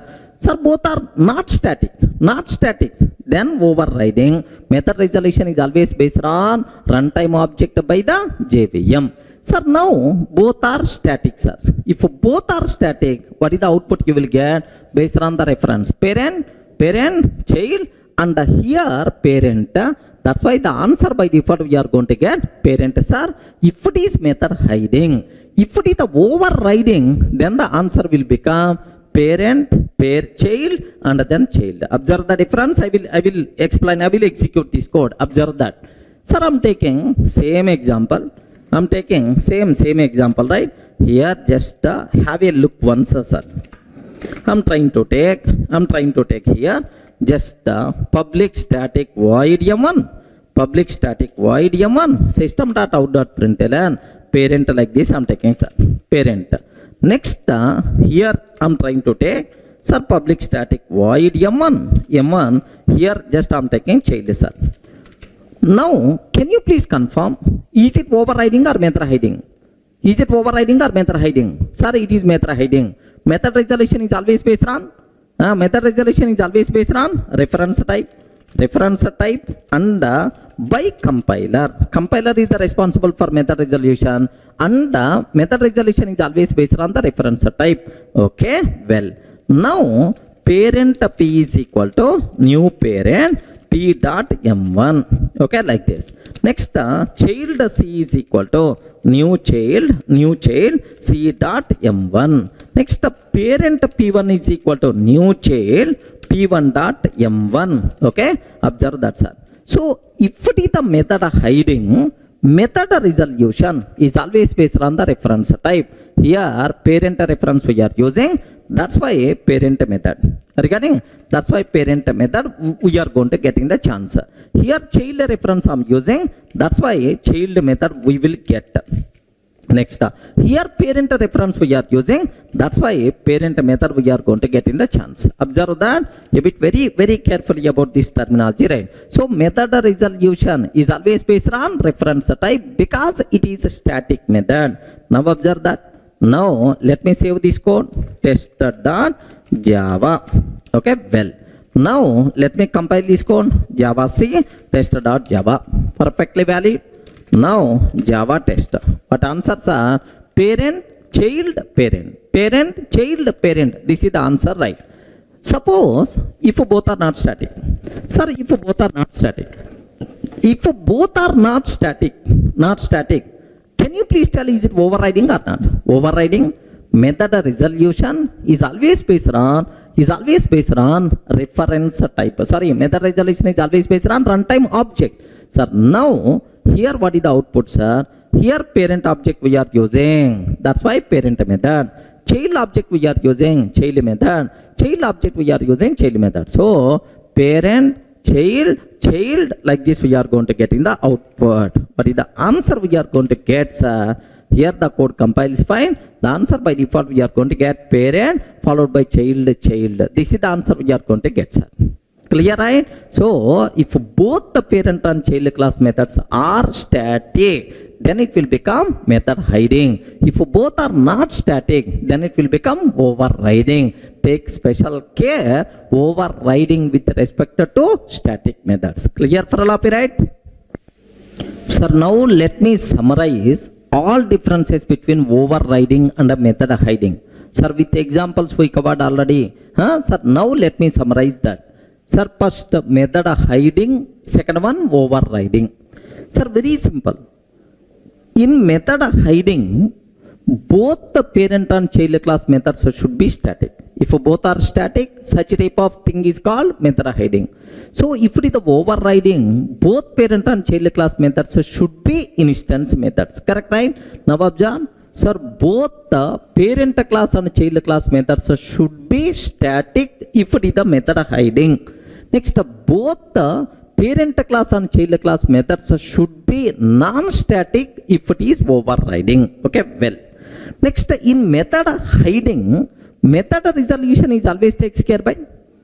In method hiding static. Method hiding, method resolution is always takes care by compiler based on reference type. Remember, so in method resolution always takes care by compiler based on reference type if it is method hiding. Remember, so if it is the overriding, method resolution always takes care by JVM based on runtime object. Okay, so next it's always based on runtime object. That's why it is also known as overriding is also known as runtime polymorphism or dynamic polymorphism or late binding. But what about method hiding, sir? Method hiding is always takes care by compiler based on reference type. That's why it is also known method hiding is compile time polymorphism or static polymorphism or early binding. That's all, sir. If any person in the interview room may be a chance to ask what is the difference between method hiding and overriding, immediately you have to give left and right. Clear for all of you, right? That's all. This is what you should aware.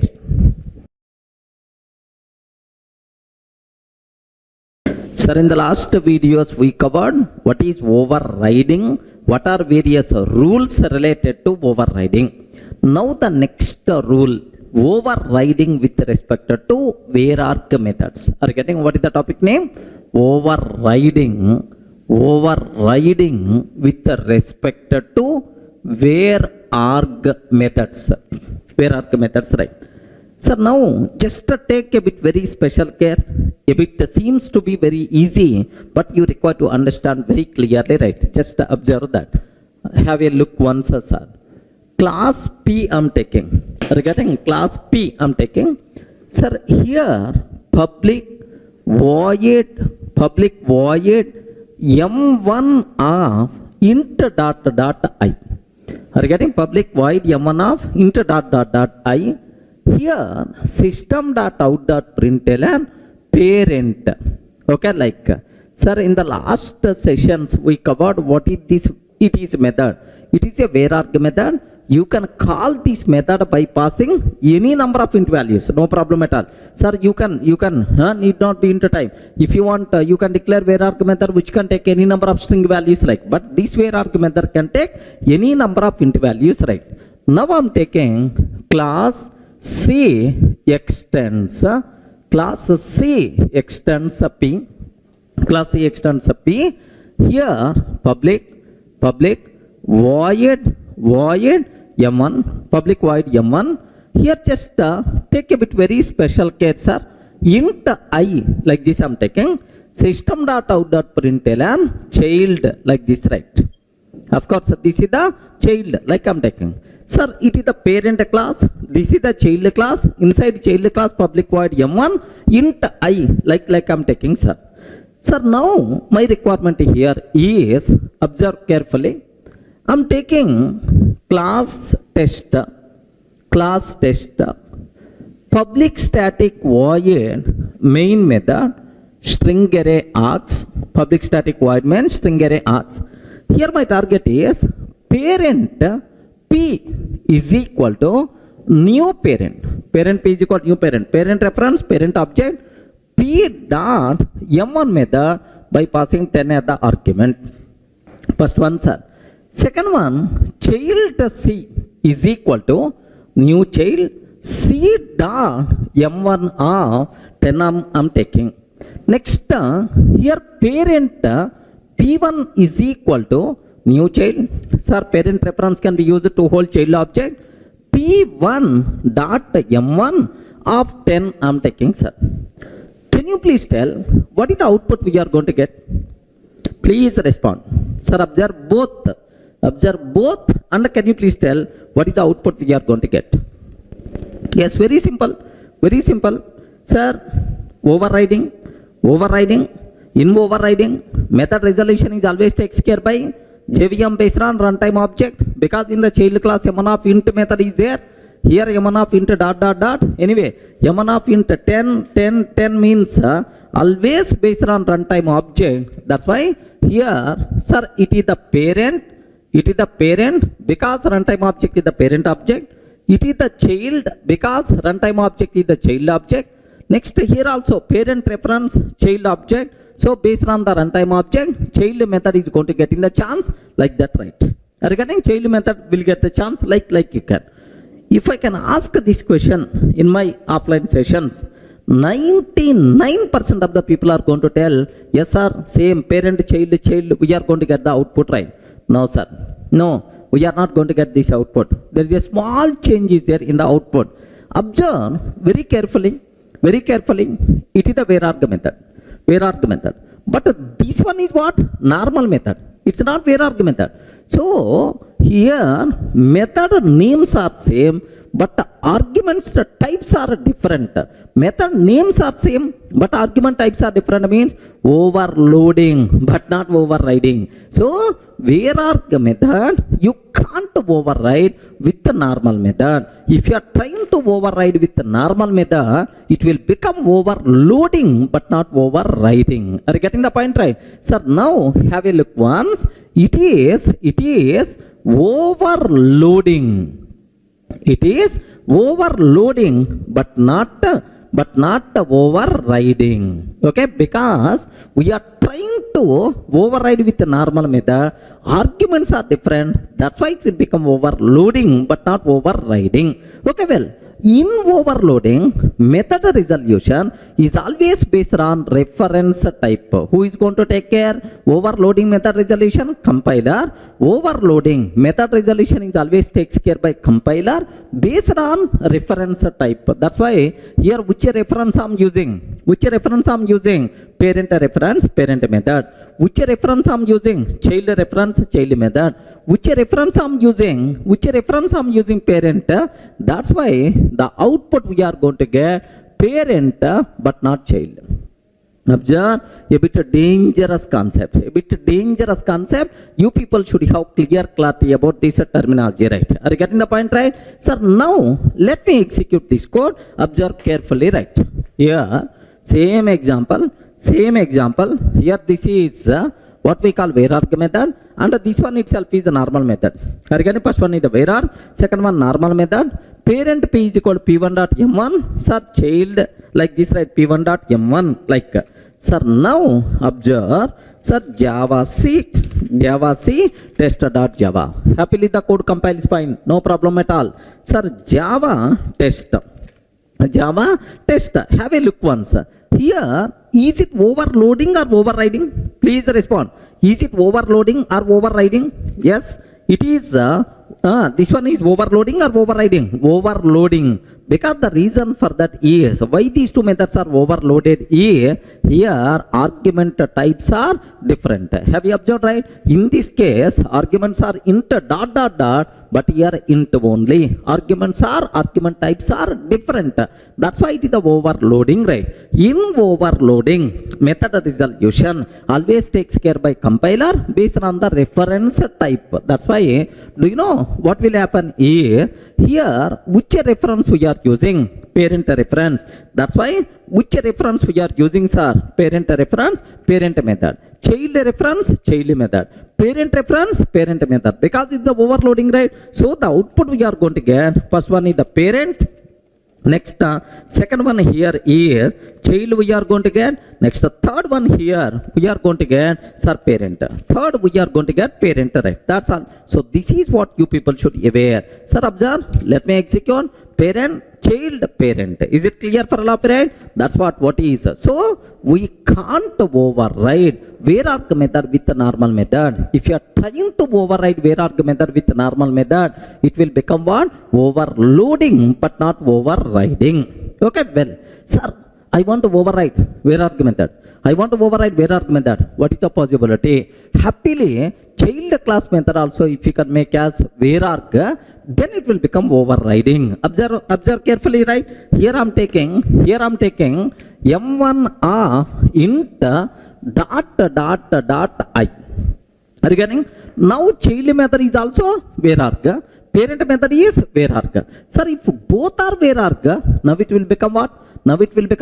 Overriding concept. In overriding, method resolution is always takes care by JVM, based on runtime object. So here which object we are using? Parent object. Here which object we are using? Child object. Here which object we are using? Child. That's why the output by default we are going to get child method we are going to get in the chance. Okay, let me cross check whether it is a valid or not. Observe carefully, right? Here, have a look once.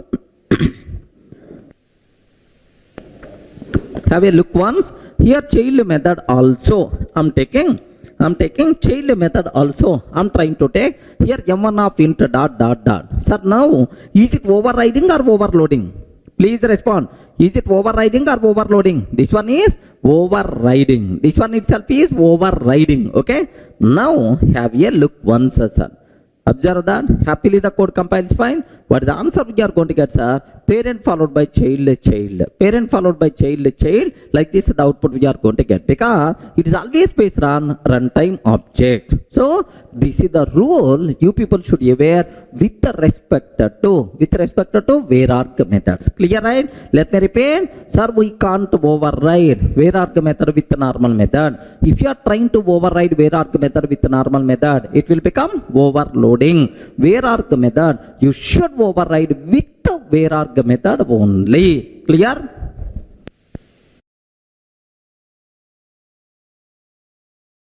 In the last video we covered overriding with respect to Var-arg methods, right? So we can't override Var-arg method with the normal method. Compulsory Var-arg method we should override with another Var-arg method only. Clear, right? So now overriding with respect to variables concept. I want to do overriding with respect to variables. Take very special care, very important, sir. Here I am taking class P, string s is equal to, here just I am trying to take parent. String s is equal to, I am taking parent. One string variable, content is parent. Now class C extends P, Sir, string s is equal to child, sir. String s is equal to child. So in the parent and the child, I'm taking a variable with the same name. With the same name. Can you please tell, is it instance variable or is it static variable? Can you please confirm, is it instance variable or static variable? Instance variable, not static, right? Okay, well, now my target is class test, public static void main method I'm taking, sir, string array args. Public static void main string array args. Now observe, parent p is equal to new parent system.out.println p dot s. Sir, I'm creating parent object with a parent reference variable p dot s. Sir, similarly, child c is equal to new child system.out.println c dot s. Child c is equal to new child sop of c dot s. Sir, parent p1 is equal to new child. Sir, parent reference can be used to whole child object system.out.println p1 dot s. Are you getting? p1 dot s. Sir, can you please confirm what is the output we are going to get, sir? Anyone, can you please tell? Yes, very simple. Both are instance variables. Both are instance variables. What is the output we are going to get? Yes, good learning is there. You require to think a bit very carefully and then tell the answer. Yeah, can you please confirm which one is the answer? In the first case, what the output? Second case, what the output? Third case, what the output? Yes?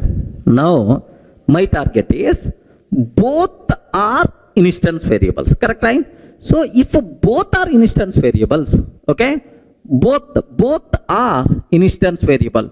Parent variable is instance.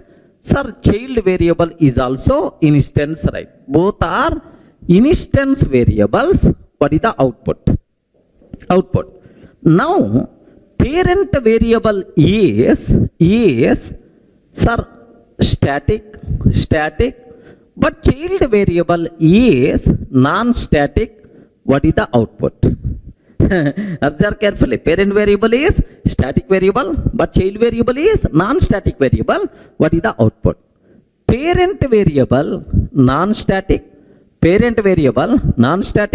but child variable is a static variable. What is the output? Next, parent variable and the child variable both are static. What is the output, sir? Yes, friends. Can you please confirm what is the output by default we are going to get in these cases? Sir, 3 SOPs are there, here and here. What outputs we are going to get? Remember that. Okay? The very important point you people should aware. Sir, if I can ask this question in my offline sessions, out of 100, 90% of the people are always telling wrong answer only. I don't know the reason. Wrong. They are always telling wrong answer, of course, especially this case, right? So even in your mind also, whatever answer you have, it is the wrong by default. Think a bit very carefully and then so listen carefully, right? What the point is? What is our heading? Can you please tell? Overriding with respect to variables. First clarity, what I want to provide, overriding concept applicable only for methods but not for variables. Are you getting? Overriding concept applicable only for methods but not for variables. Okay, well, then how the variable resolution will be there?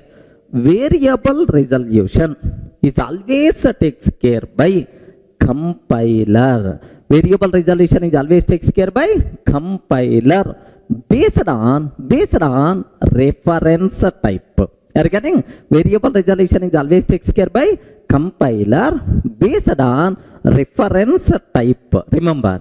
Next, the rule is the same whether the variable is instance variable or static variable. So no change in the rule. Rule is always the same, sir. Variable resolution is always takes care by compiler based on reference type, but not based on runtime object. Clear, right? Now have a look once. Here, even this variable is the static or non-static, output is always the same, sir. Do you know this type of concept is called variable hiding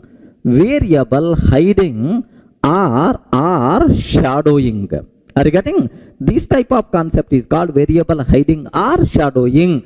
Defining same variable in the child class is called shadowing concept. But anyway, these technical words you are not required to worry. Just aware variable resolution always takes care by compiler based on reference type. The rule is always same whether we are using static or non-static, right? Now observe a bit carefully, right? Here, which reference type you are using? Parent reference. Then obviously, what is the output you are going to get? Parent is the output. Are you getting? Sir, here which reference we are using? Child reference. That's why the output is child we are going to get, sir. Sir, here which reference we are using? Parent reference. That's why the output we are going to get is parent, sir. Are you getting? Sir, whether the variables are static, non-static, I am not required to worry, sir. Whether it is static or non-static, the rule is always same. Variable resolution always based on reference type only, but not based on runtime object. That's why. So whether the variables are both are instance variable or both are static variable, one is static, one is non-static. Like output is always parent, child, parent only. Parent, child, parent only. Sir, in all cases, same output by default we are going to get, sir. Okay? Let me show this example, right? Observe carefully.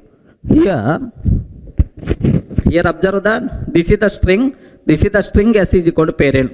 Okay, in the parent class. This is the string S is equal to child in the child class. Now, parent object, child object, next up parent P1 is equal to new child, like this, right? So that's all. Now let me execute. Sir, the code compiles fine. What is the answer we are going to get? Parent, child, parent. Parent, child, parent. Based on reference only. Now I'm taking static. Parent variable is static, but the child variable is non-static. No problem. Whether static, non-static, static or both are static, the rule is always same. That's why. So in this case, what is the output, sir? Now have a look once, sir. Now the same output by default we will get. Parent, child, parent. Okay. Now I'm taking, sir, parent is non-static, but child is static, sir. Parent is non-static, but the child is static. What the answers are? Parent, child, parent, right? Sir, if both are static, can you please observe what answer by default you are going to get? Yes, here, parent, child, parent by default you are going to get. So whether variables are static or non-static, variable resolution always takes care by compiler based on reference type. Clear for all of you, right? So overriding concept applicable only for methods but not for variables.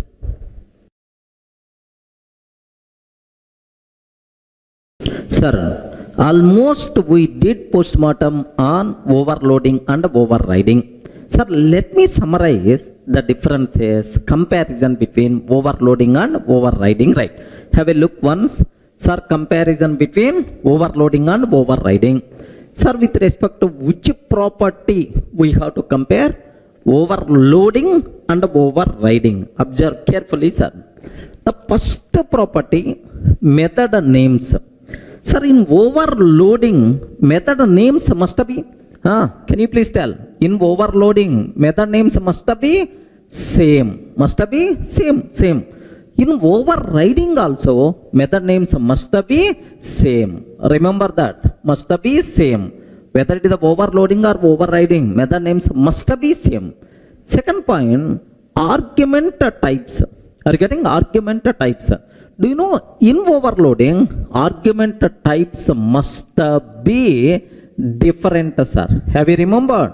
Have you remembered? Method names must be same, but argument types must be different. Must be different.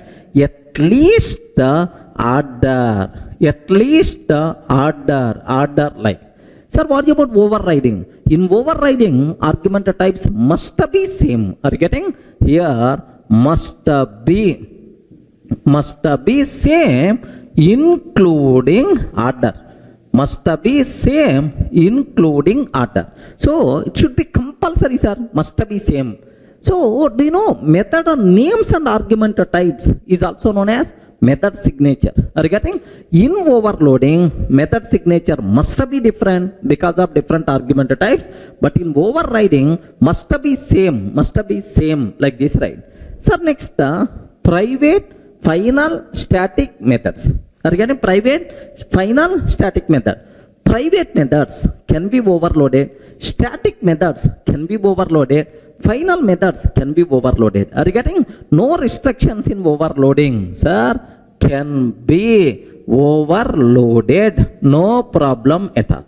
Private methods can be overloaded, final methods can be overloaded, static methods can be overloaded. Somewhere in our while discussing main method, overloading concept applicable for main method, somewhere we discussed right about this one. That's why overloading wise no restrictions. But what about overriding? Private methods not visible to the child classes. That's why overriding is not applicable. Final methods, overriding is not applicable. Static method, if both the parent and child class methods are static, that is called method hiding but not overriding. That's why, sir, for private method, final method, static methods, overriding, such type of concept not applicable. That's why cannot be overridden. Are you getting? Cannot be overridden. Remember. Next, return types, right? Return type. So do you know in overloading, return type no restrictions. You can take same return type, different return type, no problem at all. No restrictions. But in the case of overriding, must be same. Return types must be same until 1.4 version. But from 1.5 version onwards, covariant return types also allowed. Are you getting? Covariant return types also allowed. From 1.5 version onwards, covariant return types also allowed, right? Okay, well. Next, throws keyword. Are you getting? Sir, if the parent method throws something, child method throws something like we covered in detail in the last videos, right? Sir, throws class. What is the meaning of throws in overloading? No restrictions. Okay, no restriction. Sir, what about overriding? Yes. Okay, if a child class method throws any checked exception, compulsory parent class method should throw the same checked exception or its a parent. Okay, if child class method throws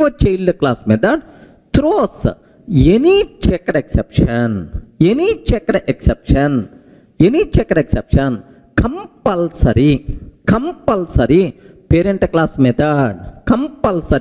parent class method should throw the same checked exception, should throw the same checked exception, should throw the same checked exception or parent.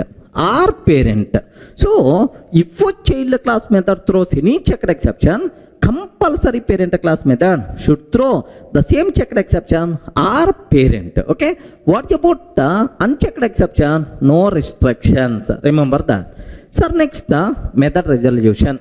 Sir, in overloading, method resolution is always takes care by compiler based on reference type. Compiler based on reference type. Sir, method resolution always takes care by JVM. If it is the overriding, always takes care by JVM based on runtime object. JVM based on runtime object. Getting right? Next, other names. Sir, what are various other names are there? Sometimes overloading is also known as compile time polymorphism. Are you getting compile time polymorphism or static polymorphism or early binding? Method of binding is going to be happen at compile time only. That's why early binding. So overloading is considered as compile time polymorphism or static polymorphism or early binding. Okay, well, sir, what about overriding? Overriding is also known as runtime polymorphism. Runtime polymorphism or dynamic polymorphism or dynamic polymorphism or late binding. Are you getting? Or late binding. That's all. So if any person is asking what is the difference between overloading and overriding, sir, happily you can tell this example, this diagram, so that definitely is going to feel comfortable, right? Are you in the position to understand? But here one small observation you have to take care. What is that is, here observe, in overloading, only one rule we have to check. Overloading is very simple. Overloading, we are not required to check multiple rules. Only one rule. Method names must be same. Argument types must be different. In overloading, method names must be same. Argument types must be different. Except that, all the remaining things are not required to worry. But in overriding, everything we have to check. Method names must be same. Next, argument types must be same. Next, return types must be same. Covariant return type, throws keyword, access modifier, like there are several restrictions are available. Remember, but in overloading, no such type of restrictions. Everyone can able to understand, right? That's all, friends.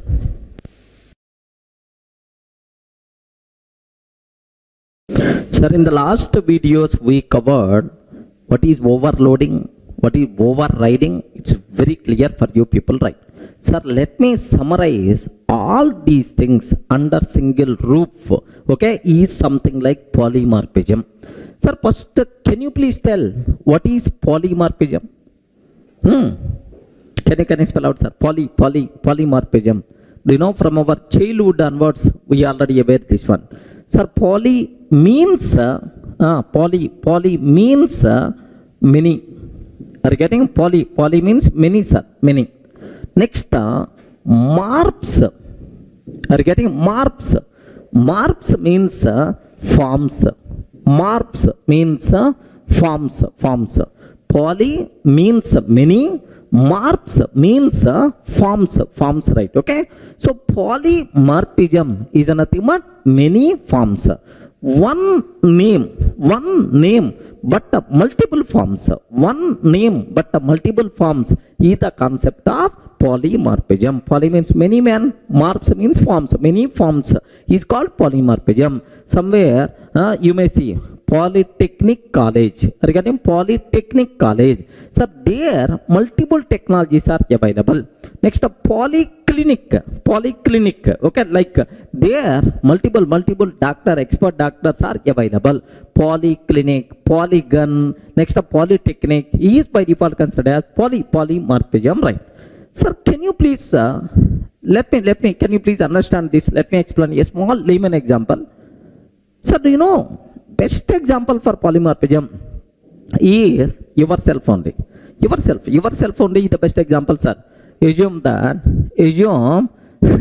okay, sir, this diagram is yours, of course, including my also.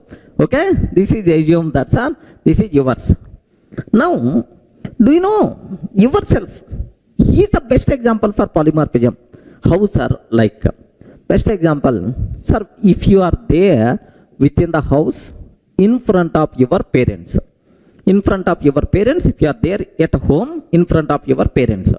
Do you know your words are always very innocent words are going to come. So that a college, that a school, or that a temple, this type of terminology is going to come within the house. Are you getting? Always class or college or book or book. Next a template, temple, something like this type of terminology will come, sir, if you are there within the house. But if you are there outside of house, outside of house with your friends, sir, with your friends, then automatically the terminology by default will be changed. Arey, yesterday's brand is not good. Today we require to change the brand. Are you getting that? Arey, a new brand cigar came, cigarette came. We have to get that. Arey, that movie compulsory release day only I have to see. Have you observed, right? Here cigar. Okay, cigar, next the movie, next the brand. This type of terminology is going to come. Sir, the same person coming out of his native place, outside of native place. Do you know something like he came from his native place to Hyderabad. Once this person is coming to Hyderabad, complete color by default will be changed, man. They are flying automatically, wings are going to come. Okay, complete different color this person is going to show. Observe the terminology. Here how many persons are there? Only one person. In your house one type of behavior, outside of house another type of behavior, next outside of your native place another type of behavior. Okay, like this type of thing is by default considered as polymorphism. Are you able to understand, right? What is the meaning of polymorphism? One person but multiple forms, one name but multiple forms is the concept of polymorphism. Okay, well, sir, let me go for programmatic way so that you can get much clarity, right? Sir, observe, I have ABS method is there. This ABS method we can use for int argument. ABS method we can use for long argument. ABS method we can use for float argument, like this, right? Sir, same name, same method name, but different argument types. No problem at all. Same name but different argument types is a concept of polymorphism, which is nothing but our overloading concept. Are you getting? Method names are same but different argument types is nothing but overloading concept. Overloading is the best example of polymorphism, where same name but multiple argument types. Okay, well, sir, now I have one method is there, sir, class P in the parent class. In the parent class, marry method is there, marry with Subbalakshmi. Assume that marry with Subbalakshmi, like this I'm taking, sir. This is the parent class. Now I'm taking class C extends P.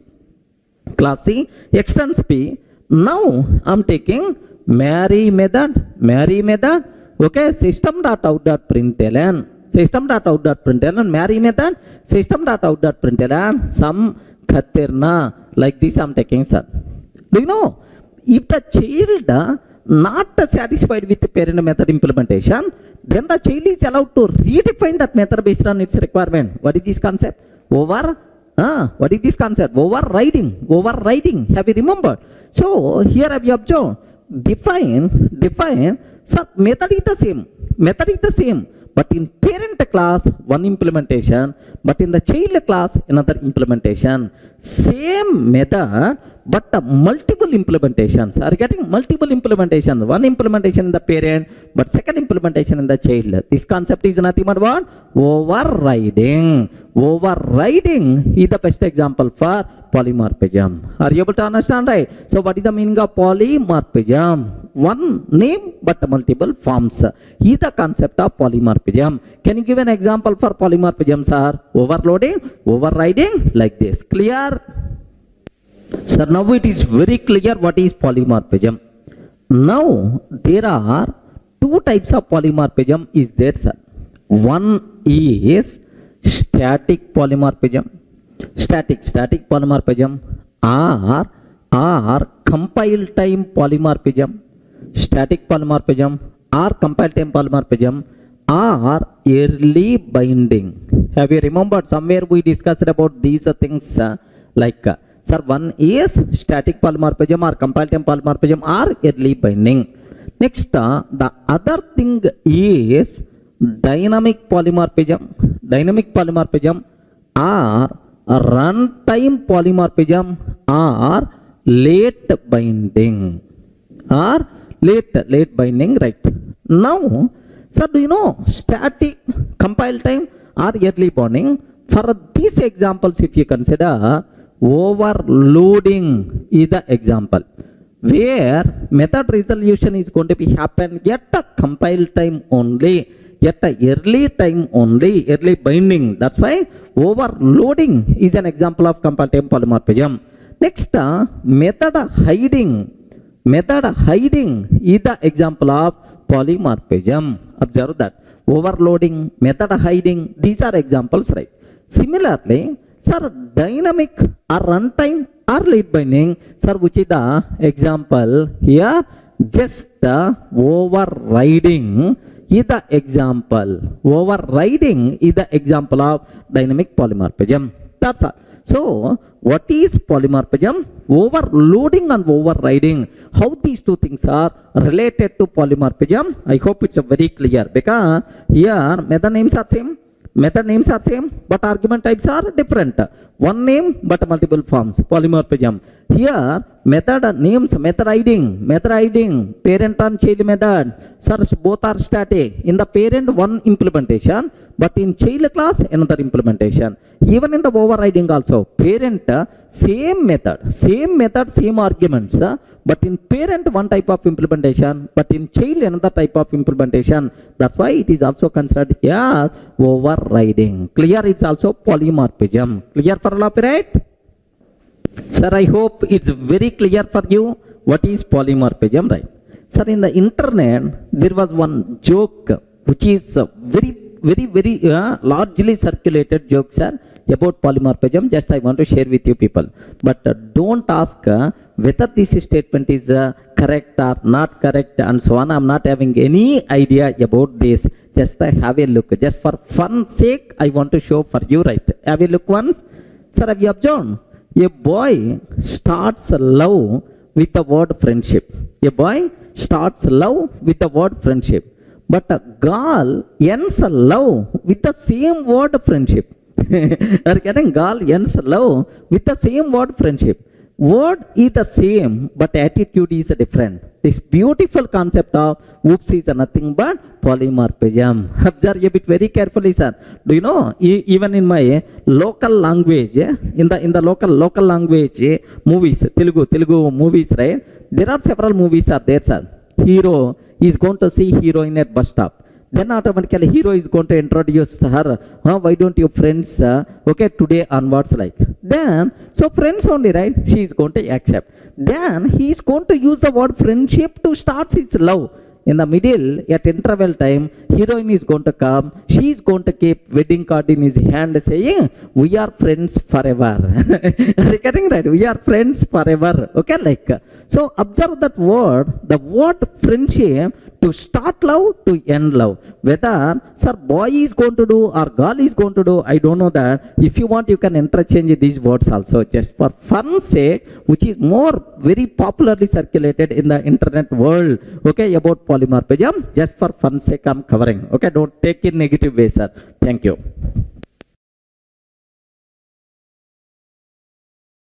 Sir, up to this, we covered polymorphism. Next, inheritance, encapsulation, right? These are three things by default considered, three building blocks of object-oriented programming. Just observe that. Sir, here, if you consider oops concept, the best, topmost concepts are, one is encapsulation. Just we discussed already. Encapsulation, data hiding, abstraction, encapsulation, this is one group we covered. And then The next group we discussed, sir, inheritance. Are you getting? The next group, inheritance. Now, the next one what we covered, sir, polymorphism. Are you getting? The next group what we discussed, polymorphism, right? Now, take a bit very special care. These three concepts of OOPS is called three pillars of OOPS, sir. Three pillars of object-oriented programming. Pillars, three main important concept of object-oriented programming is these three things, right? So now under encapsulation, data hiding, abstraction. So here what things we discussed, sir? The data variables declared the private. Outside person should not access our data directly.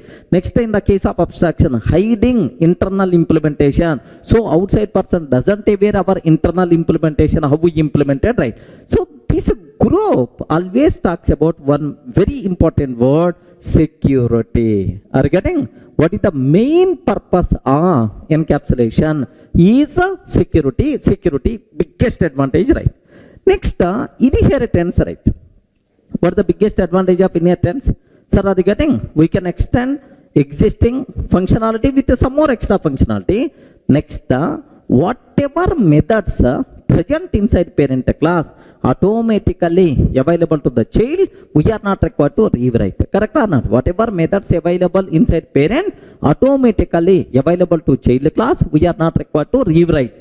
Sir, this concept is nothing but reusability.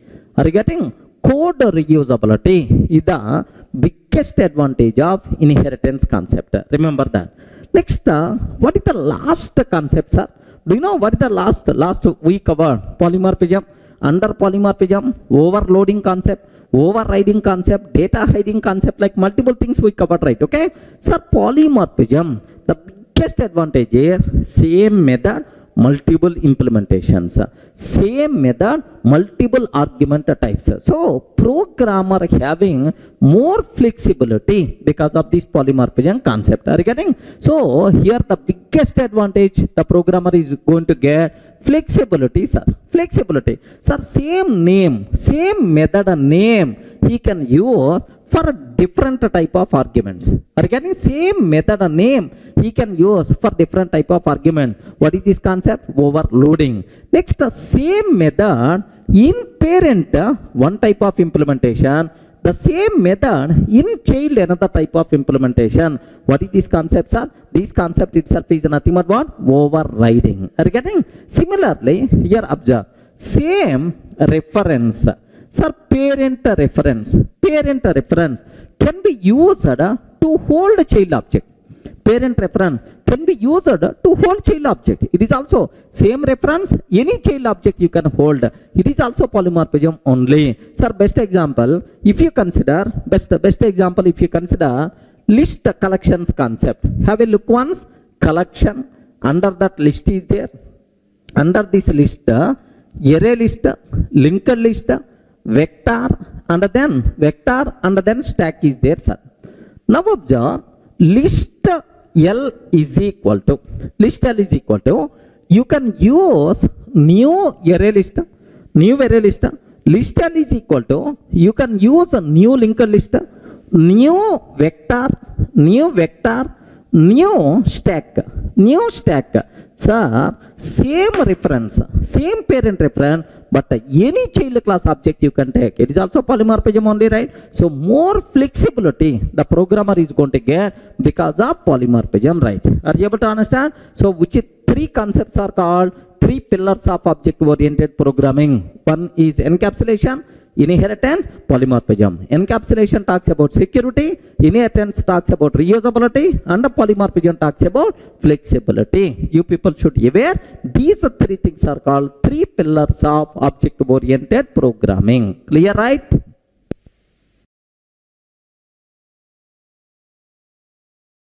Hi friends, in the last videos we covered very clearly what is encapsulation, inheritance, polymorphism, these three concepts, right?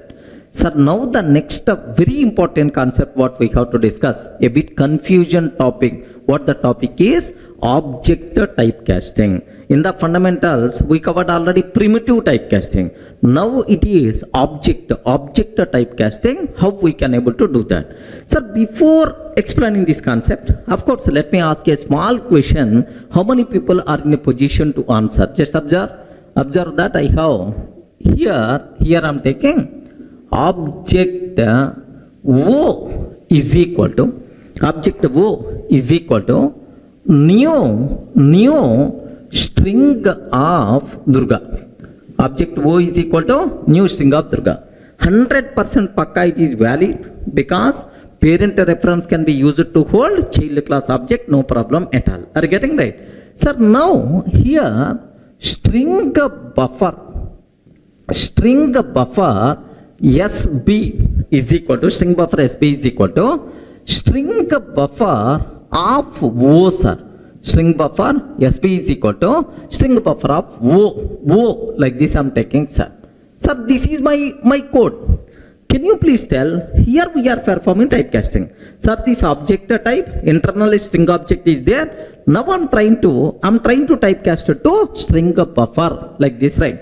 Can you please tell, is it valid or not? Yes, respond.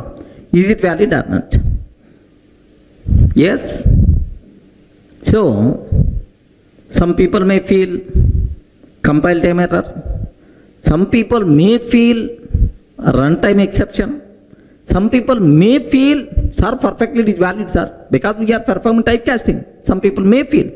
If I can ask this question in my offline sessions, so out of 100, 90% of the people are going to tell, sir, it is valid. It's valid like this, right? Sir, please make sure. So, is it compile time error or is it runtime exception?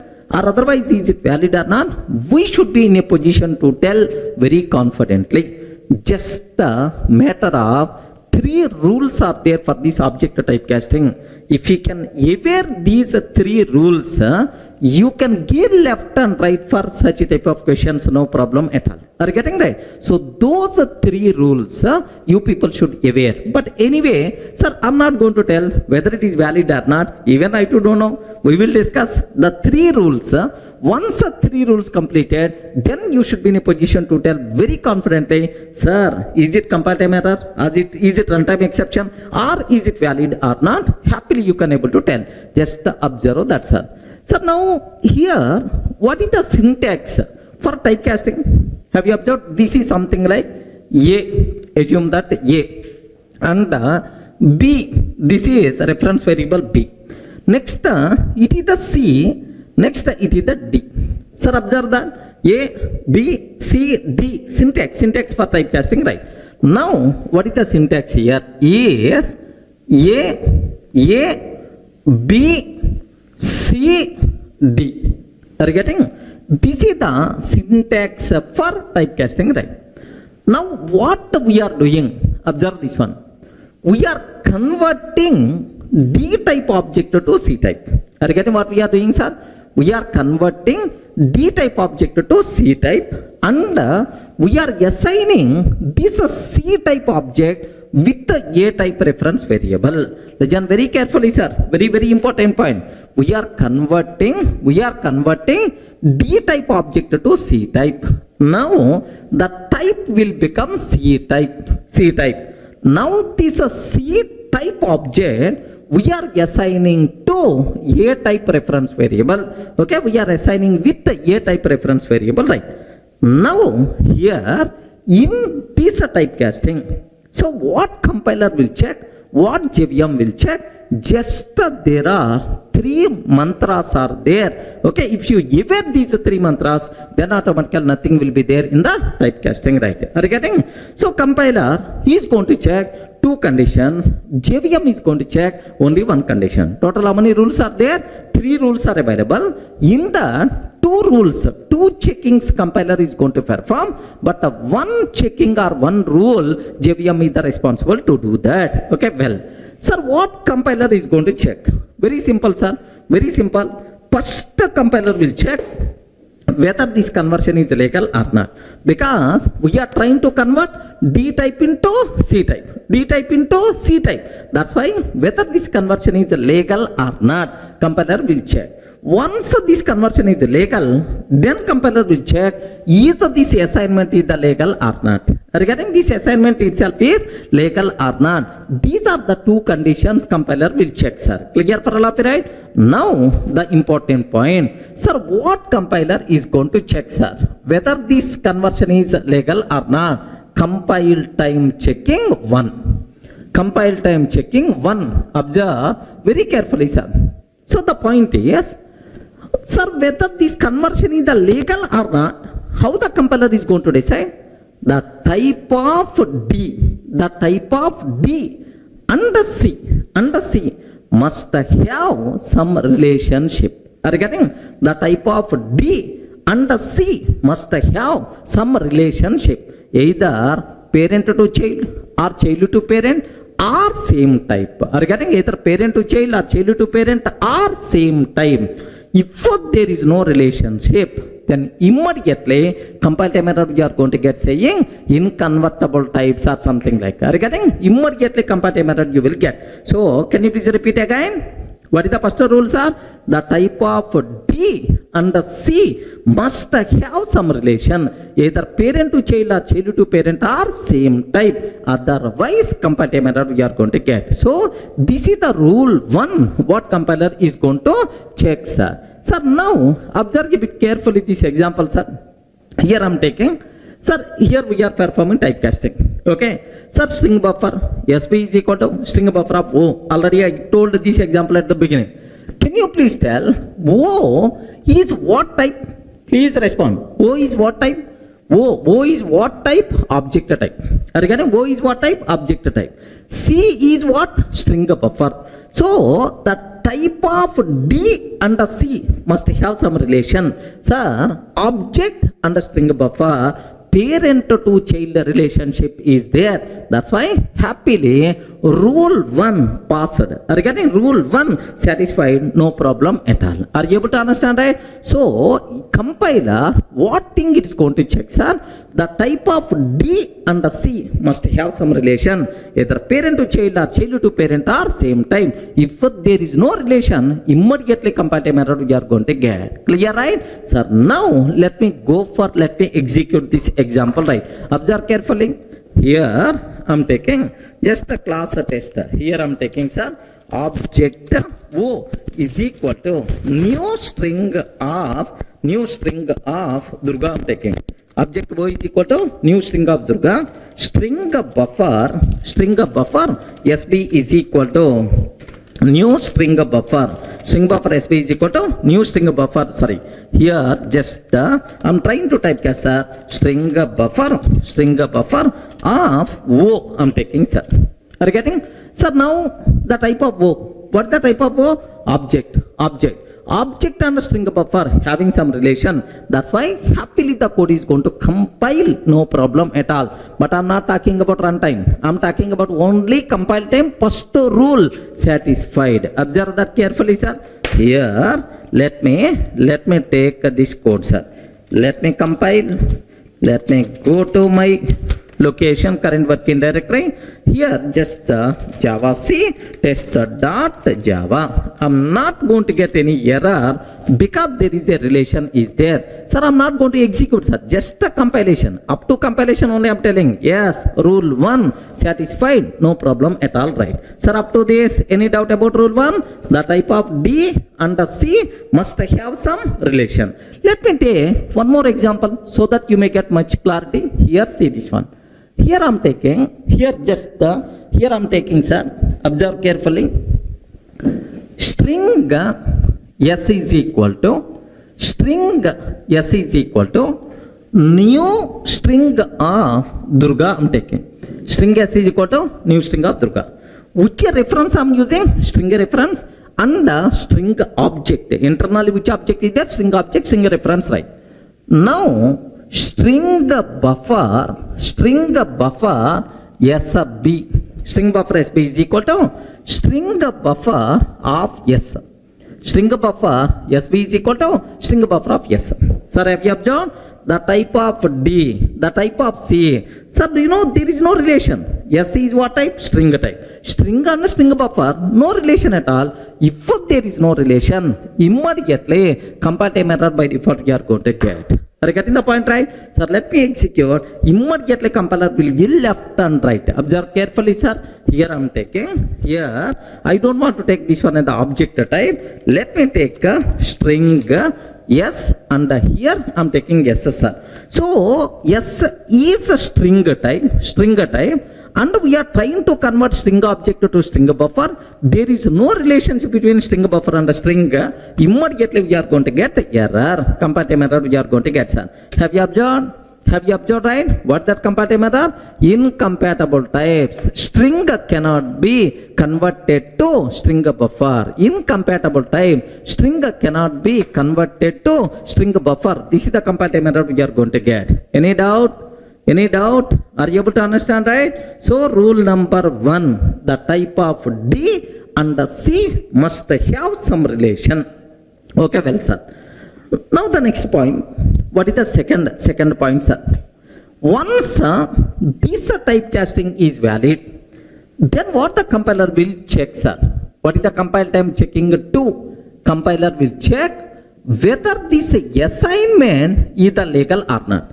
Because we are trying to convert D into C type. Now it is the C type.